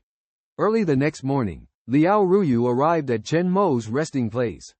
Strangely, Chen Mo felt a bit uneasy wearing a mask. However, Liao Ruyu was very satisfied with her outstanding design. The two entered a lounge together, and before they could open the door, they heard a voice inside expressing extreme dissatisfaction. A voice questioned why the woman had not arrived yet, emphasizing that they were military personnel and should not be kept waiting. Liao Ruyu coldly responded and entered the room with Chen Mo. In the room, besides Wang Haoming and Zheng Qing, there was also a young man wearing glasses, looking timid and submissive. Liao Ruyu glanced at the girl Zheng Qing, feeling displeased with her behavior. In this post-apocalyptic world, food was already a scarce resource, yet she was picky and demanded cooked food, which irritated Liao Ruyu greatly. If it weren't for their military status and Lao's instructions, Liao Ruyu would have lost her temper long ago. Seeing the newcomer, Wang Haoming smiled and greeted her warmly. This young university student was full of admiration for the beautiful and hot-bodied Liao Ruyu. Yesterday, he had been trying to please Liao Ruyu, but she appeared arrogant and aloof, making Wang Haoming feel inferior and sensitive. However, Liao Ruyu did not give him a good look, showing disdain towards both him and Zheng Qing. Hearing Zheng Qing's provocation, Wang Haoming frowned and asked about Chen Mo's identity. Liao Ruyu coldly rebuked Zheng Qing, reminding her to respect others. Zheng Qing was called a brat, her face turning red with anger, as she hated being called small. Wang Haoming mentioned that all ability users were in the military district and couldn't be here. Amidst the argument, everyone finally entered the lounge to discuss the next steps of their action plan. Liao Ruyu glanced at the bespectacled Chen Mo, Wang Haoming, and Zheng Qing, then turned to introduce Chen Mo. These two, Wang Haoming and Zheng Qing, are two mutants from the military district. And this Zhou Zimo is a member of our Dragon Steel Company. My ability is a level storm. I can control the surrounding wind. Let's introduce ourselves first, and talk about our abilities, so we can arrange tasks. Liao Ruyu appeared confident and determined, not hesitating to speak. Chen Mo glanced at the three people in the room, not paying much attention to Zheng Qing's arrogant expression. In the apocalypse, many mutants have a high self-esteem. If Chen Mo and Liao Ruyu were not mutants, Zheng Qing's attitude might be even worse. But in this small team, they all feel unfamiliar with each other. Perhaps it would be better to act alone, Chen Mo thought quietly to himself. The bespectacled, seemingly polite young man spoke hesitantly. I am a first-tier mutant, with C-level insight ability, can find weaknesses and monitor strength. Insight? This ability seems weak. What's the use of it? Zheng Qing said disdainfully. He might just hold us back when he comes over. Zhou Zimo looked embarrassed. Liao Ruyu frowned and said, what do you mean by that? Zhou Zimo's ability is definitely not as simple as you imagine. Now that everyone is here, this operation will be under my command. Wang Haoming intervened. Alright, Xiaoxing, don't say too much. Both Xiaoxing and I are second-tier mutants. My ability is C-level extreme speed, which means I can increase my speed several times in a short time and slow down movements around me in my field of vision. Zheng Qing obviously didn't want to say much, and Wang Haoming was somewhat helpless. Xiaoxing has a bit of a princess complex. Her uncle is the military district instructor Zheng Haifeng. With the care of the higher-ups and her outstanding ability, she has a prominent position in the 6th Army District. Wang Haoming continued. Xiaoxing is a B-level psychic mutant, good at mental interference, can control low-level zombies and mutants, affecting their actions. Mental interference? Chen Mo was slightly surprised, looking unexpectedly at the arrogant Qiongqi. This guy actually has the same ability as he did before he was reborn? When it comes to mental interference, Chen Mo is extremely familiar with it. Before the rebirth, he spared no effort to elevate this ability to the 6th tier. Chen Mo gazed deeply at Qiongqi. Qiongqi naturally noticed his gaze and said angrily, "What are you looking at? What's your ability?" Chen Mo smiled playfully and said, "I was just thinking, do you truly understand the mysteries of mental interference? Although this ability is not powerful, it can play a huge role at critical moments. I spent several years to reveal its true essence. Other mutants' abilities may not be easy to evaluate, but in terms of mental interference, I am quite skilled." Qiongqi immediately became angry upon hearing this. She glared at Chen Mo and said, "Have you mastered it completely? I am a B-level mutant." Chen Mo just smiled indifferently. After the popularization of crystal nucleus, B-level ability users no longer stand out as much. To attract attention, one must at least be an A-level ability user. Liao Ruyu looked at Chen Mo, always unaware of his ability level. The military has determined the ranking of ability users, but Chen Mo's easy defeat of the decomposers before clearly shows that his strength is definitely not lower than a level. Liao Ruyu turned to Chen Mo and asked him to introduce his ability. Everyone looked at Chen Mo in unison. Chen Mo calmly said, "My ability is called Goosh." Upon hearing this name, except for Liao Ruyu, others were somewhat puzzled. Liao Ruyu glanced at Chen Mo slightly surprised, because didn't he say before that he could control metal? Chen Mo drew Goosh and gently waved it. The ground was cut open with a deep crack, making a tearing sound. Wang Haoming and Qiongqi both widened their eyes. Looking at the jet-black katana that could easily cut through the ground, one can imagine how sharp it is. Zhou Zimo stared at Chen Mo intently, with a feeling that, although he was only a first-level ability user, among the people present, this person was the most dangerous. The killing intent emanating from him was terrifying, definitely not ordinary. Zhou Zimo secretly stayed on guard. Wang Haoming looked at Chen Mo again. "This knife is really sharp." Qiongqi said indifferently, "What's the big deal about a powerful weapon? Are you considered an ability user just because of this?" Chen Mo remained calm, gently waving Goosh in his hand. A drop of sharp black liquid shot out from the blade, passing through Qiongqi's ear, causing a few strands of hair to fall. A hole was punched in the wall. Qiongqi widened her eyes, then screamed, You, how dare you lay a hand on me?" Everyone present was dumbfounded. Even Liao Ruyu didn't expect Chen Mo to take action. Chen Mo stared coldly at Qiongqi, threatening, "Shut up, or next time it will be your life." Qiongqi's face turned pale, feeling the killing intent emanating from Chen Mo, realizing that he was not just making empty threats.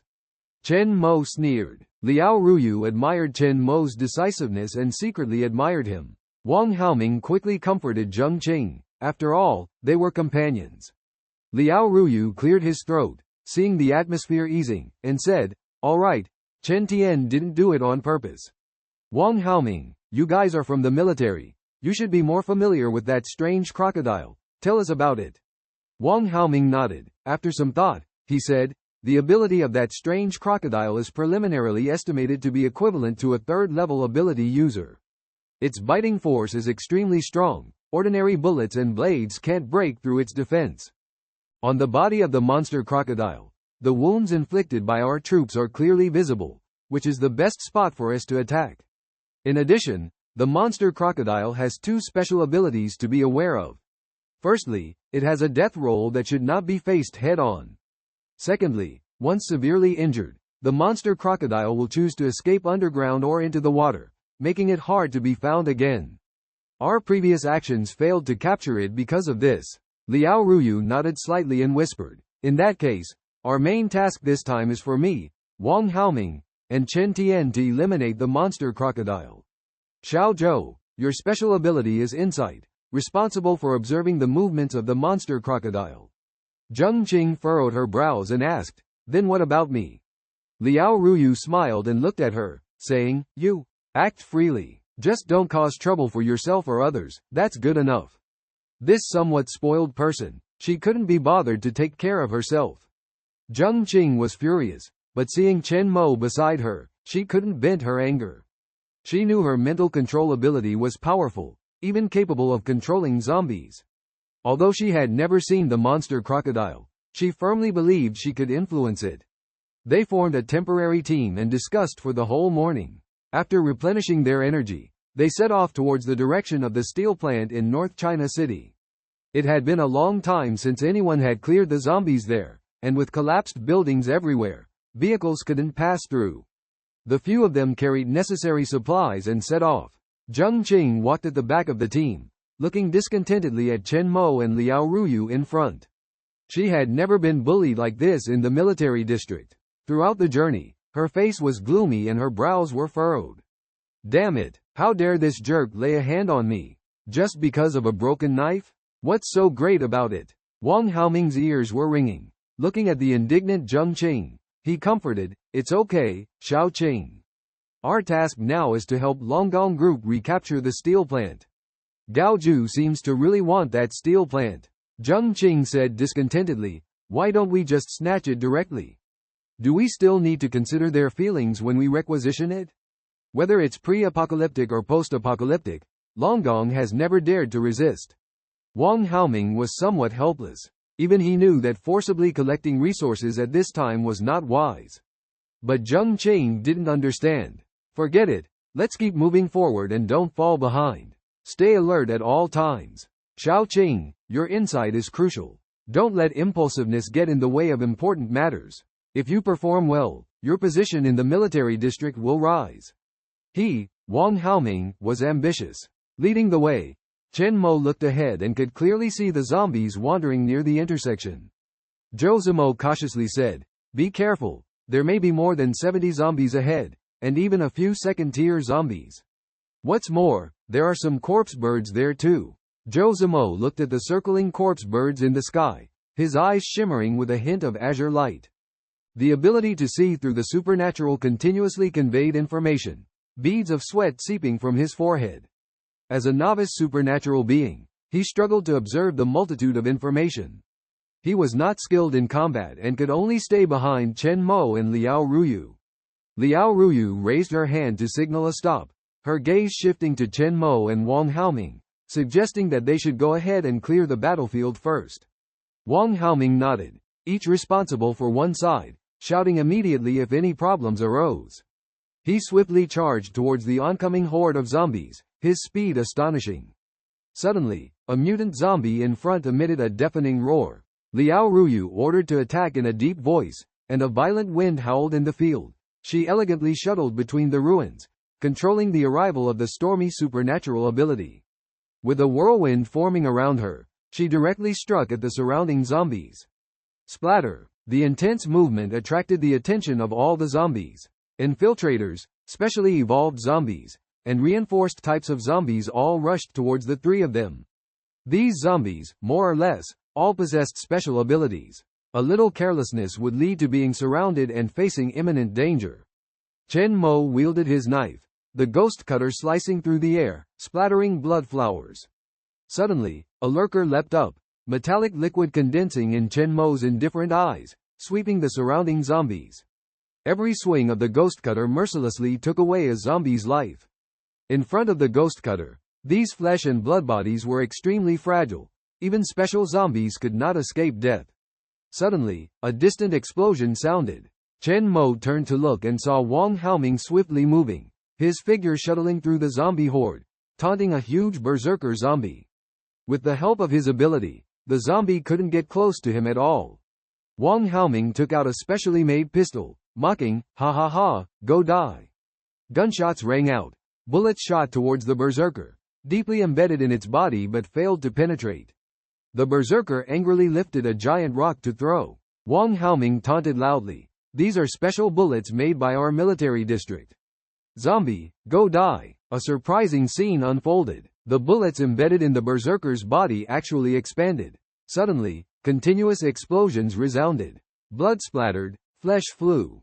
The berserker was instantly blown into pieces. Wang Haoming was smug. Chen Mo noticed the A-level ability attached to the bullet, his face gradually turning cold. This bullet actually had a disintegration effect? On these bullets, there was clearly the destructive ability of that guy attached. Without saying a word, Chen Mo saw a corpse bird in front of him, with eyeballs and wings withered, diving from the sky like a sword. Emitting a piercing sound, its speed was so fast that people couldn't react at all. Distorted mutants are sometimes more difficult to deal with than zombies. Chen Mo's elbow turned, and the ghost blade in his hand swept away a group of zombies that rushed towards him, causing blood to splash. Then, as the corpse bird approached, he punched with his left hand. It collided with the sharp beak of the bird.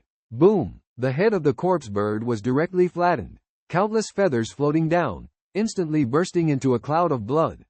You should know that now Shuxi Shen and Qiongqi are both stored in the Tianquan ability. This punch, like the claw swung by Qiongqi, was extremely powerful, using the strength of his physical body to smash this tier of corpse bird. Wang Haoming and Liao Ruyu in the field were busy fighting and naturally did not notice this scene. While Zheng Qing, who was standing in a safe place in the distance, saw it clearly. She felt extremely cold all over her body. Her pretty face turned pale with fear at this bloody scene. Could this guy be an enhanced type of ability user? Chen Mo's speed in killing zombies was several times faster than Wang Haoming and Liao Ruyu. And Chen Mo attacked recklessly, fiercely, and violently. It seemed like he didn't care about getting hurt at all, completely reckless. If an ability user receives too much damage, they will also turn into a zombie. This is madness. This guy is definitely a lunatic. Zheng Qing had never seen such a reckless person who disregarded life and death. She bit her lip and ran forward directly. Zhou Zimo was shocked by this and quickly tried to stop her. Wait, what are you trying to do? It's dangerous over there. Get lost. Zheng Qing scolded, saying, You just stay here obediently, I'm not afraid of them. Zhou Zimo's eyes darkened for a moment, his expression changing drastically from his previous submissive and humble appearance. He was just a first-tier ability user, not powerful enough. Even with enhanced physical qualities, he was no match for these first- and second-tier zombies in their eyes. Zheng Qing entered the scene and locked her gaze on the second-tier zombie next to Wang Haoming. Wang Haoming, I'll help you. She took a deep breath and suppressed her fear. She directly used her mental interference ability, trying to control the second-tier zombie. Buzz! The second-tier zombie suddenly stopped. Then, it raised its head and let out a howl, its crimson eyes instantly locking onto Zheng Qing. Zheng Qing's body trembled, feeling a sharp pain in her temple. She couldn't believe what she saw as the second-tier zombie changed direction and came towards her. As a second-tier zombie, its speed and bloodlust were not comparable to a first-tier zombie. Especially since it was a fast-moving strange creature, a claw lady. With long limbs swinging long claws, it instantly arrived within 2 to 3 meters of Zheng Qing. Zheng Qing stood in place, screaming in fear. Oh, help me! This voice alarmed Chen Mo and the others who were busy fighting. Xiao Qing! Wang Haoming's face turned pale with shock, immediately releasing his super speed ability and sprinting towards Zheng Qing. However, the distance between him and Zheng Qing was difficult to overcome, as a strange zombie suddenly leapt up, extending its claws towards Zheng Qing. The situation was critical. Zheng Qing weakly collapsed on the ground, closing her eyes tightly. Chen Mo coldly watched the scene in front of him. He actually had the ability to save Zheng Qing, but facing someone so powerless and timid in this temporary team, he would only be a burden. Besides, he had no feelings for her at all. Just then, a wind blade slashed through, heading straight ahead. Crack! The wind blade directly split open the back of the second-level zombie, blood spattering everywhere. The zombie howled in pain and fell to the ground. Chen Mo frowned and looked over, realizing it was Liao Ruyu who made the move. At this moment, Liao Ruyu's face was pale, lips colorless. This wind blade almost exhausted most of her abilities. As a second-level ability user, her range was limited and reaching the limit would consume a lot of energy. Seeing Zheng Qing's lack of response in the distance, Liao Ruyu angrily scolded, What are you still standing there for? Zheng Qing was startled and quickly got up to escape. At this moment, Wang Haoming arrived, swiftly picking up Zheng Qing and disappearing in an instant. Bang! Several bullets shot out, piercing through the wound Liao Ruyu had made. Boom! Then, the explosion deafened the ears, blowing the zombie into pieces. Chen Mo remained indifferent, silently dealing with the last second-level zombie that pounced on him. He wielded the ghost cutter, easily countering the zombie's attacks. With lightning-fast speed, he moved behind the zombie and a black blade flashed by. The second-level zombie stood still, then its head separated from its body. Thud! It fell to the ground. Chen Mo scanned the remaining dozens of zombies around him. His eyes narrowed, the ghost cutter in his hand emitting a black liquid. The liquid splashed like water droplets, turning into sharp metal droplets shooting towards the surrounding zombies. The ghost cutter was sheathed. Bang! Bang! Dozens of roaring zombies fell one after another. The world seemed to quiet down in an instant. Chen Mo's eyes were deep, as he was well versed in mental interference abilities. Qiongqi's second-level mental interference could only affect the zombies' movements when they were at their weakest. Using it directly from the start would inevitably result in a backlash from mental abilities. This was almost equivalent to seeking death. Chen Mo turned around, walking alone towards the direction of the steel plant, silently leaving. Wang Haoming held Xiaoqing to avoid the zombies, watching in shock as the zombie's head was slashed open, blood gushing out.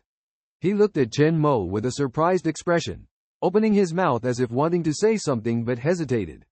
Qiongqi was even more frightened, trembling continuously in Wang Haoming's arms.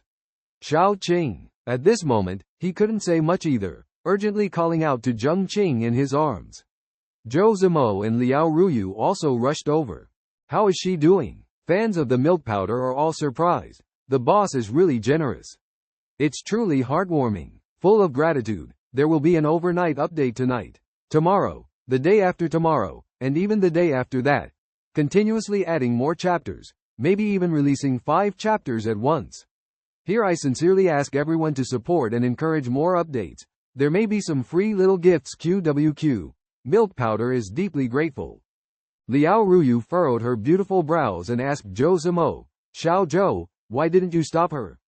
Zhou Zimo's face was full of grievances as he helplessly replied, Liao Jia, I really couldn't stop her. Liao Ruyu sighed deeply in frustration. Even though they hadn't reached the location of the monster crocodile yet, Qiongqi had already caused such a big trouble. She had suggested earlier for Qiongqi to stay in a safe area. Why did Qiongqi still take the risk despite boasting before and falling behind in the fight? Wang Haoming asked anxiously. I never expected Qiongqi to try to control a second-order zombie.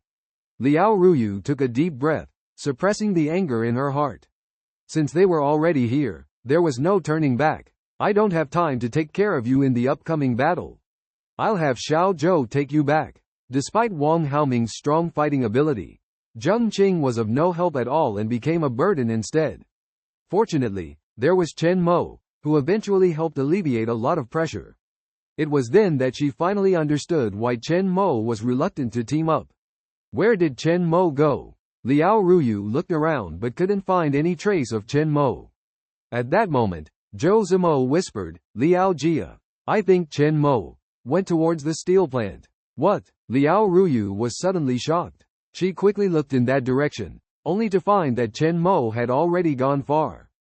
Feeling a wave of shock, she glanced at Qiongqi and Wang Haoming with some blame.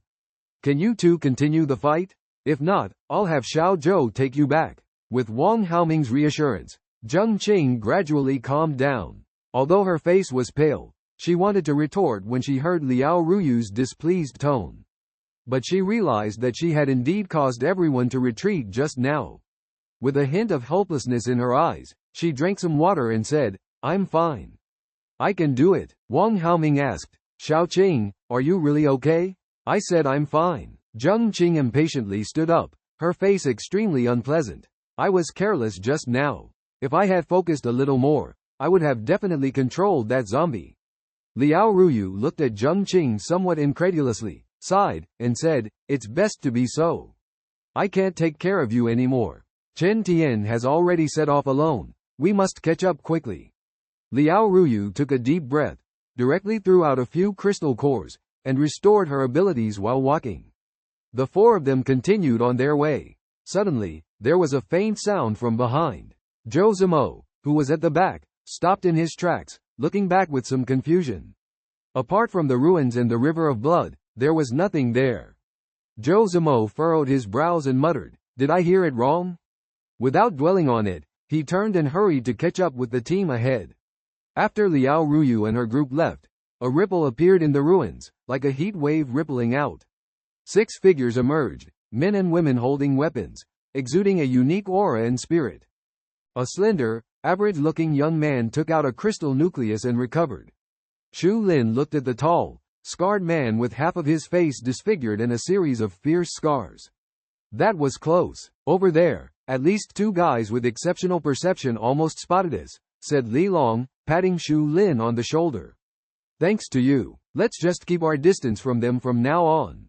Shu Lin nodded, looking around at the corpses of zombies on the ground, her face filled with confusion as she asked, Brother Long, if I remember correctly, those 2 seem to be from the military district, right? What are they doing here? Li Long, with a calm expression, replied, they must be after the steel factory in North China City. The 6th military region is definitely here to deal with that strange crocodile. Shu Lin, it's probably best not to conflict with the military district now. Was that mysterious merchant bluffing? How could the seed we're looking for be on that crocodile? Li Long shook his head, uncertainly saying, only Xiaolin has seen the mysterious merchant. Let's not ask too many questions. Just like before, let's focus on completing the mission. It just so happens that with the Dragon Steel and the military district people exploring first, we saved a lot of effort. Shu Lin nodded and didn't say much more. If Chen Mo were here, he would surely recognize the group of people in front of him. They were one of the most powerful surviving forces in the apocalypse besides the military district, the ancient martial alliance. They were all martial arts families, naturally strong, and even more powerful after awakening their abilities, far surpassing ordinary ability users. On the other side, where Chen Mo was located, a low roar could be heard. The Qiongqi looked somewhat discontentedly at Chen Mo, as if questioning why he hadn't released it yet. The horns on the Qiongqi's forehead grew larger, its face becoming fierce, exuding a bloodthirsty aura. With a powerful and muscular body covered in dense and soft orange fur, it was estimated that it would soon advance to the 3rd rank. Chen Mo smiled and approached. I'm sorry to have kept you waiting. Don't worry, there are plenty of zombies ahead. Enjoy yourself. Chen Mo lightly smiled as he jumped onto the Qiongqi's back. Compared to the team led by Liao Ruyu, Chen Mo preferred to trust the Qiongqi and Shuxi. At least, no matter what, the Qiongqi and Shuxi would unquestionably obey him. With formidable combat abilities, ordinary zombies were no match for them. The Qiongqi let out a long roar and swiftly rushed forward. In order to quickly deal with the strange crocodile, Chen Mo did not linger in battles. The Qiongqi pushed forward, killing effortlessly as it passed through, blood splattering. The ordinary 1st and 2nd tier zombies were no match for the Qiongqi. Freed from the constraints of Liao Ruyu and her team, with the assistance of the Qiongqi, Chen Mo arrived at the largest heavy industrial group in North China City in just a few minutes. Efficient and decisive, this was the Dragon Steel Group's steel factory. Looking around, there stood a number of blue-skinned production plants. The steel factory was massive, serving as the backbone of North China City, supporting countless families. Within an area stretching over 20 to 30 kilometers, there are numerous massive steel plants scattered around. Once, the schools, snack streets, hospitals, and residential buildings here were all part of the Dragon Steel Group's industry. However, after Doomsday struck, the area underwent a transformation, now surrounded by zombies and mutated creatures outside. Wrecked cars and abandoned buildings are everywhere, while the zombies and mutants around engage in brutal fights, each displaying immense strength. Amid the apocalypse, the stray cats and dogs did not undergo mutations like the legendary Qiongqi, but they are far from ordinary zombies. The group of corpse dogs in front of us drool with saliva, their bodies decaying, looking terrifyingly ferocious, with their eyes glaring fiercely at Chen Mo and Qiongqi. The low growls continue to echo. Chen Mo closes his eyes slightly, facing this group of mutated corpse dogs, with the weakest being 1st tier, and the leader standing at just 1 meter tall as a 2nd tier existence. Qiongqi exhales hot air from his nostrils, claws rubbing against the ground, roaring at the few corpse dogs in front of him. Roar! This roar makes the opposing corpse dogs uneasy, taking a few steps back, and the leading corpse dog howls, prompting the group to turn and flee.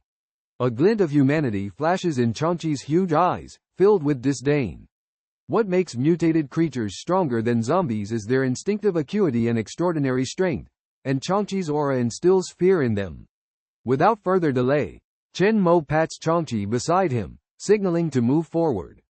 The duo enters the depths of the steel plant. With a swift slash, the last zombie falls in the pool of blood. Chen Mo effortlessly retrieves the crystal nucleus of the second-tier zombie. In this steel plant, Chen Mo, with dominion over supernatural abilities, holds an absolute advantage, surrounded by steel, enabling him to unleash extraordinary power and become the ruler here.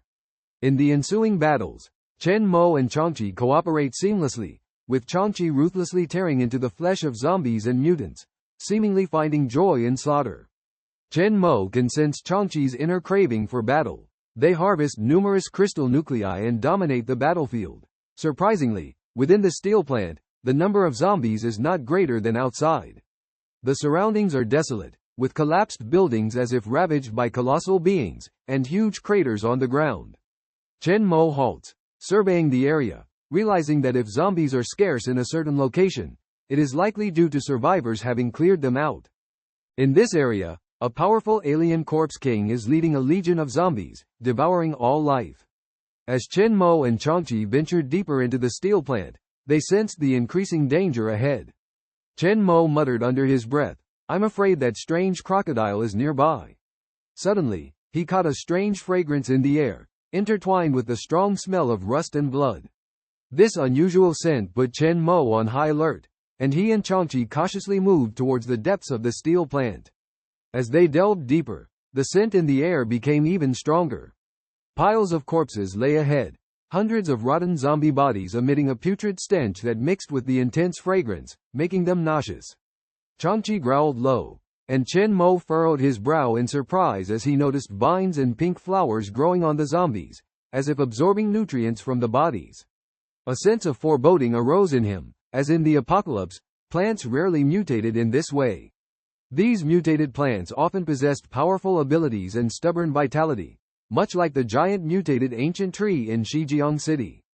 Chen Mo and Qiongqi continued cautiously until they found the giant crocodile at the iron tracks of the steel plant. Surrounded by flattened buildings, the crocodile had a massive body, over 30 meters long and 4 to 5 meters tall, covered in tough scales, sleeping under a huge peach tree. The peach tree rooted in zombie bodies, its trunk expanding and contracting as if breathing. Chen Mo heard the tree's rhythmic heartbeat-like sound and exclaimed in disbelief, "Could this be a mutated peach tree? How could such a mutation exist in this desolate steel plant?" Chen Mo stared at the crocodile, realizing it was a third-stage alien that needed to constantly devour zombies and other aliens to evolve. Despite thinking the crocodile had consumed most of the zombies on the way, it seemed that was not the case. The scene before her made her heart tighten. She saw the pile of bodies towering like a mountain, scattered at her feet, as if each one had been devoured by the peach tree. This filled her with fear and unease. The Qiongqi let out a deep growl, sensing the dangerous aura emanating from the monstrous crocodile. Chen Mo gazed at the ruins and corpses on the ground, his eyes flickering with contemplation. He realized that it was not wise to approach the peach tree recklessly at this moment. Suddenly, the monstrous crocodile sleeping beside the peach tree let out a deafening roar, opened its eyes, and a hint of ferocity flashed in its gaze. The monstrous crocodile was awake. Chen Mo immediately hid with the Qiongqi in a concealed place to observe. The monstrous crocodile looked around, as if sensing other presences. Although no abnormalities were found after inspecting the surrounding corpses, it crawled back to the peach tree and growled softly. Chen Mo, using his Tianquan ability, could understand the language of the monstrous crocodile. "Eat?" Chen Mo frowned. In the distance, the huge peach tree began to shed petals, the trunk swaying gently, exuding transparent mucus. Then, a branch slowly extended, covered with pink petals, holding a juicy peach. The monstrous crocodile showed a delighted expression, opened its mouth wide, and bit down on the peach and branch together. More petals fell, the peach tree trembled, and sounds of pain came from it. After swallowing the peach, The monstrous crocodile's body quickly expanded, becoming even larger than before, and it closed its eyes contentedly after wriggling its body. Excitement flashed in Chen Mo's eyes. The fruit borne by this peach tree could actually enhance different creatures? The fact that the monstrous crocodile chose not to eat the zombie bodies clearly indicated that the fruit of the peach tree was more effective than the corpses. Chen Mo was ecstatic. This was no less impressive than the enhancement potion provided by the mysterious merchant. He stared at the huge peach tree in the distance, feeling a burning desire in his heart. He looked at the Qiongqi, smiled, and said, "Come back, I will need your help next." The Qiongqi could greatly enhance its physical functions under the Qiongqi ability, releasing extraordinary strength. Although the Qiongqi ability was only second tier and could not withstand the power of Shushishan, in the upcoming battle, Chen Mo planned to directly summon Shushishan to crush everything. He must obtain the fruit of this peach tree. The Qiongqi let out a slightly displeased growl and then disappeared in a beam of light. The Qiongqi tattoo appeared on Chen Mo's left arm, ready to use the Qiongqi ability. With a firm gaze, he said in a deep voice, "Let's begin." In the vast open field, a stunning giant monster suddenly appeared.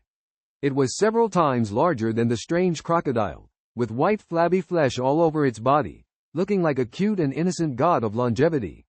The earth trembled violently, as if the whole world was shaking for it.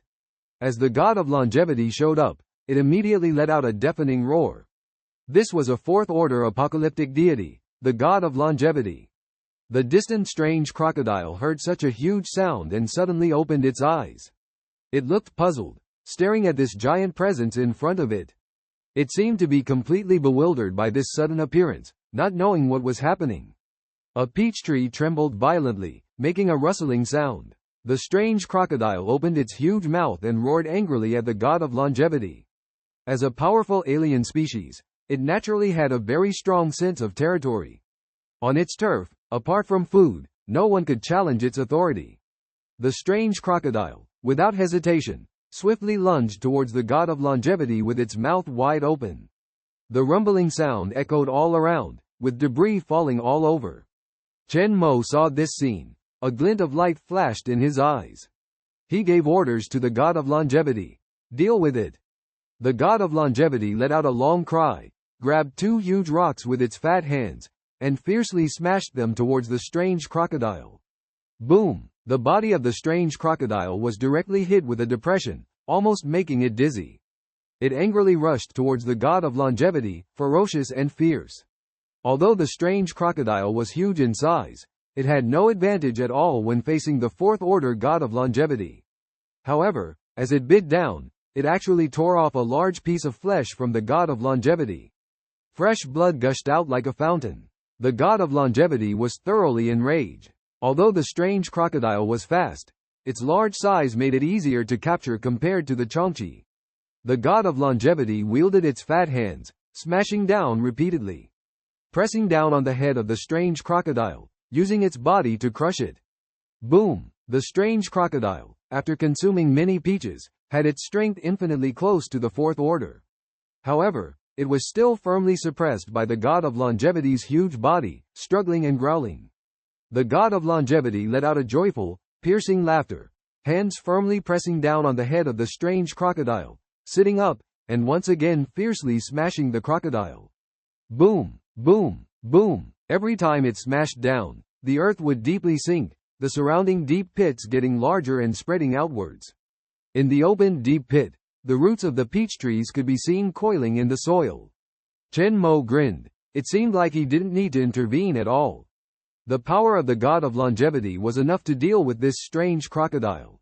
He had no intention of taming the strange crocodile. Although it was fast and had a strong bite force, in terms of lethality, even a same-level Qiongqi might not be a match. However, its weakness was too obvious. Once its head was suppressed, it lost its ability to resist.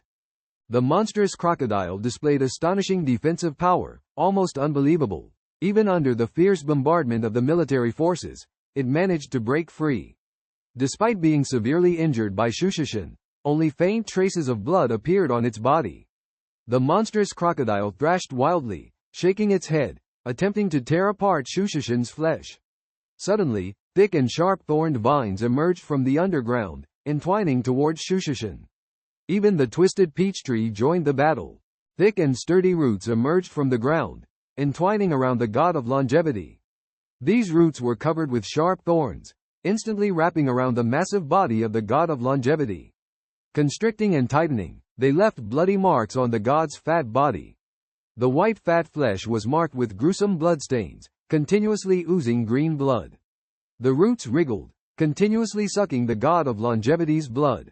The god of longevity clearly felt immense pain. Roaring to the sky, this sound wave was the exclusive ability of the god of longevity. In just a moment, the entwined roots were forcefully broken. Outside the steel plant, Liao Ruyu looked at the recently deceased zombie bodies around. It was clear that they were all killed by Chen Mo alone. Suddenly, the terrifying scream of the god of longevity came from inside the steel plant, causing Liao Ruyu and others to shudder. Zheng Qing's face turned pale in an instant. Zhou Zimo, who was slightly weaker, felt a splitting headache and covered his ears in pain. The group looked shocked and fearful, gazing in the direction of the sound. What is that sound? Is it the monster crocodile in that position? Zheng Qing asked. Wang Haoming shook his head with a solemn expression. No, that sound is not from the monster crocodile. Do you mean there are other mutants in the Dragon steel plant? Liao Ruyu, we have already left the steel plant, how would I know? In the distance, countless dust rose.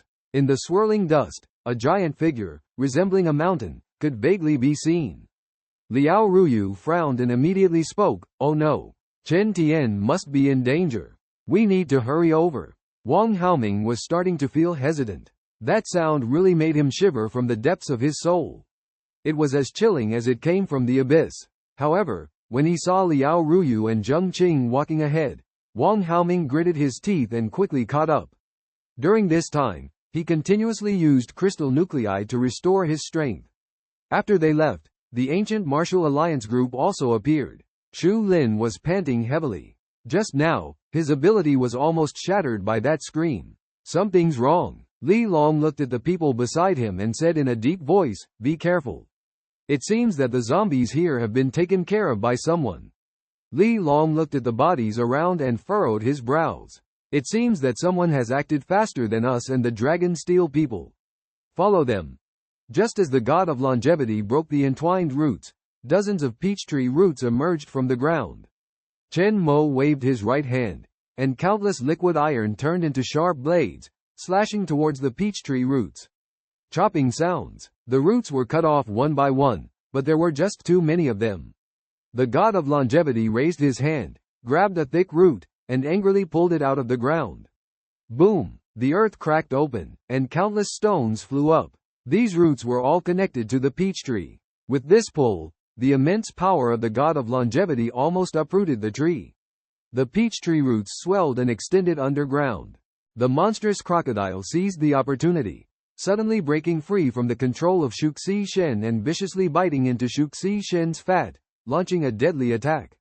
The tearing sound echoed all around as a large chunk of flesh was ripped off, causing Qiongqi Shen to cry out in agony. At the same time, Chen Mo refused to back down and fiercely counterattacked with his roots. Boom! Chen Mo deftly dodged the thick roots, creating a deep pit in the ground. He furrowed his brow, not expecting this peach tree to be so tough.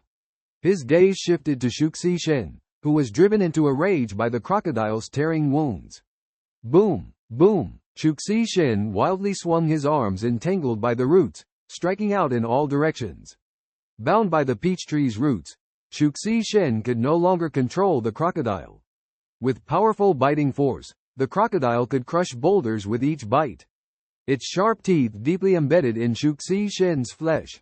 Deal with that peach tree first. Chen Mo snorted coldly, using his dominator ability to manipulate the endless metal within the steel mill. Countless molten iron turned into sharp blades, swiftly surrounding Chen Mo, mercilessly cutting off any roots that came close. Holding the gouache sword, Chen Mo swiftly evaded falling debris, heading straight for the peach tree. These roots were no match for Chen Mo. Sensing a strong murderous intent, the massive tree trembled and sent a distress signal to the crocodile. Upon seeing this, the crocodile let out a long roar and immediately twisted its body, trying to intervene. Boom! However, it was faced with a raging Qiongqi Shen. Qiongqi Shen's massive hands smashed down on the crocodile, driving it back into the ground. The crocodile also grew furious, turning its head to bite Qiongqi Shen's arm. With Qiongqi Shen's help, the crocodile couldn't get close. Chen Mo quickly arrived at the peach tree, and the soil began to churn as the thick roots sprang up from the ground. With a cold gaze, Chen Mo tightly gripped the gouache sword and swept it across. Clang! The roots were extremely fragile before the gouache sword. The weapon obtained from the mysterious merchant was extraordinary. It could harm even the gods of the apocalypse, and even slay gods. Chen Mo thrust the sword into the tree. Splurt! The gouache sword plunged deep into the tree trunk. A miserable scream rang out. The peach tree's petals fluttered down, and the roots thrashed wildly. Blood and slime gushed out of the tree trunk, eerie and horrifying. Indifferently, Chen Mo withdrew the gouache sword, causing the peach tree to tremble even more violently, its roots lashing out towards him. A silver arc flashed by, and the roots shattered. The peach tree conveyed a message of fear, begging for mercy. Chen Mo smirked coldly, truly exceptional. The message conveyed by the peach tree was clear and direct, even more so than the god of longevity. Chen Mo coldly said, "I know you understand what I mean. You can bear as many fruits as you can." The peach tree trembled slightly. Nearby, the monster crocodile, now helpless, was quickly subdued by the god of longevity, who struck it hard. The outcome was soon determined. The enraged god of longevity grabbed the monster crocodile's jaws tightly with both hands, eliciting a piercing scream. The monster crocodile was covered in green and deep red fresh blood, its body trembling uncontrollably, layer by layer. The god of longevity kept pulling the monster crocodile's huge mouth open, causing the creature to writhe in pain, trying to break free. However, despite the monster crocodile's amazing biting force, how could a third-tier creature compare with the fourth-tier god of longevity in brute strength? The monster crocodile's massive mouth was torn wider and wider, leaving a trail of blood. Suddenly, a tearing sound rang in the air. Blood splattered everywhere like a torrential rain. The god of longevity actually tore the monster crocodile in half alive. The scene was extremely bloody, the god of longevity's huge body stained red with the monster crocodile's blood. The god of longevity sat on the ground, continuously clapping his hands, making mocking sounds of extreme delight. Even though the monster crocodile was already dead, the god of longevity continued to use his palms to crush it into a pulp, releasing his inner anger. The peach tree's trembling became more intense, conveying a strong sense of fear. Chen Mo looked at the god of longevity, a cold smile playing on his lips.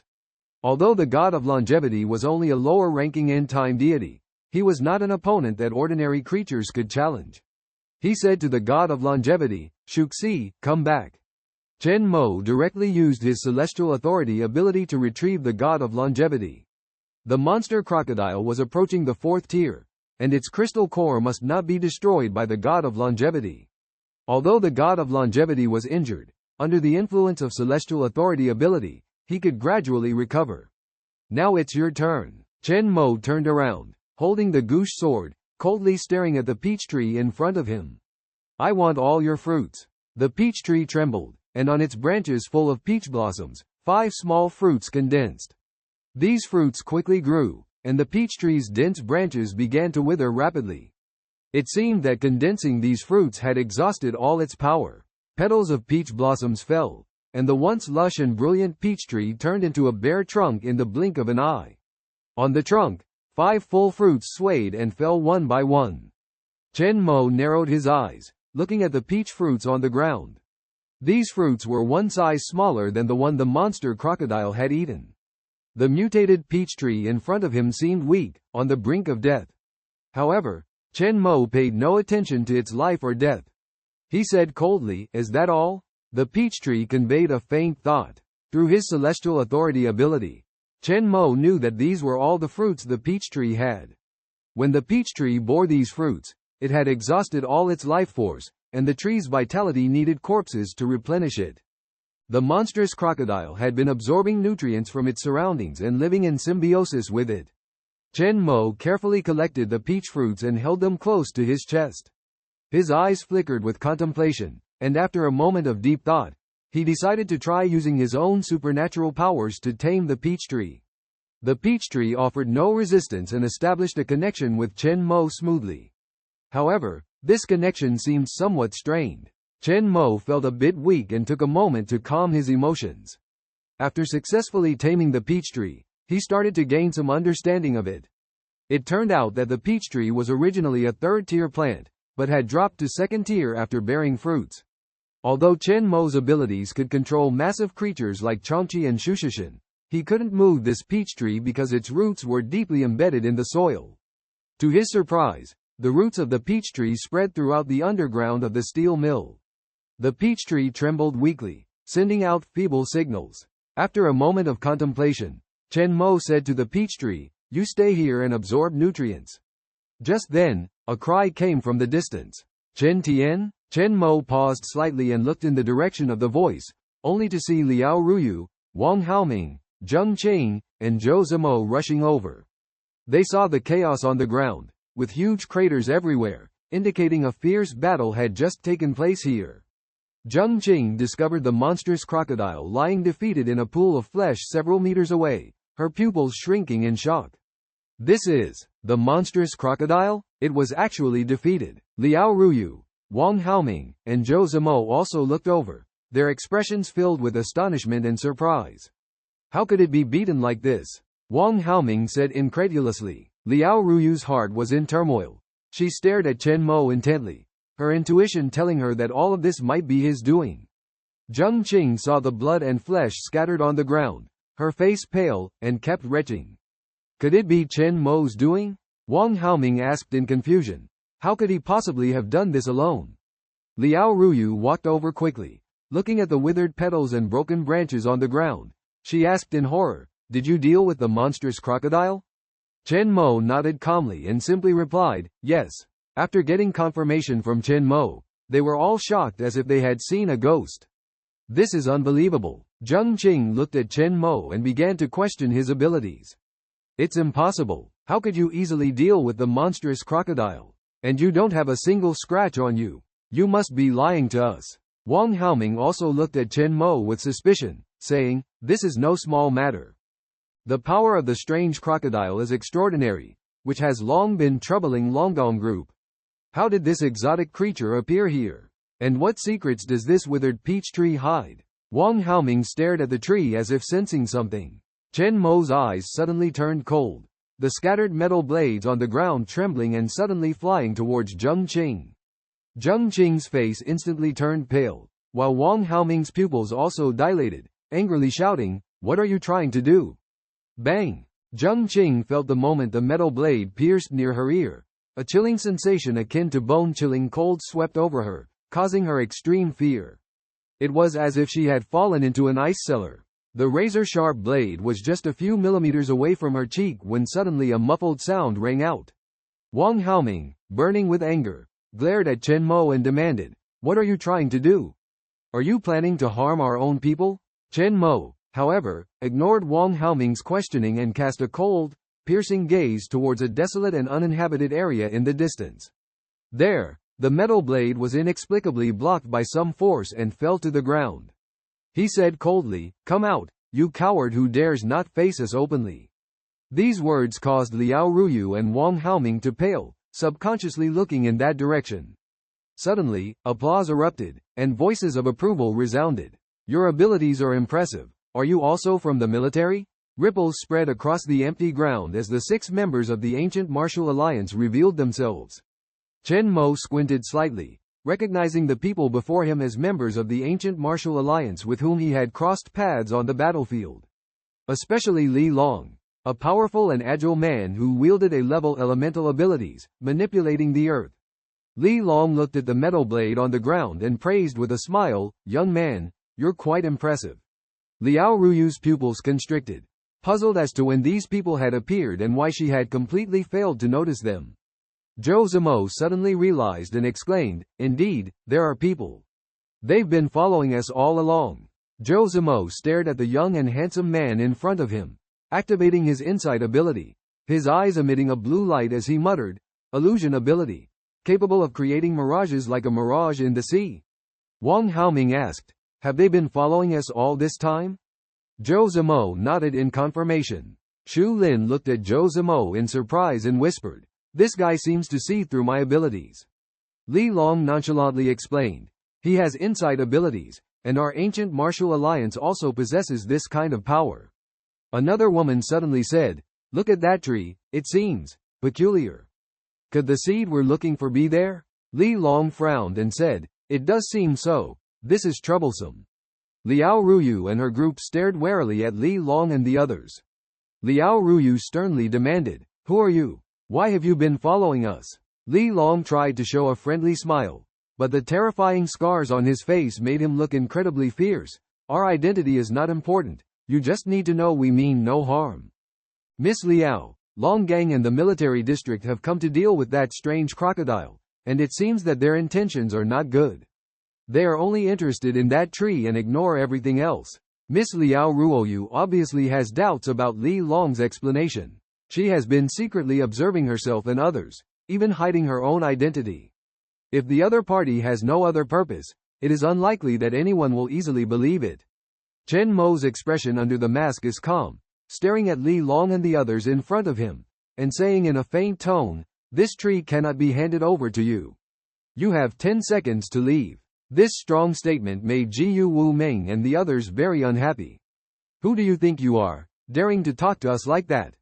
In this world, just relying on awakening supernatural powers makes you think you're so great?" Each of them has supernatural powers and comes from a family of martial arts practitioners. Naturally, they have a high opinion of themselves. In contrast, Li Long and Shu Lin appear more calm. Shu Lin stares at Chen Mo wearing a mask, frowning and saying, "Brother Long, we have been following the military district people all along, but we have never seen this person before. I can't see through him. That strange crocodile must have been dealt with by him. He is definitely not an ordinary person." Shu Lin feels the strength of Chen Mo and cannot be underestimated. Li Long squints slightly, ignoring Shu Lin's reminder. "What if we don't? You take away the body of that strange crocodile and regain control of the steel plant. We take away this tree, and there will be no conflict of interest. Little guy, don't think you can do whatever you want just because you have supernatural powers. You should know." Before Li Long could finish his sentence, dozens of extremely sharp metal blades came towards them, flashing with dazzling silver light. Chen Mo made a move. The martial artists each display their own unique skills, some agilely dodging, some standing their ground to resist. Li Long inserts his hand into the ground, the hard soil turning muddy in his hand. A rock wall rises up, blocking all the metal blades. The rock wall finally shatters and collapses. Li Long speaks up, "I don't want to be enemies with you. Just hand over that tree to us, and we will leave immediately." He does not want to be enemies with Chen Mo, thinking that the other party is also from the military district. Wang Haoming furrows his brow and says loudly, "Since you know we are from the military district, you should understand that we are the ones who dealt with the crocodile here. Trying to take advantage of us, isn't that too much?" Although he does not understand why the other party values the tree behind them so much, since they coexist with the crocodile, this tree is definitely not ordinary. If this tree is precious, reporting to the higher-ups will surely lead to an increase in the military district's status. In this regard, he is quite shrewd. Chen Mo glanced at Wang Haoming in surprise. Meanwhile, Qiongqi stared at Li Long across from her, pondered for a while, and couldn't help but exclaim, "Are you the legendary master of Xingyi Quan, Li Long?" Li Long? Wang Haoming furrowed his brow, feeling somewhat familiar with the name, and asked, "Xiao Qing, who is he?" Qiongqi immediately explained, "I saw him in a TV interview. He is a famous martial arts master in Libin City and has a great reputation in the martial arts world." Hearing this, Liao Ruyu immediately understood the identity of these people. "Libin City? Are you all from the martial arts world in Libin City?" Someone present sneered, "Haha, Long brother, your reputation precedes you. People even know you in this Wabe city." Li Long scratched his head, somewhat surprised to find that he was recognized by someone, but he didn't mind. Instead, he laughed heartily, "Haha. Well-traveled young lady. Since you know, you should understand that ordinary people were not our opponents before the apocalypse, and it is the same after." Qiongqi snorted disdainfully and said, "Just a group of rough men." Everything here is related to our military district. Do you want to oppose us? Shu Lin said in a deep voice. Brother Long, it seems they don't intend to hand over that tree peacefully. Let's just take action directly. Li Long nodded, scanned the 5 people opposite them, and ordered, since that's the case, don't blame us for being ruthless. I'll deal with the masked guy. You guys handle the others, swift and decisive. They immediately took action, leaving Shu Lin, who was not good at fighting, in place. They moved quickly. As seasoned martial artists, they were well versed in combat. They were all ability users. 3 of them were ordinary system ability users specializing in physical enhancement, and there was a seemingly ordinary woman who was a second-order ability user capable of controlling flames. Liao Ruyu and others were shocked. All these people in front of them were ability users? Liao Ruyu took a deep breath and said firmly, I'll deal with the woman controlling the flames. You guys take care of the rest, okay? Wang Haoming held a specially made gun and said, no problem. Liao Ruyu manipulated the fierce wind and launched an attack at the woman. Despite facing a group of martial arts masters with abilities, she showed no fear. The woman's hands were engulfed in flames. She quickly dodged the wind blade attacks, and then counterattacked. The two quickly engaged in a fierce battle. Wang Haoming stood in front of Zheng Qing and said, Xiao Qing, I will protect you. Zheng Qing responded coldly, showing no weakness. Zhamo Zhou trembled nervously, knowing that he was not a skilled fighter. It was an impossible task for him to face an opponent who was proficient in martial arts alone. At the same time, Chen Mo walked towards Li Long with Gush in his hand. The ground split open effortlessly as Gush passed through it, as if cutting tofu. A hint of admiration flashed in Li Long's eyes as he had never seen such a sharp blade before.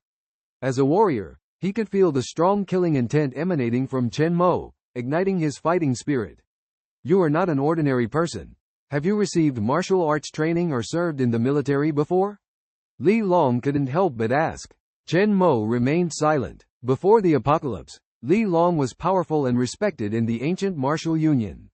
But now, the situation was different. Chen Mo, with the ability of Tianquan and the support of Qiongqi, suddenly disappeared from where he stood. The speed at which he moved caught Li Long off guard, and Chen Mo almost instantly appeared in front of him. Li Long widened his eyes in astonishment as a sharp cold light flashed before him. Suddenly, a rock wall appeared in front of Li Long. Surprisingly, Li Long underestimated the sharpness of Gush, which far exceeded his expectations.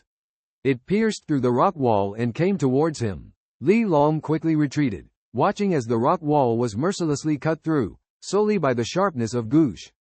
Chen Mo sneered. Is this all the strength a martial arts master like you has?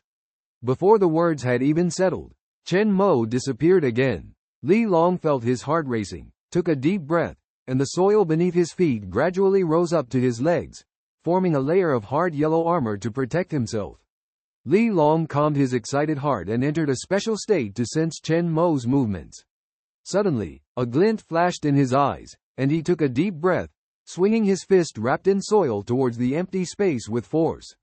Just as Chen Mo appeared there, Chen Mo was surprised, using Gush to block the fist of Li Long.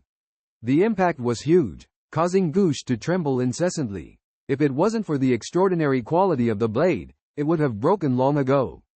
Chen Mo's right hand felt numb, but his expression remained calm, with a hint of surprise in his eyes.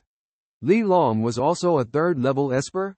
Li Long laughed. Haha, not bad, come on. This time, I will unveil your mask. Chen Mo sneered. Then let's try. The Dominator ability was activated, and within the steel plant, surrounded by ruins, metal was everywhere. Countless silver iron liquid flowed out from the cracks in the ruins, converging like rivers and condensing into a mass in the air. Li Long furrowed his brow, puzzled, and asked, what is this?